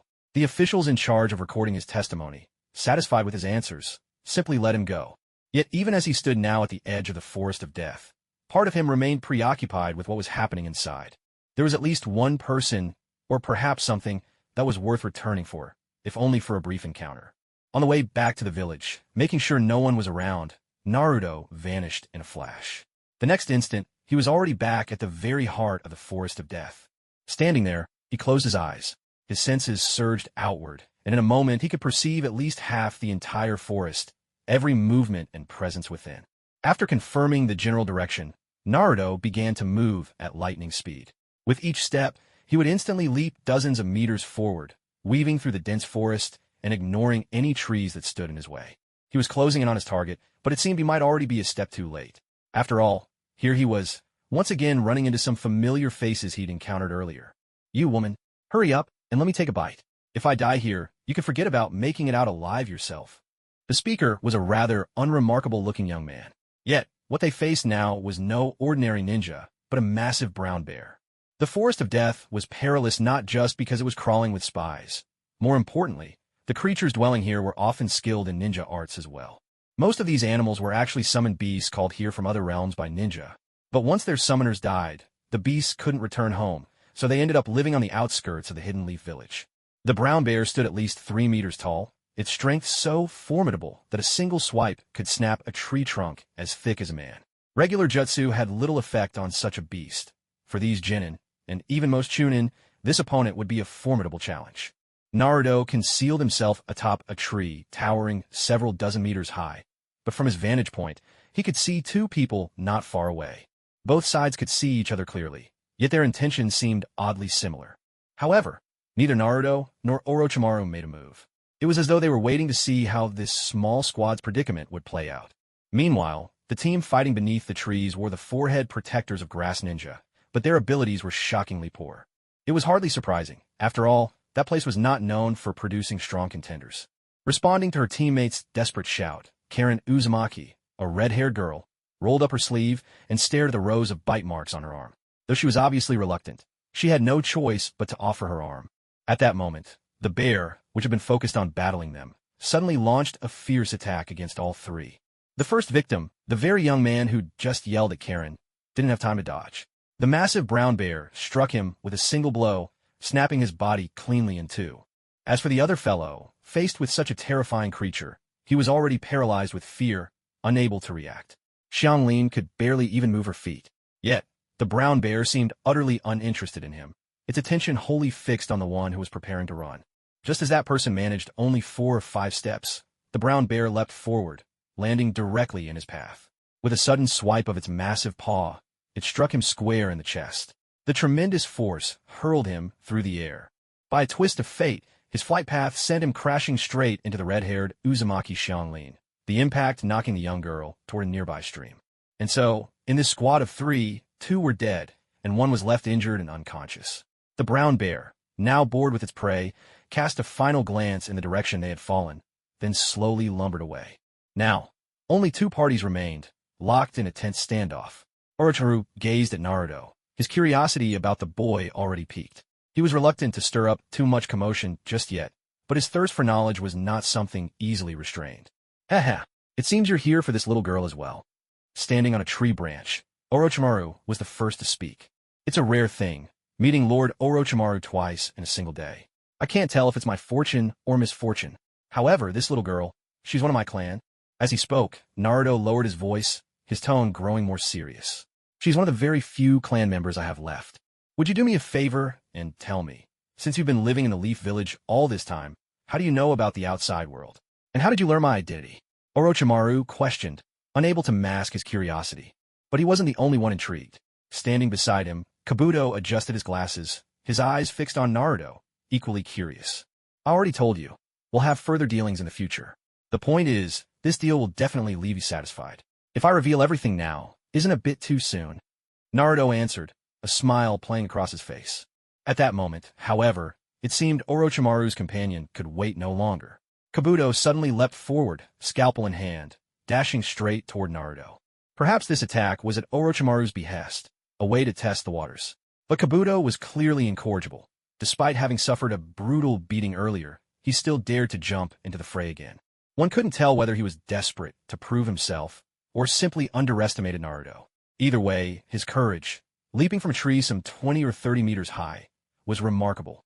Perhaps he was overthinking it, because just as Kabuto was about 3 meters away from Naruto, the seal that had previously bound him suddenly flared to life once more. But this time, things were completely different. Dozens of meters above the ground, he was now utterly unable to use any ninjutsu. As he plummeted downward, he was no different from any ordinary person. Maybe the only difference was his physical resilience. Falling from such a height wouldn't kill him, but suffering severe injuries was all but inevitable. The outcome was clear. Dropping from such a great height, even Kabuto's eyes flashed with fear, and the pain from the seal on his body was now a mere afterthought. A heavy, bone-jarring thud echoed as Kabuto hit the ground. Blood spurted from his mouth, but the brutal impact didn't knock him out. Instead, he lay on the ground, racked with pain, struggling to move. How interesting. I never expected a seal could be used like this, Orochimaru remarked, licking his lips, a cold smile spreading across his face. There are many ways to use a seal. I'm just worried you might not want to know all of them. For example, trapping a soul inside a body is child's play. The only question is, how long can your current body hold out, Orochimaru? Naruto replied, his tone equally laced with menace. Oh, it seems you have quite a bit of confidence in yourself, Orochimaru said, raising an eyebrow. Naruto gave a slight shrug. Perhaps. It's not so much confidence in myself, but who knows, I might be able to surprise you, Orochimaru. As he spoke, Naruto slowly extended his right hand. Under Orochimaru's watchful gaze, chakra began to gather in his palm. In less than a second, it formed into a swirling Rasengan. Then, wind nature chakra spun around it, growing fiercer until a piercing whine filled the air. Even the nearby leaves were swept up in the spiraling current. With chakra raging at his fingertips, Naruto could clearly see the shift in Orochimaru's expression, a flicker of surprise, perhaps even apprehension. Orochimaru could hardly believe that the child before him could unleash such a terrifying jutsu, one he'd never even seen before. What jutsu is this? Orochimaru asked, his voice tinged with surprise. I created it myself. Its power easily reaches S rank. Would you care to try it out, Orochimaru? Naruto smiled slightly, eyes locked onto his opponent. He didn't believe for a second he could take on Orochimaru in a straightforward fight. The man was a living legend, someone who could shake the entire world with a flick of his wrist. After roaming the world for so many years, not to mention anything else, just in terms of combat experience, he was already leagues above me. As for his fighting prowess, there was simply no need to elaborate. But now, since his attention was clearly elsewhere, perhaps using such a high-level jutsu to make a show of force could achieve a different sort of effect. If you're so fond of this child, then why not let you have him? Besides, you've genuinely piqued my interest. I find myself looking forward to seeing more from you. Haha. Orochimaru showed no hint of anger. On the contrary, he laughed outright, his eyes scrutinizing Naruto before him. The boy had already brought him more than enough surprises. Even setting everything else aside, just this remarkable talent was enough to make Orochimaru see him in a new light. But he also knew very well what should and shouldn't be done. If I manage to catch your interest, so be it. We may well become partners in the future. Let's treat today as another chance to get acquainted. It'll make our future dealings that much smoother. Haha, I find myself ever more intrigued. As for this so-called partnership you mentioned, I'm even more curious to see how that will come pass. Who knows if our next meeting will be as pleasant as today? There's no telling. Orochimaru spoke, still smiling broadly. Then, with a sudden leap from the tree, he glanced at Kabuto, who was still struggling on the ground. The smile that had just been on his face vanished in an instant, replaced by cold indifference. In the end, he merely cast a single glance at Kabuto, his eyes devoid of any emotion. It was as if Kabuto's life or death meant nothing to him at all, and with that, he simply turned and left. Naruto, however, didn't share Orochimaru's way of thinking. He still needed this man to stir up the ninja world in the future. Letting him die so easily just didn't seem worth it. With a light flick of his right hand, chakra slipped through the air like a thread, instantly connecting to Kabuto, who lay on the ground. In less than 2 seconds, the seal that had bound him began to dissolve.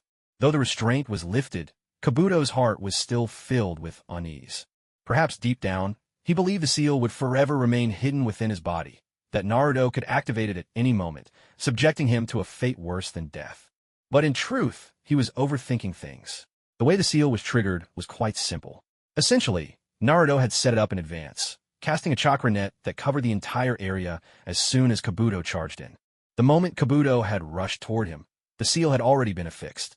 I've told you before, I'm very interested in you. But let's call it day this time.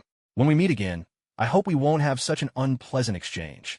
Just like the first time, I remain curious about you and look forward to seeing what you can do. By then, we might even be comrades in arms. Make sure you don't let me down. A faint smile appeared at the corner of Naruto's lips as he looked at Kabuto lying on the ground, a look of contentment on Kabuto's face.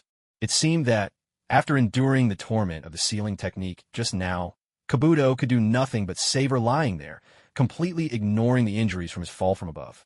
After all, Kabuto was a medical ninja. Those wounds on his body would heal in no time once he restored his chakra, so it was only natural for him to seem so at ease. I'll remember what you said this time. When we meet again, I'll give it some serious thought. After all, there are some questions and matters that truly deserve a proper conversation. Kabuto replied calmly. Perhaps, from the very moment Orochimaru abandoned him, a new idea had already begun to take root in his mind. Naruto didn't bother with Kabuto any further. He had to admit that, in certain ways, Kabuto really was a remarkable genius. Meanwhile, Karen, the red-haired girl, was still half submerged in the water, completely unconscious. Through her torn clothes, the dense array of bite marks covering her body told a silent story of all she had endured. Seeing this, Naruto felt a surge of anger. Maybe it was because she, too, bore the Uzumaki name, a kinship that stirred his usually calm heart. He walked over to Karen's side, crouched down, and gently picked her up in his arms. Glancing at Kabuto, who was now staggering away, Naruto disappeared in the blink of an eye. You're awake. In the room, Naruto sat in a brand-new swivel chair he'd just bought, pen in hand, jotting something down on the desk. Hearing movement from the bed, he spoke without turning around. Who are you? The first thing Karen did upon waking was to clutch the blanket tightly and shrink back, fear coursing through her nerves. Her eyes darted around the unfamiliar room, but despite its small size, she couldn't help but feel a sense of warmth and comfort. Rest a little longer. Once I finish up here, I'll take you to get something to eat. As Naruto spoke, he turned his head directly to look at Karen Uzumaki lying on the bed. With a gentle smile at the corner of his lips, he said again, My name is Naruto Uzumaki. I'm from the Hidden Leaf Village. My mother was Kushina Uzumaki, once the princess of the Uzumaki clan. Uzumaki? But your hair is yellow. Karen asked with some confusion. That's because my father had yellow hair, but they both died young, so I've always used my mother's surname. For now, just rest here and take care of your body. As for that place in the land of grass, you don't have to go back there anymore. Really? Though Karen Uzumaki still felt a bit of fear, looking at the boy about her own age in front of her, and hearing that he also carried the Uzumaki name, she found the resistance in her heart slowly beginning to melt away. Still, when she heard those words, an indescribable excitement welled up inside her. She truly had no desire to return to that wretched place, but fear continued to hold her back from even daring to imagine such a possibility. For now, just settle in here, Naruto said as he continued writing in his book, his tone calm as he addressed Karen, who was still sitting on the bed behind him. There are some of my clothes in the wardrobe. Pick something to wear for now, and later we'll go out and get you something new. It was only at this moment that Karen realized something serious. She was lying under the covers with nothing on. What frightened her even more was that the only other person present was this boy. How had she lost her clothes? It didn't take much thought to figure it out. Did you take off my clothes? Karen's voice was far calmer than she had imagined, though it carried a hint of disbelief. You were covered in dirt and grime. Go take a shower first, get dressed, and then we can head out, Naruto replied, his tone matter of fact. Hearing this, Karen blinked once, said nothing more, and simply unfolded the towel placed on the bedside table, wrapped herself in it, and padded quietly into the bathroom. The sound of running water soon echoed from inside. Naruto glanced in that direction for a moment out of habit, then turned back to his writing. He was carefully drawing one line after another, clearly working on rewriting sealing techniques and repeatedly testing their effectiveness. 20 minutes later, Karen Uzumaki emerged wearing a set of Naruto's clothes, which looked a bit too big on her. But now that she was clean, the impression this young girl gave Naruto changed entirely. The girl before him had a head of long, red hair and eyes as red as those found only in fairy tales. Her gaze alone set her apart, leaving an entirely different impression from anyone else. She had the classic features of a delicate oval face. Perhaps this was what people meant when they spoke of a melon seed face. Her refined and exquisite features seemed like a gift from heaven, the greatest blessing she could have received in her life. Since you're ready now, let's go. Once we're inside the village, don't wander off. Otherwise, someone might catch you and kill you, Naruto said, his tone calm and unhurried. Yet, his words sent another jolt of fear through Karen's heart, shattering the calm she had just regained. Can I just stay here? Karen asked, her face paling with worry. Or do you really plan on staying like this? Naruto replied. Hurry up and get ready. I'll take you out for a meal first. Everything else can wait till we get back. With that, Naruto closed a notebook in his hand, unrolled a scroll that lay on the table, and placed the notebook at the center. Blue light flickered from his right hand, and in an instant, the black seals on the scroll wrapped around the notebook. In the blink of an eye, the notebook vanished, swallowed by the scroll, leaving no trace it had ever existed. Was that sealing jutsu? Karen asked, her voice trembling with excitement. What? You want to learn it? Naruto asked. My mother used to say that the Uzumaki clan's greatest talent was sealing jutsu. She didn't know much about it herself, though. But sealing jutsu is just so cool. Gone was Karen's earlier reserve. She darted to Naruto's side, her fingers tracing the spot where the notebook had disappeared, her face alight with excitement. Come on, this isn't something you need to think about right now. Let's eat first, we'll talk about the rest later, Naruto said, standing up and heading toward the door. When he opened the door, he saw Karen still staring at the sealing scroll. Naruto sighed and asked again, Are you coming or not? Oh. With one last glance at the scroll, Karen reluctantly followed. Out on the bustling street, Karen's appearance drew more than a few stares. Her red hair and eyes, paired with her loose clothes, made her stand out, and as she walked, she kept glancing nervously at the people passing by. But the busy crowd paid her little mind. Though a few people were curious, no one said anything or took any action. To Karen, who had rarely ventured outside before, this lively, bustling street was a world of wonder.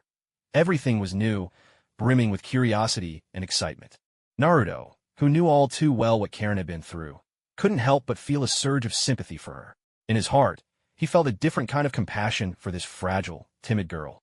In the time that followed, Naruto took Karen Uzumaki out for a barbecue meal, and afterwards, they wandered through various clothing stores.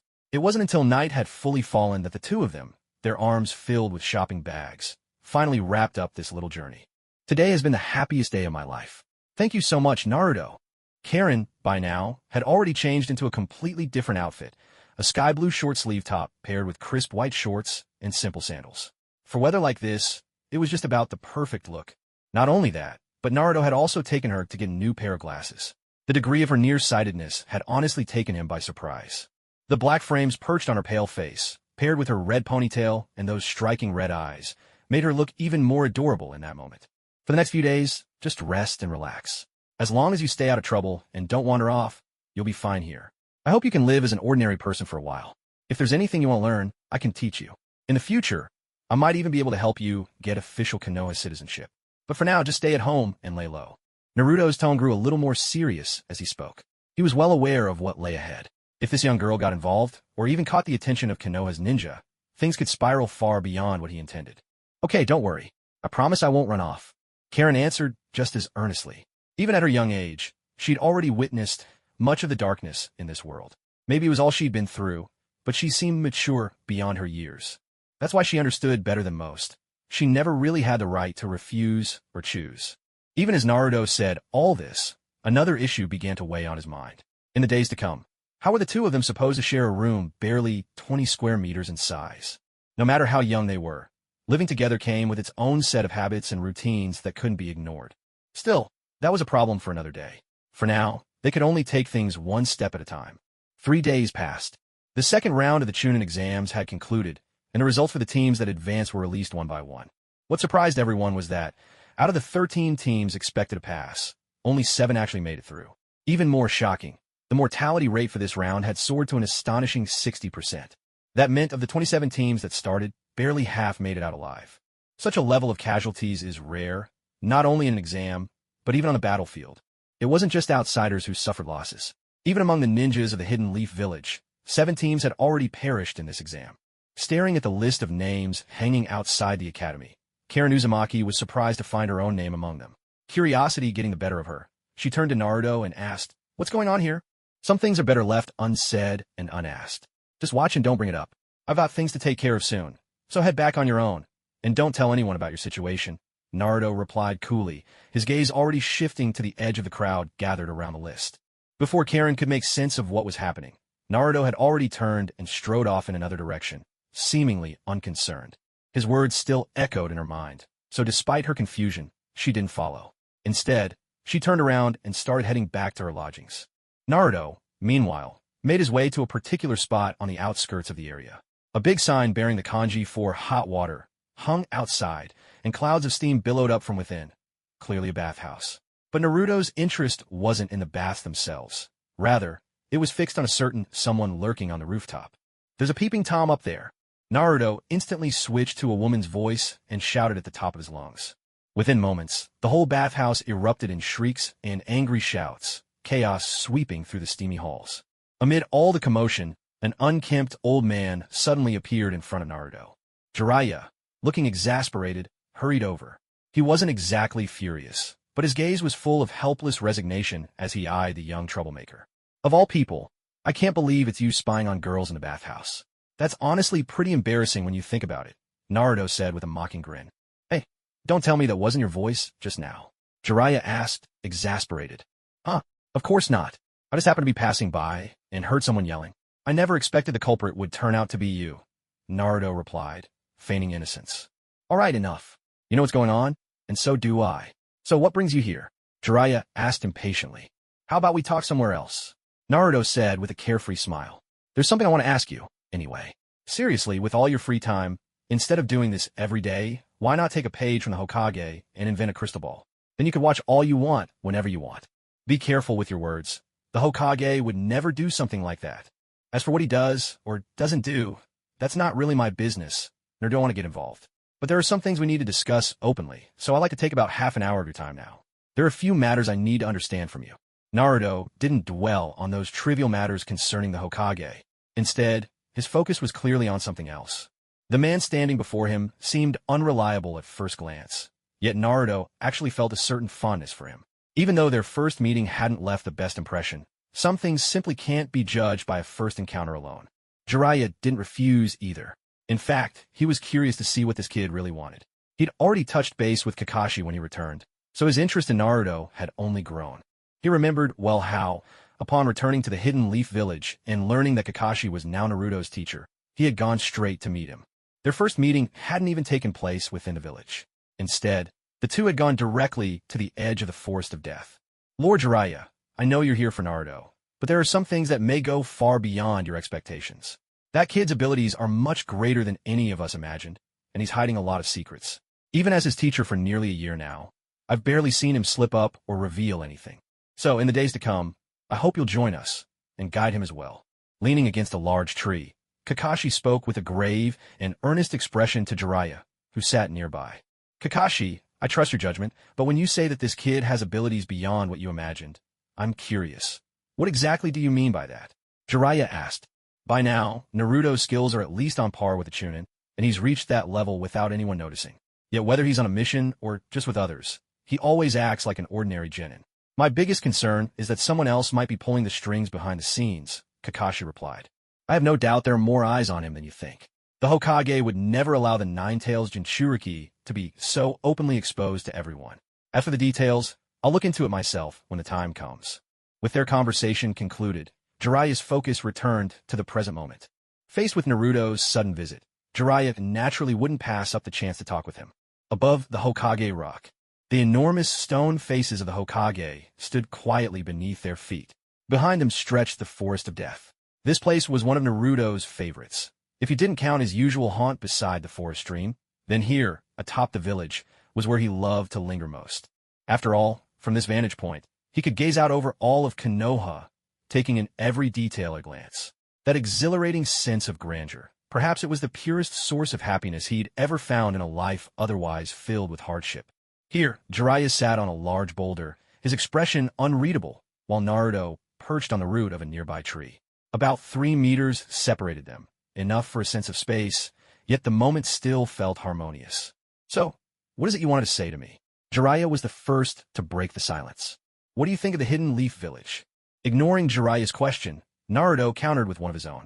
Some topics aren't suited for a direct approach. Even before running into Jiraiya, Naruto had thought hard about how best to open this conversation. His goal was simple.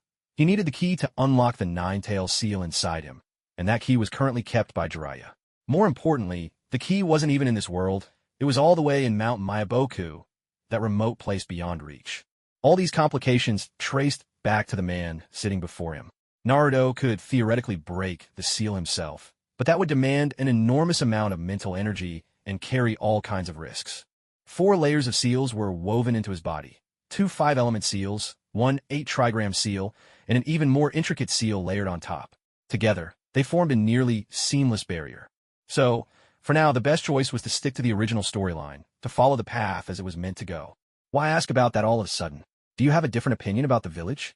Jiraiya asked, curiosity flickering in his eyes. Not really. I read about you before, but all those records are from more than a decade ago. That's why I'm curious. I wanted to hear your thoughts, Naruto replied. Huh, you're right. Those stories are already ancient history.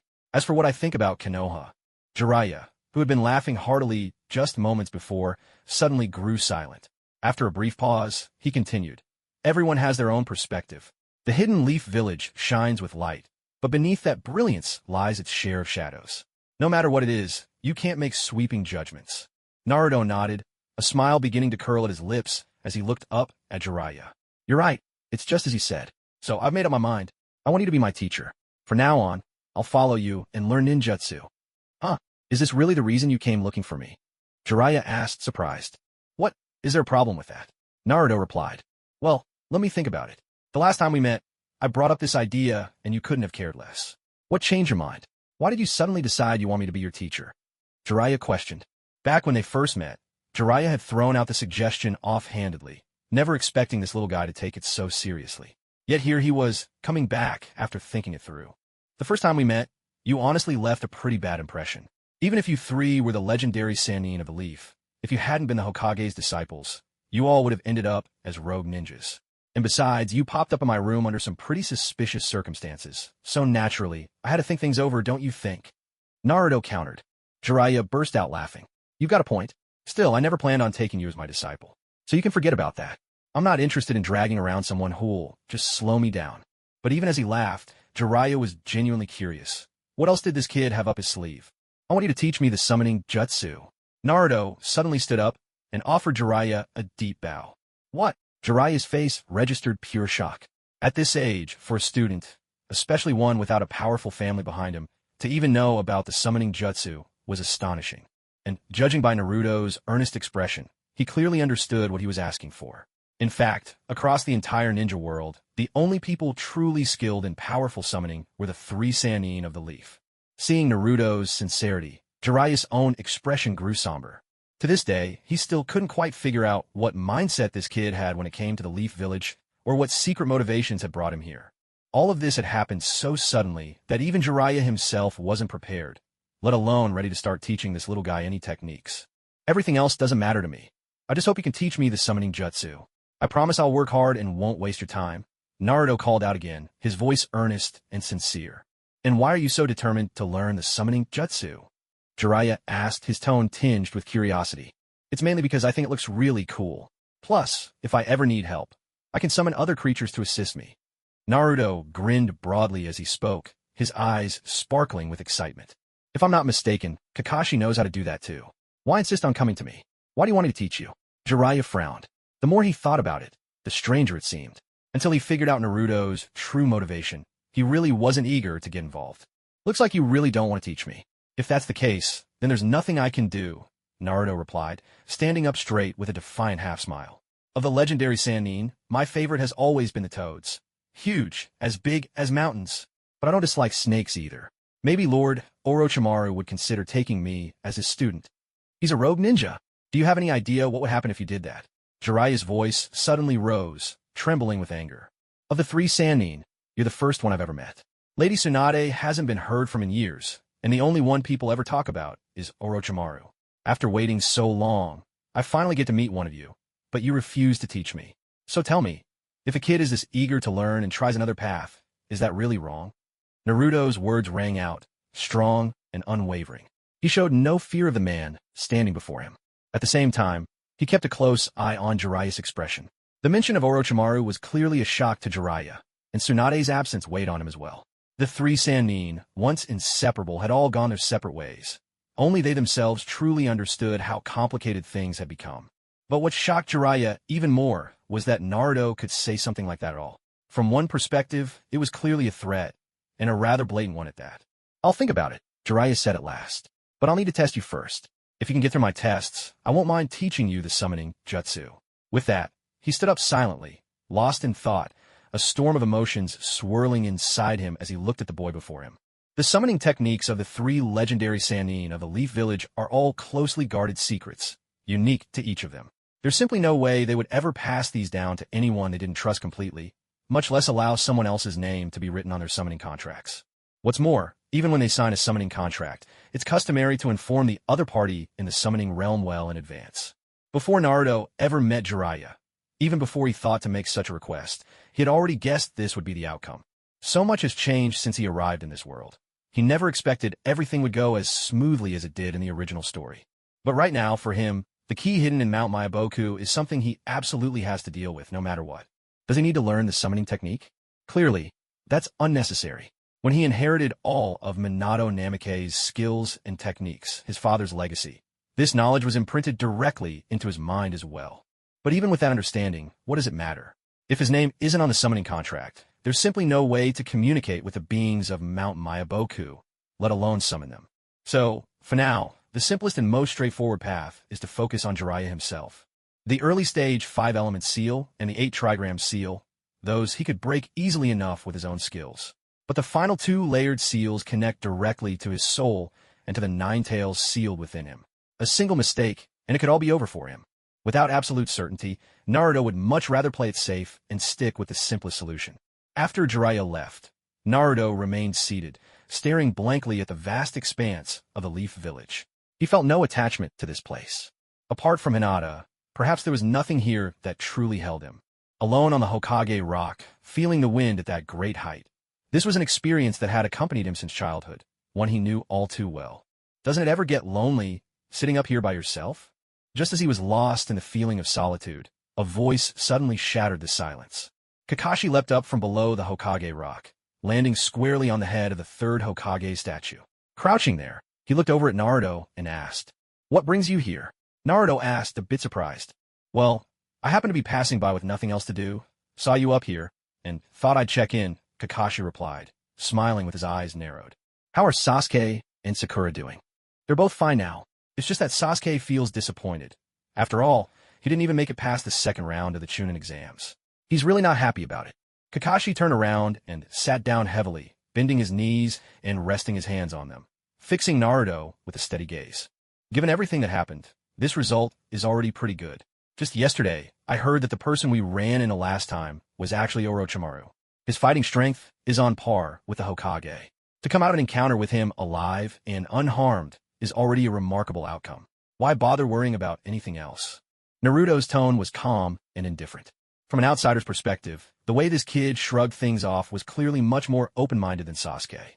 As for whether this was just a front or truly how he felt inside, only Naruto himself knew for sure. But to fool others with it was no trouble at all.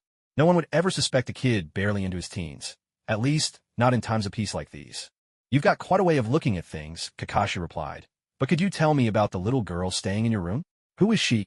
Kakashi kept that easygoing smile on his face, as if they were just chatting about everyday life.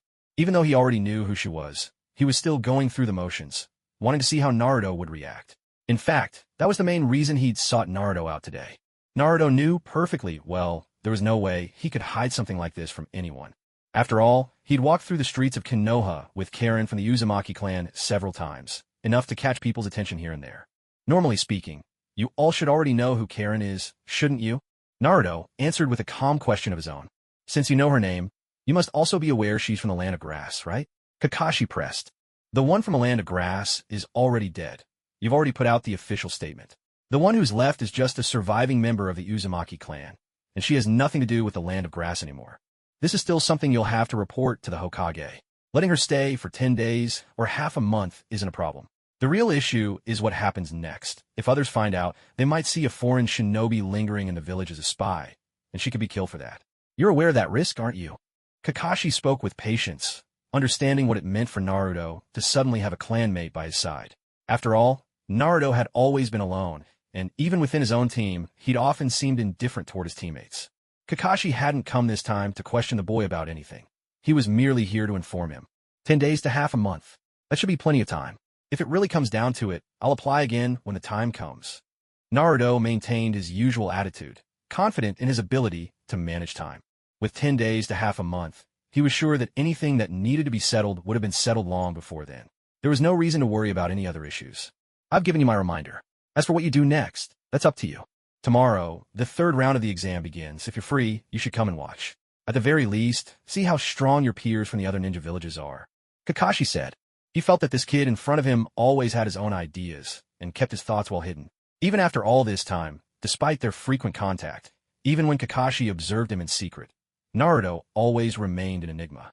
Now that the Chunin exams had been interrupted, with the 7th squad missing from the roster, everything had changed dramatically. At least for now, that's how it seemed. The order of the matches and the participants had all shifted. The arena for the 3rd round of the exam was indeed vast. Looking around, it was clear the stadium could hold tens of thousands of people. Most of those gathered here belonged to the Hidden Leaf Village, but few among them could be called ordinary. The seats were only half full at best, but nearly everyone present was a ninja. Not only were they spectators, but many would also serve as judges for this round of the Chunin exams. Damn it, with our skills, we should be out there on that field. Sasuke, now almost fully recovered except for the seal Orochimaru had left where he bit him, was otherwise back to normal. The only thing different was his frustration at being unable to participate in the remaining exams.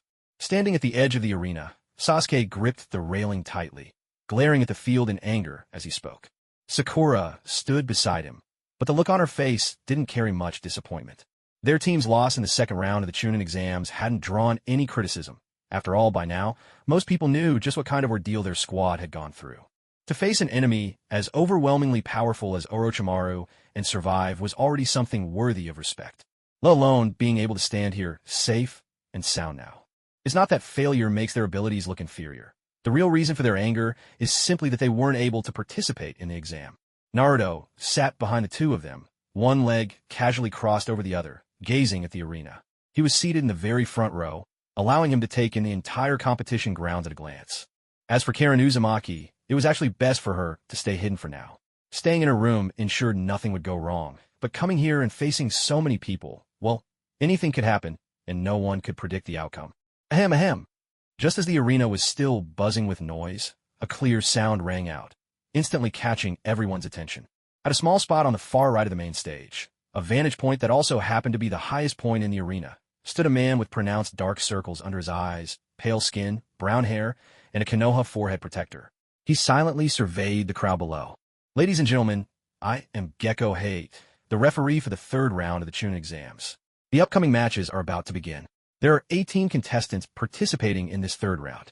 The matches will be held over 3 rounds. The first round will eliminate 10 people. You can check the matchups for the first round on the large screen behind me. As Gecko Hate spoke, a huge screen lit up behind him, displaying the pairings for the upcoming matches. First round matchups, Tenten versus Temari, Kiba Inuzuka versus Akato Yoroi, Gaara versus Rock Lee, Niji Hyuga versus Hinata Hyuga. On the big screen, the 9 sets of contestants for this round were clearly listed. The absence of 3 participants hardly altered the flow of the tournament. Most of the matchups remained as they were originally planned, with only minor adjustments here and there. Beneath this screen sat the Hokage and the 4th Kazekage from Sunagakure.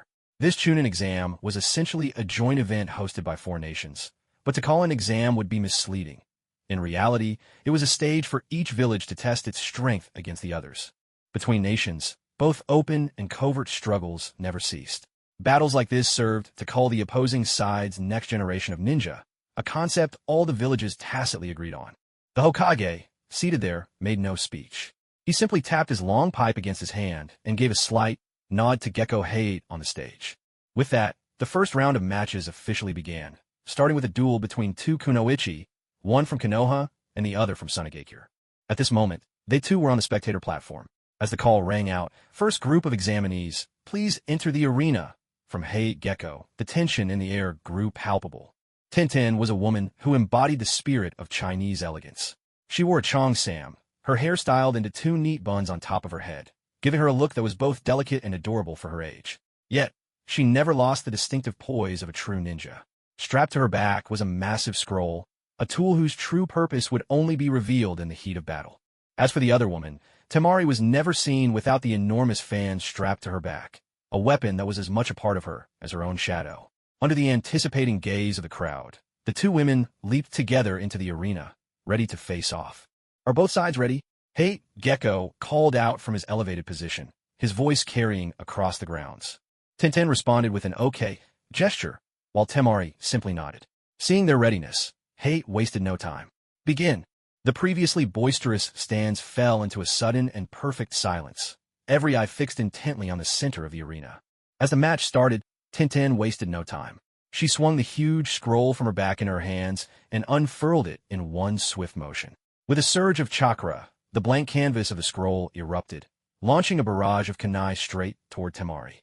But Temari was not one to stand idly by. In a flash, she drew her giant fan and, with a powerful sweep from left to right, called out, "Wind style, great breakthrough." Instantly, a fierce gale swept across the arena, sending every single one of Tintin's projectiles spiraling away, scattering them like leaves before a storm. No wonder people said this young woman was perhaps the wealthiest among the Leaf Village's ninja. The sheer number of weapons she unleashed in a single battle would be enough to bankrupt most shinobi several times over. And even then, for her, this was only the tip of the iceberg. Meanwhile, though the clash raged on in the arena, in the stands, Naruto was lost in thought when Sasuke turned to him, his eyes sharp with accusation. "Naruto, I heard that during Orochimaru's last attack, you came out of it just fine?" "Nothing much happened to me," Naruto replied with a slight smile. "But do you know who we were up against? That was one of the legendary Sannin of the Leaf. The fact that you're all here, safe and sound, after facing someone like him, doesn't that say enough about what I did? But what I want to know," Sasuke pressed, "is why you didn't bring us along and keep going. Those injuries would have healed in an hour or two, but instead, you selfishly chose to back out of the exam. Is that what you call being a teammate?" Sasuke grew angrier the more he thought about it, to the point where his Sharingan had already emerged. Unlike before, when it was only a single Tomo, now both Tomo had appeared, making his gaze seem all the more mysterious and sinister. Seeing those eyes, even Naruto couldn't help but feel an urge to run up and pluck them out for a closer look. But of course, that was little more than a fleeting thought. Actually going through with it wasn't something he truly wanted. He had no intention of turning Sasuke into that kind of spectacle. "Sasuke-kun, you can't really blame Naruto for everything." Sakura spoke up for Naruto for once, her tone unusually direct. After all, given the situation back then, maybe he made that decision out of concern for our safety. Every time she recalled that moment, even now, Sakura couldn't help but feel her legs tremble at the memory. "Teaming up with you two was my biggest mistake," Sasuke shot back, his anger far beyond what words could ease. "If it had been me in your place, even if it meant my life, I would have stayed with you to finish the test, instead of standing on a stage, watching someone else fight." He glanced at Sakura, fury simmering deep in his eyes, the kind that couldn't be soothed by reason or explanation. Maybe even he didn't fully understand why his anger ran so deep, why he suddenly craved a decisive showdown with Naruto right then and there. "Enough already, things are what they are. What good will your anger do?" Naruto replied with a slight smirk, quietly relishing Sasuke's agitation for reasons he couldn't quite explain. Perhaps it was that inborn rivalry between them. "You can't change anything by getting mad. You might as well sit back and watch the match. If you want to sulk, fine, but don't drag everyone else down with you." Sasuke clenched his fists in frustration, knowing full well he couldn't just punch Naruto in front of everyone here. Instead, he slammed his fist into the railing behind him, earning confused glances from those nearby before storming off in a huff. He no longer had the heart to watch the match unfolding below. His anger was blinding him, clouding his every thought. A faint, ominous red glow began to pulse from the seal on his neck, the one that had been forcibly suppressed until now. Meanwhile, the fourth Kazekage, sitting beside the Hokage, watched Sasuke with keen interest. From the very moment Sasuke's anger flared, everything seemed to be unfolding just as he had predicted. Now and then, a sly, unsettling smile tugged at his lips. Because of the commotion around Sasuke, the first bout in the arena had already reached its final moments. Tintin, wealthy as she was, seemed to have a never-ending supply of scrolls, each one brimming with a dazzling array of weapons and secrets, so many that her arsenal appeared bottomless, like a well with no end in sight. Just by looking at the array of kunai and the assortment of weapons now scattered across the floor, one could tell how much this little rich girl must have been carrying in her pockets. Though her opponent bore a few scrapes and bruises, injuries that meant little to Temari, the wounds on Tintin were a different story. One after another, glaring, shocking marks carved across her body, laid bare for all to see. Without any formidable healing abilities, Tintin could only stand there, bracing herself with all her strength, gasping for breath. "Do you really want to keep going? If this continues, you might end up paying with your life," Temari warned, holding her giant fan at the ready, prepared to launch another attack at any moment. But for girls of their age, this match wasn't worth pushing things to the breaking point. After all, it was just an exam. Why let it become something so severe? "Forget it. I give up." Tintin glanced over at the audience, forcing a bitter smile, then raised her right hand high, signaling her surrender to the referee. Given the situation, there was no need to drag things out any longer, especially for Tintin. Her body was battered and spent, while her opponent, though clearly winded, still had the strength to keep fighting. Hey, Gecko, the proctor, saw what was happening. He leapt down from the platform, his frail form landing squarely between the two competitors. After glancing at each of them, he announced in a loud, clear voice, "The winner of the first match, Temari of the Sand." In truth, there was nothing especially remarkable about this battle. To those with real strength, it was little more than a children's scuffle. At their level, battles ended quickly. Victory or defeat was usually decided within 10 minutes. Even when the competitors were evenly matched, everything would be over in about 15 minutes. Even if someone had a bit more chakra to spare, at most, a match would last half an hour. At this pace, all 9 groups could finish their matches within a single day. Second match, contestants, to the arena. As soon as the results of the first bout were announced, Tintin collapsed on the ground, unconscious. Once the staff had carried her away, Hey Gecko called out again, summoning the next competitors. The second round, Kiba Inuzuka versus a participant from the Sound Village, a burly, imposing figure clearly not of their age group. Just looking at his face, you'd think he was at least 30. With a peculiar breathing apparatus covering his face and a full combat suit, it was hard to believe this man was a mere genin. From certain angles, almost seemed unfair. Gecko Hate, looking pale and exhausted, dragged himself forward and glanced at the two competitors already standing in the arena. He coughed twice, covering his mouth, and asked, "Are you both ready?" "We're ready." The two answered in unison. Hate extended his right hand, then slashed it down with a sharp motion and shouted, "Begin!" Kiba. No sooner had Hayate's voice faded than he vanished from sight in an instant. Kiba Inuzuka seized the opportunity without hesitation, placing his little dog atop his head.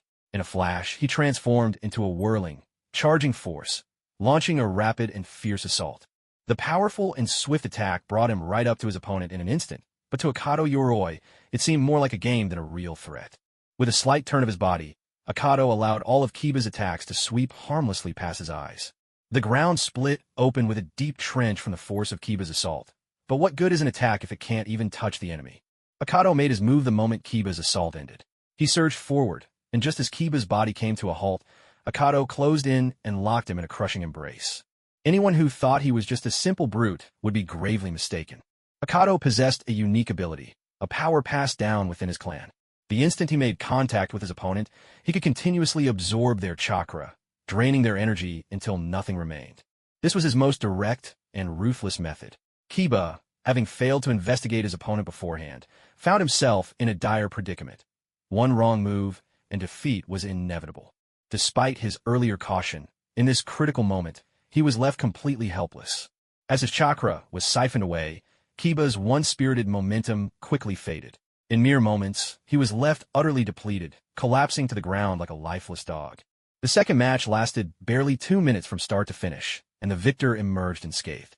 This could only mean one thing. The importance of battle experience and prior research could not be overstated. Kiba clearly failed to grasp this lesson. That was the real reason for his defeat.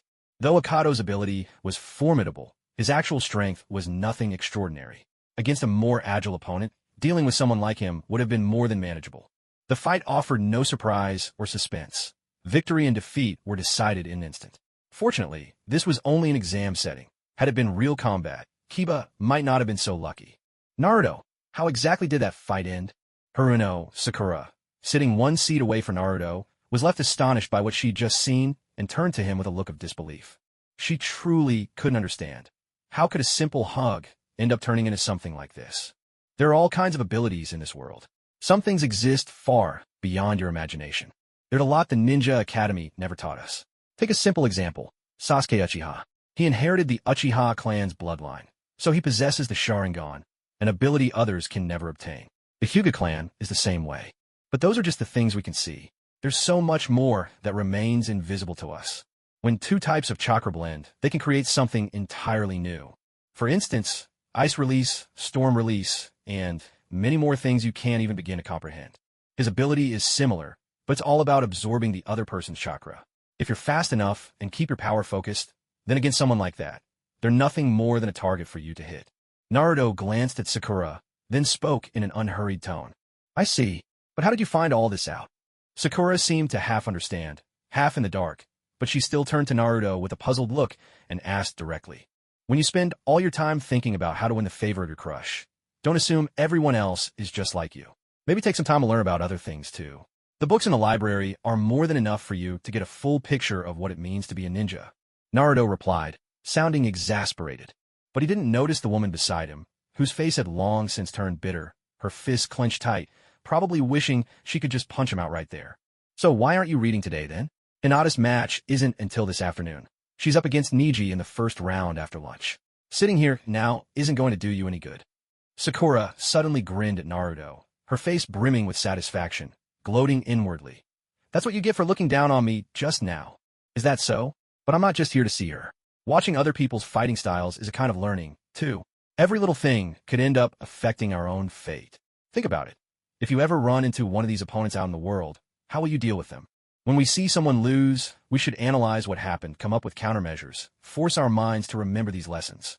Otherwise, do you really think all these people are just here to watch kids spar because they have nothing better to do? Naruto spoke, and what he said was true. No matter what, everyone present who was watching these battles more or less shared the same thoughts. In a vast hidden leaf village, there were only so many Jonin. Altogether, the number might barely reach around 1,000. As for Chunin, at most there were 4,000 to 5,000, and the rest were all genin. So even if a war were to break out, the majority of those who would actually be sent to fight were these so-called cannon fodder, whose abilities left much to be desired. Since it was their fate to be cannon fodder, it made sense for them to figure out a way to survive among their own ranks, to find a method that suited them best. This was the one trait that united everyone here. As the third round of the exam began, the fight between Gaara and Rock Lee unfolded almost exactly as Naruto remembered. Gaara's impenetrable defense was overwhelming. Despite Rock Lee giving everything he had, in the end, he managed to do little more than scratch the surface. Still, this battle was perhaps the most thrilling to watch, an all-out clash between men, where every fist landed with a feeling of raw power. The strength of taijutsu was on full display, even in the hands of a genin, leaving a deep impression on everyone present. Do you crave power? Come to me, and I can give you everything you desire. Limitless strength, the ability to crush anyone who's ever hurt you beneath your feet. By the small lake in the Leaf Village, Sasuke Uchiha sat alone. Not being able to continue in the exams had pushed his anger to the breaking point. Even sitting here, that fury refused to subside. Instead, it seemed to wrap itself around him tighter and tighter, consuming him whole.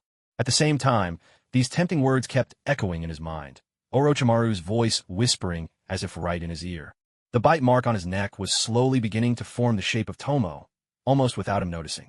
Even though a seal had been placed on it, for someone teetering on the edge of rage, the seal seemed to have no effect at all. Especially as Sasuke's anger gradually faded, the seal on his neck stood out all the more. It was the source of everything. Get out, you bastard! Sasuke clutched his head, his eyes instantly turning into a two-tomo Sharingan, shouting at the top of his lungs. Do you want even greater power? When the time comes, just come find me. Get out! In this deserted spot, Sasuke's outburst bordered on collapse, his emotions laid bare. But even so, events continued as they were meant to, following the normal course. The timeline wouldn't shift completely just because of the presence of a single person. How confident are you about the afternoon match? At Ichiraka Ramen, Naruto and Hinata sat side by side. As Naruto wolfed down his food, he asked the question. Seated next to them was Karen Uzumaki. Hinata had been a little surprised when she first saw this woman, but after that, she showed no reaction at all.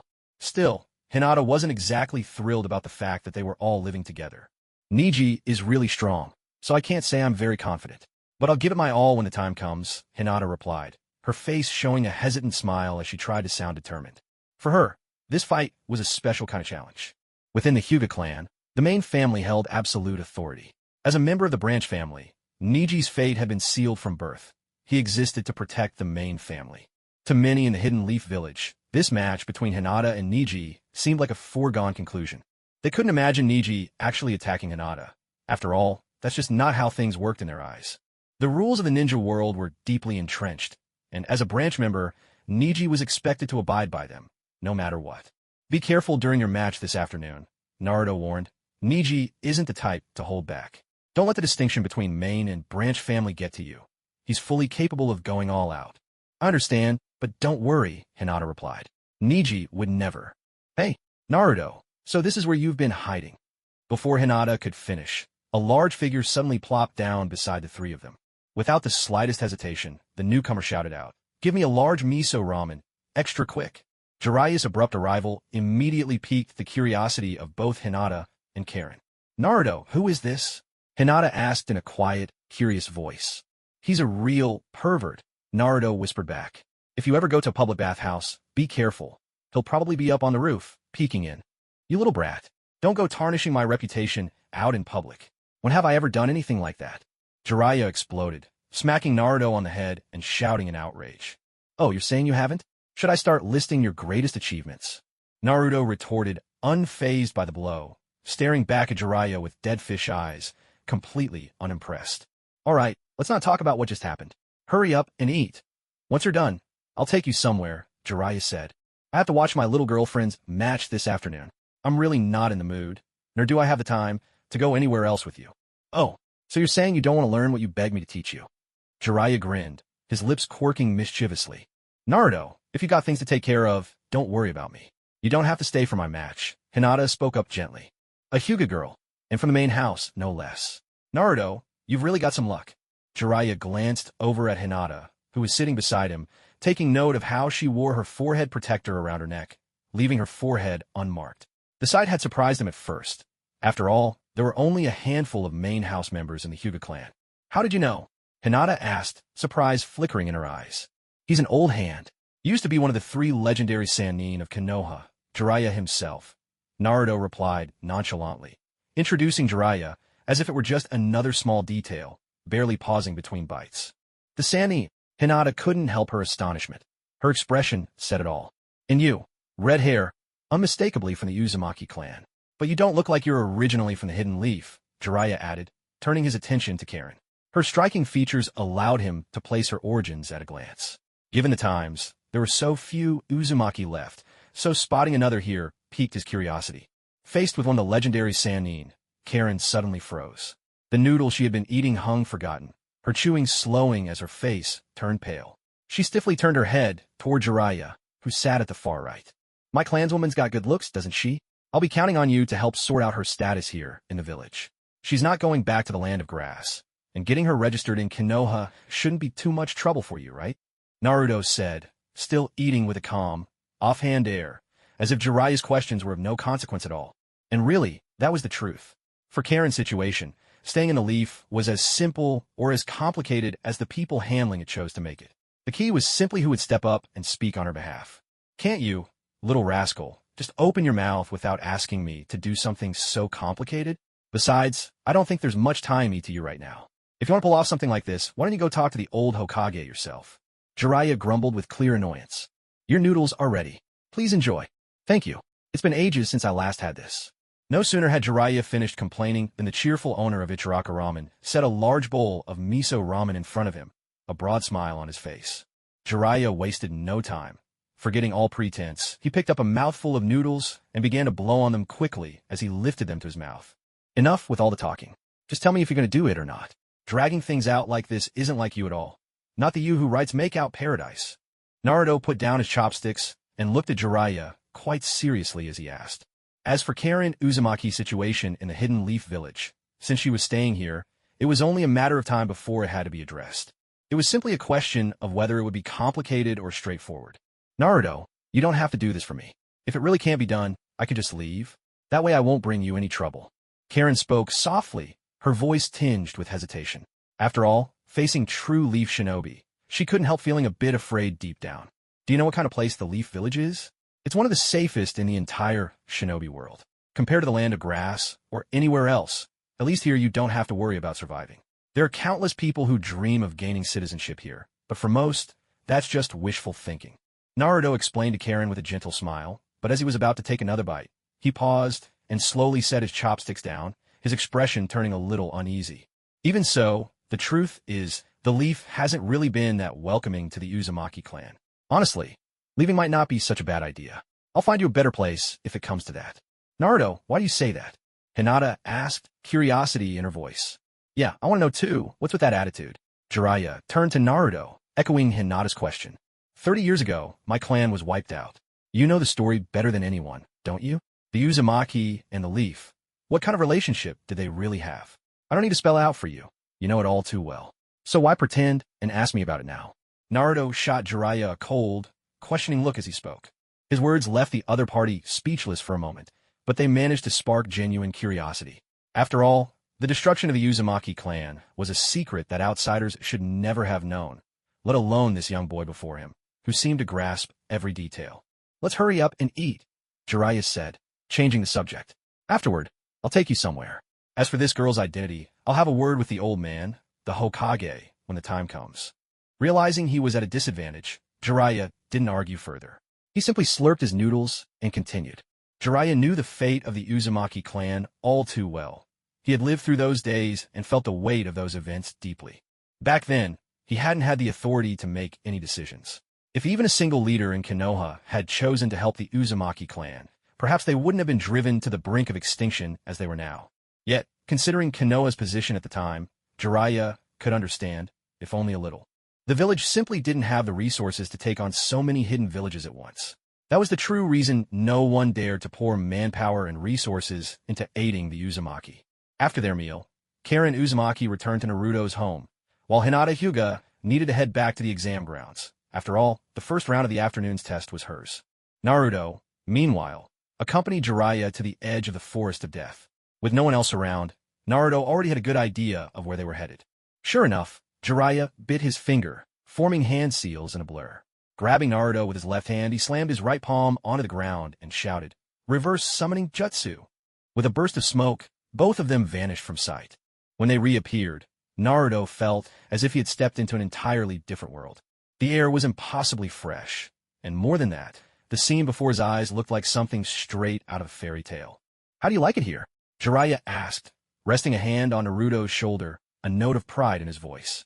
"It's incredible," Naruto replied, his voice full of awe.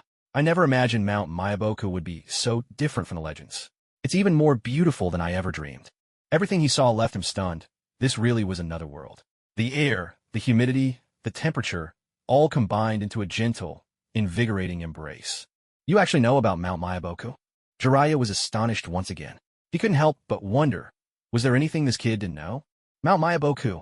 I just hope I might stumble into some extraordinary adventure here," Naruto replied, curiosity and excitement shining in his eyes. As he spoke, Naruto was the first to step forward. On this long staircase, the scenery on both sides was already captivating enough to make anyone want to linger.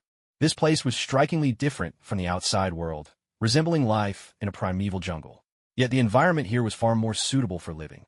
Even just walking along these steps was enough to relax both body and mind, leaving no room for noisy thoughts in his head.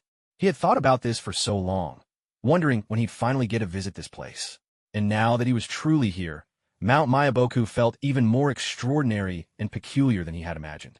Here, the tall trees seemed to stand far in the distance, their edges nowhere in sight. Everywhere he looked was saturated in green.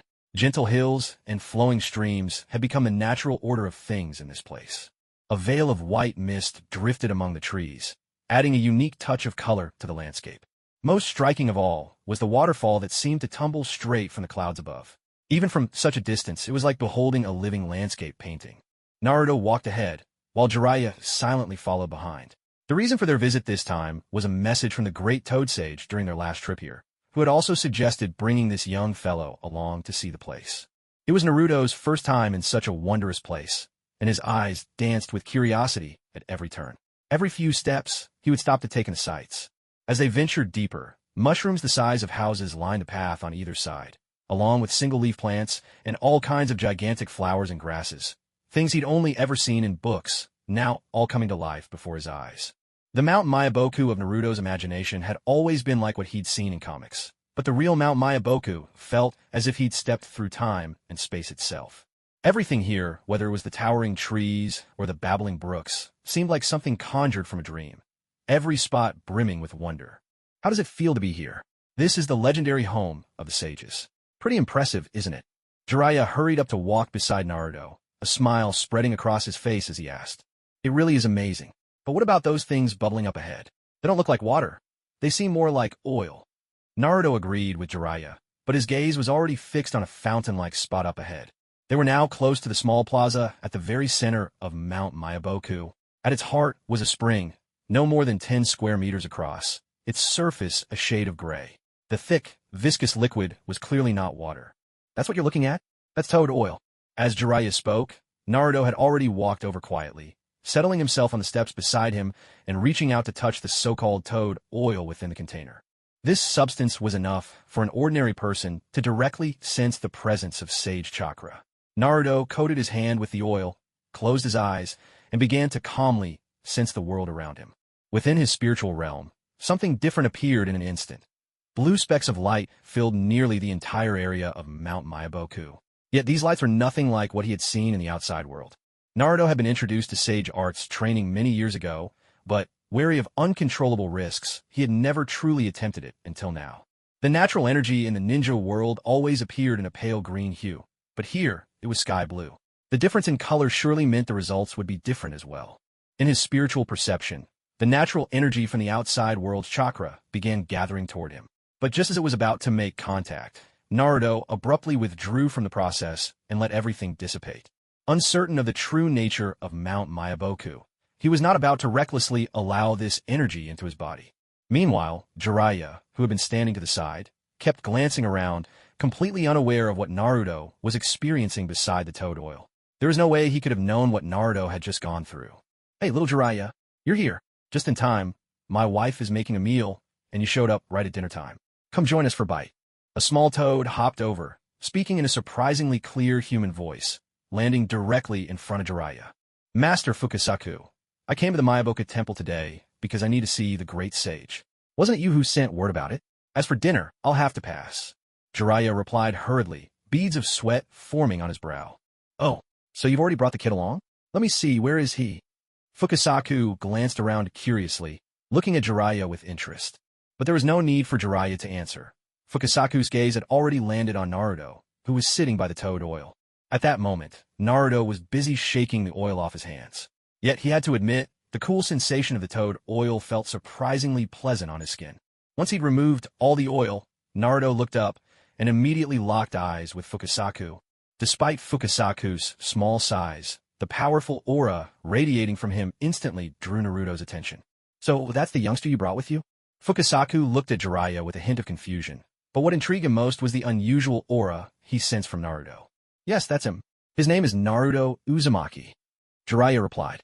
"There's something very unsettling about his body, as if there's a particularly sinister force at work," Fukasaku said, furrowing his white eyebrows. "Sinister?" Jiraiya echoed quietly. He knew exactly what Fukasaku meant by that so-called sinister force. It was the power of the Nine Tails. But for the Nine Tails' power, sealed away as it was, to be perceived so clearly by this little toad, even Jiraiya couldn't be certain if that was truly the case. "Naruto, come over here for a moment." Jiraiya called out to Naruto, who was still sitting nearby, raising his voice to get his attention. Glancing at the toad, oil trickling down, Naruto slowly stood up. Suddenly, a bright smile appeared on his face, and he raced over to them with cheerful energy. "Hello, my name is Naruto Uzumaki, and I'm Jiraiya's student. I'm really interested in this place. I heard you're about to have lunch, and I haven't quite filled up yet. Would it be all right if I joined you for a taste?" Before they could say a word, Naruto introduced himself energetically, acting as if he'd known them for ages, and immediately asked if he could join them for lunch. Hearing this, Jiraiya and Fukasaku exchanged glances, both clearly astonished.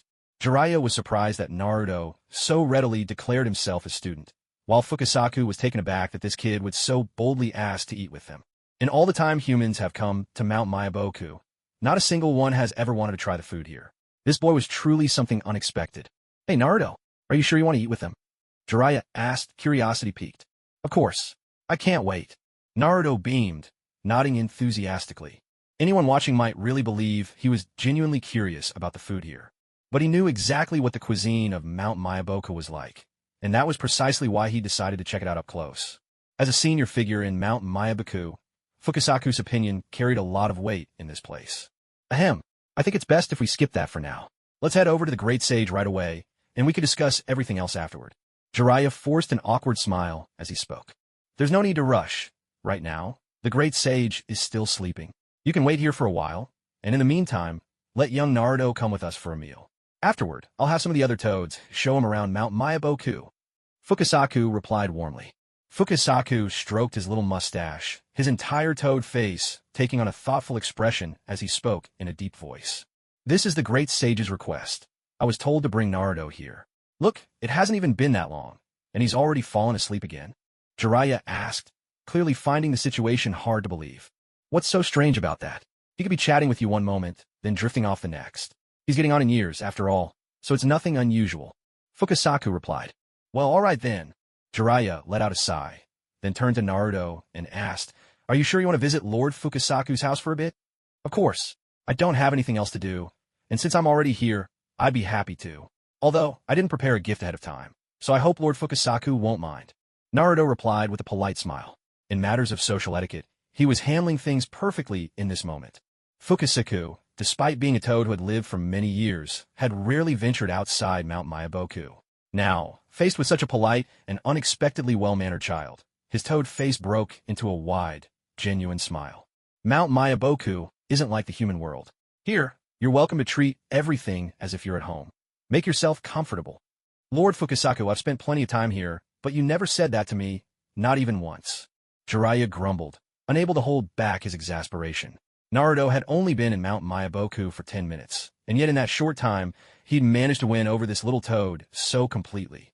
Jiraiya couldn't help but feel a twinge of envy. You're always running around here pestering us, whether you have a reason or not. Young Naruto, on the other hand, is visiting for the first time. Of course he deserves a proper welcome. Fukasaku said, then turned to Naruto and added, Come on, little Naruto, let's go for a walk around our place. After we eat, I'll have Gamakichi show you all around Mount Myaboku. Sound great. Naruto certainly had no intention of turning down such an offer. With his goal drawing closer by the minute, the most important thing now was to get his name on the summoning contract scroll. Once that was done, everything else would fall into place. When they finally entered Fukasaku's home, Naruto found it to be a simple house, but it was neat and tidy throughout.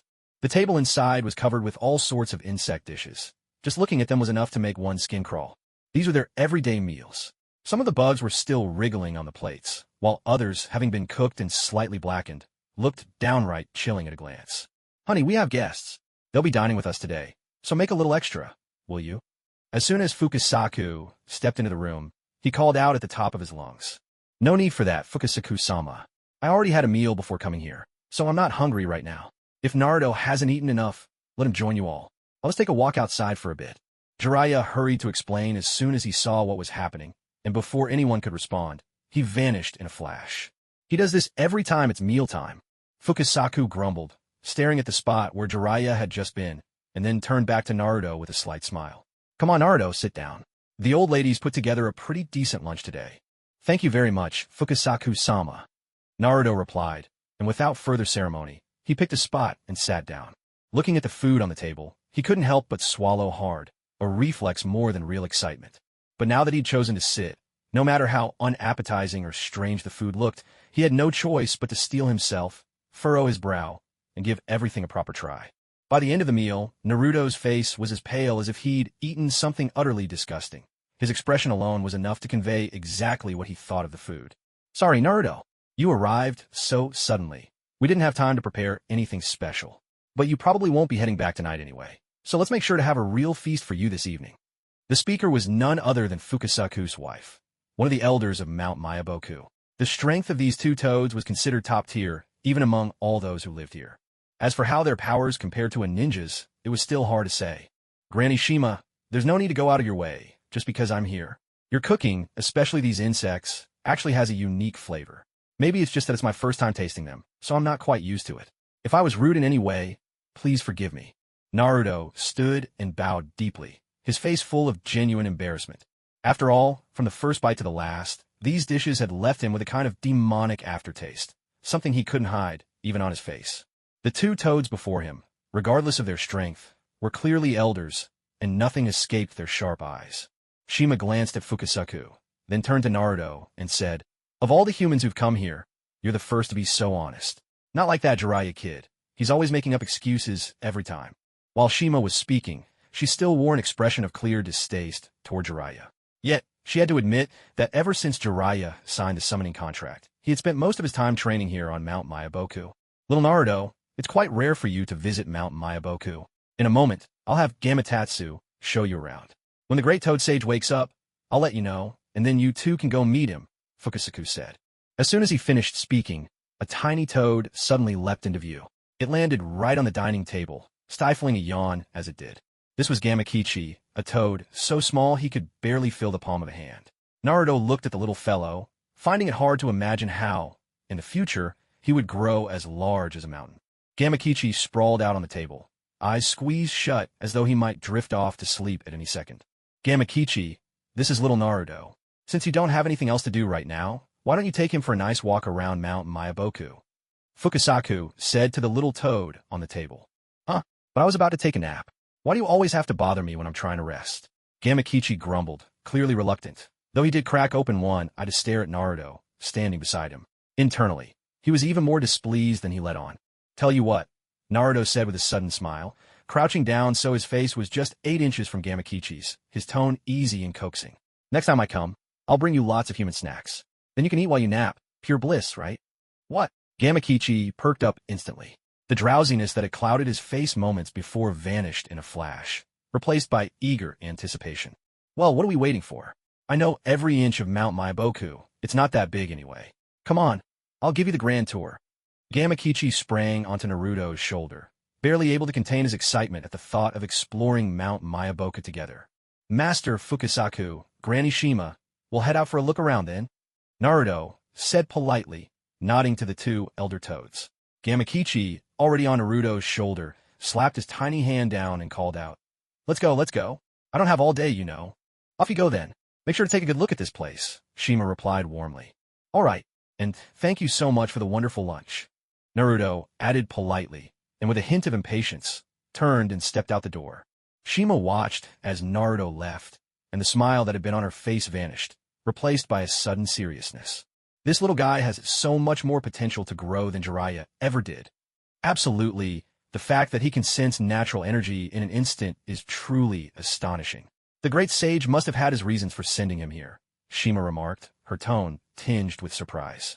The moment Naruto first came into contact with the toad oil and sensed the natural energy, Fukasaku immediately realized that the boy was already aware of it. If Naruto wished, he could begin merging with that energy at any time in Inner Sage mode. Yet there was something Fukasaku couldn't quite figure out. How did Naruto even know about natural energy? How was he able to sense it in the first place? And in the end, why did he choose to give it up? Gamakichi, how many toads do you think live here in Mount Myaboku? Naruto asked, curiosity lighting up his face as he strolled along. The little toad perched on his shoulder. No idea. Can't say. Don't bother asking me. I'm just here to show you around the place. Gamakichi shot back, sounding more than a little annoyed. All the snacks you can eat for a whole year. Naruto whistled, tilting his head back with a grin. What? Are you serious? Gamakichi's eyes widened with excitement, but he quickly regained his composure. I've been to your human world twice, you know. I doubt a kid your age could possibly have that kind of money. Money? I've got plenty of that. The real question is whether you want in or not. I bet there are lots of toads in Mount Myaboku who'd jump at the chance to make a deal with me. Like your younger brother, for example. Naruto turned to Gamakichi on his shoulder, flashing a mischievous smile, his tone casual and unfazed. Oh, fine. Who else but me, Gamakichi, could possibly know everything about Mount Myaboku? Since you're being so sincere, I'll cooperate with you. Gamakichi replied with a proud look, though he was already drooling at the thought of unlimited snacks. But he quickly continued, there are loads of toads in Mount Myaboku. So many, in fact, even I don't know the exact number. Let's just say it's a lot. Are there any toads here with particularly strange abilities? Naruto asked. Gamakichi rested his tiny hand on his head, thinking hard for a moment before answering. That'd have to be the great sage. He just sits there all day. I've never seen him move since I was born, and he's asleep almost all the time. I mean, any with really unique abilities? Oh, there are plenty of those. But if you want the strangest, it's got to be Gamaton. That guy's practically a monster. I've only seen him twice myself, and most of us never even catch a glimpse. His whole body's like a scroll. Honestly, just looking at him gives me the creeps, Gamakichi replied, pulling a face of pure disgust. Upon hearing this, Naruto's lips curled into a smile, and excitement surged within him. After all, this was the person he'd been searching for. He'd gone through so much trouble to get here. Wasn't this exactly what he'd come for? If he's really as strange as you say, where is he? Can we go take a look? Naruto forced himself to hold back his excitement as he asked. It's better not to, Gamakichi replied after a moment of thought. He's a rare sight, and even we don't usually know his whereabouts. It's best not to go looking for him. If my dad found out, he'd probably kill us. The first time I met him, my dad warned me that this guy carries a huge secret, so we're not allowed to get close to him. Curiosity burned in Naruto's heart, and he tried to persuade Gamakichi with patience. But I'm really curious. If you help me find him, I'll give you all my snacks for the next 2 years. Gamakichi's eyes lit up at the offer, but after a long hesitation, he shook his head. No, I can't. I'm afraid your snacks won't even have a chance to reach me before my dad beats me to death. All right then. For now, I'll have to rely on you to show me around Mount Myaboku and let me enjoy the scenery. Naruto understood that some things couldn't be rushed. Pushing too hard could easily backfire.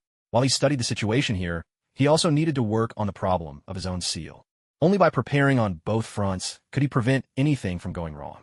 Even if things didn't work out here, at least his own research wouldn't be affected. But that was a concern for the future. Right now, with an easier solution right in front of him, Naruto wasn't about to rack his brains any further or try to solve the puzzle on his own. The seal on his body was like a complex password with a maximum of 3 attempts allowed. If he made a mistake at any step, the consequences for himself were easy to imagine. Although so much remained unknown, this path seemed a lot more promising. It meant he didn't have to worry about everything else for the time being. Mount Myaboku wasn't particularly large. In fact, it could be considered its own separate realm, with an exit leading directly back to the ninja world. In any case, all plans would have to unfold gradually.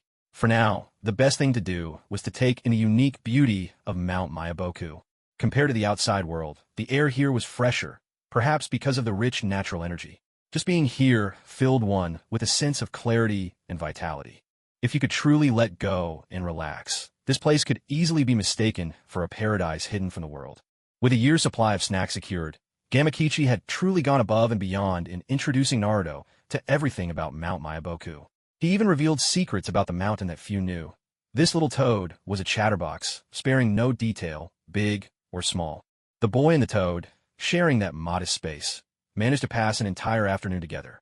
Only after Naruto once again tasted the mountain's otherworldly, almost inhuman cuisine did this perfect day finally draw to a close.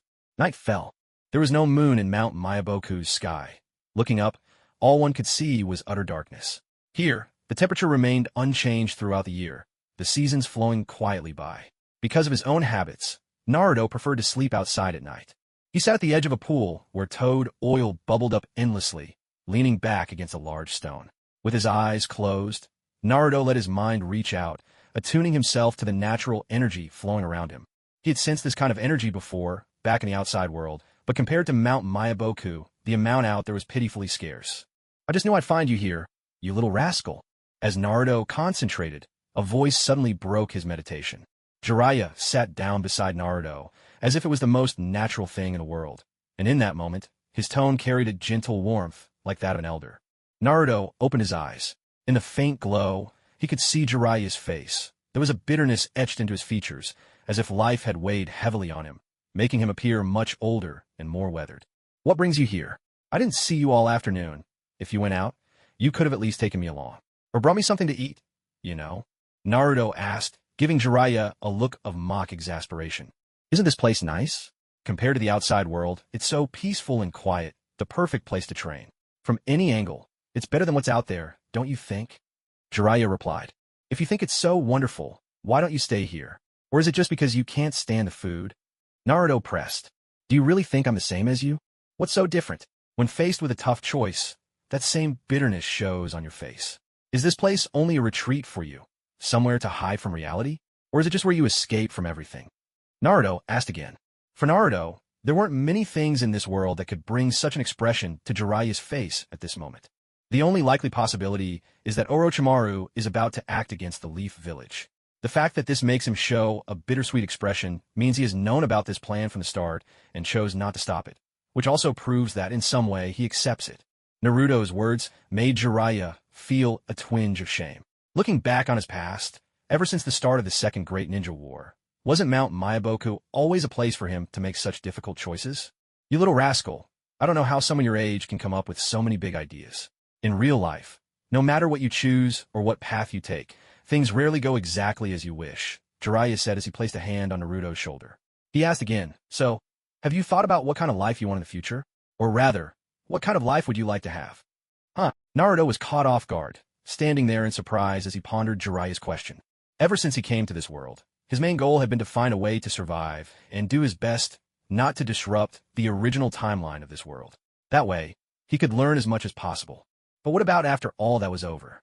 Was he supposed to just keep on living the same way as before? The life described in the original story certainly wasn't what Naruto wanted. But after thinking for a moment, he smiled and said, "If I could, I'd rather find a quiet, secluded place by the sea, somewhere where spring is always in the air and flowers are always blooming, and live there without a care in the world with someone I love." "That's a wonderful dream, but it seems pretty difficult for you to achieve," Jiraiya said with a sigh. "Is it because of the Nine Tails?" "You know about that?" Jiraiya was startled by Naruto's sudden reply. "Being a Jinchuriki, I've known about that for years now. But even if I know, what difference does it make? My fate was sealed the moment I was born. For someone like me, I either have to become strong myself or live under the protection of strong. But whichever path I choose, neither seems very hopeful.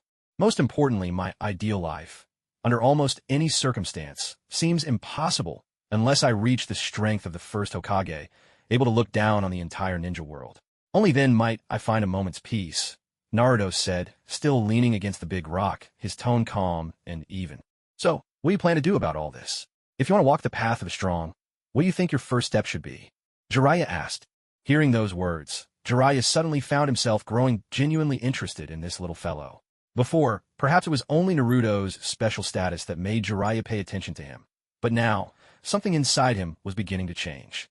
Naruto glanced briefly in Jiraiya's direction, where he sat quietly. Even as dusk deepened and the faint light struggled to reveal much, Naruto couldn't clearly see Jiraiya's expression.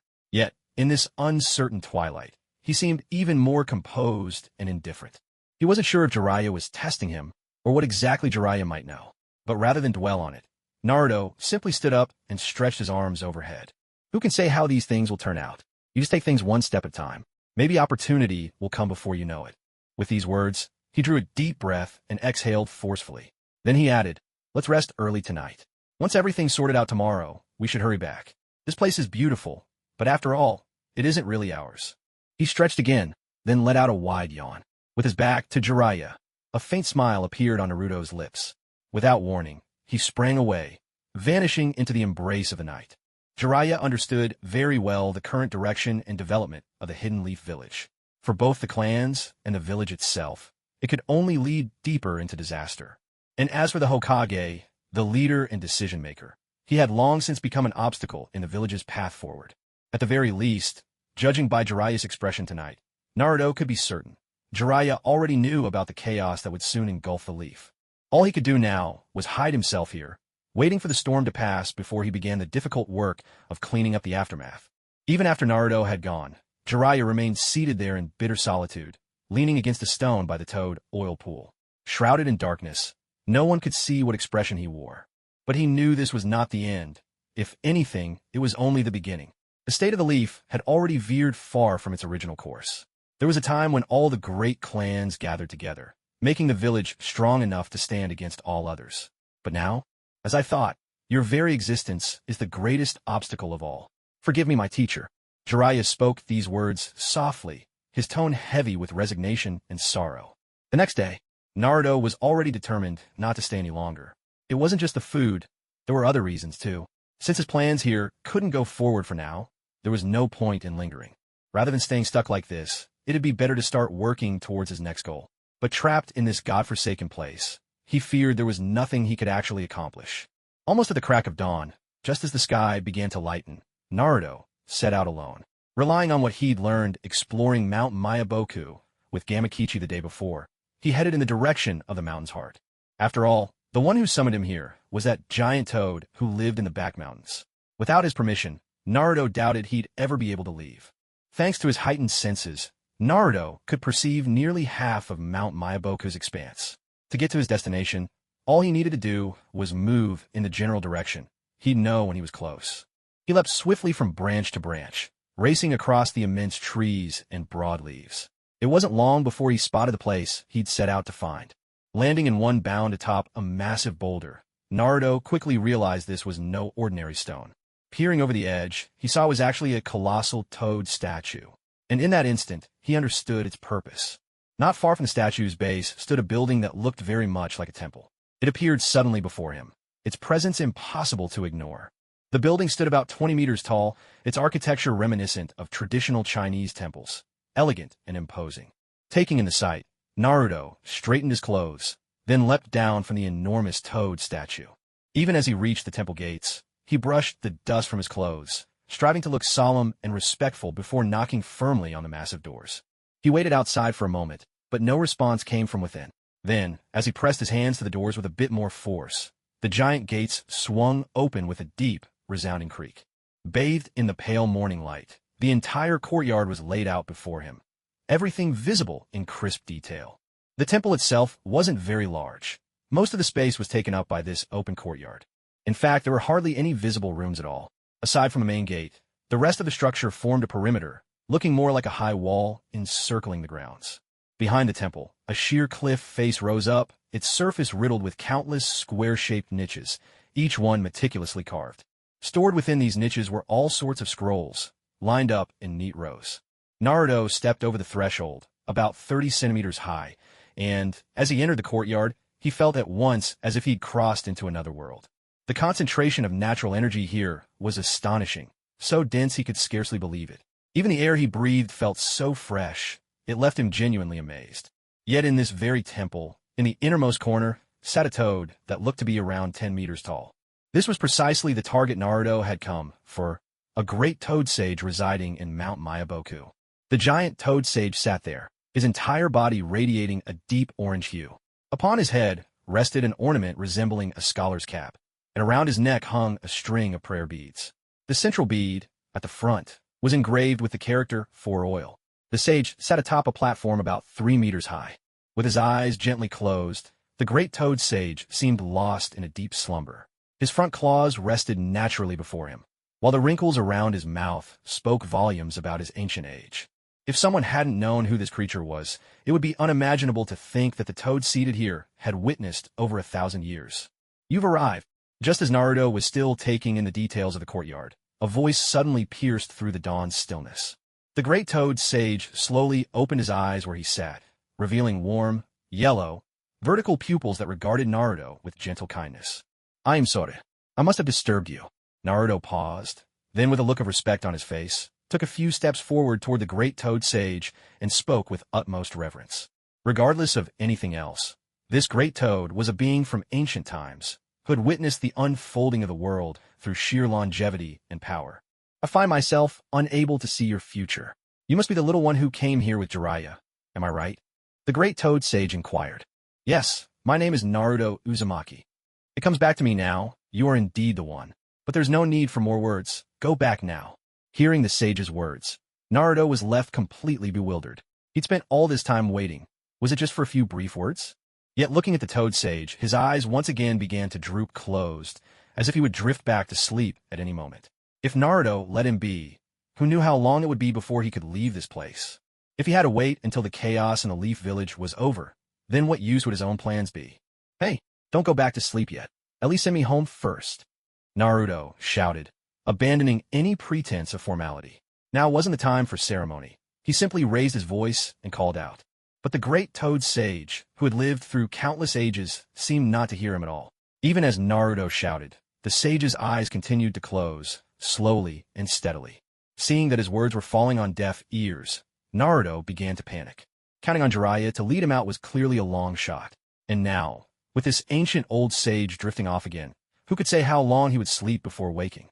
It was precisely because he was so anxious that Naruto, feeling helpless, glanced around before once again turning to face the enormous creature seated before him. After a moment's thought, Naruto formed a hand seal with one hand and slammed his palm onto the ground, shouting loudly, "Earth style, Earth Dragon Pillar." As his voice echoed out, and with a surge of chakra, the ground beneath the great toad sage suddenly began to shift. In the blink of an eye, where the earth had been calm just moments before, a massive stone pillar erupted upward. The pillar shot straight up, lifting the great toad sage high into the air. The tremendous force of the impact didn't harm the old toad, but it was certainly effective. Just as he'd fallen into slumber, the sudden upheaval jolted him awake. When he opened his eyes again and looked down, a look of helpless resignation flickered in his gaze. Now, suspended in midair, there was nothing more the great toad sage could do. He took a moment to feel the air around him, then, with a gentle leap, floated gracefully back down to the ground. Such a commotion wasn't limited to just this spot. People in other places could sense it, too. Still deep in sleep, Jiraiya was instantly roused by the tremendous noise. Though the distance between them was considerable, with his level of skill, how could he not sense such a surge of chakra? The great toad sage. Jiraiya's face froze as he looked around, but he couldn't sense Naruto anywhere. A sense of foreboding welled up inside him. He couldn't worry about anything else. Without hesitation, he dashed off toward the direction of the rear mountain. Back at the temple, the great toad sage didn't seem the least bit angry. After landing, he simply plopped right back down where he'd been sitting. Really, what's with you? Why do you always have to close your eyes and fall asleep for no reason? I've been here waiting for you so long, and we barely exchanged a few words before you dozed off again. Isn't that just a little disrespectful? Naruto walked right up to the giant creature, his face full of grievance as he questioned him. Haha, you really are an interesting little fellow, the great toad sage replied with a chuckle, glancing over at the stone pillar Naruto had just raised. But he didn't scold Naruto at all. In fact, he seemed entirely unconcerned. Honestly, if you're gonna nap, at least have someone send me back first. Otherwise, who knows when you'll wake up again? Naruto grumbled, before plopping down beside the sage as well. Even faced with such a huge difference in size, Naruto felt no pressure at all. The great toad sage glanced at Naruto, and in an instant, drowsiness swept over him again. He suddenly opened his mouth wide and let out an enormous yawn, then looked at Naruto once more and said, "There are plenty of ways to wake me up, you know? But look what you've done. Now even my sleeping spot is ruined." Naruto, watching the comical way the great toad sage sat on the ground, could only sigh in exasperation. "I really didn't have any other choice just now," Naruto explained. "You fell asleep again, and I heard them say you might sleep for a long, long time. The thing is, I have important matters to take care of myself. But unless you let them know, how am I supposed to leave? At your age, what could possibly be so important?" The great toad sage replied, then broke into a mischievous grin. "But tell me, would you like to learn sage jutsu? I can teach you real powerful stuff." His demeanor changed in an instant, and though he looked a bit ridiculous, a gentle smile played at the corners of his mouth as he fixed his gaze on Naruto. Naruto, who had been fuming and racking his brains for a way to escape Mount Myaboku, was taken aback by this sudden offer. He asked, a bit puzzled, "Why did you suddenly think of this?" "Oh, it's nothing," the great toad sage replied. "I just find you rather interesting for someone so young, and you're clever too." "In that case, may I ask a question?" Naruto ventured. "Go ahead," the great toad sage responded, now fully alert and looking at Naruto with genuine interest, not the slightest hint of impatience. "Shikatsu Forest, Ryuchi Cave, and Mount Myaboku. Why are the sage modes different in each place?" Naruto asked. The great toad sage gave Naruto an appraising look. "You certainly know a lot for your age. Not sure who told you all that, but I suppose it's all right to explain. Sage mode has existed since ancient times, far earlier than just these 3 places. Back then, there were more than just 3 who mastered it. If you trace it back through the ages, what all started long, long ago. But in the end, only these 3 places managed to preserve their own unique sage modes. Over 1,000 years ago, sage mode, meaning the harnessing of natural energy, was once widespread, as there are many kinds of natural energy in this world. But due to certain special circumstances, most of that energy has faded away, leaving only these 3 locations with worlds of their own. That's why, to this day, their styles remain distinct. The great toad sage sat cross-legged, his massive hands resting on his knees, propping up his enormous face as he looked down at Naruto and spoke. "I see," Naruto exclaimed. Although the great toad sage's words hadn't been particularly forceful, Naruto could already surmise that a millennium ago, or even further back, the essence of this world had revolved around the cultivation of natural energy, but those who practiced it weren't human. Since that's the case, there are many things that can now be explained. For example, what was the true form of the ninja world before the sage of the 6 paths appeared?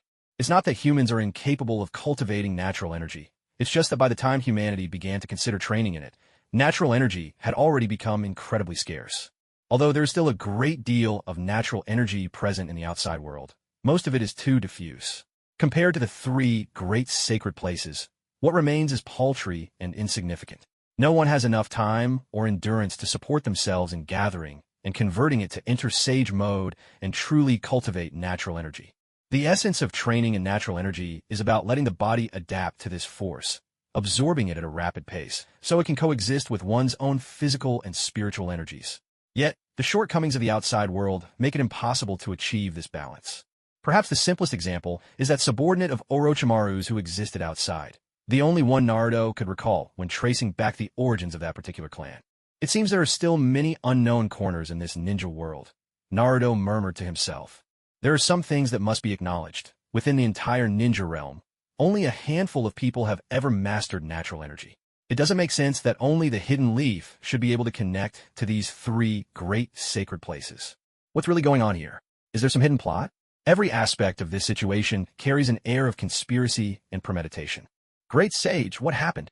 While Naruto was still pondering over those words from earlier, a booming, urgent voice suddenly echoed down from above. In the next instant, two toads landed abruptly on the ground. Their eyes widened as they watched a massive stone pillar rise up from the earth, shooting towards the great toad sage. Fukasaku and Shima, the two toads, must have sensed something was amiss and rushed straight over. Before the great toad sage could utter a word, Jiraiya leapt swiftly into the scene as well. One man and two toads stared in disbelief at the spot where the great toad sage's seat used to be, now completely encased by a 50-meter-tall stone pillar. "Naruto, what are you doing here?" Jiraiya asked in surprise. "Huh, I just arrived. Same as you," Naruto replied calmly. "Never mind, it's nothing. You can all go back now," the great toad sage suddenly announced. "Great sage, what exactly just happened? Why has your residence turned into this?" Fukasaku pressed anxiously. The great toad sage slowly stood up, not bothering to fuss over such matters. Instead, he walked straight to the massive stone pillar beside him. With a sudden, forceful slap of his palm, the pillar instantly dissolved into nothingness, and the stone platform where he usually sat and rested began to plummet swiftly toward the ground. Just as the platform was about to hit the ground, the great toad sage merely reached out and gently caught it with his hand, letting his sleeping and resting place float slowly down until it touched the earth. Throughout the entire process, not a single unnecessary sound was made. It was only at this moment that Naruto finally realized the so-called Great Toad Sage's power was truly beyond imagination. From certain perspectives, his strength had long since surpassed that of any Kage. "What just happened?" Jiraiya quietly turned to Naruto and asked. "I don't know either. You could try asking the Great Toad Sage." Naruto shrugged his hands, making it clear he had no idea. "You little brat." Jiraiya was utterly speechless. There was only one person here who could pull off something like that, and it wasn't hard to guess who: the kid standing in front of him. Still, in the end, he didn't press the matter further. Instead, his attention shifted to the great toad sage, who had already climbed back onto his stone seat. "Sage, the boy you asked for is here. Is there anything else you wish to instruct us about?" Jiraiya inquired. "Nothing special. I just want to take a look. I can't see his future, and now that I've seen him, you can both go back," the great toad sage said, and as soon as he'd sat down, his eyes began to drift closed once more, as if keeping them open for even a moment longer would somehow sap away his life. "So that's it? Just to take a look at me, this old toad made me wait here all this time?" Naruto muttered under his breath. His words had barely left his mouth when Jiraiya, standing nearby, looked as if he might explode with irritation. If he weren't concerned about his own dignity, he'd have given Naruto a piece of his mind right then and there. "Why are you in such a hurry to go back? Isn't this place pretty nice?" Jiraiya asked. "Maybe it's nice for you, but that's not true for everyone. Some things are destined to happen, but that doesn't always mean they'll lead to a bad outcome. Don't you agree?" Naruto replied. All right, whatever you say. I honestly don't know why I brought you here in the first place. And you still want me to teach you the summoning technique? With the way you are, how am I supposed to teach you anything?" Jiraiya said, sounding both exasperated and helpless. He really couldn't figure out what was going on in this kid's head. "Since you've already met, you can head back now. We'll take care of the rest here with a great toad sage. This really must be the first time Mount Myaboku has faced an attack in 1,000 years. Fukasaku spoke to Jiraiya, then glanced over at Shima with a questioning look. "What's the big deal? Actually, I quite admire little Naruto's way of doing things. Maybe you should come visit a bit more often in the future." Shima, unfazed by the incident, seemed to have taken a real liking to Naruto. The great toad sage's authority in Mount Myaboku was absolute, and yet today had shown them a side of him they'd never seen before. "All right, let's go. Why are you still standing there? Don't tell me you don't want to leave," Jiraiya said with a sigh, then bit his finger and pressed his hand firmly to the ground. Reverse summoning jutsu. As the smoke cleared, Jiraiya remained where he was, but Naruto had already vanished. This was exactly the result he'd hoped for, returning to where he truly belonged. Yet, the situation waiting for him didn't look good at all. He had only spent a day at Mount Myaboku, and never imagined that so much could change in the Leaf Village in such a short time. Naruto reappeared at the edge of the Forest of Death. From here, he could see Konoha shrouded in chaos and smoke rising everywhere. Most striking of all was a pillar of blue light shooting straight into the sky from the heart of the village. So, the timeline really has changed. I didn't expect the fighting to have already started at this point. Far from being upset, Naruto's heart raced with anticipation as he took in the scene before him. He stood still, drawing in a deep breath, feeling the familiar energy of the ninja world around him. It wasn't as pure as the air on Mount Myaboku, but this was the place he was most accustomed to, his true home. The chaos within the Leaf Village had quietly erupted, battles breaking out all across the village. The fiercest fighting was centered around the third exam arena. Events were unfolding almost exactly as they had in the original story. Orochimaru had revealed his true form and now faced off against the third Hokage, both sides locked in a deadly standoff. But even though Konoha boasted nearly 30,000 ninja, fewer than 200 were present here, most of them just students participating in the exams.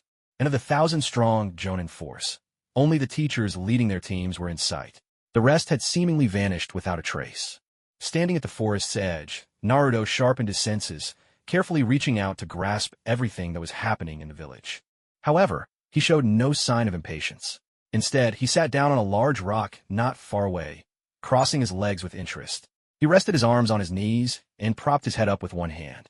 Casually, he plucked a blade of grass from beside him and, lost in thought, placed it between his lips, toying with it absent-mindedly. That guy is actually this useless. Looks like the seal on him is still working. It's about time to lift it. Naruto mused aloud. Yet, in his perception, his attention was focused mainly on Gaara, the one-tailed Jinchuriki. Ever since Naruto had sat down here, his senses had been keenly trained on this individual. But how could he lure his target over? Or rather, how could he ensure Gaara was alone, away from others, so it would be easier to make his move? That was a considerable challenge. After all, once the seal on Gaara was lifted, there was a high chance the giant Shikaku would emerge. Its massive form would be visible even from several kilometers away. Just drag him over here, that's all. Naruto suddenly sprang up, a wicked grin curling his lips, and vanished from sight in an instant. The next moment, he reappeared right behind Gaara. The others were still engrossed in battle, and no one noticed this proud figure slipping in. Sand began to swirl rapidly around Gaara's body, but from another perspective, the speed of the sand was clearly sluggish. The instant the sand began to envelop him, Gaara was already gone, vanished without a trace. It was likely that even Gaara himself didn't realize what had just happened. But in the blink of an eye, as Naruto whisked them away and brought them back, the two of them now stood deep within the forest of death. During this process, Naruto had also removed the seal that had been placed on Gaara earlier. The moment the seal was broken, both of them found themselves inside the forest of death, a place several kilometers away from the Hidden Leaf Village. Everyone's attention was fixed on the battle in the village, and almost no one noticed the fierce confrontation about to erupt deep within the forest. As soon as they landed, Gaara's body began to undergo a dramatic transformation, his ordinary form rapidly mutating in grotesque fashion. His previously normal arms started to swell at an alarming rate, the fabric of his clothing unable to contain the change. It was a scene so bizarre that any ordinary person would have been terrified out of their wits. Naruto, on the other hand, leapt with interest onto the branch of a nearby tree, quietly observing the unfolding transformation. "You're all going to die." Gaara's voice had changed. It now sounded rougher, taking on a quality that was neither quite human nor entirely ghostly. As the transformation swept over his body, it wasn't just his arm that looked monstrous. His head and torso began to morph as well, shifting bit by bit into something unrecognizable. "Aya!" Gaara's screams of agony echoed through the depths of the forest of death. But from the moment the seal was broken, one thing became clear. He was no longer in control of himself. And even when all of this was over, he likely wouldn't understand what had truly happened. Watching the tailed beast inch closer and closer to its full form, Naruto felt a surge of excitement rising within him. In his mindscape, he shouted, "Kurama, your big brother's here." "What the hell? Who are you calling his big brother?" Kurama fumed, roaring from inside his sealed cage. Through their mental link, Naruto could speak directly to him, and whatever Naruto saw, Kurama could see as well. Yet Kurama had never been able to figure out why this kid was so eager to bring out Shikaku, the One Tail.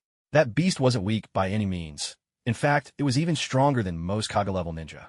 With a wild, twisted gait, Shikaku burst forth, bellowing laughter that rumbled across the forest. When he finally stopped, he shouted, "At last! I'm free. Man, you really are ugly." Standing atop a massive tree branch, Naruto couldn't help but poke fun at Shikaku's appearance. The creature's body was a tawny yellow, streaked here and there with black stripes, resembling a raccoon but armored with scale-like plates much like a rattlesnake. Its enormous size and the tiny scales made it look, from a distance, like it was covered in a single, tough hide. That bizarre form certainly didn't do any favors for Shikaku's image. Just then, Shikaku caught sight of Naruto, perched in the tree. Upon realizing it was only a child, disdain flashed in his eyes. But before he could gloat over his newfound freedom, a sudden memory flashed through his mind of Naruto touching Gaara and, in an instant, sealing him away. The recollection sent a wave of fury crashing through Shikaku. So the Ninetales is living inside you. Looks like you've really fallen, Kurama. How pathetic. Shikaku taunted Naruto with a sneer. Damn you. His voice instantly plunged Kurama, the Ninetales sealed inside Naruto, into a state of rage. Kurama wished for nothing more than to break free from his cage that very moment and rush out to pummel the opponent senseless. Kurama, why are you so mad? Just wait a bit. I'll give him a good beating for you. Naruto communicated directly with the Ninetales through their shared mental space. Beat me up. Shikaku was momentarily stunned, then suddenly burst out laughing, his sharp voice echoing through the air. Wind style, drilling air bullet. 1 second he was still laughing, but the next Shikaku unleashed a sudden attack from his mouth, hurling it straight at Naruto. The change in his demeanor was so swift it was almost impossible to follow. In an instant, the powerful attack devastated the area within a 50-meter radius of where Naruto stood, leaving nothing but chaos and ruin among the trees. This bastard really is asking for a beating. Naruto, who had already dodged to another spot in the blink of an eye, looked back at the place he'd just been. Anger flared inside him. He didn't even feel like wasting words on this guy anymore. But before he could finish his thought, another attack came hurtling toward him. The sheer force of a tailed beast could level anything in its path in an instant. If this big guy weren't still adjusting to fighting in the modern world, his power would no doubt be even greater. Though Naruto was starting to lose his patience, his opponent seemed even more furious, spewing out a relentless barrage of attacks. Each strike gouged deep craters into the earth within a 50-meter radius. And despite his bulky appearance, Shikaku was surprisingly nimble, leaping back and forth with ease. After several rounds of dodging, Naruto let out an angry sigh. He hadn't even had a chance for a proper conversation before Shikaku started causing chaos. Moving swiftly, Naruto suddenly vanished, reappearing above Shikaku's head. With a furious shout, he yelled, "You blockhead!" In that instant, he focused nearly all his chakra into his right leg. As he plummeted downward at breakneck speed, he struck Shikaku's head with a powerful kick before the beast could react. The force of the blow drove Shikaku's head into the ground with a resounding crash, splitting the earth and leaving massive cracks in the wake of the impact. After delivering the attack, Naruto leapt back to a safe distance. He spat on the ground, then watched with interest as Shikaku's head remained buried deep in the earth. "You bastard!" Shikaku erupted in fury. As he pulled his head from the ground, his already enormous body seemed to swell even larger, filling the area with his wrath. As this situation unfolded, with his anger boiling over, Shikaku threw his mouth wide open in a furious roar. At the same time, a different kind of chakra began to gather within his jaws. "Naruto, be careful. That's a tailed beast ball." Kurama, seeing what was about to happen, urgently called out in warning. But did Naruto really need the reminder? Just one glance told him that something terrible was coming his way. This wasn't something an ordinary person could ever hope to block, and with his current strength, Naruto knew he had no chance of taking it head-on. Yet even so, he showed not a hint of panic. Instead, with a look of utter disdain, he stretched out his hand. Instantly, a swirling sphere of chakra formed in his palm and began spinning rapidly. Around the sphere, wind blades shaped like a pinwheel appeared, accelerating with the ball's rotation, whipping up dust and fallen leaves all around him. Wind-style Raisin Shuriken. Without hesitation, Naruto hurled it with incredible speed, aiming straight for Shikaku's gaping mouth. Normally, without having mastered Sage Mode, the Raisin Shuriken couldn't be thrown at all. Naruto had spent days pondering this problem before finally coming up with the idea to manipulate it at a distance using chakra threads. This was the first time he'd tried it in real combat, and as the technique exploded, its immense power instantly carved a massive crater 100 meters wide into the ground. The shockwave that followed was so powerful that even Naruto was momentarily stunned. Whoa, I never imagined it'd be this destructive. Staring at the enormous pit before him, Naruto suddenly realized he might have gone a little overboard. Such a commotion would definitely draw a crowd in less than a minute. Even here, deep in the heart of the Forest of Death, it didn't mean other Konoha shinobi wouldn't show up. Fortunately, that single attack was enough to bring the one-tailed beast crashing to the ground. Judging by the look of it, Shikaku was completely unconscious. Knowing his opponent would retreat inside Gaara's body at any moment, Naruto dashed forward, stopping at the tip of the beast's tail. With one hand forming a seal, he shouted, "Wind style, cyclone, slash." He exhaled sharply, sending a razor-sharp gust slicing across Shikaku's tail like a blade. But just then, Shikaku vanished in a flash, replaced by Gaara's form. On the ground, however, there remained a chunk of the One-Tail's tail, nearly 10 meters long. This was the real reason Naruto had lured them here in the first place. Staring at the massive object on the ground, Naruto suddenly turned his head toward the direction of Konoha village. The main reason was that, within his sensory range, he could already feel people making their way over. After all, with such a commotion, it would be more suspicious if no one showed up. As for Gaara, lying on the ground, Naruto knew nothing serious would happen to him next, so he had no intention of paying him any more attention. Instead, his gaze fixed on the Shikaku's tail. With his eyes narrowing shut for a brief moment and then snapping open, 9 chakra chains immediately extended from his body. As the chains grew, each one tightly wrapped around the tail. "Kurama, I'll be needing to borrow some space in here," Naruto called out. As the chakra rapidly converged, the massive tail was dragged straight into Naruto's body. The adamantine sealing chains could directly restrain tailed beasts, let alone a tail severed from a beast without consciousness. Handling this was almost effortless. In barely a dozen seconds, the enormous tail was pulled into Naruto's body at an astonishing speed. At the same time, in the sealed space within Naruto, separated from Kurama by iron bars, the Shikaku's tail lay outside the barrier in plain view. Kurama was utterly dumbfounded. He had always wondered what Naruto was up to, but he never imagined such a scheme. Having secured Shikaku's tail, Naruto quickly surveyed his surroundings. The next moment, he vanished from a spot. After all, he had already obtained what he wanted. This thing wouldn't harm Shikaku. At most, it would take a year for the tail to grow back as normal. Yet the power of Shikaku's tail would remain entirely within Naruto's body. The energy contained within just one tail was already beyond anyone's imagination, and this tail would naturally absorb chakra, so it wouldn't simply fade away with use.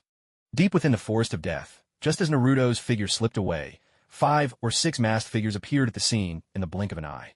Each one wore a mask. The elite members of Konoha's ANBU. As they arrived, they carefully surveyed the area. Anyone able to reach this place so quickly had to be a jonin. Yet, curiously, none of them had gone to deal with the chaos erupting in the village. Instead, they'd come straight to this godforsaken corner. Watching the massive trees around them topple one after another, and seeing an attack at the very center that left a crater with a diameter of 100 meters, even these elite jonin, normally unflappable, couldn't help but gasp in astonishment at the sight. Yet when their eyes fell on Gaara, lying motionless on the ground, much of their confusion quickly faded away. After all, everyone residing in the Hidden Leaf Village knew Gaara's true identity. As the Jinchuriki of the Sand Village, it was hardly surprising that he could unleash such a devastating, wide-ranging attack. "Captain, it looks like a fierce battle just took place here." Judging by the scale of the destruction, it was no small skirmish. Up in the trees, a man wearing a fox mask surveyed the scene before him and spoke to another man nearby, who wore a pure white cat-shaped mask. "Did any of you sense other chakra signatures as you approached?" The man with the cat mask asked. "There wasn't much to be detected," Fox Mask replied, "but I can confirm there were 2 distinct chakra sources here. Clearly, there was a violent confrontation, but we still have no idea who else was involved. Take this one back for interrogation. Lock him up and question him thoroughly. As for the rest, we'll deal with it when the time comes," the cat-masked man said cautiously. He understood well that what lay before them was no feat for ordinary people. But with the village now facing so many crises, Konoha lacked the resources to investigate any further. The truly urgent matters were the large-scale incidents unfolding within the village itself. As for this particular case, it would have to be left for a covert investigation later on. As soon as he gave the order, several ANBU operatives stationed in other positions leaped down into the crater. Seeing Gaara, battered and unconscious, 2 of them immediately took him by the arms and began to extract him. After all, this man was the Jinchuriki of the Sand Village. A mishandled situation here could easily spark conflict between 2 great villages, perhaps even ignite a 4th great ninja war. Once the team had withdrawn, the cat mask captain jumped down into the pit as well. He began to carefully sense the lingering traces of the battle. No matter how closely he examined the surroundings, he simply couldn't fathom the kind of power that had been unleashed here. One thing was certain. The sheer force on display placed this attack firmly at S rank. As a captain, he could sense that much at a glance. Yet, thinking over everyone in the Hidden Leaf Village, there were only a handful capable of causing such devastation. However, The fact that the other party had acted in such a way and then vanished without a trace at lightning speed, a style completely at odds with their previous behavior, plunged the captain with the cat-faced mask into deep thought. Elsewhere, after resolving the situation within the Forest of Death, Naruto no longer paid much attention to what was happening there. Even if the other party was capable of sensing these chakra signatures, it didn't really matter to him anymore.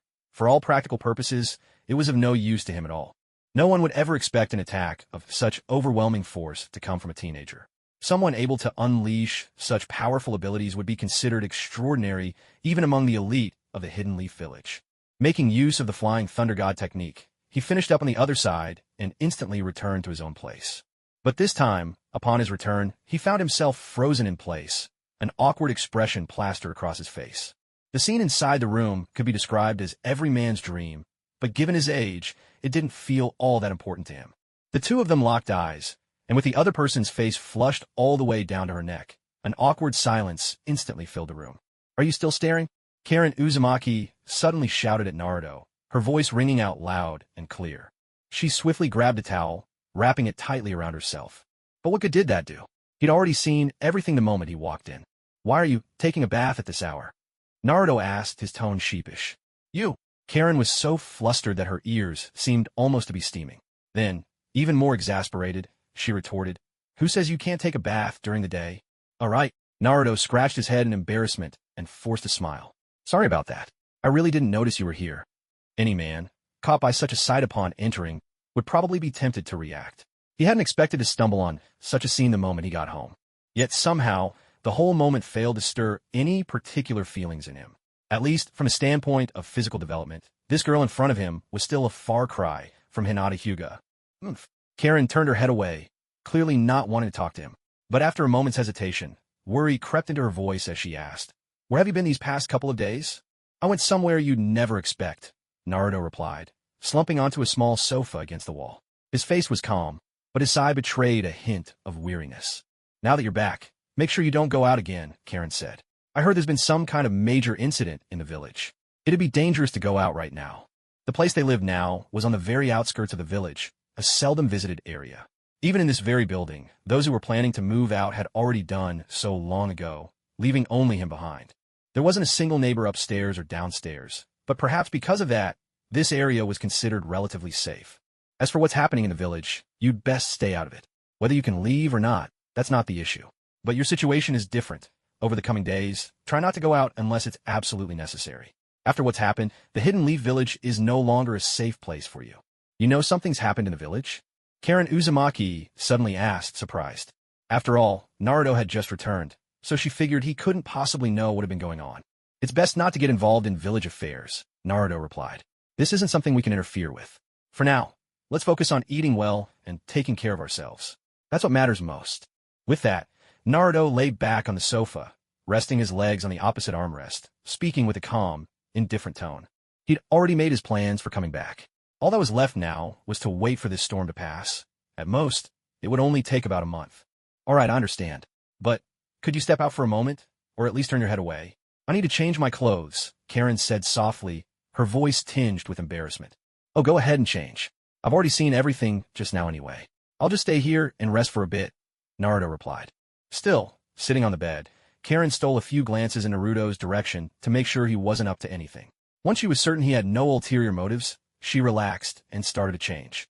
The bite marks on Karen's arm, though still faintly visible, had healed considerably compared to a month ago. Those impressions were already beginning to fade. Given a few more months, her skin might return to its original fair and unblemished state.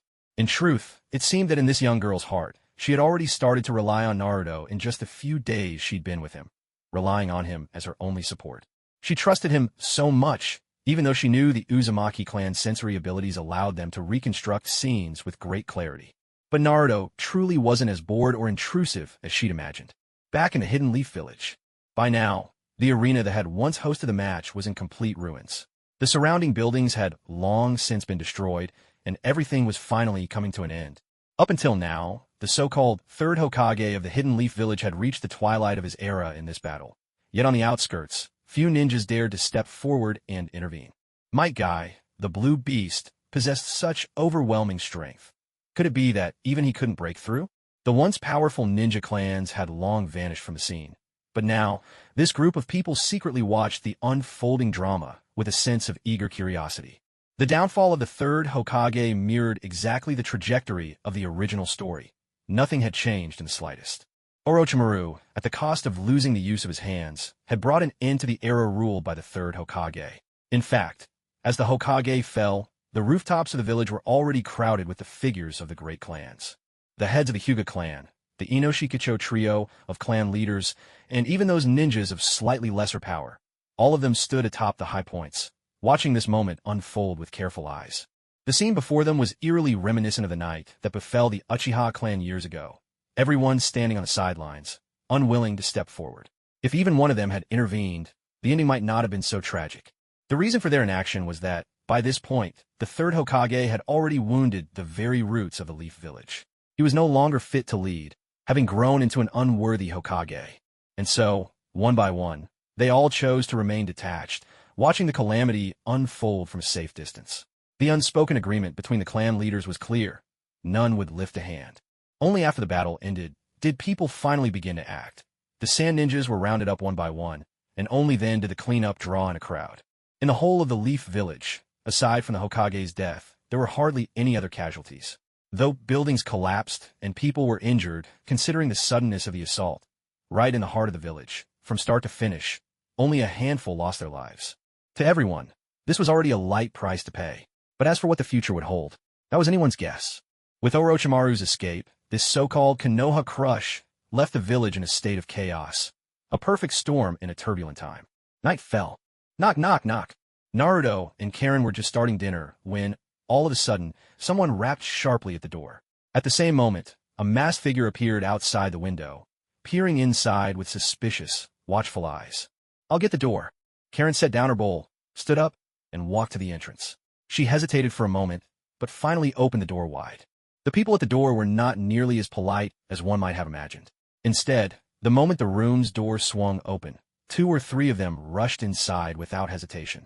One of the masked men glanced briefly at Karen, but ultimately said nothing to her.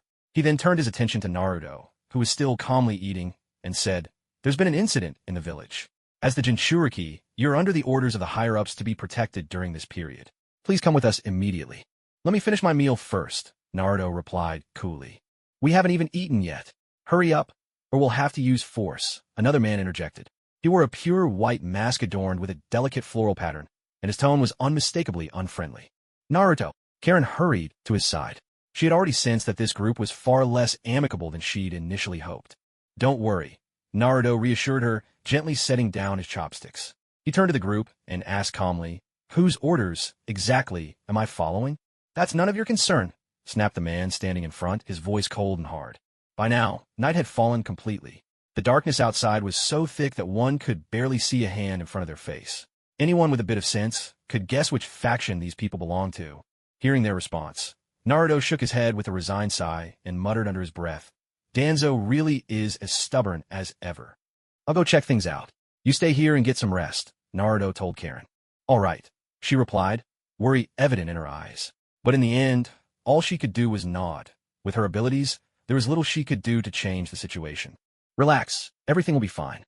I'll definitely be back before sunrise," Naruto said, breaking into an easy smile. He looked at the group, stood up, and said, "Well then, let's go." It was only as he stepped outside that Naruto realized there were 6 or 7 of them in total, and none of them were weak. Even the least skilled among them were at least at the level of a chunin. 3 of them were jonin, which meant this was a formidable squad, even by Root standards. He hadn't expected them to send so many just to escort him. But these men were clearly not as disciplined as they pretended to be. Once they entered the woods, their intentions became obvious. They didn't even bother to hide them. 2 of them quickly moved to flank Naruto as he ran, one on each side, clearly intent on restraining him. Faced with this situation, and with 3 or 4 people ahead eyeing him like hungry wolves, Naruto accelerated in an instant. He dodged the 2 behind him, landing swiftly atop a large tree. His voice was cold as he demanded, "What are you trying to do?" "Uzumaki Naruto, we're just carrying out our mission. You need to cooperate." The masked man revealed chakra swirling in his palm, making no attempt to hide it as he confronted Naruto. The others soon came to a stop as well, surrounding Naruto on all sides. Each of their gazes was fierce and predatory, their eyes locked intently on the Jinchuriki of the Nine Tails. 3 Jonin, for Chunin, all of them seasoned fighters, each brimming with combat experience. It was obvious that all these people were here just for him. Naruto didn't even need to think to guess the reason. Ever since the third Hokage, Hiruzen Sarutobi, had died, these guys were no longer restrained by anyone. Danzo, in particular, could now act as recklessly as he pleased. What exactly do you root members want? The third Hokage has only just died. Does Danzo really think he can seize control of the entire Leaf Village? Naruto's voice was low as he looked around at his encircling adversaries. Enough talking. Let's take him down.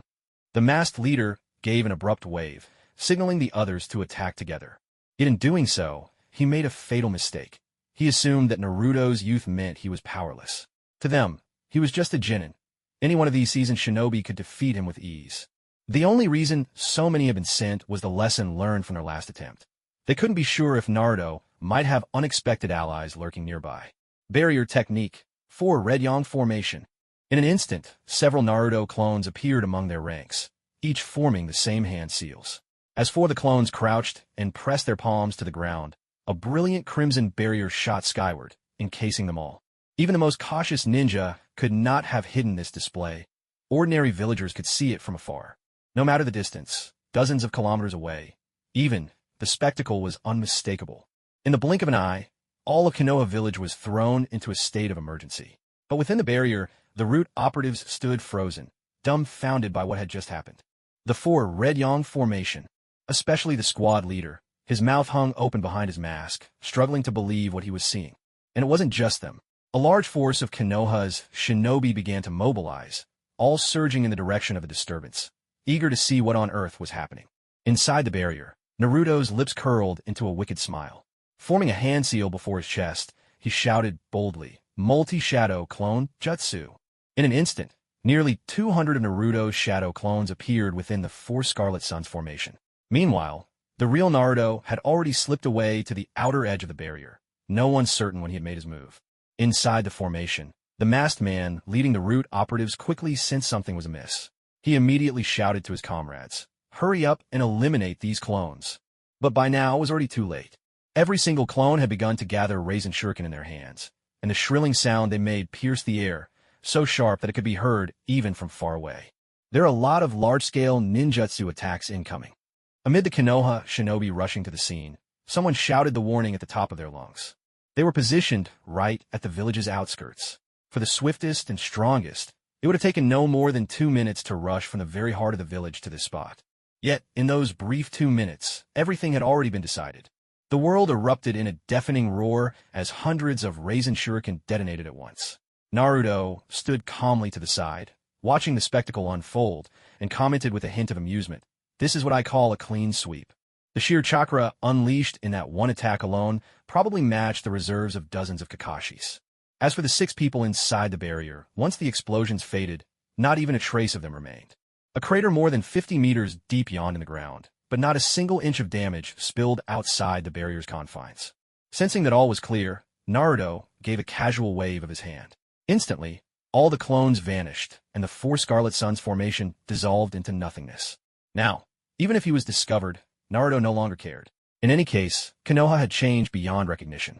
If he wanted to leave, perhaps no one in the world could stop him anymore.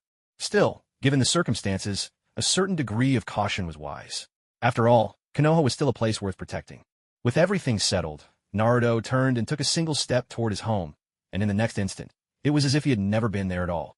No sooner had he left than another group arrived. They found themselves staring at the perfectly square, impossibly deep crater, unable to shake an eerie feeling. Especially the masked man at the front. He was the very same who had first appeared at the heart of the Forest of Death. Sensing the lingering chakra in the air, the brow beneath his mask furrowed in frustration. Standing atop a tree branch, he clenched his fist and slammed it angrily into the trunk beside him.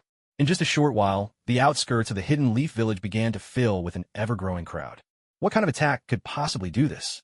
After landing and taking in the scene before him, Kakashi's face was also painted with shock. He turned to Guy, his disbelief evident. An attack like this is rare even across the entire shinobi world. And for someone to use the 4 Red Yang formation, normally, only the Hokage would have mastery over such a sealing technique. It's hard to imagine anyone else could pull this off. Guy asked, his tone serious. The most urgent thing now is to identify the nature of this ninjutsu by examining the chakra properties and figure out what purpose lies behind such a devastating attack. As Kakashi and Guy discussed, a figure with a prominent scar and an innate aura of authority approached them from behind.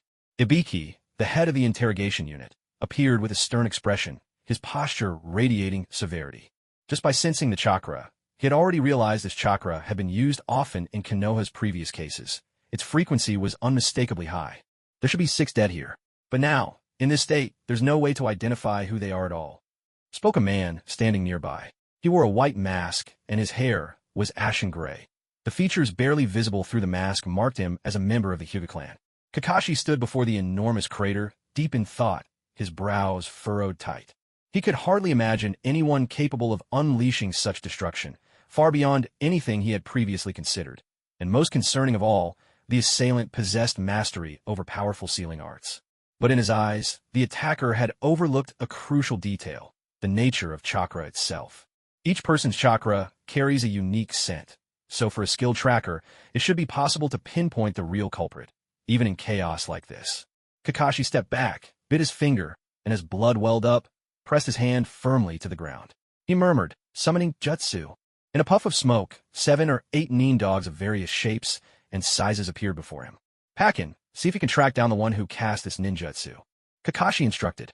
The ninkin, led by Pakin, seldom encountered situations this dire, but Pakin was different from the rest. He hadn't even approached the edge to sniff before he let out a sigh and said to Kakashi, the stench of blood is overwhelming. It's completely masked the chakra, and what chakra I could sense feels odd. What's so strange about it? At this moment, it wasn't just Kakashi who was puzzled. The others were equally confused. A number of eyes were now fixed on Pakin, the little dog. The opponent's sealing technique is extremely powerful. When I first arrived, I noticed that everything here had already been destroyed. The only thing I could smell was the thick scent of blood hanging in the air, Pakin said. Is there any way to track them down? Kakashi asked again. I really don't think there's anything you can do. In a situation like this, we're completely helpless, Pakin replied with an obvious note of disdain. A couple of the other ninja dogs, unable to suppress their curiosity, crept closer to the edge of the deep pit and sniffed around. But in the end, they came up empty-handed and quietly returned to where they had been sitting. Pakin lifted his head and looked at Kakashi, who was frowning deeply. With a resigned shake of his head, he glanced at his fellow hounds, and in the next instant, they all vanished in a thin mist, disappearing from sight. After leaving, Naruto made his way back to his own lodgings. Karen Uzumaki was still waiting there for him. Although he'd only been gone about 10 minutes, those minutes had felt excruciatingly long and helpless for her. After all, she was stranded in this unfamiliar village of Konoha. As an outsider, she couldn't even step outside the house during these tense times, much less help Naruto in any way. Naruto! As soon as she saw Naruto return, Karen couldn't help but leap to her feet, hurrying to his side and calling out to him, her voice brimming with relief. It's fine, nothing happened. They just needed to ask me a few questions, that's all. It's late. Let's get some sleep, Naruto said with a calm smile. Looking at him, you'd never guess he'd just been through a fight. He looked as if he'd merely stepped out for a casual chat, utterly composed, not a speck of dust on him, giving no hint of the battle that had just taken place. It was as if a gentle breeze had blown through, leaving everything untouched. No one in their right mind would ever suspect that he'd been involved in that recent skirmish.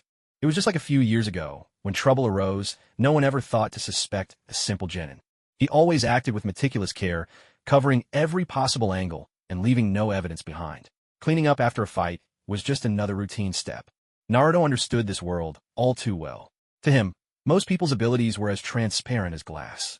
To fight and kill within this village, and then leave without a trace, required more than just concealing your presence. It also demanded the skill to erase every sign that you were ever there. The key is that Naruto could handle all of this very well, and with remarkable speed. Karen glanced over at Naruto, seeing that he was perfectly fine. As for the fierce battle that had erupted just moments ago, all she heard were some loud sounds. She hadn't given any thought to whether it might have anything to do with Naruto. Since it was clear that nothing out of the ordinary had happened today, she smiled at Naruto and said, "In that case, you should get some rest early." Naruto nodded and promptly stretched out on the sofa. This had become the usual routine every day since Karen arrived at this place. The next day, at the funeral of the third Hokage, Hiruzen Sarutobi, everyone was dressed in black, and Naruto, too, stood quietly at the very back. Truth be told, He was there simply to make up the numbers. The old man had served as Hokage for most of his life, but in reality, he hadn't made many true friends. Even in death, only a handful had come to pay their respects. The whole ceremony passed without any incident. No one seemed as grief-stricken as one might expect. In fact, before the memorial began, people were still chatting and laughing amongst themselves. Aside from Sarutobi's own family, it seemed no one else really cared. This was the Hokage of Konoha now. But less than 20 minutes after the funeral ended, at a nearby training ground, Neji Hyuga, one of the 12 rookies, was pushing himself through an intense workout. If Orochimaru hadn't launched the Konoha Crush, Neji would almost certainly have been promoted to Chunin by now. His strength had long since reached the necessary level. Rock Lee was still in shambles after his fight with Gaara, leaving Neji to train alone in silence. Could things really be this simple? You're really working hard, aren't you? As Neji continued his relentless practice, Naruto appeared quietly at the edge of the training ground, his voice low as he spoke to Neji. What are you doing here? Neji replied, not even pausing in his movements, as if he couldn't be bothered to make conversation with Naruto. Why did you go so hard on Hinata? Naruto took a few steps forward, his tone heavy with emotion. During the match between Hinata Hyuga and Neji Hyuga, even though Naruto had looked after Hinata considerably, and her abilities now far surpassed what they were in the original story, when it came to the crucial moment, Hinata had chosen to hold back. Yet Neji responded with a deadly attack. In terms of strength, Hinata was now almost on par with Neji. If they both gave it their all, it was entirely possible for their match to end in a draw. But the key point was that Hinata was still lying in the hospital. Upon hearing Naruto's words, Neji Hyuga slowly paused what he was doing, his gaze turning cold and stern as he looked at his opponent. A smirk of disdain curled at the corner of Neji's mouth as he asked with a hint of arrogance, "And what does any of this have to do with you?" When it came to Naruto, Uzumaki, and Hinata Hyuga, everyone in their age group knew about their situation. In fact, even the older generation in the village believed that Naruto had already been chosen by Hayashi Hyuga as his future son-in-law. Otherwise, there was no way Hayashi would show such special care for a boy who had nothing to his name. Either the Hyuga clan wanted to control the Nine Tails through him, or they intended to groom him as the clan's future son-in-law. These were the only two possibilities anyone could think of, but voicing the first would be far too explosive, potentially sparking serious discord between the clan and the village. After the Uchiha clan rebellion, everyone had become painfully aware of one thing. The village's fighting strength was rapidly declining. While part of that was due to the Hokage, the deeper cause was the growing rift between the village and its clans. So Neji's resentment toward the Hyuga clan was, in part, transferred to Naruto. He hated the fact that he was born into the Hyuga clan, hated the injustice of fate, and most of all, wondered how an outsider like Naruto could hold a position within the clan that even he himself could not attain. Such pride for someone so young. Care to find a place and put your skills to the test. A wicked grin spread across Naruto's lips. In this world, up until now, there was only one person he truly cared about, Hinata. Step by step, as the story unfolded, she was destined to be his bride. But now, the girl who was to be his future wife had been beaten into the hospital by the guy standing before him. He had only intended to come by and say a few words, but Neji's attitude had already ignited a fire of anger that he could no longer hold back. Fight me. I don't know where you get your confidence, but I don't mind granting your wish. Neji's voice was icy as he spoke, immediately dropping into a combat-ready stance. You really want to fight here? As if I don't. Let's take this somewhere else, Naruto said, turning on his heel and heading off in another direction. With absolute determination, and driven by the resentment he harbored toward Naruto, Neji followed after him, eager to see for himself just what kind of strength had caught Hayashi's eye for the clan's future. Who do you think will win between those two? Neither of them could have imagined that, hidden in the shadows, Kakashi and Guy had been watching the whole situation unfold. Kakashi, how about a little bet? Guy grinned from ear to ear, his teeth gleaming as he flashed a bright smile at Kakashi. Another bet? Well, all right, I'll take you up on it this time. Loser treats the winner to barbecue. Kakashi replied, his expression slipping into that deadpan, half-lidded look he was famous for. He was confident. Since it was Naruto who had instigated the fight, Kakashi had no doubt about the outcome.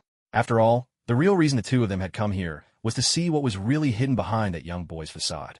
That enormous crater that had appeared in the village the previous night. Kakashi hadn't given it much thought at first, but later Pakin had pointed out that, even though all the chakra had been sealed away, there were gaps in the seal that gave off a feeling strikingly similar to Naruto's chakra. It was hard to believe, but the depth of Naruto's hidden power was something that had always left Kakashi both curious and puzzled. He knew Naruto possessed tremendous strength, but because of an agreement they had made, Kakashi had chosen not to report anything about Naruto up the chain. But this time was different. 6 lives had been lost, and more importantly, the attack had involved a large-scale, destructive jutsu of S-rank caliber. This was not the kind of incident that could simply be swept under the rug. You sound confident, Kakashi. All right, it's settled. If Naruto wins, I'll treat you to as much barbecue as you can eat. Guy beamed, convinced that under these circumstances, Niji Hyuga would easily come out on top. Just make sure you remember these words when the time comes, and try not to regret it like you always do. Kakashi replied, hands stuffed casually in his pockets. As for that little orange book he used to carry everywhere, it was nowhere to be seen these days. Naruto led Niji Hyuga to a remote, deserted place. It was still within the boundaries of the village, but hardly anyone ever came here. This spot was at the edge of the Forest of Death, a place where people rarely set foot. So, you dragged me all this way just to come here? What a pointless detour. Niji said with a sneer, clearly unimpressed. Is that so? Some things are better kept hidden if possible. Why make a public spectacle of it? Personal grudges are best settled in private. A gentle smile played at the corners of Naruto's mouth as he spoke with a calm air, but in the very next moment, his entire demeanor shifted. An icy sharpness radiated from him, and his eyes glinted with a murderous intent that was impossible to ignore. The difference in his presence from just moments before was like night and day. Witnessing this transformation, Niji Hyuga, who had been brimming with confidence, suddenly furrowed his brow in disbelief. It was hard for him to accept that Uzumaki Naruto, long dismissed as the village underdog, could possess such a terrifying side. There's no need to worry. You specialize in taijutsu, so to make sure you lose without complaints, I won't use any ninjutsu for the rest of this fight. A true man settles things with his fists, don't you think? Naruto reigned in his overwhelming aura, his voice tinged with disdain. Lifting his chin ever so slightly, he looked across at Niji, who stood a short distance away. Then let's do this, Niji shouted in response. I'm not the failure you all talk about, Naruto declared, and in an instant, he vanished from sight. The next moment, he reappeared, driving his fist straight toward Niji. With his Byakugan activated, Niji twisted aside to evade, but Naruto followed up immediately, sweeping his leg in a wide arc. 8 trigrams, palm rotation. Niji realized he couldn't dodge this attack, so he accelerated, spinning rapidly to create a whirling shield, using the impact to deflect Naruto's assault. It had to be said, this move was indeed effective, but its real value only showed when both fighters were on equal footing. Otherwise, its usefulness was limited. Naruto's sweeping kick had never been meant to pull back, but it didn't connect with Niji. Instead, it slammed directly into the spinning barrier of the palm rotation. As his leg neared Niji's defense, Naruto suddenly dropped into a crouch, driving his leg downward and smashing it into the ground. The sheer force of the blow split the earth beneath them, sending cracks racing out in every direction. It was in Niji's moment of hesitation that Naruto braced himself with his hands behind him, and with a movement as swift as a scorpion's tail, his left leg lashed out, slamming hard into Niji's chest. The powerful impact sent Niji flying backward for 2 or 3 meters, but the shock didn't seem to faze him much. Even as he tumbled through the air, he planted his hands on the ground, flipped over several times, and sprang up, charging straight at Naruto once more. Gentle Fist is said to be unbeatable at close range, but your weakness is all too obvious, Naruto shouted as Niji rushed him. Then, in a flash, Naruto disappeared again. Not by means of the Flying Thunder God technique, but simply by pushing his body's speed to the limit with pure taijutsu. He reappeared directly behind Niji and, as he struck, called out, "Your weakness is that you're just too slow." The Byakugan's 360-degree field of vision was no idle boast. Sensing the attack, Niji spun around and blocked with both arms crossed before him. Even so, at the very moment the attack was about to land on him, Naruto appeared directly behind Niji Hyuga once again. This time, though Niji could sense it, he simply wasn't fast enough to react. With a thunderous crash, Niji's body was sent skidding more than 10 meters across the ground. Hey, Kakashi, did you catch what just happened? How exactly did Naruto move like that? Guy's jaw dropped in utter disbelief as he stared at the scene ahead, lowering his voice to whisper his question to Kakashi. What caught his attention most was that Kakashi had activated his Sharingan in his right eye, watching every detail of the battle with unblinking focus. The body flicker technique. Kakashi's face was etched with shock as well. After all, such an incredible speed of movement was something he had only ever heard about in relation to Shursui the Teleporter, that legendary prodigy from the Uchiha clan years ago. "You've got to be kidding." Guy whispered back. "I'm serious. Didn't you notice Naruto's taijutsu style is just like yours?" Kakashi replied. "What? Guy's astonishment only deepened. He stared at the field once more. That last attack had dealt Niji a heavy blow, but had also completely enraged him. You bastard. Niji got to his feet. The side of his clothes was torn and tattered from the friction, and his right arm bore scrapes and bruises far worse than before. In that moment, Niji looked angrier than ever, not just at being beaten, but because this was the first time a peer had bested him, and throughout the entire fight, he hadn't even managed to lay a finger on Naruto. His composure was shattered, his reason swept away by frustration and wrath. If he couldn't win against Naruto, even at his calmest, losing control only made his chances worse. 8 trigrams palm. Niji launched a furious barrage at Naruto, but there was only so much his reach could cover. No matter how swift and precise his close-quarters attacks, the gap between them was simply too wide. Every strike fell short, and his efforts were all for nothing. Hey Kakashi, when did Naruto get this strong? He's taking Niji apart with taijutsu alone. Guy whispered again, unable to hide his amazement. That kid has far too many secrets. Stay here. I'm gonna probe things a bit myself, Kakashi replied. With that, in the blink of an eye, he performed a transformation jutsu. This time, however, he transformed into a figure strikingly similar to one of the root operatives.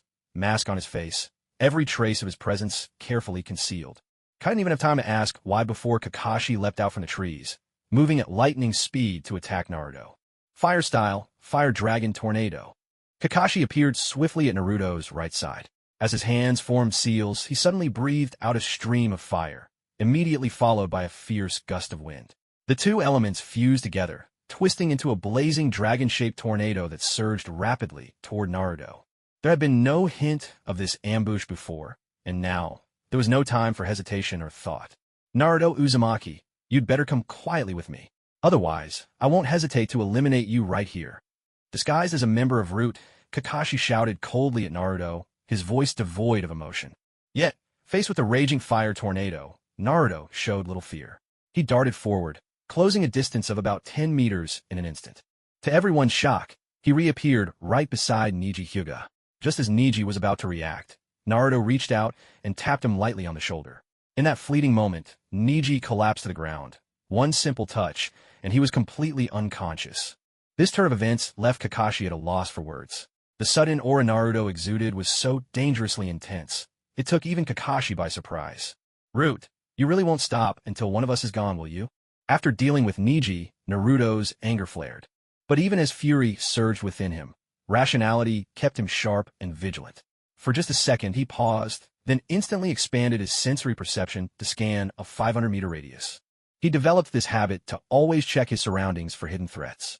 Thanks to this, he immediately detected Kai crouched nearby, watching him from a distance. Sensing Kai's presence, Naruto instantly realized who stood before him. Despite his anger, there was nothing he could do. Who else would come here with Kai, if not Kakashi? But since Kakashi was disguised as a Root operative, his intent was clearly to test Naruto's strength. So even if Naruto stopped moving, Kakashi would not. Why? Naruto asked, his voice edged with frustration. Why what? Kakashi replied.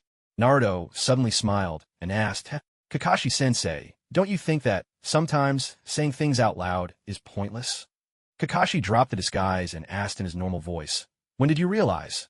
He was genuinely surprised to hear the other person call his name. Kakashi couldn't quite figure out just how he'd been discovered from any angle. You really startled me, Kakashi-sensei, coming at me with such a big attack right from the start. Naruto said again, a wide grin on his face. He didn't bother to answer Kakashi's question directly. Instead, he put on an expression that suggested he was still a bit shaken. But at least one thing had been overlooked. Niji Hyuga still lay unconscious on the ground. Just a single touch, and Niji was knocked out cold. Such a bizarre technique. Kakashi had not only never seen it before, he hadn't even heard of anything like it. He'd originally planned to probe the situation a bit, but hadn't expected to be discovered so quickly. Kakashi found himself confused. He had concealed himself so well, even altered his own presence. So how had Naruto seen through him so easily? Naruto. All right, Kakashi-sensei. Naruto interrupted with a gentle smile. Since you're here, I'll leave things in your hands. Niji will wake up in about half an hour. He isn't hurt, so Guy-sensei can stop hiding too. Honestly, you have more important things to worry about right now. With the third Hokage gone, figuring out who the next Hokage will be is what truly matters, isn't it? Instead of spying on a lowly genin like me, knowing who the next Hokage will be might just be crucial for you. Before Kakashi could say another word, Naruto flashed him a friendly smile and turned away, heading back toward the village of Konoha. At this point, he had no desire for any further conversation with Kakashi. In fact, he was rather displeased that the two of them had been secretly following him. Still, in terms of sheer strength, Kakashi and Guy could easily overpower him. Until he could tap into the beast within, Naruto had no wish to make enemies of them. Kakashi stood where he was, watching Naruto's figure recede, his fists clenched tightly and his brow furrowed. At the same time, he released his transformation jutsu, slowly resuming his true appearance. Seeing this, Guy emerged from the bushes, his face expressionless as he ran over. "How's Neji?" Guy asked, worry in his voice. "He should be fine." Naruto said he'll wake up in about half an hour. Kakashi replied with a sigh. "What's going on? How'd that kid get so strong?" Relieved to hear Neji was unharmed, Guy glanced at Kakashi in confusion, searching for answers.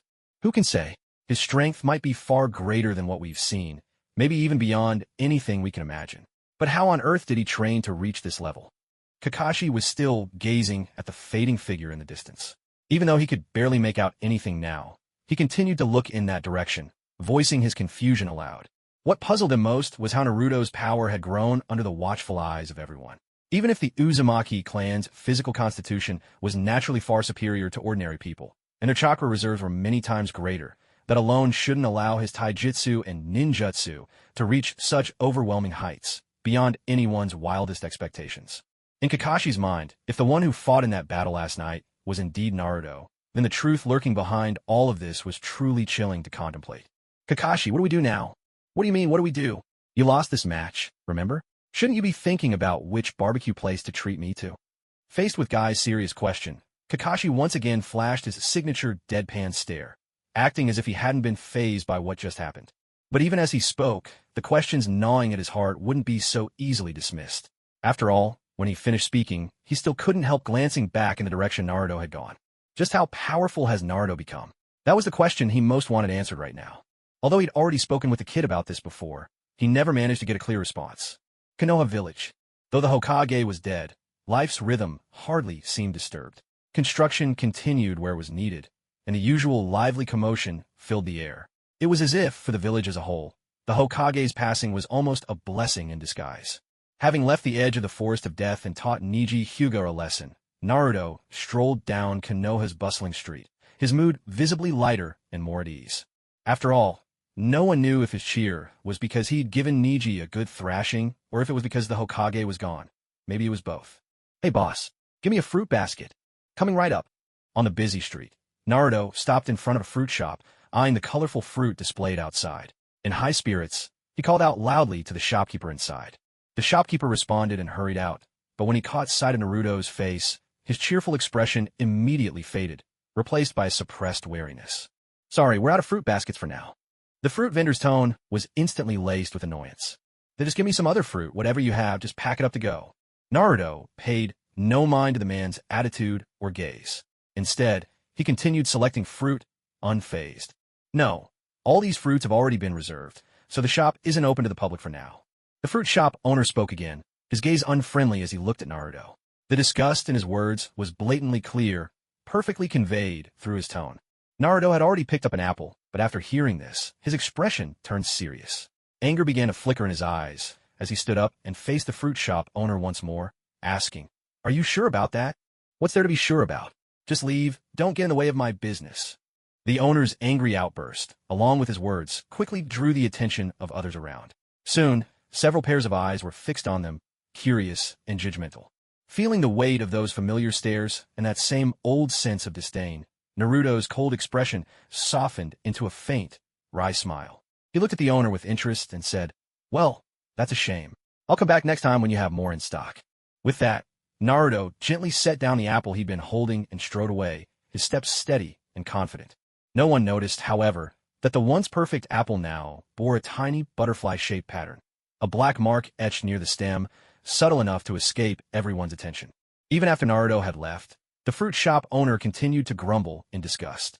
He grabbed the apple Naruto had touched and, with a cloth in the other hand, began furiously wiping it down. "I don't even want to look at something that Demon Fox has touched." He meant to clean it and put it back, but the more he thought about it, the angrier he got. With a huff, he simply tossed the apple to the floor. But just then, the black butterfly mark that had been in the apple silently appeared on the owner's hand. As soon as the butterfly-shaped mark appeared on his palm, it began to move rapidly up his arm, the black wings fluttering across his skin as if they were alive. The owner felt nothing throughout the process, and so he paid it no mind. Less than 3 minutes later, by the time Naruto's figure had already vanished from the end of the street, the fruit shop owner suddenly lost his balance and collapsed to the ground. Terror seized him as he realized his arms and legs were no longer under his control, his whole body paralyzed as if turned to stone. Meanwhile, at another shop, no one could tell which one, Naruto finally managed to buy a fruit basket as he'd hoped. Unbothered by what had happened earlier, he set off toward Konoha Hospital, fruit basket in hand. However, the crowd gathered in front of the fruit shop was growing larger and larger. Even several ninja had joined in, and as for the original shopkeeper, now only his mouth could still move.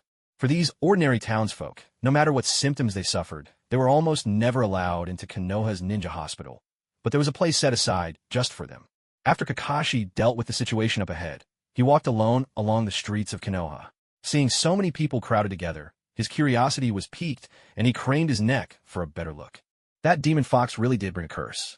Who would have thought that just by staying here for a while, he'd cause the boss to end up like this?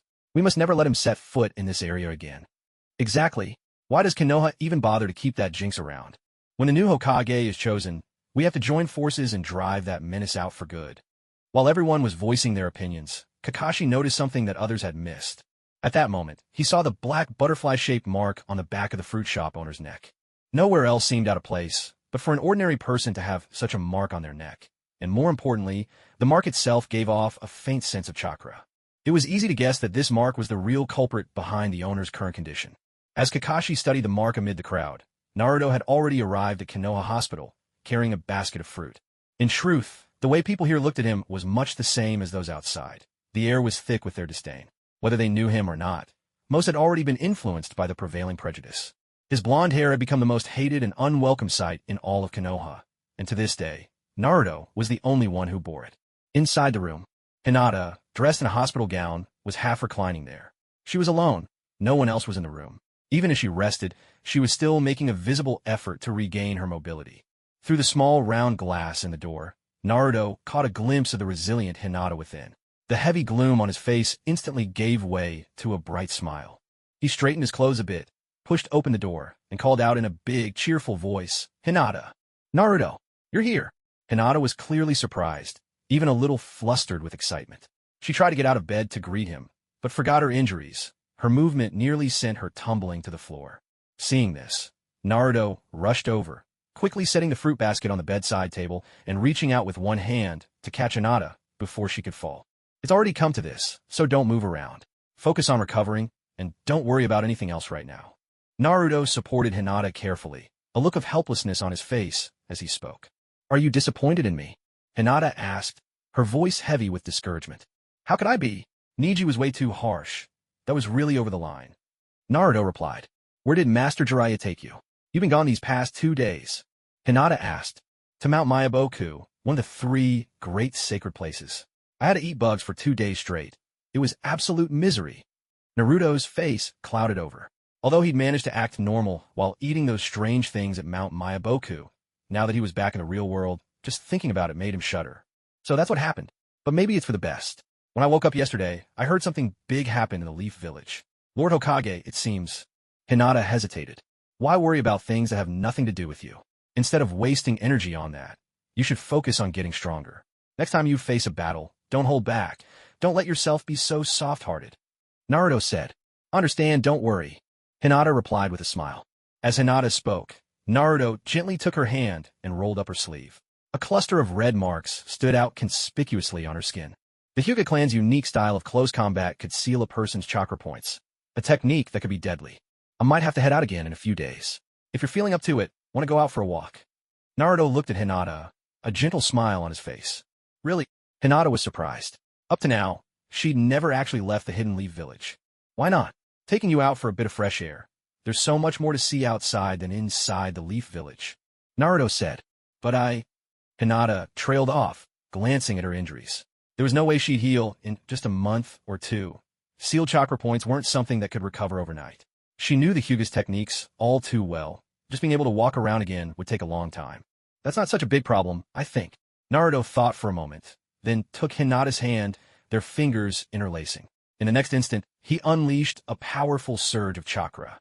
It flowed from his hand into Hinata's body in a steady stream. The chakra moved like a gentle, warming current, slowly coursing through Hinata's meridians. Chakra of the yang nature possesses an inherently powerful healing ability. If Naruto wished, he could easily become a medical ninja himself. Especially when it comes to chakra control, he stands unrivaled in this world. His mastery is second to none. Though his grasp of medical ninjutsu's intricate theory isn't yet exhaustive, in many situations, he still manages to handle things with remarkable skill. His understanding of the human body is now so deep that he no longer needs to consult anything. He simply knows exactly what needs to be done. As Hinata grows older, she's come to understand more and more. Yet with each new insight, she finds herself ever more astonished by Naruto. Just being by his side, Hinata can sense it. Forget their peers, even most adults can't hope to keep up with him, let alone see his back as he forges ahead. Now, watching him perform medical ninjutsu, she's even more amazed and bewildered. From as early as she can remember, Naruto's abilities have always soared far above those of others his age. But this time, the skill Naruto displays in medical ninjutsu truly leaves her speechless with awe, especially since Hinata is intimately familiar with her own body's condition. She knows that the hospital's medical ninja could only recommend rest, yet Naruto's chakra, flowing through her meridians, brings her a comfort and ease she's never felt before. Naruto! Hinata gazes at the beads of sweat forming on Naruto's forehead, her voice soft with worry as she calls out to him, almost afraid to speak any louder for fear of disturbing his concentration. Don't worry, just 5 more minutes at most. Naruto looks up, a bright, reassuring smile on his face, but his hands never stop channeling chakra. Every step demands meticulous control. There's no room for error. The slightest mistake, and all his hard work could unravel in an instant. Worse yet, a serious misstep might even sever the chakra threads and damage Hinata's meridians. At his words, Hinata doesn't dare interrupt any further. She can only watch, shy and quietly admiring, as Naruto works with such intense focus. As the chakra pours in, it travels through Hinata's meridians, tirelessly searching. Each blocked acupoint it encounters, Naruto's chakra carefully sets about repairing. Though the time needed to heal each sealed point is brief, there are simply too many of them. Even with his vast reserves of chakra, the precision required keeps Naruto utterly vigilant. As he moves deeper into the process, Naruto's chakra must inch forward, almost as if resetting with each step. Every fraction of progress ups the risk, demanding even greater care as he goes on.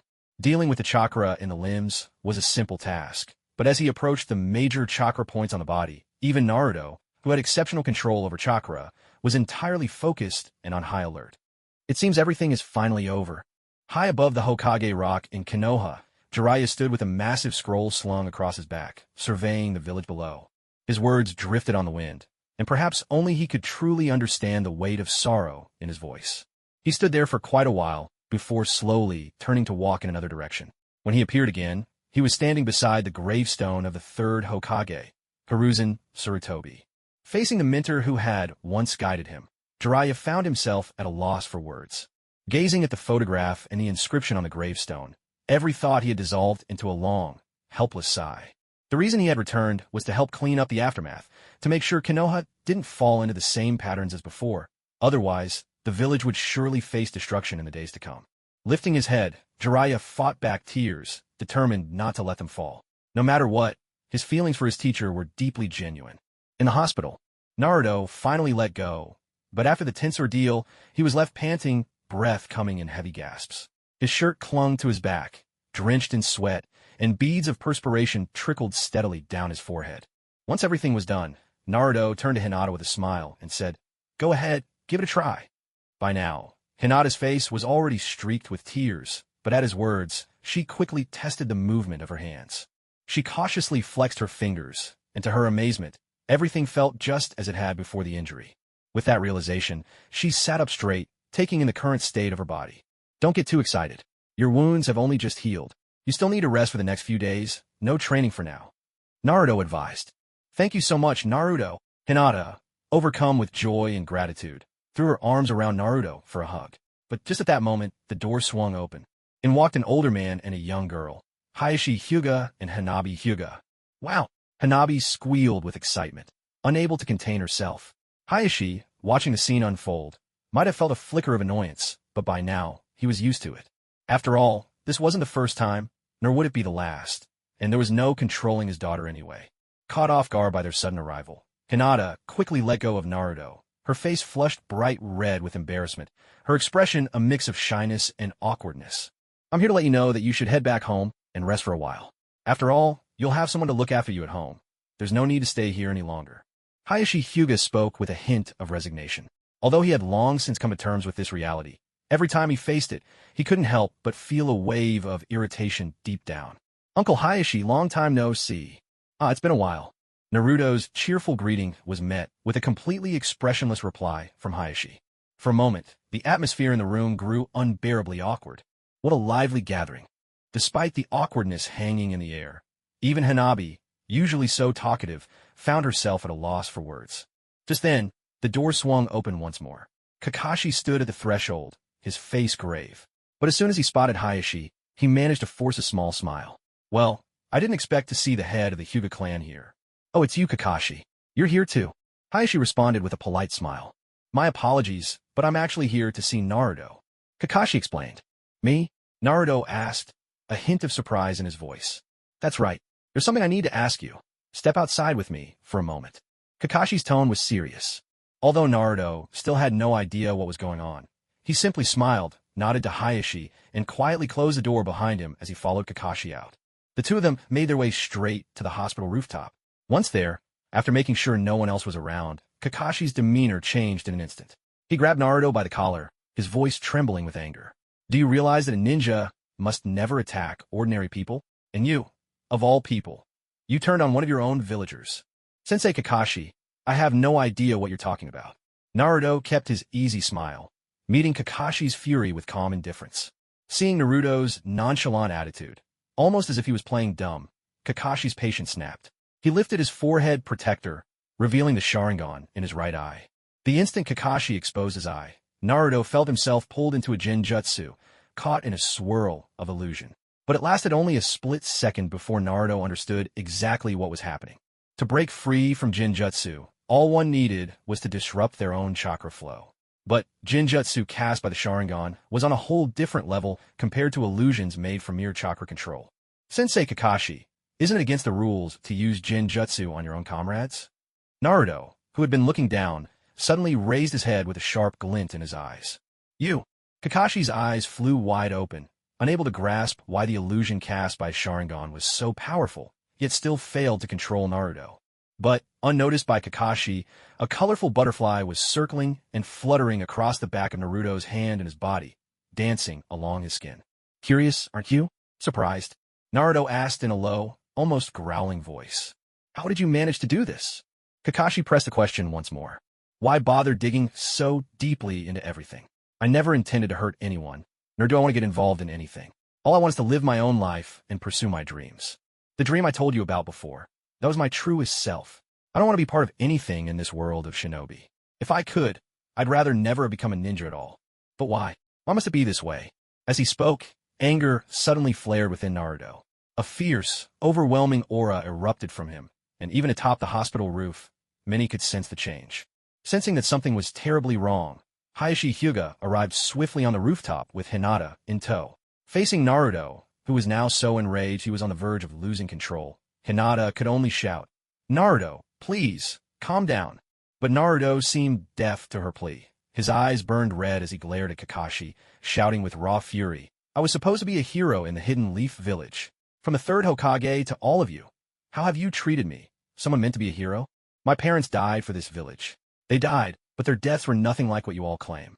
His statue now stands among the Hokage, lined up with those before him. But tell me, after all I've been through, how could I possibly love this village? Naruto. Hinata was the most shaken by these words. She didn't fully understand, but something had become clear. Naruto's true identity was far more complex than it had seemed. Kakashi hung his head in shame, and even Hayashi was at a loss for words. Father, Naruto? Hinata looked at Hayashi, confusion etched across her face. Naruto's father was the fourth Hokage. What?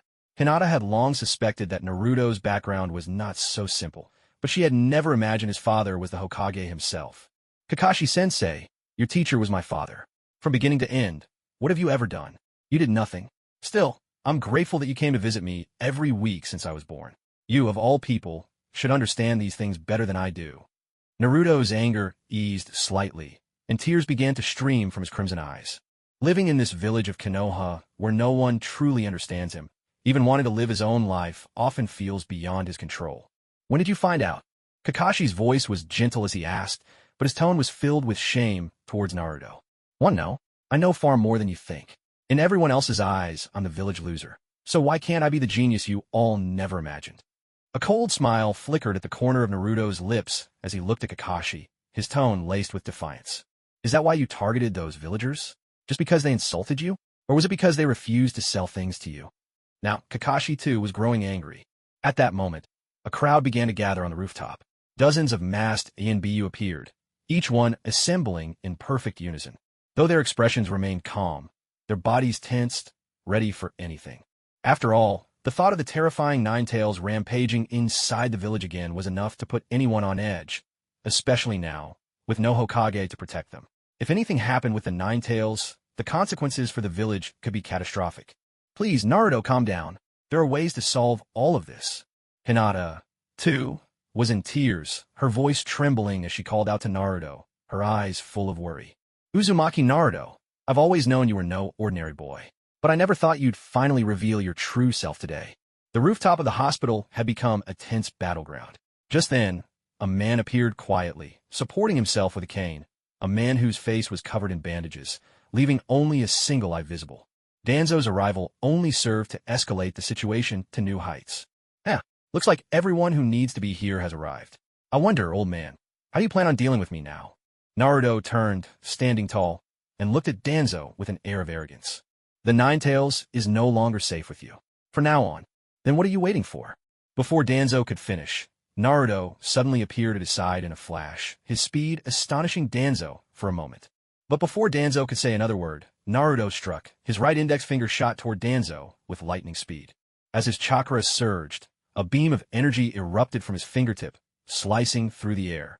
It was moments like this that showed why Danzo had survived for so long. His strength and reflexes were far beyond ordinary. Faced with this situation, he suddenly turned his head to the side. A fierce attack whistled past his ear and struck the elevator shaft on the rooftop, 10 meters behind where he was standing. With a thunderous crash, a corner of the elevator shaft was sliced away as cleanly as if a knife had cut through tofu. What are you all standing around for? Capture him! Danzo dodged the attack, leaping backward 5 or 6 meters, and shouted loudly at the approaching Umbu. Hearing his command, the group quickly moved to surround their target. However, most of them were only at the level of Chunin. In terms of strength, they were little more than cannon fodder.